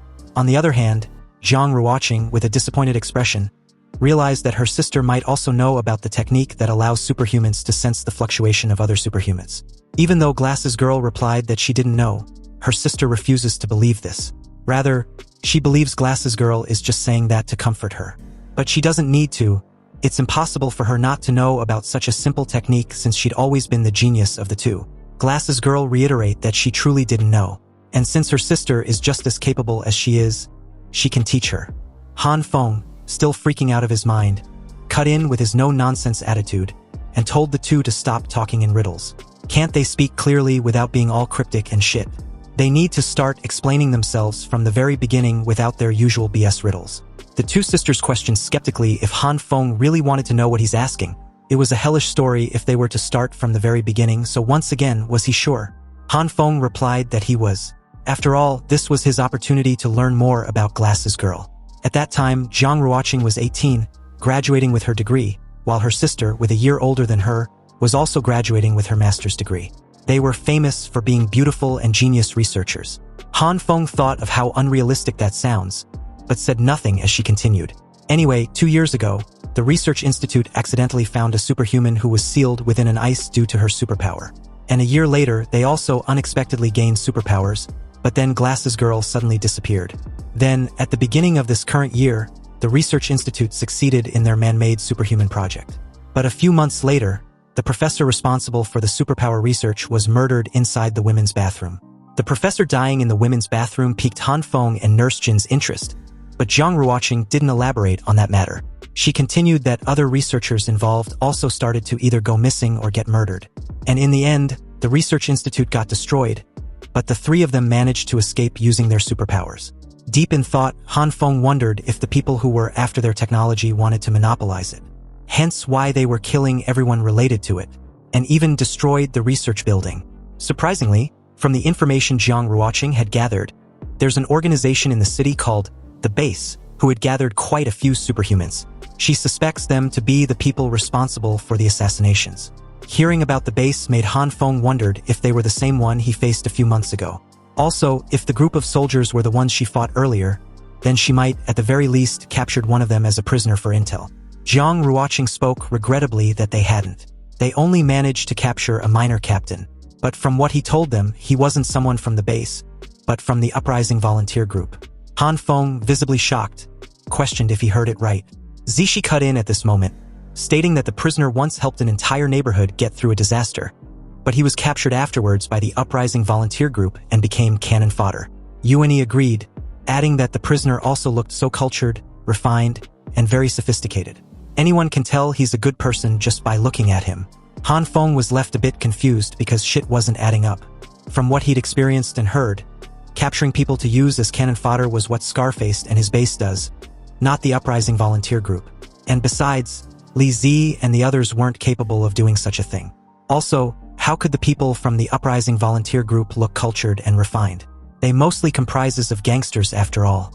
Han Feng wanted to know where this prisoner was, and where he was being held captive. It didn't take long for Zishi to lead Han Feng to the holding area in the cave where this sophisticated captive was held. She pointed to the prisoner in question, wanting to ask some questions, and surprise, surprise, this person turned out to be none other than the infamous glasses man, Zhang Xueyo. In response, Zhang Xueyo said he'd already told them everything that he knew. So when were they going to release him? He also added that the uprising volunteer group captured him and his friends, and for the sake of their survival, they could only obey their orders. He was actually a victim in all this meaningless violence. Glasses Man had his head lowered this entire time, so he didn't notice Han Feng's presence until he spoke up. He mocked the two-faced, conniving bastard about how he didn't expect the prisoner to be his sorry ass. So Glasses Man was a minor captain now. Then it seems his congratulations should be in order. Silent all of a sudden, Glasses Man just realized how screwed he was. Han Feng couldn't help taking a jab at the so-called great philanthropist of the icy apocalypse. Didn't he lead his little minions away from happy community for a better life? Where are they? And why was he locked up in a holding cell in the basement of a remote cave? Zishi was shocked to realize the two knew each other as Glasses Man replied Han Feng. To be honest, he also didn't expect Han Feng to be here of all places. Back then, for the sake of saving more people, he had no choice but to try to force Han Feng to hand over his resources. Glasses Man wasn't asking Han Feng to forgive him, but hopes he can understand. Han Feng, with his arms folded in disgust, was actually annoyed with this twisted logic. He questioned if it was his fault for not giving up his resources. Glasses Man gestured that he had been completely misunderstood about what he meant.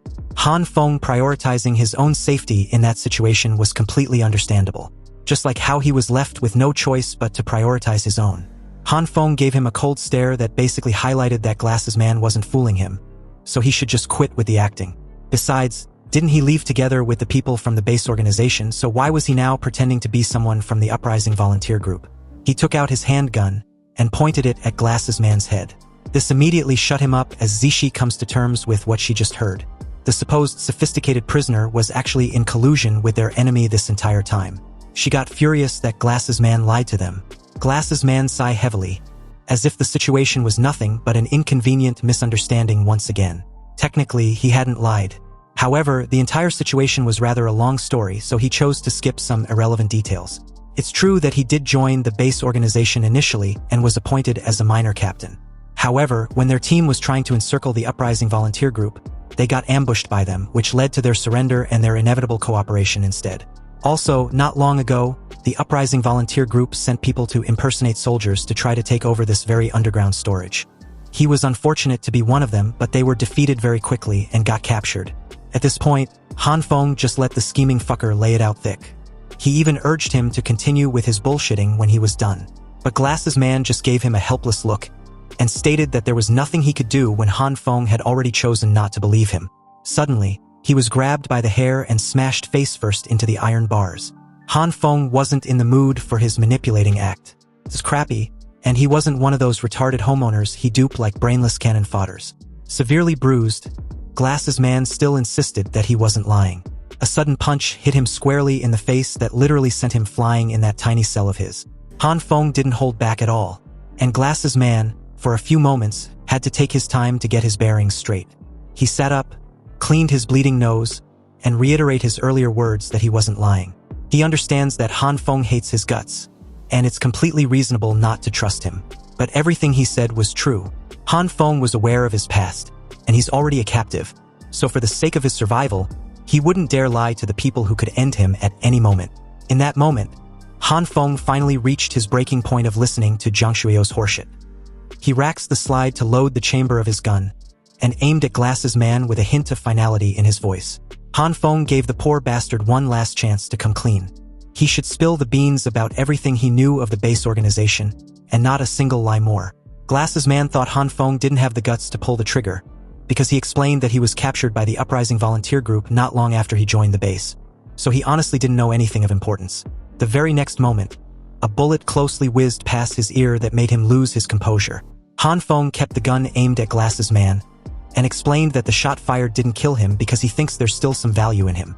However, if he still wants to gamble with his life by spewing more lies, he's effectively branding himself as worthless. Shaking all over, Glasses Man clutched his left ear in pain as he coldly stares at Han Feng, realizing he couldn't sweet-talk his way out of this situation. A while later, Zishi praised Han Feng as the two head back to the others. According to her, Han Feng was so cool when he dealt with Glasses Man. And upon hearing this, Han Feng, flattered, remarked that she was too kind. Zishi announced their presence the very moment they entered the room, but it seems everyone heard them entering and was staring at Han Feng expectantly. Han Feng gave a slight cough to break the awkwardness, then proceed to mention that his fellow happy community folks would never guess who the captive was. The moment Han Feng mentioned the name, Zhang Shuio, the two women couldn't hide their shock. Their reaction was evident for Zhang Ruoqing to realize that they knew the prisoner. And to confirm this, her sister recounted everything to her. Zhang Ruoqing was disappointed in believing Glasses Man's lies, while Yuani mentions how he always felt that good-looking guys were shady. Han Feng continues, informing the group that Glasses Man was actually from the base organization, and how this very underground storage belongs to them.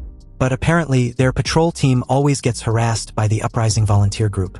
That's why they're building up forces to crush them. Nurse Zhan wondered if Li Zhenghao was responsible for this. But Han Feng pointed out that, according to Glasses Man, Li Zi was the current leader of the uprising volunteer group. The two women couldn't believe their ears and voiced their absolute disbelief in unison. Honestly, Han Feng didn't believe Glasses Man either, so he beat the crap out of him. Zhang Ruoqing, who had been listening and piecing things together, was surprised that the group were also familiar with the uprising volunteer group. Glasses Girl confirms this and once again filled her in on the details. After listening, she was amazed that they've actually been through a lot within just a few months. Han Feng added another intel from Glasses Man.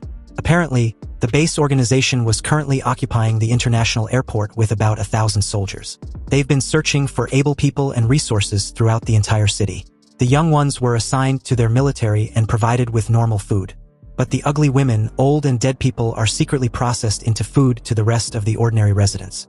Upon hearing this, Zhang Ruoqing and the two kids look like they might throw up. As they comment on how disgusting and inhumane the entire thing was, Zishi was ready to go full kamikaze and nuke them up. Han Feng noticed something odd. Nurse Zhan and Glasses Girl weren't surprised at all. It was as if they already knew about this. Nurse Zhan confirmed his suspicion, mentioning that Li Zhenghao already told them about this. Low-key, Han Feng was butthurt that he wasn't informed as well, forgetting that he explicitly told Li Zhenghao not to inform him about nothing concerning the base organization. He got up and warned the group that once the base was done conquering the uprising volunteer group, they could focus all their manpower on conquering this very underground storage. The villa they were hiding in wasn't far from the storage cave as well, so they might get exposed too. In order to not let the base have their way, Han Feng plans on sending some weapons and equipment to support the uprising volunteer group. He asked if the rest had any issue. Everyone, mainly Glasses Girl, was fully on board with this suggestion. Back at the artery chamber, Han Feng instructed Glasses Girl to store all the cannons and their shells in her pocket dimension. They were going to nuke those bastards to smithereens. Glasses Girl spared no time emptying the entire chamber into her alternate space, surprising the two kids.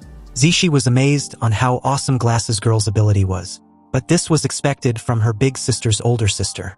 The moment Glasses Girl was done, Han Feng dragged her from one room to the next, instructing her to empty all the armory, fuel, and rations they could find. It didn't take long for Glasses Girl to complain about being full. She felt like puking, but Han Feng didn't even pay any attention to her situation. He was more concerned about what else he might have missed. Just then, a military storage box was suddenly dropped not far beside him. The item inside was about a dozen military walkie-talkies with a communication distance of 30 kilometers. Now the group could communicate freely in the future. Anyway, Glasses Girl had an issue when Han Feng tried to store the last box in her pocket space. She complained that there was no space, but Han Feng wasn't having it. Meanwhile, the situation at the uprising volunteer group was becoming worse with each passing moment. Their enemy had surrounded them. Li Zhenghao was nowhere to be found. And currently, the leader, Li Zi, seems to be unwell. Li Zi had already made it clear that he was unfit for the leadership role. But Brother Chong kept urging him that he could do it, and just needed to calm down. However, the situation just got incredibly worse when a guy rushed inside the room with a terrible news.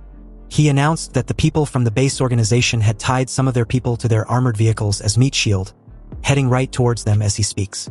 Back outside the chilling cold, this indeed seems to be the case, as someone loudly declared that the uprising volunteer group should surrender. Otherwise, they will start shooting. They also had thermal imaging with them, so they already know where they're hiding the moment they came. Then, the barrel of the tank was suddenly aimed at a building, followed by several shots fired in rapid succession.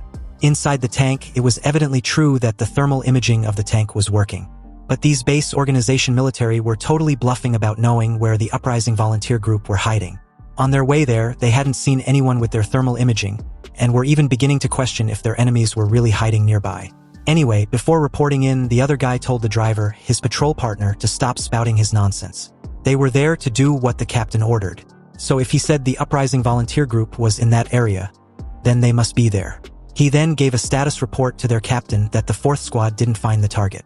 Captain Zhao, who happens to be scar-faced, issued the order for the men to follow the original plan. They were to go on the next street and continue searching. With that command issued, Scar-faced also checked the status of the 1st and 2nd squad. The 2 squads reported that they too didn't find the target. Anyway, at the back of the armored truck, a mysterious young man asked Scar-faced if he was unable to apprehend the uprising volunteer group.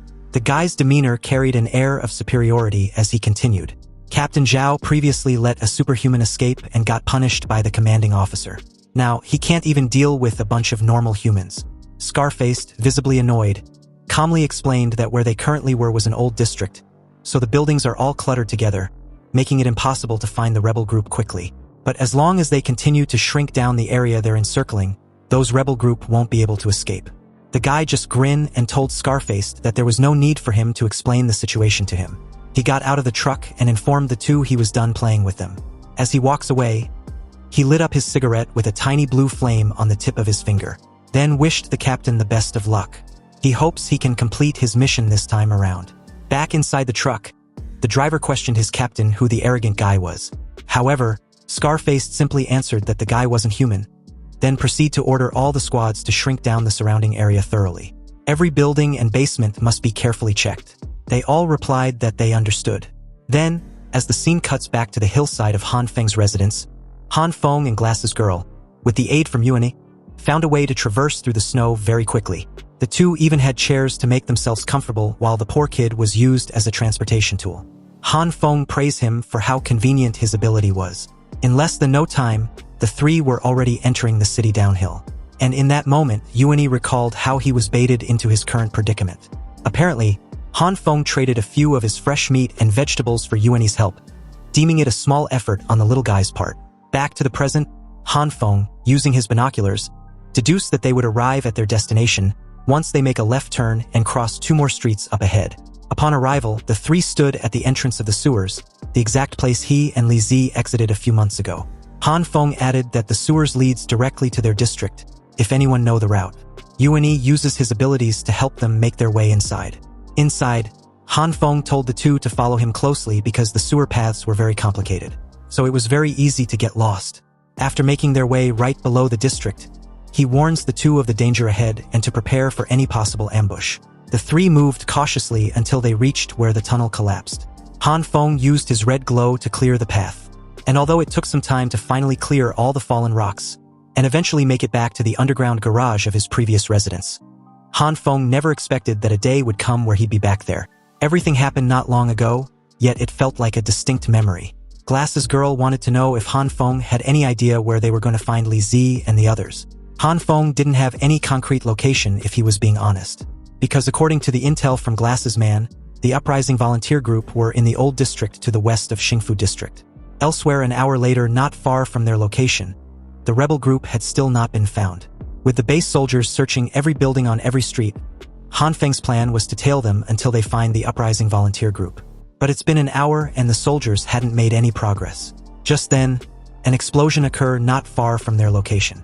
And upon a closer look, Han Feng finally spotted Li Zi and his men ambushing the troops from the base organization, but soon realized that the ambush was rather them attacking because they've been surrounded with little possibility of escape.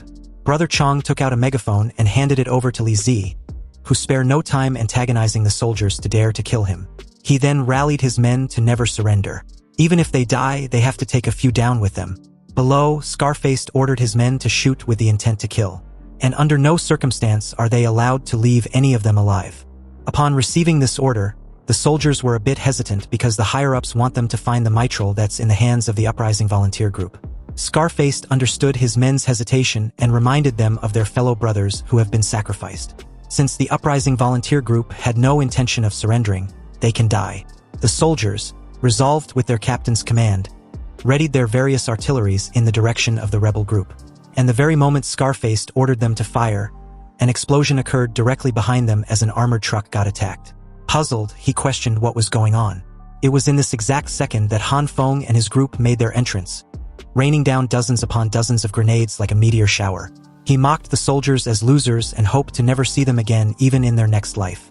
The numerous grenades exploded with a deafening bang one after the other until the entire street was littered with corpses and debris. With clenched teeth, Scar-faced showed a look of displeasure as he recalls the image of Han Feng. He knew Han Feng was trying to lure them away, and it was obviously to save the uprising volunteer group. Since Han Feng was a superhuman with incredible ability which could help the base immensely, Scar-faced deduced that as long as he can capture Han Feng, he would be highly valued by the commanding officer again. With these thoughts, he ordered his men to ignore the rebel group and chase after Han Feng with the intention of capturing him alive. The rest of the troops carried out their captain's order immediately, and followed the trail of the snowslide ahead of them. Scarface even took out a megaphone and tried to reason with Han Feng, informing him that his commanding officer was offering him the position of second-in-command. However, unbeknownst to Scarface and his men, they were chasing Hyiona, who was a bit pissed off that Han Feng made him, a kid, responsible for luring the enemy away. He was as inhumane as the soldiers below. Apparently, Han Feng and Glass's girl dropped off on top of a building the moment Scarface took the bait. Han Feng had to use his red glow to dig them out after the fall. They waved frantically on the rooftop to get the uprising volunteer group's attention. Then meet them halfway on the street. Li Zi, like the dramatic flair he was, couldn't stop with his exaggeration during the reunion. He cried and informed Han Feng of how he thought he was going to die for sure this time around. But he's alive now and is all thanks to his brother. Han Feng mentions the need to talk at a safe location instead of the wide-open street they currently stood. With the exception of Brother Chong, the crowd gathered were thankful and wondered who Han Feng was. Brother Chong introduced Han Feng as one of them, whereas Li Zi declared him as his brother who had been through life and death with him. Han Feng instructed the group to follow him. He had prepared something special for them. Hearing this, Li Zi couldn't hide his excitement and questioned what kind of resources his brother brought, because everyone in the group had been starving for days. Li Zi's eyes perked up when he noticed what Han Feng meant by something special. Seeing the massive howitzers sent the entire group into a state of shock. They couldn't wrap their heads around the fact that they now had cannons out of nowhere. Han Feng didn't want the group to know of Glass's girl's abilities, so he instructed her to place them there in advance. Li Zi nodded that he understood, but to be honest, he was still reeling like the rest about having actual cannons all of a sudden. Han Feng rallied the group, telling them that it was time to counterattack. They need to crush their enemies into smithereens. Then Glass's girl chimed in, spouting her usual nonsense until Han Feng shut her up. Li Zi called out how cool his brother was, and the others kept wondering what Glass's girl was saying because it didn't make any lick of sense. Li Zi wanted Han Feng to hurry up and teach him how to fire the cannons. He wanted to blow those soldiers to hell. But Han Feng was curious to know why Li Zi thought he knew how to operate a freaking cannon. He figured it might come in handy, so he just brought it along. Li Zi nearly freaked out about how unreliable Han Feng was being, especially when he just declared him as cool. He then turned to the rest and asked which of them knew how to fire a cannon. Suddenly, everyone started making excuses, and from the looks of it, it wasn't hard to guess that none of them knew shit. One of them even pointed out that Li Zi might have overestimated them too much. It wasn't until a little guy raised his hand and announced that he was an artilleryman. Han Feng was skeptical. After all, it was uncommon for someone with that kind of talent to be among this group of people. The crowd started cheering and urging the little guy on.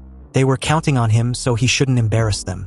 Unexpectedly, instead of operating the weapon like everyone expected him to, the little guy started a whole speech about the cannon, down to the very specs and specification to which they were made. Han Feng had to shut him up. They didn't need the pointless lecture, so he should just fire it already. Pointing to a building nearby, Han Feng informs the little guy that the soldiers from the base organization were right inside that very building as they speak, so he needed to blow it up. Building and all, they need to blow everything to smithereens. Can the little guy do it? The little fatty, Li Zi and the rest were all curious, wondering how Han Feng knew their enemy were in that building. Han Feng calmly replied that he left something amazing in there for them that they can't refuse. Once they see it, he was certain they won't be able to walk away. Meanwhile, the soldiers had followed Hyioni's trail to that area before they lost him. However, upon searching the buildings nearby, they've made a discovery. The soldiers led their captain inside to find dozens of barrels and boxes. A soldier explained that they've checked every box and barrel and found them all to be fuel and food. Initially, Scarface wondered who was stupid enough to hoard these kinds of supplies in a place like this. But after racking his brain, the only people he could think of was the rebel group. Scarface kept wondering if it was their storage hideout when the soldier behind him asked what they should do with the supplies. Scarface instructed his men to first check the surrounding area for traps. Once they've confirmed that it was safe, they should take everything. With supplies being really scarce at this point during the icy apocalypse. No matter where these fuel and food came from, he had no reason to pass it up. It was in this moment that a dreadful thought occurred to him like a thunderclap. With these many barrels of fuel gathered there, could they be the trap? Scarface guessed right because in that very moment, Han Feng instructed the cannons to be fired. Subsequently, all the cannons were fired simultaneously, and at the same time, Scarface and his men, who were busy carrying the supplies out of the building, heard the cannons being fired. The entire troop were caught completely off guard as explosions showered the building and its surroundings. Debris flew everywhere. Chaos and flames ensues as the building shook violently. Inside, Some of the fired shells directly hit the barrel, which targeted a massive chain of explosions. Soldiers were being blown apart, but Scarface was lucky to be trashed away like a ragdoll, crashing into a nearby wall. Scarface looked around to see flames almost everywhere in sight, and a soldier wailing in pain as he burns.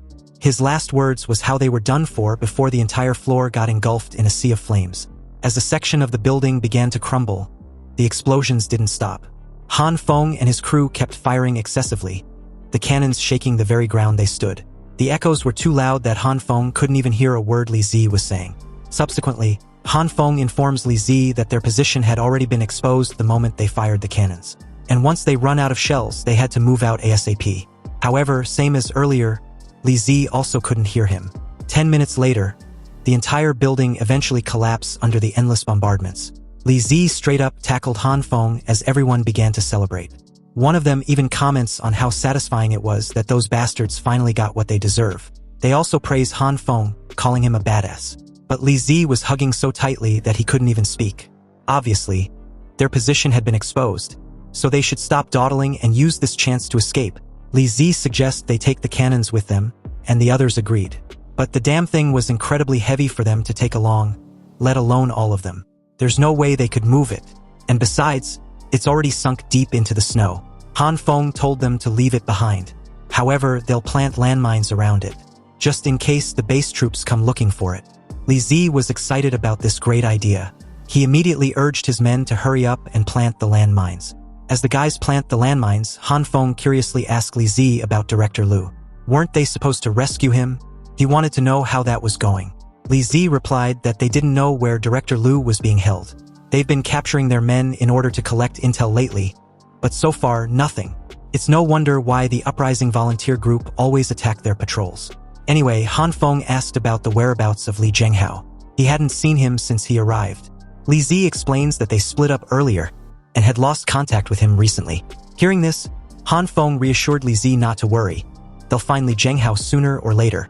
But for now, they should go back to Happy Community and rest up for a while. Li Zi was a bit skeptical about going back there, since there was practically nothing in that apartment complex worth going back for. Han Feng assured him that he'd left a lot of weapons and supplies in the apartment complex's underground parking lot. He can also guarantee that it'll be enough to get him and his men armed to the teeth. Hearing this made Li Zi start thanking Han Feng profusely with teary eyes, full of excitement. Meanwhile, somewhere within the city streets, 3 soldiers had reported back to their captain that they have found the cannons used for the bombardments earlier. Their captain, Scarfaced, was very much alive even though he'd been bandaged like a mummy, and was in a wheelchair. Hearing about the location of the cannons only managed to piss him off even more, because if he remembers correctly, he told his men to find the rebel group and blow them to pieces, not to find some empty cannons which were basically useless at this point. In that moment, the poor pissed-off bastard was so unfortunate that his wheelchair accidentally triggered one of the landmines. And upon realization, he knew there was no way he was going to survive this time around. In that brief moment, it was as if his life had flashed before his eyes, and he'd suddenly come to terms with his death. His cigar even dropped from his mouth. Then the very next second, the landmine exploded, triggering the rest and sending his sorry ass to the afterlife. Han Feng watched the explosions from afar and couldn't help smiling. Obviously, the landmines went off, and he wondered who the unlucky bastard was. Li Zi found him on the rooftop and asked what he was doing out there. Anyway, they needed to head back inside and keep drinking. The two left the rooftop after that and joined the others in the celebration. And while all this was going on, Hyiona, being in a room full of strangers and noises, seemed to be having the worst time of his life. Back at the site of the landmine's explosion, the rest of the remaining troops had naturally fallen under the command of Zhang Dongshu, the young man from before. He ordered the soldiers to clean up the bodies, including every blown-up pieces they could find. With food scarce these days, it would be a waste not to harvest the bodies of all those dead soldiers. He then called the commanding officer and gave him a status report. Captain Zhao was ambushed and killed heroically in battle. However, the commanding officer didn't share the same sentiment. Apparently, Scarface's death was a waste. Anyway, he was to officially take command and find the key. Zhang Dongshu gave a chilling grin, then replied that he understands his task perfectly. So, at the 3rd Brigade temporary command post of the base organization, which formerly used to be a high-rise scenic cafe, the 3rd Brigade's new captain, Zhang Dongshu, was leisurely drinking his cup of tea with no intention of joining his men in the search. And besides, there was a blizzard outside. Zhang Dongshu believes only a fool would go out to work during this period. He then ordered a soldier to inform the rest of the squads to gather, split into 3-man teams, and search carefully. No slacking off. The soldier did as he was told and informed the rest, thinking of how back then, the former captain, Captain Zhao, always shared their hardships. But their new captain only knew how to slack off and enjoy himself. He then silently cursed at Zhang Dongshu, whom, on the other hand, was in thoughts, believing that once the people from the uprising volunteer group run out of food, they'll surely come out to find something to eat and will attack his patrol teams. Then he will be able to find them. He bit into his rice cake and gushed about how delicious it was. Apparently, only a cut above the rest like him can eat this sort of delicacy now. Zhang Dongshu also thinks the uprising volunteer group were probably chewing on snow by now. But unbeknownst to the clueless idiot, this sort of food wouldn't even be considered as a meal, let alone a delicacy. Because back at the hideout of the uprising volunteer group, everyone had had their fill to the point that they were in cloud 9. Some of them had even passed out, while others, like the little artilleryman, kept drinking and eating like there was no tomorrow. This feast was a luxury they never dream of since the global snowstorm started. Now they can even die with no regrets. 3 guys got up and were willing to acknowledge Han Feng as their big brother. Han Feng watched this scene and thought the 3 had no integrity at all. He then whispered to Li Zi, questioning why he gets the feeling that those guys were unreliable. And on top of that, they call everyone Big Brother. Li Zi assured Han Feng not to worry about it. He recruited them just over 10 days ago, so they haven't seen much of the world yet. Anyway, they've all accepted Han Feng as their big brother. So as their big brother, wasn't Han Feng going to show some goodwill? Han Feng stared at Li Zi as if he'd grown a second head, then suddenly pulled out a pack of cigarettes and offered them some. Like watching a magic trick, Brother Chong suddenly appeared behind them as the 4 nearly lost their shit staring at the pack of cigarettes. They each grabbed a stick and lit up immediately. Within minutes, the entire room was filled with smoke as the rest joined in. Hyiona and Glasses Girl put on gas masks, then called the place as the den for devils. It seems they lack manners to smoke in front of a kid. Anyhow, Hyiona turned in Han Feng's direction, then tells him he'd done everything he asked of him. So now he was going to take his leave. This reminded Han Feng of the real reason why he came there in the first place, which was to deliver supplies to everyone. Now that the supplies had been delivered, he plans on leaving. Li Zi didn't expect Han Feng to be leaving so soon. But Han Feng explains his departure to be mainly due to the fact that he'd also been at odds with the base organization lately. So he needed to hurry back to prevent any more unexpected accidents in the future. Shocked that something of a sort happened, Li Zi, like the lousy blabbermouth he was, loudly blurted out if Han Feng's hillside villa was also found as well. Han Feng had to literally cover his mouth to keep him from slipping up. He'd already told him he didn't want his business out in the open. But from the looks of it, the rest of the group were already lost in their own reverie to notice or care. Han Feng continued in a whisper. After he chased those soldiers off, he found a warehouse nearby, which was full of weapons and equipment. That's why he brought him a few of them. Li Zi gave him a thumbs up. Han Feng was a true friend. But even though they had enough weapons, Li Zi wanted to know if Han Feng could spare him a few more cartons of cigarettes. He plans on using it to trade for the old guys they pawned not long ago. Han Feng had to ask him to repeat what he just said because he couldn't comprehend what he just heard. After Li Zi filled him in on the details, Han Feng, visibly shocked, never thought a place where living people were actually being traded even existed in the city. Evidently, back then, the uprising volunteer group were desperate with nowhere to go. So they had no choice but to pawn their own brothers. Han Feng was then informed that in order to buy back the people they sold, they would have to pay 4 times the original price.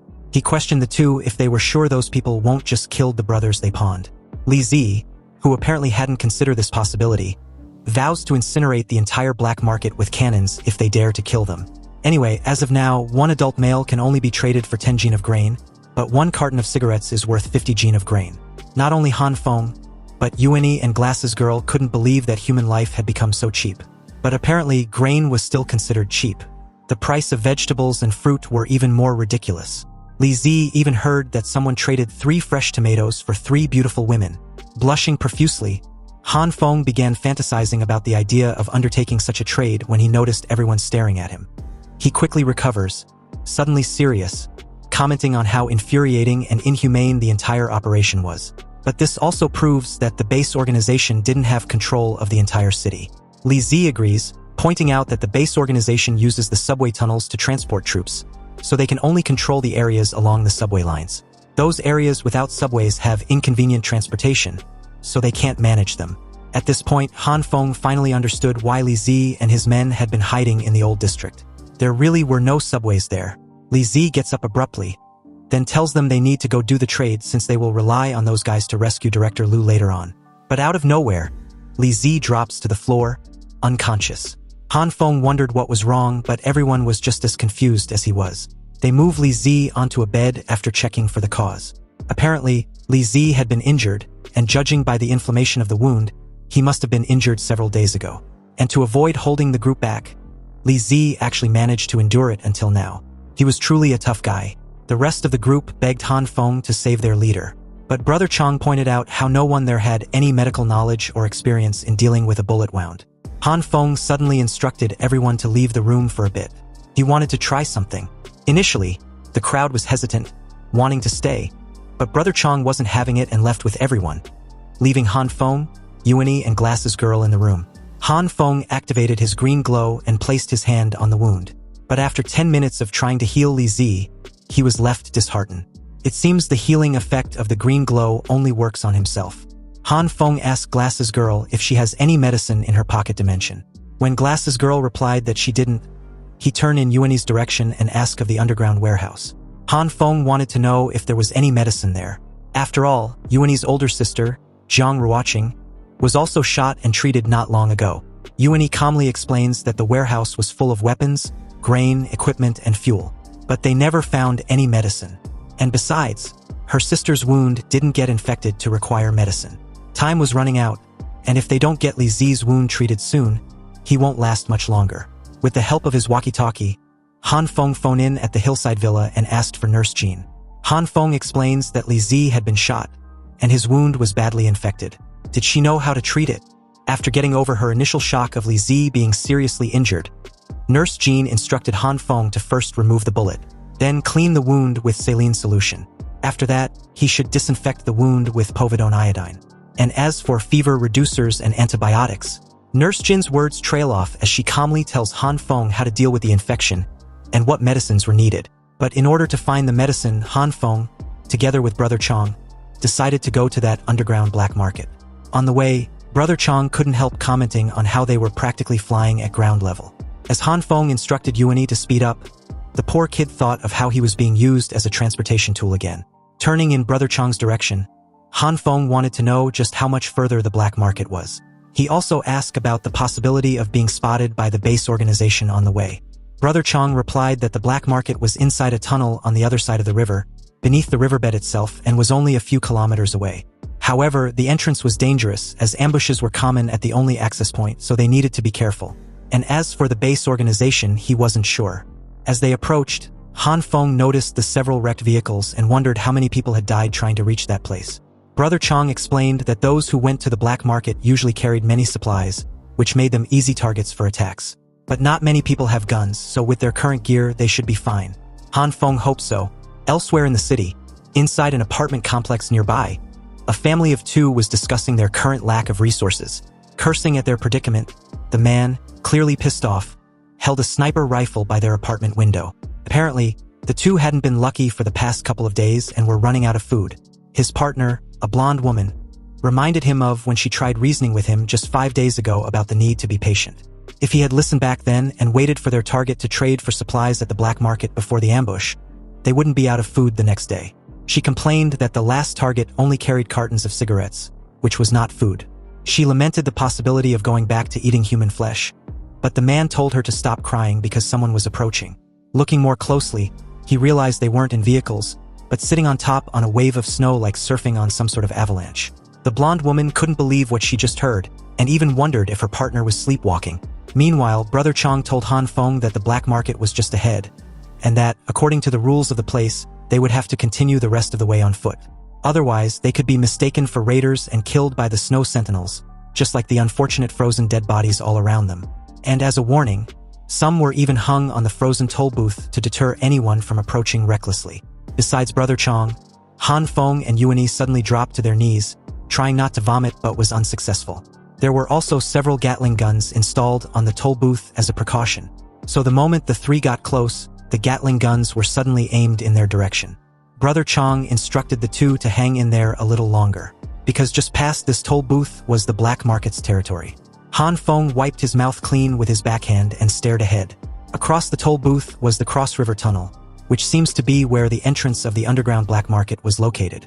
Or so Han Feng thought, because when they made their way there after being allowed in, they found that place had been sealed off by the snow. Han Feng asked how they would enter. Brother Chang suddenly recalled that the entrance was actually on the other side. He pointed to a building nearby, and after passing through 2 checkpoints, they were finally inside the market. Brother Chang warned him not to be shocked by what he was about to see. Han Feng replied that he had already seen everything these past few days, but as soon as he took a couple steps forward, he was startled. The one who greeted them was a robot. After Brother Chang showed his membership card, the robot asked them to wait a moment and to refrain from any kind of violence, warning that otherwise they would immediately open fire. At that moment, Han Feng realized that the place was even more dangerous than he had imagined. The robot then escorted them to an elevator, which surprised Han Feng, as he hadn't expected to find something like that in a black market. As they walked through the corridors, Han Feng remarked, impressed, that the faction must be extremely powerful, since they had electricity, robots, and even a working elevator. The robot guided them to a door and informed them that they should enter. Han Feng began to wonder if the underground black market was really behind that entrance. He imagined it would be a place ruled by cruel criminals, lawless, where people were killed and robbed, like an auction house for illegal goods. However, as soon as he crossed the door, he couldn't hide his shock. He came across several corpses scattered across the floor. The robot once again reiterated the market's rules, emphasizing that any suspicious behavior would be grounds for them to open fire. Han Feng hesitated, uneasy with the environment, but Brother Chang insisted that there was no other choice. The robot then led them to a computer terminal, explaining that all purchase and sale transactions would be carried out there. Alarmed, Han Feng asked if Brother Chang also thought this place was completely insane, but he answered naturally, saying it was something one would get used to. Brother Chang then selected 3 people to rescue: Old Gon, Old One, and Old Shui. The robot informed him that the 3 hostages would cost 4.5 cartons of cigarettes. Concerned about Li Zi's condition, Han Feng took over and purchased the needed medical supplies. After carefully checking through the list, Han Feng was lucky enough to have found all the medical supplies he needed and selected them. The price, however, rose to 17 cartons of cigarettes, which he thought was outrageously expensive. Brother Chang asked Han Feng how they were going to pay since they didn't have enough cigarettes. Han Feng assured him that it was fine. He actually brought something even better for the trade. He handed over 6 cartons of cigarettes, 3 tomatoes which were worth 7 cartons of cigarettes, and a banana which was worth 4 cartons of cigarettes. After completing the payment, the robot asked them to wait for the delivery of the items. Han Feng couldn't stop thinking that they might be robbed and killed right afterward, but Brother Chang assured him that this black market was respectable and always kept its promises. To everyone's relief, the robot returned with all the requested goods, as well as the 3 rescued humans. Excited, Brother Chang said he would finally bring his friends back home. Afterward, the robot addressed Han Feng and confirmed that the 10 video game consoles and 30 photo albums of exotic women had been delivered, asking him to check the order. Surprised, Brother Chang commented that 30 albums was way too excessive. He added that Han Feng needed more self-control. After collecting all the items, they quickly left the place. Han Feng announced that the black market was a hellhole, and he would never return there again. On the way, Brother Chang asked if he could keep 5 of those albums. Han Feng replied that 3 was too much but agreed to give him 2. Soon, the 2 began negotiating when Hyiona interrupted them. The poor kid, who apparently had no idea what the albums really were, also wanted 2 albums as compensation for all his hard work. However, they scolded him, reprimanding him that children couldn't look at that kind of thing. Before they could continue, out of nowhere, a bullet struck Han Feng in the chest. His eyes widen with realization as he drops to the ground. And the shot fired was from none other than the fucker from earlier, who kept licking his mouth with a sadistic glee. Immediately, a gunfight broke out between Han Feng's allies and the mysterious attacker. Brother Chang screamed and fired back, declaring his intention to avenge his brother no matter what. The guy quickly took cover as numerous bullets riddled through the apartment window he was in. He knew he had to finish off the rest as quickly as possible. Otherwise, it would be a pain if anyone else discovers them. And it might get worse if he's forced to give up this perfect spot for ambush. He moves to the window and opens fire, but he's finding it difficult to locate his target. Brother Chang kept firing back, enunciating how horribly his brother died. Apparently, Han Feng had survived the assassination and instructed Brother Chang to cause a distraction. But listening to his theatrics made him wonder if Brother Chang's acting was a little too dramatic. He slowly made his way to the apartment complex, ducking behind the numerous convenient wrecked vehicles around. He was also extremely careful not to make any noise as he made his way directly below the enemy. Then, using the red glow, Han Feng spared no time covering that entire section of the building with it. And before the idiot could realize what the red glow was, the disintegrating effect had already kicked in. The two didn't understand what was going on as the floor beneath their feet began to give way, plummeting them into the heavy snow below. It also didn't take long for the entire building to follow, crumbling under its uneven weight and creating a massive cloud of white mist on the spot. As it gradually dissipates, the man emerged from the snow, gasping for air like he'd been starved of it. But seeing Han Feng alive and unharmed, the guy nearly lost his shit. He really didn't see that coming. Han Feng teased the poor bastard who couldn't hide his shocked expression. And as he kept screaming that it was impossible, Han Feng explained that he always wore a bulletproof vest whenever he left home as a basic precaution. The man, incredulous for a moment there, couldn't comprehend how it was possible for a normal person to have a bulletproof vest during the apocalypse. This made him wonder if Han Feng was some kind of soldier from the base organization. In a pleading tone, the man then revealed that he was a member of the White Tiger Gang, and had long since pledged their allegiance to the base. He also added that he knew Captain Zhao, and had even participated in the attack against the uprising volunteer group. Without a second thought, Han Feng shot the man in the head. If the idiot was affiliated with the base, then it was another reason why he deserved to die even more. He then spoke loudly, drawing the attention of the blonde woman who was hiding. He had already heard her crying and knew she was nearby. Trembling all over, the woman covered her mouth to muffle her cries even though it was pointless. Initially, she refused to come out from where she was hiding, and it wasn't until an idea struck her did she emerge from behind the rubble. She pleaded for Han Feng not to shoot, then thanked him for saving her life, and explained that that bastard had kept her as a prisoner for days. Anyway, as a form of gratitude, she first offered the backpack full of stolen cigarettes to Han Feng, then herself promising to do anything he asked. She would be his most loyal servant. Han Feng played along, acting all embarrassed and eager, and although her offer was tempting, he also added that where they currently were wasn't a place for such a proposal. But she didn't need to worry because they were not bad people like the bastard he just killed. The moment Han Feng reached out for her hand, the woman quickly pulled a knife from the backpack, and as she launched at Han Feng, she called him a moron.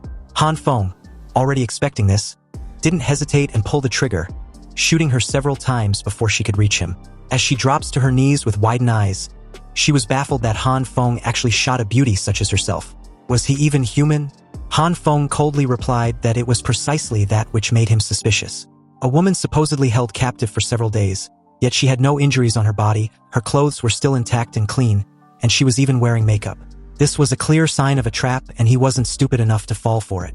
As the woman finally drops dead to the ground, Brother Chong and Yuani appeared shortly after. Brother Chong praised Han Feng's composure, admitting that he would have hesitated upon seeing such a beautiful woman. Yuani internally called him an idiot, whereas Han Feng replied that he only fired because that woman reminded him of someone from his past. Brother Chong then understood the reason why he had been so resolute. Han Feng was a bit puzzled when he checked the items inside the backpack. He couldn't understand why the two didn't use those cigarettes to trade for food at the black market. Brother Chong explained that it wasn't possible to enter the black market without a membership card. Curious, Han Feng asked how he got his own card, and Brother Chong replied that in order to get one, it was necessary to pay a membership fee of 5 cartons of cigarettes. Han Feng checked the backpack and realized there was only 4. Even so, the moment they returned, they immediately began treating Li Zi's wounds. The next day, Li Zi woke up to everyone's delight, and the 3 rescued people who were ransomed back had also recovered their spirits and seemed stronger than ever. Apparently, they were the earliest members of the uprising volunteer group. Excited, Brother Chong declared that he would appoint Han Feng as the new leader of their uprising volunteer group, but Han Feng immediately refused, stating that he had no intention of taking on that role. He only helped out of respect for Li Zi, nothing more. He wasn't stupid to risk his life for them. 2 days later, with Li Zi completely recovered, Han Feng announced that the injury was no longer a problem and that it was time for him to return back home. Li Zi, moved and with tears in his eyes, begged Han Feng to stay a few more days. He hadn't even been able to repay him for saving his life, yet Han Feng was dead set on leaving. And about saving his life, Li Zi shouldn't have to worry about that. Also, with the way Brother Chong and the others actively trying to convince him to become the leader every day, he's afraid that if he doesn't leave now, he won't be able to later on. Han Feng then promised to send a batch of supplies every month and gave Li Zi a walkie-talkie. He should never lose it. Overjoyed, Li Zi jumped on the bed, declaring that they would finally be able to rescue Director Liu. But Han Feng thought differently. After all, it's been so long, and they don't even know if he's still alive. Since his wounds weren't fully healed, Li Zi quickly curled up in pain for stretching them. From that moment on, with the resources he began receiving from Han Feng, Li Zi officially took over the leadership role of the Uprising Volunteer Group. But that was a story for another time.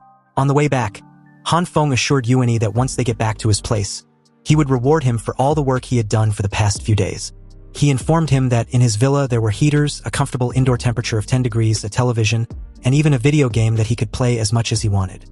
Glass's girl, upon hearing this, added that there was also a bathtub and a sauna. Hyiona was impressed, daydreaming of the game console and the hot bath he could have. Their cave weren't even as good as Han Feng's villa. But even so, he still preferred where they lived. However, upon arriving home, Han Feng was shocked to find everything frozen. The house was completely overtaken by ice, and he couldn't understand how his villa had ended up that way. His charcoal stove, his generator, and his lovely vegetable garden. He really couldn't comprehend how this could have happened. Since the quality of the heaters were terrible, they were all fried up. And as he thought back on it now, when they left, they presumed they'd be back on the same day, so they didn't turn off the electric heaters when they left the villa. As a result, all the electric heaters were on for days and nights straight. They all overheated and died. Anyway, Han Feng prioritized restoring power above everything else. But when he checked the generator, he was shocked to find out the fuel tank was empty. He remembered there being plenty left. But upon a close-up inspection, Han Feng wondered if the fuel had frozen.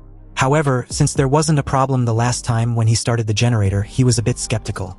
A while later, he realized that seems to be the case. The fuel in the tank were indeed frozen. He needed to thaw the fuel, but in order to do that he needed to raise the indoor temperature, and to raise the indoor temperature he needed electricity and a heater. But in order to generate electricity, he needed to start the generator. The whole damn thing was a vicious cycle with no clear point of where to start. And it wasn't like he could just use a torch to melt the fuel. That option was absurd and didn't seem very reliable. He took out his electric baton, and as he stared at it in one hand and his glowing red hand in the other, Han Feng decided to try using his superpower.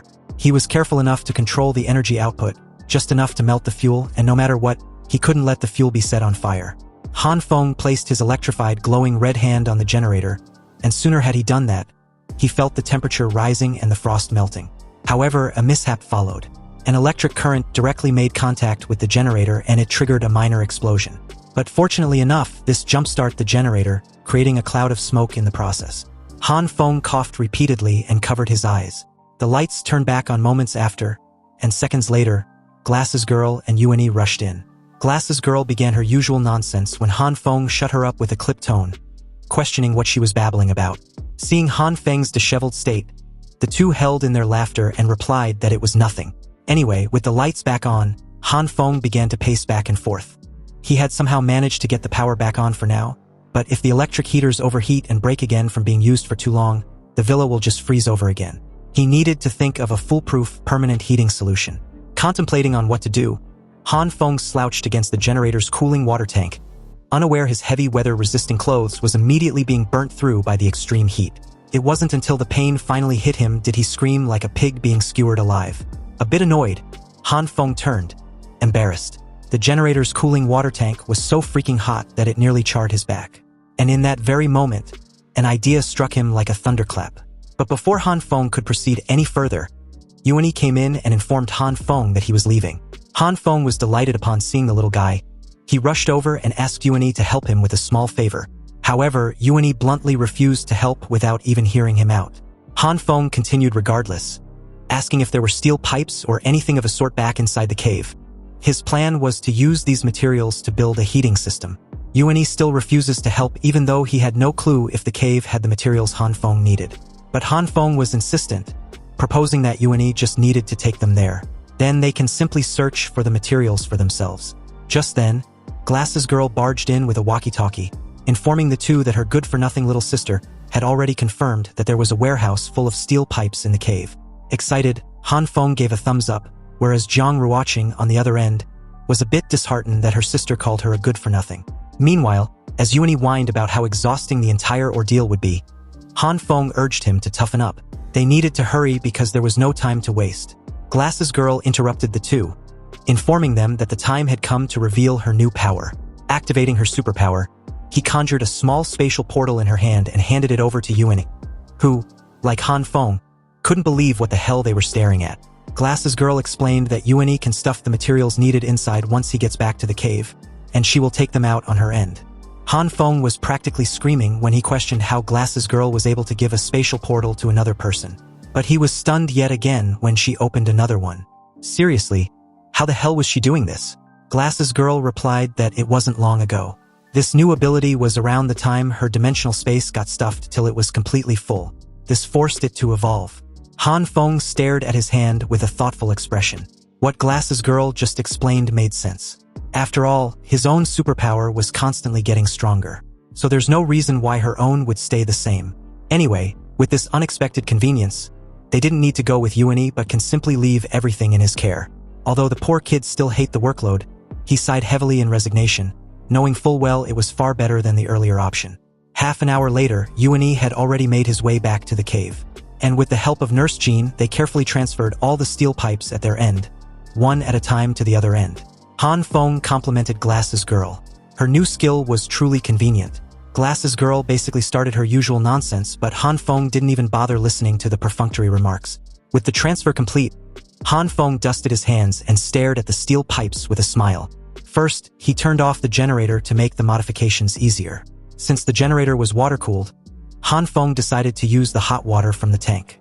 Using the purple glow, he first connected the tank's outlet to the steel pipes, extending the hot water from the tank to flow through the pipes to every corner of the villa.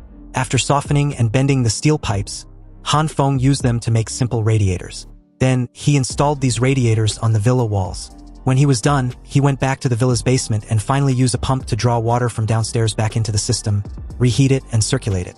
With this system in place, Han Feng, pleased with himself, turned the generator back on after rechecking everything. And luckily enough, the generator restarted without a hitch. But it didn't take long for Glasses Girl to check the new installed heating system and found them to be lacking. They weren't warm at all. She informed Han Feng, but the fucker just told her not to worry.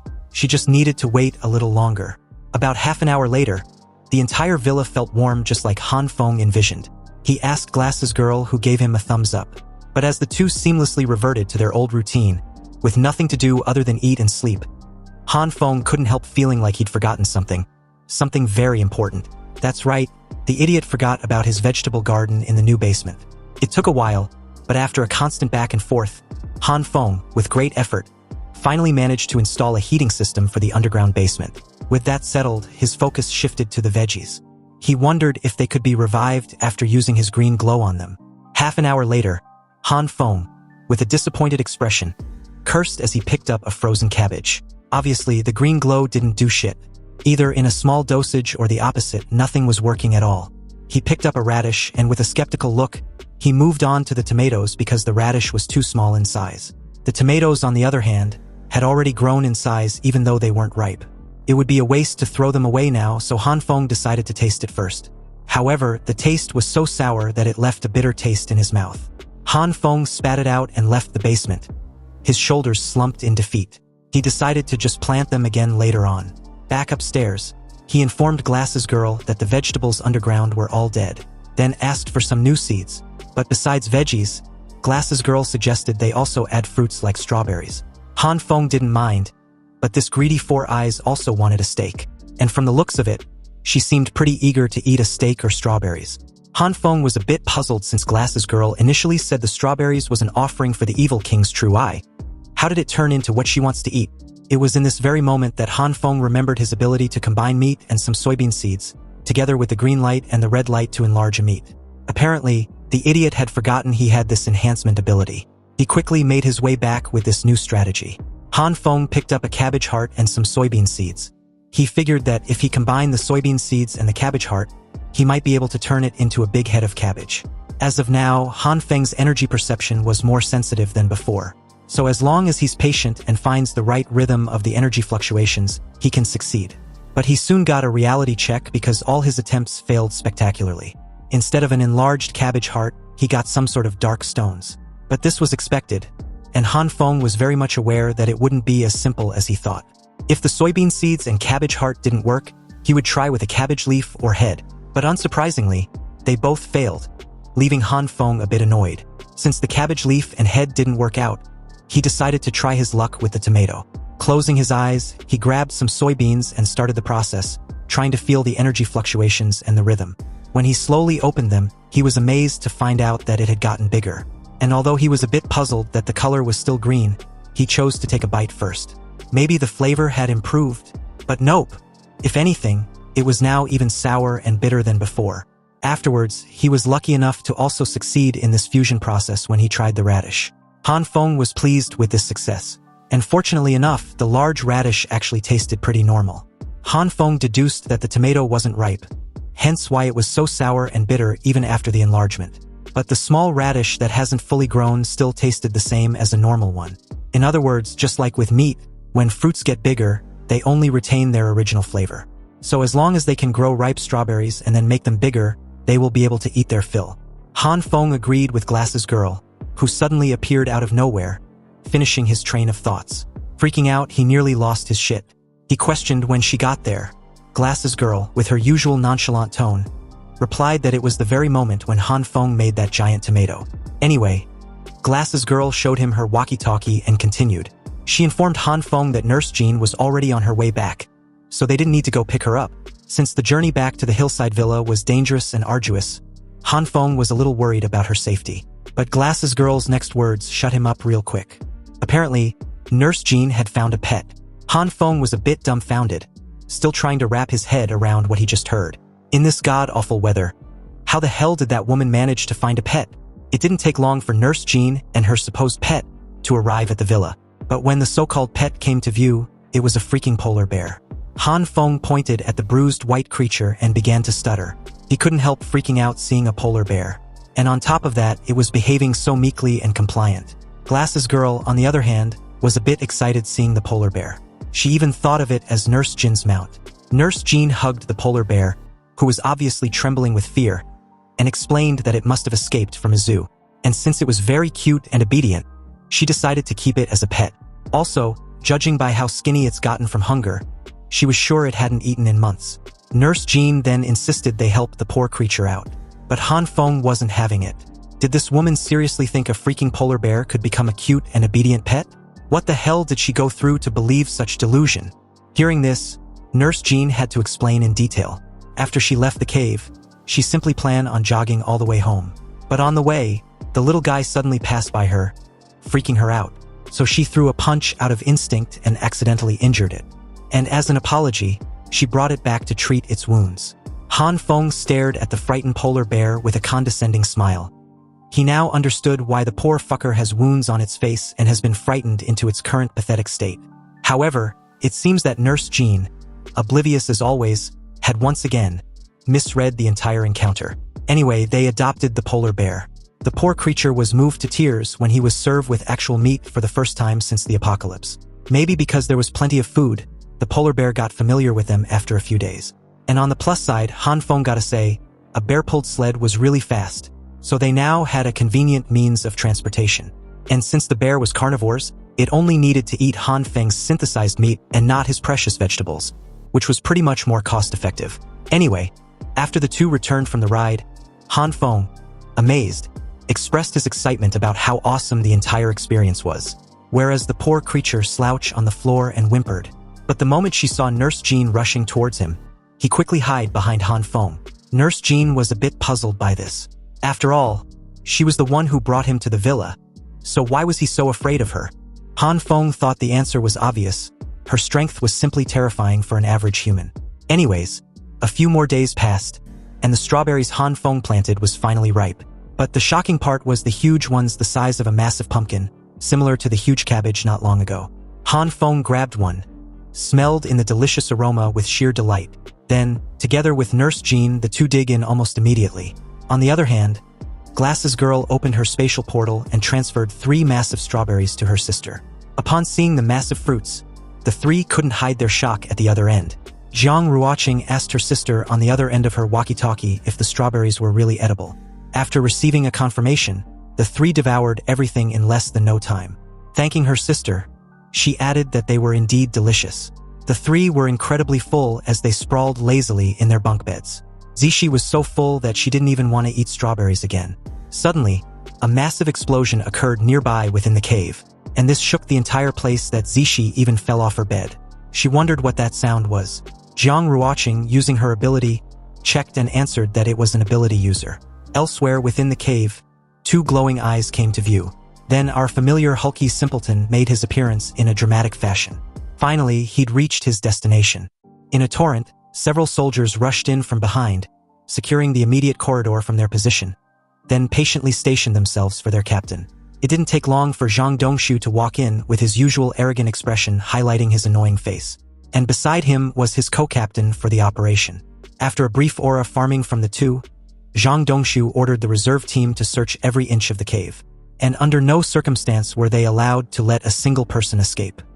He also promised to make them official members, each with a woman for their pleasure when the entire operation was said and done. Immediately upon hearing this, these crazed cannon fodders, with hollow eyes and creepy expressions, dashed out as if injected with chicken blood. Zhang Dongshu just watched the crazed fools disappeared with a smug look. The layout of the underground warehouse was pretty complex, and their enemies were 3 dangerous superhumans. So in order to avoid walking into an ambush, the cannon fodders were perfect for scouting ahead. However, in that moment, the female co-captain, a short-haired woman, reminded him that he didn't have the authority to grant the reserve team such rewards. But Zhang Dongshu simply replied that only the living needed rewards, not the dead. He then suggested they split up just as planned, and the short-haired co-captain gave her tacit approval. Zhang Dongshu gathered his men, but before leaving, he informed old Zhan, the hulky simpleton who was currently torn between the 2 captains, to follow along. He was his captain, not hers. Old Zhan, with the mind of a child, quickly followed Zhang Dongshu's team as the female co-captain watched with gritted teeth. She scoffed and ordered the remaining soldiers to hold their positions at the tunnel entrance, in case their enemy tries any sneak attack to cut off their retreat. Back to Zhang Dongshu, he ordered his men to slow down when he caught up with some of the reserve scouts. Although the complex layer of the cave was so vast, it didn't mean they had to take the risk in scouting like those creepy idiots. However, unbeknownst to Zhang Dongshu, Zhang Ruoqing was keeping tabs on him and old Zhan's every move with her superpower. She also briefed the 2 kids of their situation. There were 2 superhumans located in the deepest part of the cave, and they were currently approaching them as she speaks. Zixi wanted to know just how those soldiers suddenly popped out of nowhere within the underground warehouse. Zhang Ruoqing never thought someone would attack from deep within the cave, so she only let Zixi set up traps near the surface entrance. She also thought of how Yuani's superpower was completely useless in a cave with no snow. And on her own, she was afraid she won't be able to handle 2 superhumans, let alone a group of soldiers they might have with them. She contacted Han Feng and the others over the walkie-talkie and gave them a status report, recounting everything she knew. The 2 superhumans who suddenly appeared deep within the underground warehouse, how unprepared they currently were, and the only logical move she could think of was their strategic retreat. But the moment she was done relaying everything over, Han Feng fired about 3 questions in rapid succession. He wanted to know who the 2 superhumans were, if they were from the base organization, and if they had any soldiers with them. Zhang Ruoqing replied honestly that she hadn't seen any of them yet. But one of the 2 superhumans was huge, like huge, far larger than an average person. Han Feng immediately thought of old Zhan and wondered if it was him. After all, the description matched that hulky simpleton perfectly. Anyway, to her sister, Zhang Ruoqing informed her not to worry about her. She was confident they could escape, and once they do, she would contact her from a safe location. She then said her goodbye and cut the connection very abruptly. The 3 didn't even get another word in to offer any assistance. Han Feng felt that something was seriously wrong with this situation as he thought things over. If Zhang Ruoqing and the 2 kids escape, the weapons and ammunitions in the underground warehouse would directly fall into the hands of the soldiers from the base organization. Then Li Zi and the rest of the uprising volunteer group in the city would be in serious danger. And besides, his position wasn't far from the cave either. If the base organization take over the cave, they would likely discover his existence in the future. And once his location was exposed, they would definitely come and attack him then. Han Feng decided to get those supplies back, and if that possibility becomes impossible, he would just destroy everything in there. So, with an abrupt enthusiasm, Han Feng suddenly declared his decision to not abandon Glasses Girl's sister in her time of need. She was an ally and his friend's sister after all. But Glasses Girl informed him that it was fine. With her sister and the 2 kids' abilities, it would be easy for them to escape if they run into danger. Han Feng was baffled that Glasses Girl wasn't worried at all, but his sudden reaction was very strange. So Glass's girl wanted to know why he cared so much about her little sister. Then, like a light bulb went off in her head. Glass's girl thought of an obvious possibility and informed Han Feng that she approves the union. However, from now on, he must address her as Big Sister. Han Feng was genuinely clueless about what Glass's girl meant this time around, and he wondered if this loli had finally reached the point he couldn't understand. Nurse Zhan was also clueless and wanted to know what the two were talking about just now because she didn't understand shit. Glass's girl leaned in and whispered to Nurse Zhan that Han Feng's strange reaction was because he likes her sister and wants to be the hero who saves the damsel in distress. Nurse Zhan, with her overly credulous attitude, nodded in understanding. Anyway, it didn't take long for Han Feng and Nurse Zhan to head out after gearing up, and with the help of Dubai, the polar bear, the journey to the underground warehouse was a light breeze as they streak across the snow. Although Han Feng previously intended to go alone, Nurse Zhan insisted in tagging along. She reminded Han Feng of all the time he'd help her out, so it's only right she returns the favor. But even after all this, Han Feng tried to downplay his actions, still insisting that Nurse Zhan didn't have to. But Nurse Zhan replied he needn't need to be polite. Back inside the cave, Zhang Ruoqing and the two kids made their escape, maneuvering their way from one narrow corridor to the next. But the moment they got to the main corridor leading to the cave's entrance, they encountered 3 members of the reserve team. Fortunately, they were behind, not ahead. However, these fools, upon seeing a woman, suddenly lost all rationale and any sense of self-preservation. They charged at them, wanting to capture Zhang Ruoqing alive. But in that split second, Zixi made an abrupt stop, turned sharply with the wheelchair and Yuani in tow. Zhang Ruoqing opened fire the moment she got a clear shot, riddling the malnourished bodies of the 3 with bullets. Meanwhile, nearby, Zhang Dongshu heard the gunshots and ordered his soldiers to proceed with extreme caution. But the rest of the reserve team, on the other hand, like their dead teammates, rushed over like a moth to a flame. But upon seeing their numeric advantage, Zhang Ruoqing activated her superpower and instructed the kids to grab the handles of the wheelchair tightly. Zixi was quick to catch on, but before she could ask, her big sister confirmed her hunch and released an extremely massive energy wave that rocketed them through the long corridor like a bullet train. But the amazing part was Zhang Ruoqing's mastery over her abilities, because she didn't just blast the energy wave at the reserve team in one direction, but all 4 routes. The ones unfortunate to be blasted in Old Zhan's direction were squashed away like pesky flies. This hulky simpleton intended on getting all the credit in killing the enemy. Meanwhile, as the recoil from the energy blast rocketed Zhang Ruoqing and the 2 kids straight to the entrance of the cave, Old Zhan appeared almost immediately after, shocking the 2 girls. Yuani, on the other hand, was rather concerned with the tumbled rocks blocking the entrance. When he alerted the 2, Zhang Ruoqing immediately encased them in an energy bubble and shot them straight out of the cave. In the air, she instructed Zixi to blow up what's left of the cave entrance. Zixi stretched out her hand and activated her power, triggering the already made explosive rocks at the entrance as Old Zhan tried climbing over. The explosion was thunderous and massive, sealing the cave with more snow and rocks. Meanwhile, nearby, Han Feng and Nurse Zhan saw the explosion and wondered what could have caused it. He used his superpower to scan ahead and noticed that the 3 had successfully escaped from the cave. Back at the cave's entrance, Zhang Ruoqing, Yuani, and Zixi crash-landed even with the energy bubble cushioning their fall. The wheelchair suddenly hit a huge rock and threw off the 3 hanging on.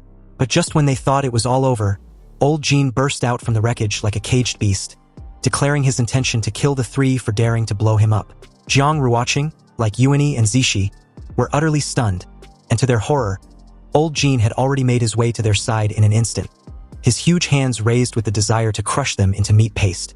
But the very moment he swung them down, a round of ammunition was fired in his direction, then another and another in rapid succession. Old Zhan was forced to halt his assault midair and shield himself.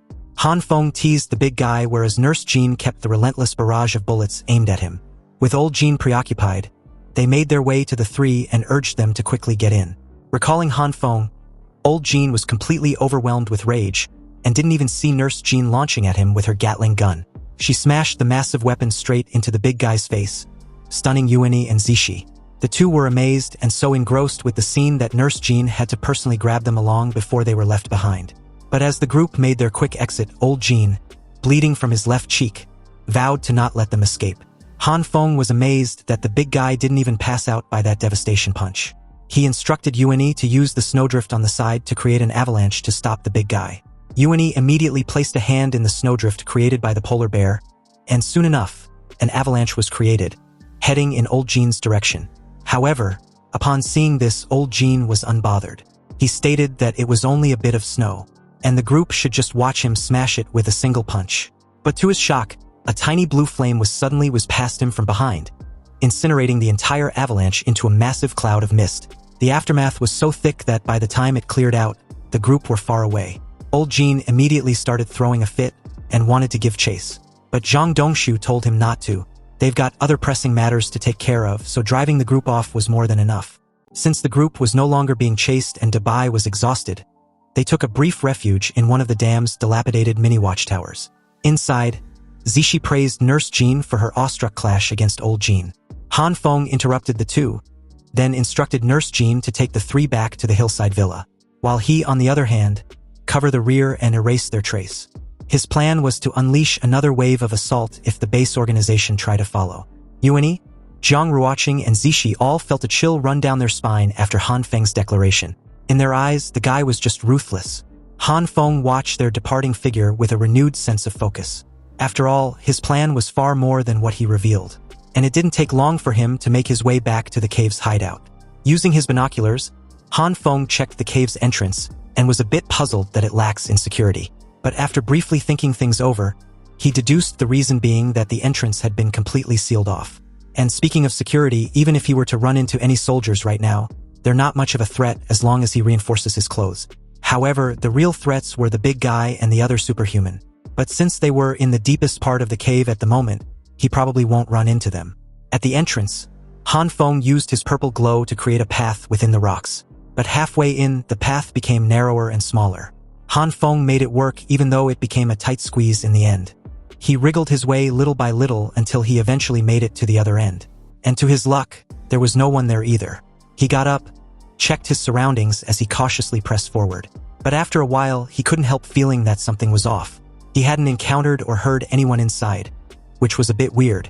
After all, the base didn't go through all that trouble in taking over this underground warehouse without already sending people to move the supplies. Whatever, Han Feng decided not to think much about it since his goal was to destroy all the supplies anyway. Han Feng approached the area where he believed was the armories section, but was puzzled to find nothing there. And strangely enough, he also heard a sudden commotion from a path to his left. Obviously, this path led to the new entrance old Zhan created. But the shocking aspect of the sudden commotion was an internal conflict between the two captains. Zhang Dongshu and his men had initiated the ambush and killed 4 of his co-captain's men. The rest, including the female captain, hid behind the huge rocks at the entrance. And at the moment, they were in a stalemate. The female captain questioned why Zhang Dongshu dared betray the base organization. Han Feng, who was hiding nearby, heard this and thought of how it was no wonder no one was moving supplies. Turns out they were fighting amongst themselves. Anyway, Zhang Dongshu, calm and composed, advised his co-captain to know when to yield. As long as she was willing to surrender, he won't treat her poorly. The female captain reminded Zhang Dongshu of his recent promotion, which was granted by the very commander he dares to betray. How can he face the commander now? Zhang Dongshu sneered distastefully upon hearing this. After all, that bastard commander treated all the superhumans like tools. He had never seen them as people. And evidently, the side effect crystals on the bodies of Zhang Dongshu and old Zhan had grew at an alarming rate. So following the commander will only get them killed faster. The female captain was silent for a moment, mulling over what Zhang Dongshu just said. Then, recalling her earlier exchange with the commander before this mission, she realized something she didn't want to admit to herself.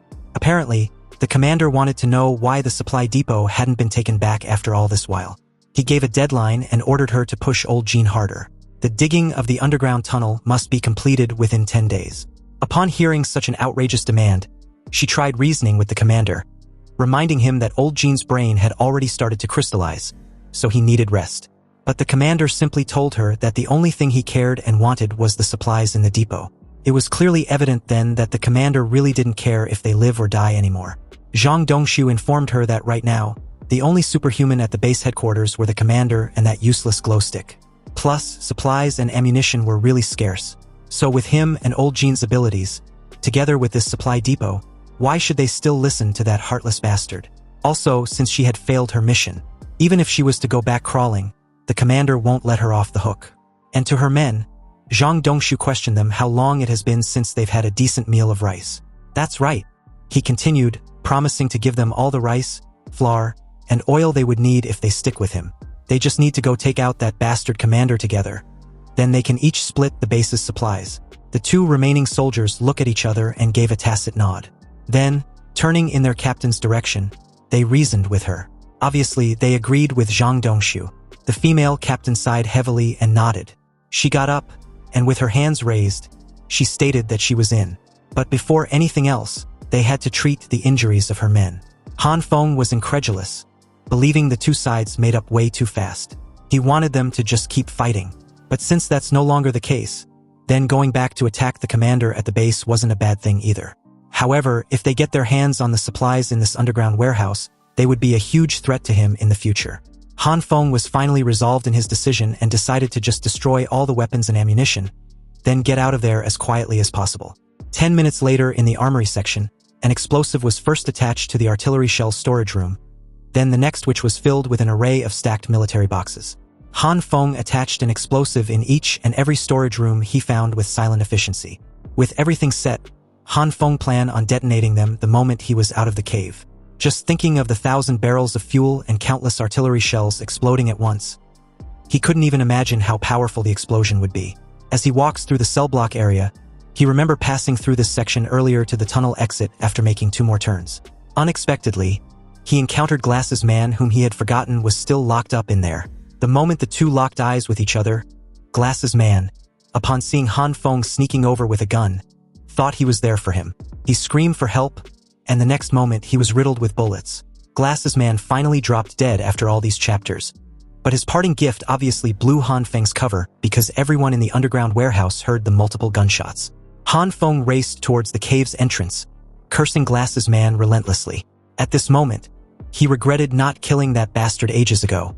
Using the technique in sensing the fluctuation in superhumans, Han Feng noticed that old Zhan and Zhang Dongshu were right behind him. Zhang Dongshu ordered his first squad to follow the map and take the shortcut to block the tunnel exit. On the other hand, Han Feng, in the lead despite the shortcut, only had to make just one more turn ahead, then he would be at the tunnel exit. But the moment he was finally out and close to the exit, the first squad also made their entrance from behind. And upon seeing him, they immediately opened fire. Han Feng, curious as to how the soldiers were already a few distance behind him, simultaneously used his purple and green glow to reinforce his clothes. The soldiers were baffled that the bullets were ineffective against their opponent. They even momentarily forgot to take cover because their bodies were soon riddled with bullets. Han Feng didn't stop until they dropped to the ground. He was a bit relieved to have reacted fast enough, otherwise, he would have been the dead one by now. He quickly made his way to the tunnel exit, but before leaving, he set the timer for the explosives to 2 minutes, figuring it was more than enough time for him. He activated his purple glow and immediately began excavating his way through the rocks. With half of his body already inside his narrowly created tunnel, he thought of how it was such a waste for so many supplies to be gone up in smoke within 2 minutes. Unexpectedly, old Zhan showed up in that very moment, and upon seeing the familiar purple glow, he knew almost immediately that it was Han Feng. And given how elusive and condescending Han Feng had been towards him, old Zhan planned on killing Han Feng this time around no matter the cost. He smashed the concrete floor with all his strength, shattering the entire ground. And the massive shockwave from the earth-shattering smash caused the already unstable exit yet another cave-in. Han Feng was forced to retreat, narrowly avoiding being crushed to death. He tumbled over, thinking of how close of a call that was. He got up, cursing his rotten luck to have run into the worst possible scenario he could think of, encountering the big brute again. He also remembered that time was running out, so if he's unable to quickly take old Zhan down, he would be caught up in the explosion as well. Han Feng opened fire, but the big guy erected a massive wall to counter. And as the bullets ricochet off the erected wall, he didn't relent. He knew the only thing keeping that brute away was his relentless discharge of bullets. However, it seems he had miscalculated how much the big guy wants him dead because he suddenly bulldozed his way behind the wall and charged forward like an enraged beast. Bullets be damned. Upon seeing this, Han Feng immediately reinforced his clothes with his superpower and directly blocked a devastating punch, spurting a mouth full of blood in the process. The sheer force behind old Zhan's punch sent Han Feng's body flying through the air like a ragdoll before crashing hard into a rock. The impact made him groan in pain even though both his purple and green glow were still active. Clenching his teeth, he forced himself up, only to see old Zhan already charging in with another punch like a wrecking ball. Han Feng rolled to the side in the nick of time as the blow slammed into the rock behind him, shattering it with a thunderous crack that echoed through the cave. Seeing a fleeting chance, Han Feng darted out of the brute's reach and sprinted down the corridor. Behind him, old Zhan bellowed, calling him a coward. His heavy footsteps pounded after him like an earthquake. Han Feng glanced at the detonator in his hand and cursed inwardly.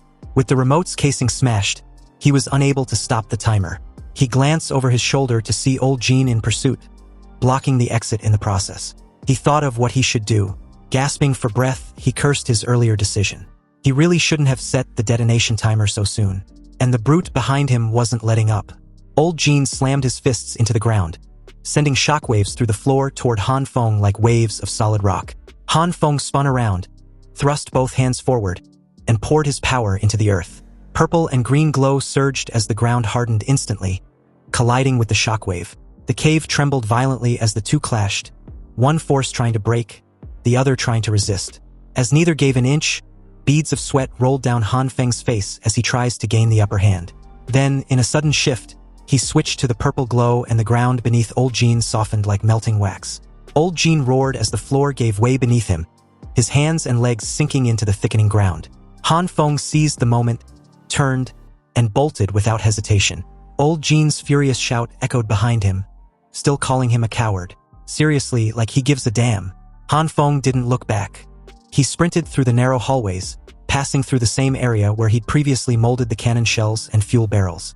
At this point, there was barely a minute left until detonation and he needed to get the fuck out of there somehow.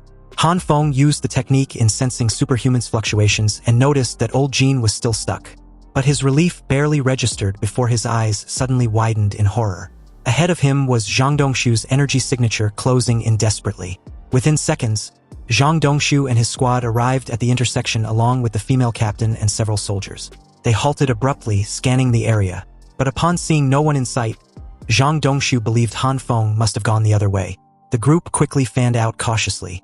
But unbeknownst to them, just a few meters away, Han Feng was crouching behind a stack of supply crates, his heart pounding so loudly he feared they'd hear it. Evidently, that was too close. Another couple of turns and he would have run right into them. Zhang Dongshu's sharp and furious voice cut through the tension as he questioned old Zhan over the walkie-talkie, wanting to know if he'd let Han Feng slip away again. He then asked if Han Feng was a superhuman. Lowering his head in shame, old Zhan confirmed this as he apologized. With this intel, the female co-captain pointed out that if Han Feng was a superhuman, then splitting up was a terrible idea because he could just pick them off one by one. Although this could likely be the case, Zhang Dongshu countered, stating that if they stick together, they would never corner their target. Meanwhile, behind the crates, Han Feng clenched his jaw, wondering just what those two were arguing about. They should just leave already. His eyes then flicked to the blinking timer on the remote. Less than a handful of seconds was left. The bomb's about to blow any second. Just then, the female captain's sharp and impeccable instincts kicked in. She froze, her eyes narrowing sharply toward the supply crates. In one swift motion, she raised her gun and barked, questioning who was there. Every soldier instantly turned in that direction, their guns snapping up to aim at Han Feng's hiding spot. Han Feng's pulse spiked as realization hit him. He was completely surrounded. He knew he couldn't take them all out, so another solution was needed. Han Feng pressed both palms against the cold cave wall, and almost immediately, his red glow flickered violently and spread across the walls like veins of molten lava. The crimson glow rapidly expanded, racing along the cave hall's walls and ceiling. The soldiers exchanged uneasy looks, their guns trembling slightly as cracks began spidering through the walls. The ground shook as dust and stone rained down from above. Han Feng, using the chaos, vaulted over the back of the supply boxes and landed lightly behind them. He sprinted away just as massive boulders began crashing down. But Zhang Dongshu was quick to react as flames burst from his hands, melting the falling debris in seconds and clearing a path with frightening ease. When the blazing blue flames subsided, a new hole had opened up in the wall and Han Feng was gone. Zhang Dongshu's face twisted in fury. He instructed his men to give chase. Meanwhile, Han Feng was already several corridors ahead, sprinting through the winding tunnels until he stumbled into a hall lined with oil barrels. His gaze darted to one barrel, the very one where he had planted the explosive. He checked the blinking timer, only to find out there was just 11 seconds left. So, with widened eyes, Han Feng immediately turned and sprinted even faster, his boots slamming against the concrete floor as he pushed every ounce of strength into his legs. Behind him, Zhang Dongshu and his men stormed into the same hall. He placed a bounty on Han Feng, informing his men that whoever catches him would get 100 pounds of rice and 50 pounds of meat. The soldiers surged forward with renewed madness when they heard this. Subsequently, old Zhan came barreling in from behind, wanting his captain to wait for him as he called out. Zhang Dongshu spun around, his patience snapping as he stared at the useless lump of muscle. He demands to know how old Zhan managed to screw up every single fucking time. But before he could scold the idiot any further, a sharp beep pierced the air. His gaze shot toward the sound, and the blinking timer on the oil barrel had just hit 0. There was no time to react. The explosion that followed was deafening. The entire hall erupted into a storm of fire and screams, swallowing soldiers and barrels alike. Even old Zhan, still several meters away, was hurled backward by the massive shockwave. From a nearby tunnel, the female co-captain spun around as the flames rolled toward her like a tidal wave. She bolted and practically screamed for her men to run for their lives. The explosion triggered a brutal chain reaction, and one by one, the oil barrels ignited, feeding the inferno until the entire underground depot turned into a roaring furnace. Further ahead, Han Feng stumbled to a stop and looked back, thinking everything was over. The flames had already devoured half the cave. But before he could even breathe in a sigh of relief, his eyes widened. The female captain and a handful of her soldiers burst out from a nearby tunnel, the blaze flames chasing right behind them. The female captain, shouting over the raging fire, cursed the idiot in front of him. She was pissed that Han Feng actually blew up the entire fuel depot. Seeing the flames racing toward them, Han Feng turned and cursed vehemently as he resumed his sprint. As his mind raced, an idea struck him. He slammed his palm against the tunnel walls and activated his red glow. It spread instantly, and with a deep rumble, the walls collapsed inward, sealing off the tunnel behind him. Rocks crashed down, blocking the fire and the soldiers' pursuit. The soldiers stared helplessly at the massive barricade now separating them. But the captain didn't hesitate. With a defiant snarl, she pushed off the ground and leapt. Her agile form soared high, clearing the rockfall with effortless precision. She screamed and cursed at Han Feng, threatening to kill him. Han Feng kept running with everything he had, shouting for the lady to stay the hell away from him. The soldiers of the female captain were unfortunate after lagging behind. As the merciless inferno roared up the tunnel and swallowed them in seconds, their screams peeled off the stone walls, and just like that, they were erased, reduced to nothing but ash as the smell of burning wool and oil sticking wafts through the air. With just the two left, the captain snapped at Han Feng again, declaring that he wouldn't let him get away. But at this point, Han Feng was even annoyed with her persistence. For fuck's sake, couldn't she see the raging fire chasing them? Now wasn't the time to be thinking about retaliation. Anyway, up ahead, Han Feng's eyes found the cave old Zhan created and nearly trip over in relief. The female captain saw it too. She told Han Feng to pick up the pace and get in. That was their only chance of survival. The two sprinted with every ounce of energy they could muster as the flames curled up behind them like an angry tide. They dove into the cave together just as the tunnel mouth behind them flushed red with fire. Inside, she pointed at the tunnel's entry and instructed Han Feng to block it with his power. Han Feng didn't need to be told because he was already on it. He slammed both palms against the cave's entrance and let his red glow run through the fracture lines like a current. Suddenly, the dust fell as the crumbling walls gave way. The blazing flames rushed toward the tunnel only to be stopped by the fully closed-off barricade. On the other end, the base descended into chaos. Flames hungrily ate through caches of supplies. Storage racks hissed and popped as fuel and munitions fed the blaze. Even the stone barricade that blocked the main entrance began to glow, smoke curling from every seam and fissure as heat found its way through the cracks. The whole place lit up like a busted city skyline, bright and impossible to ignore.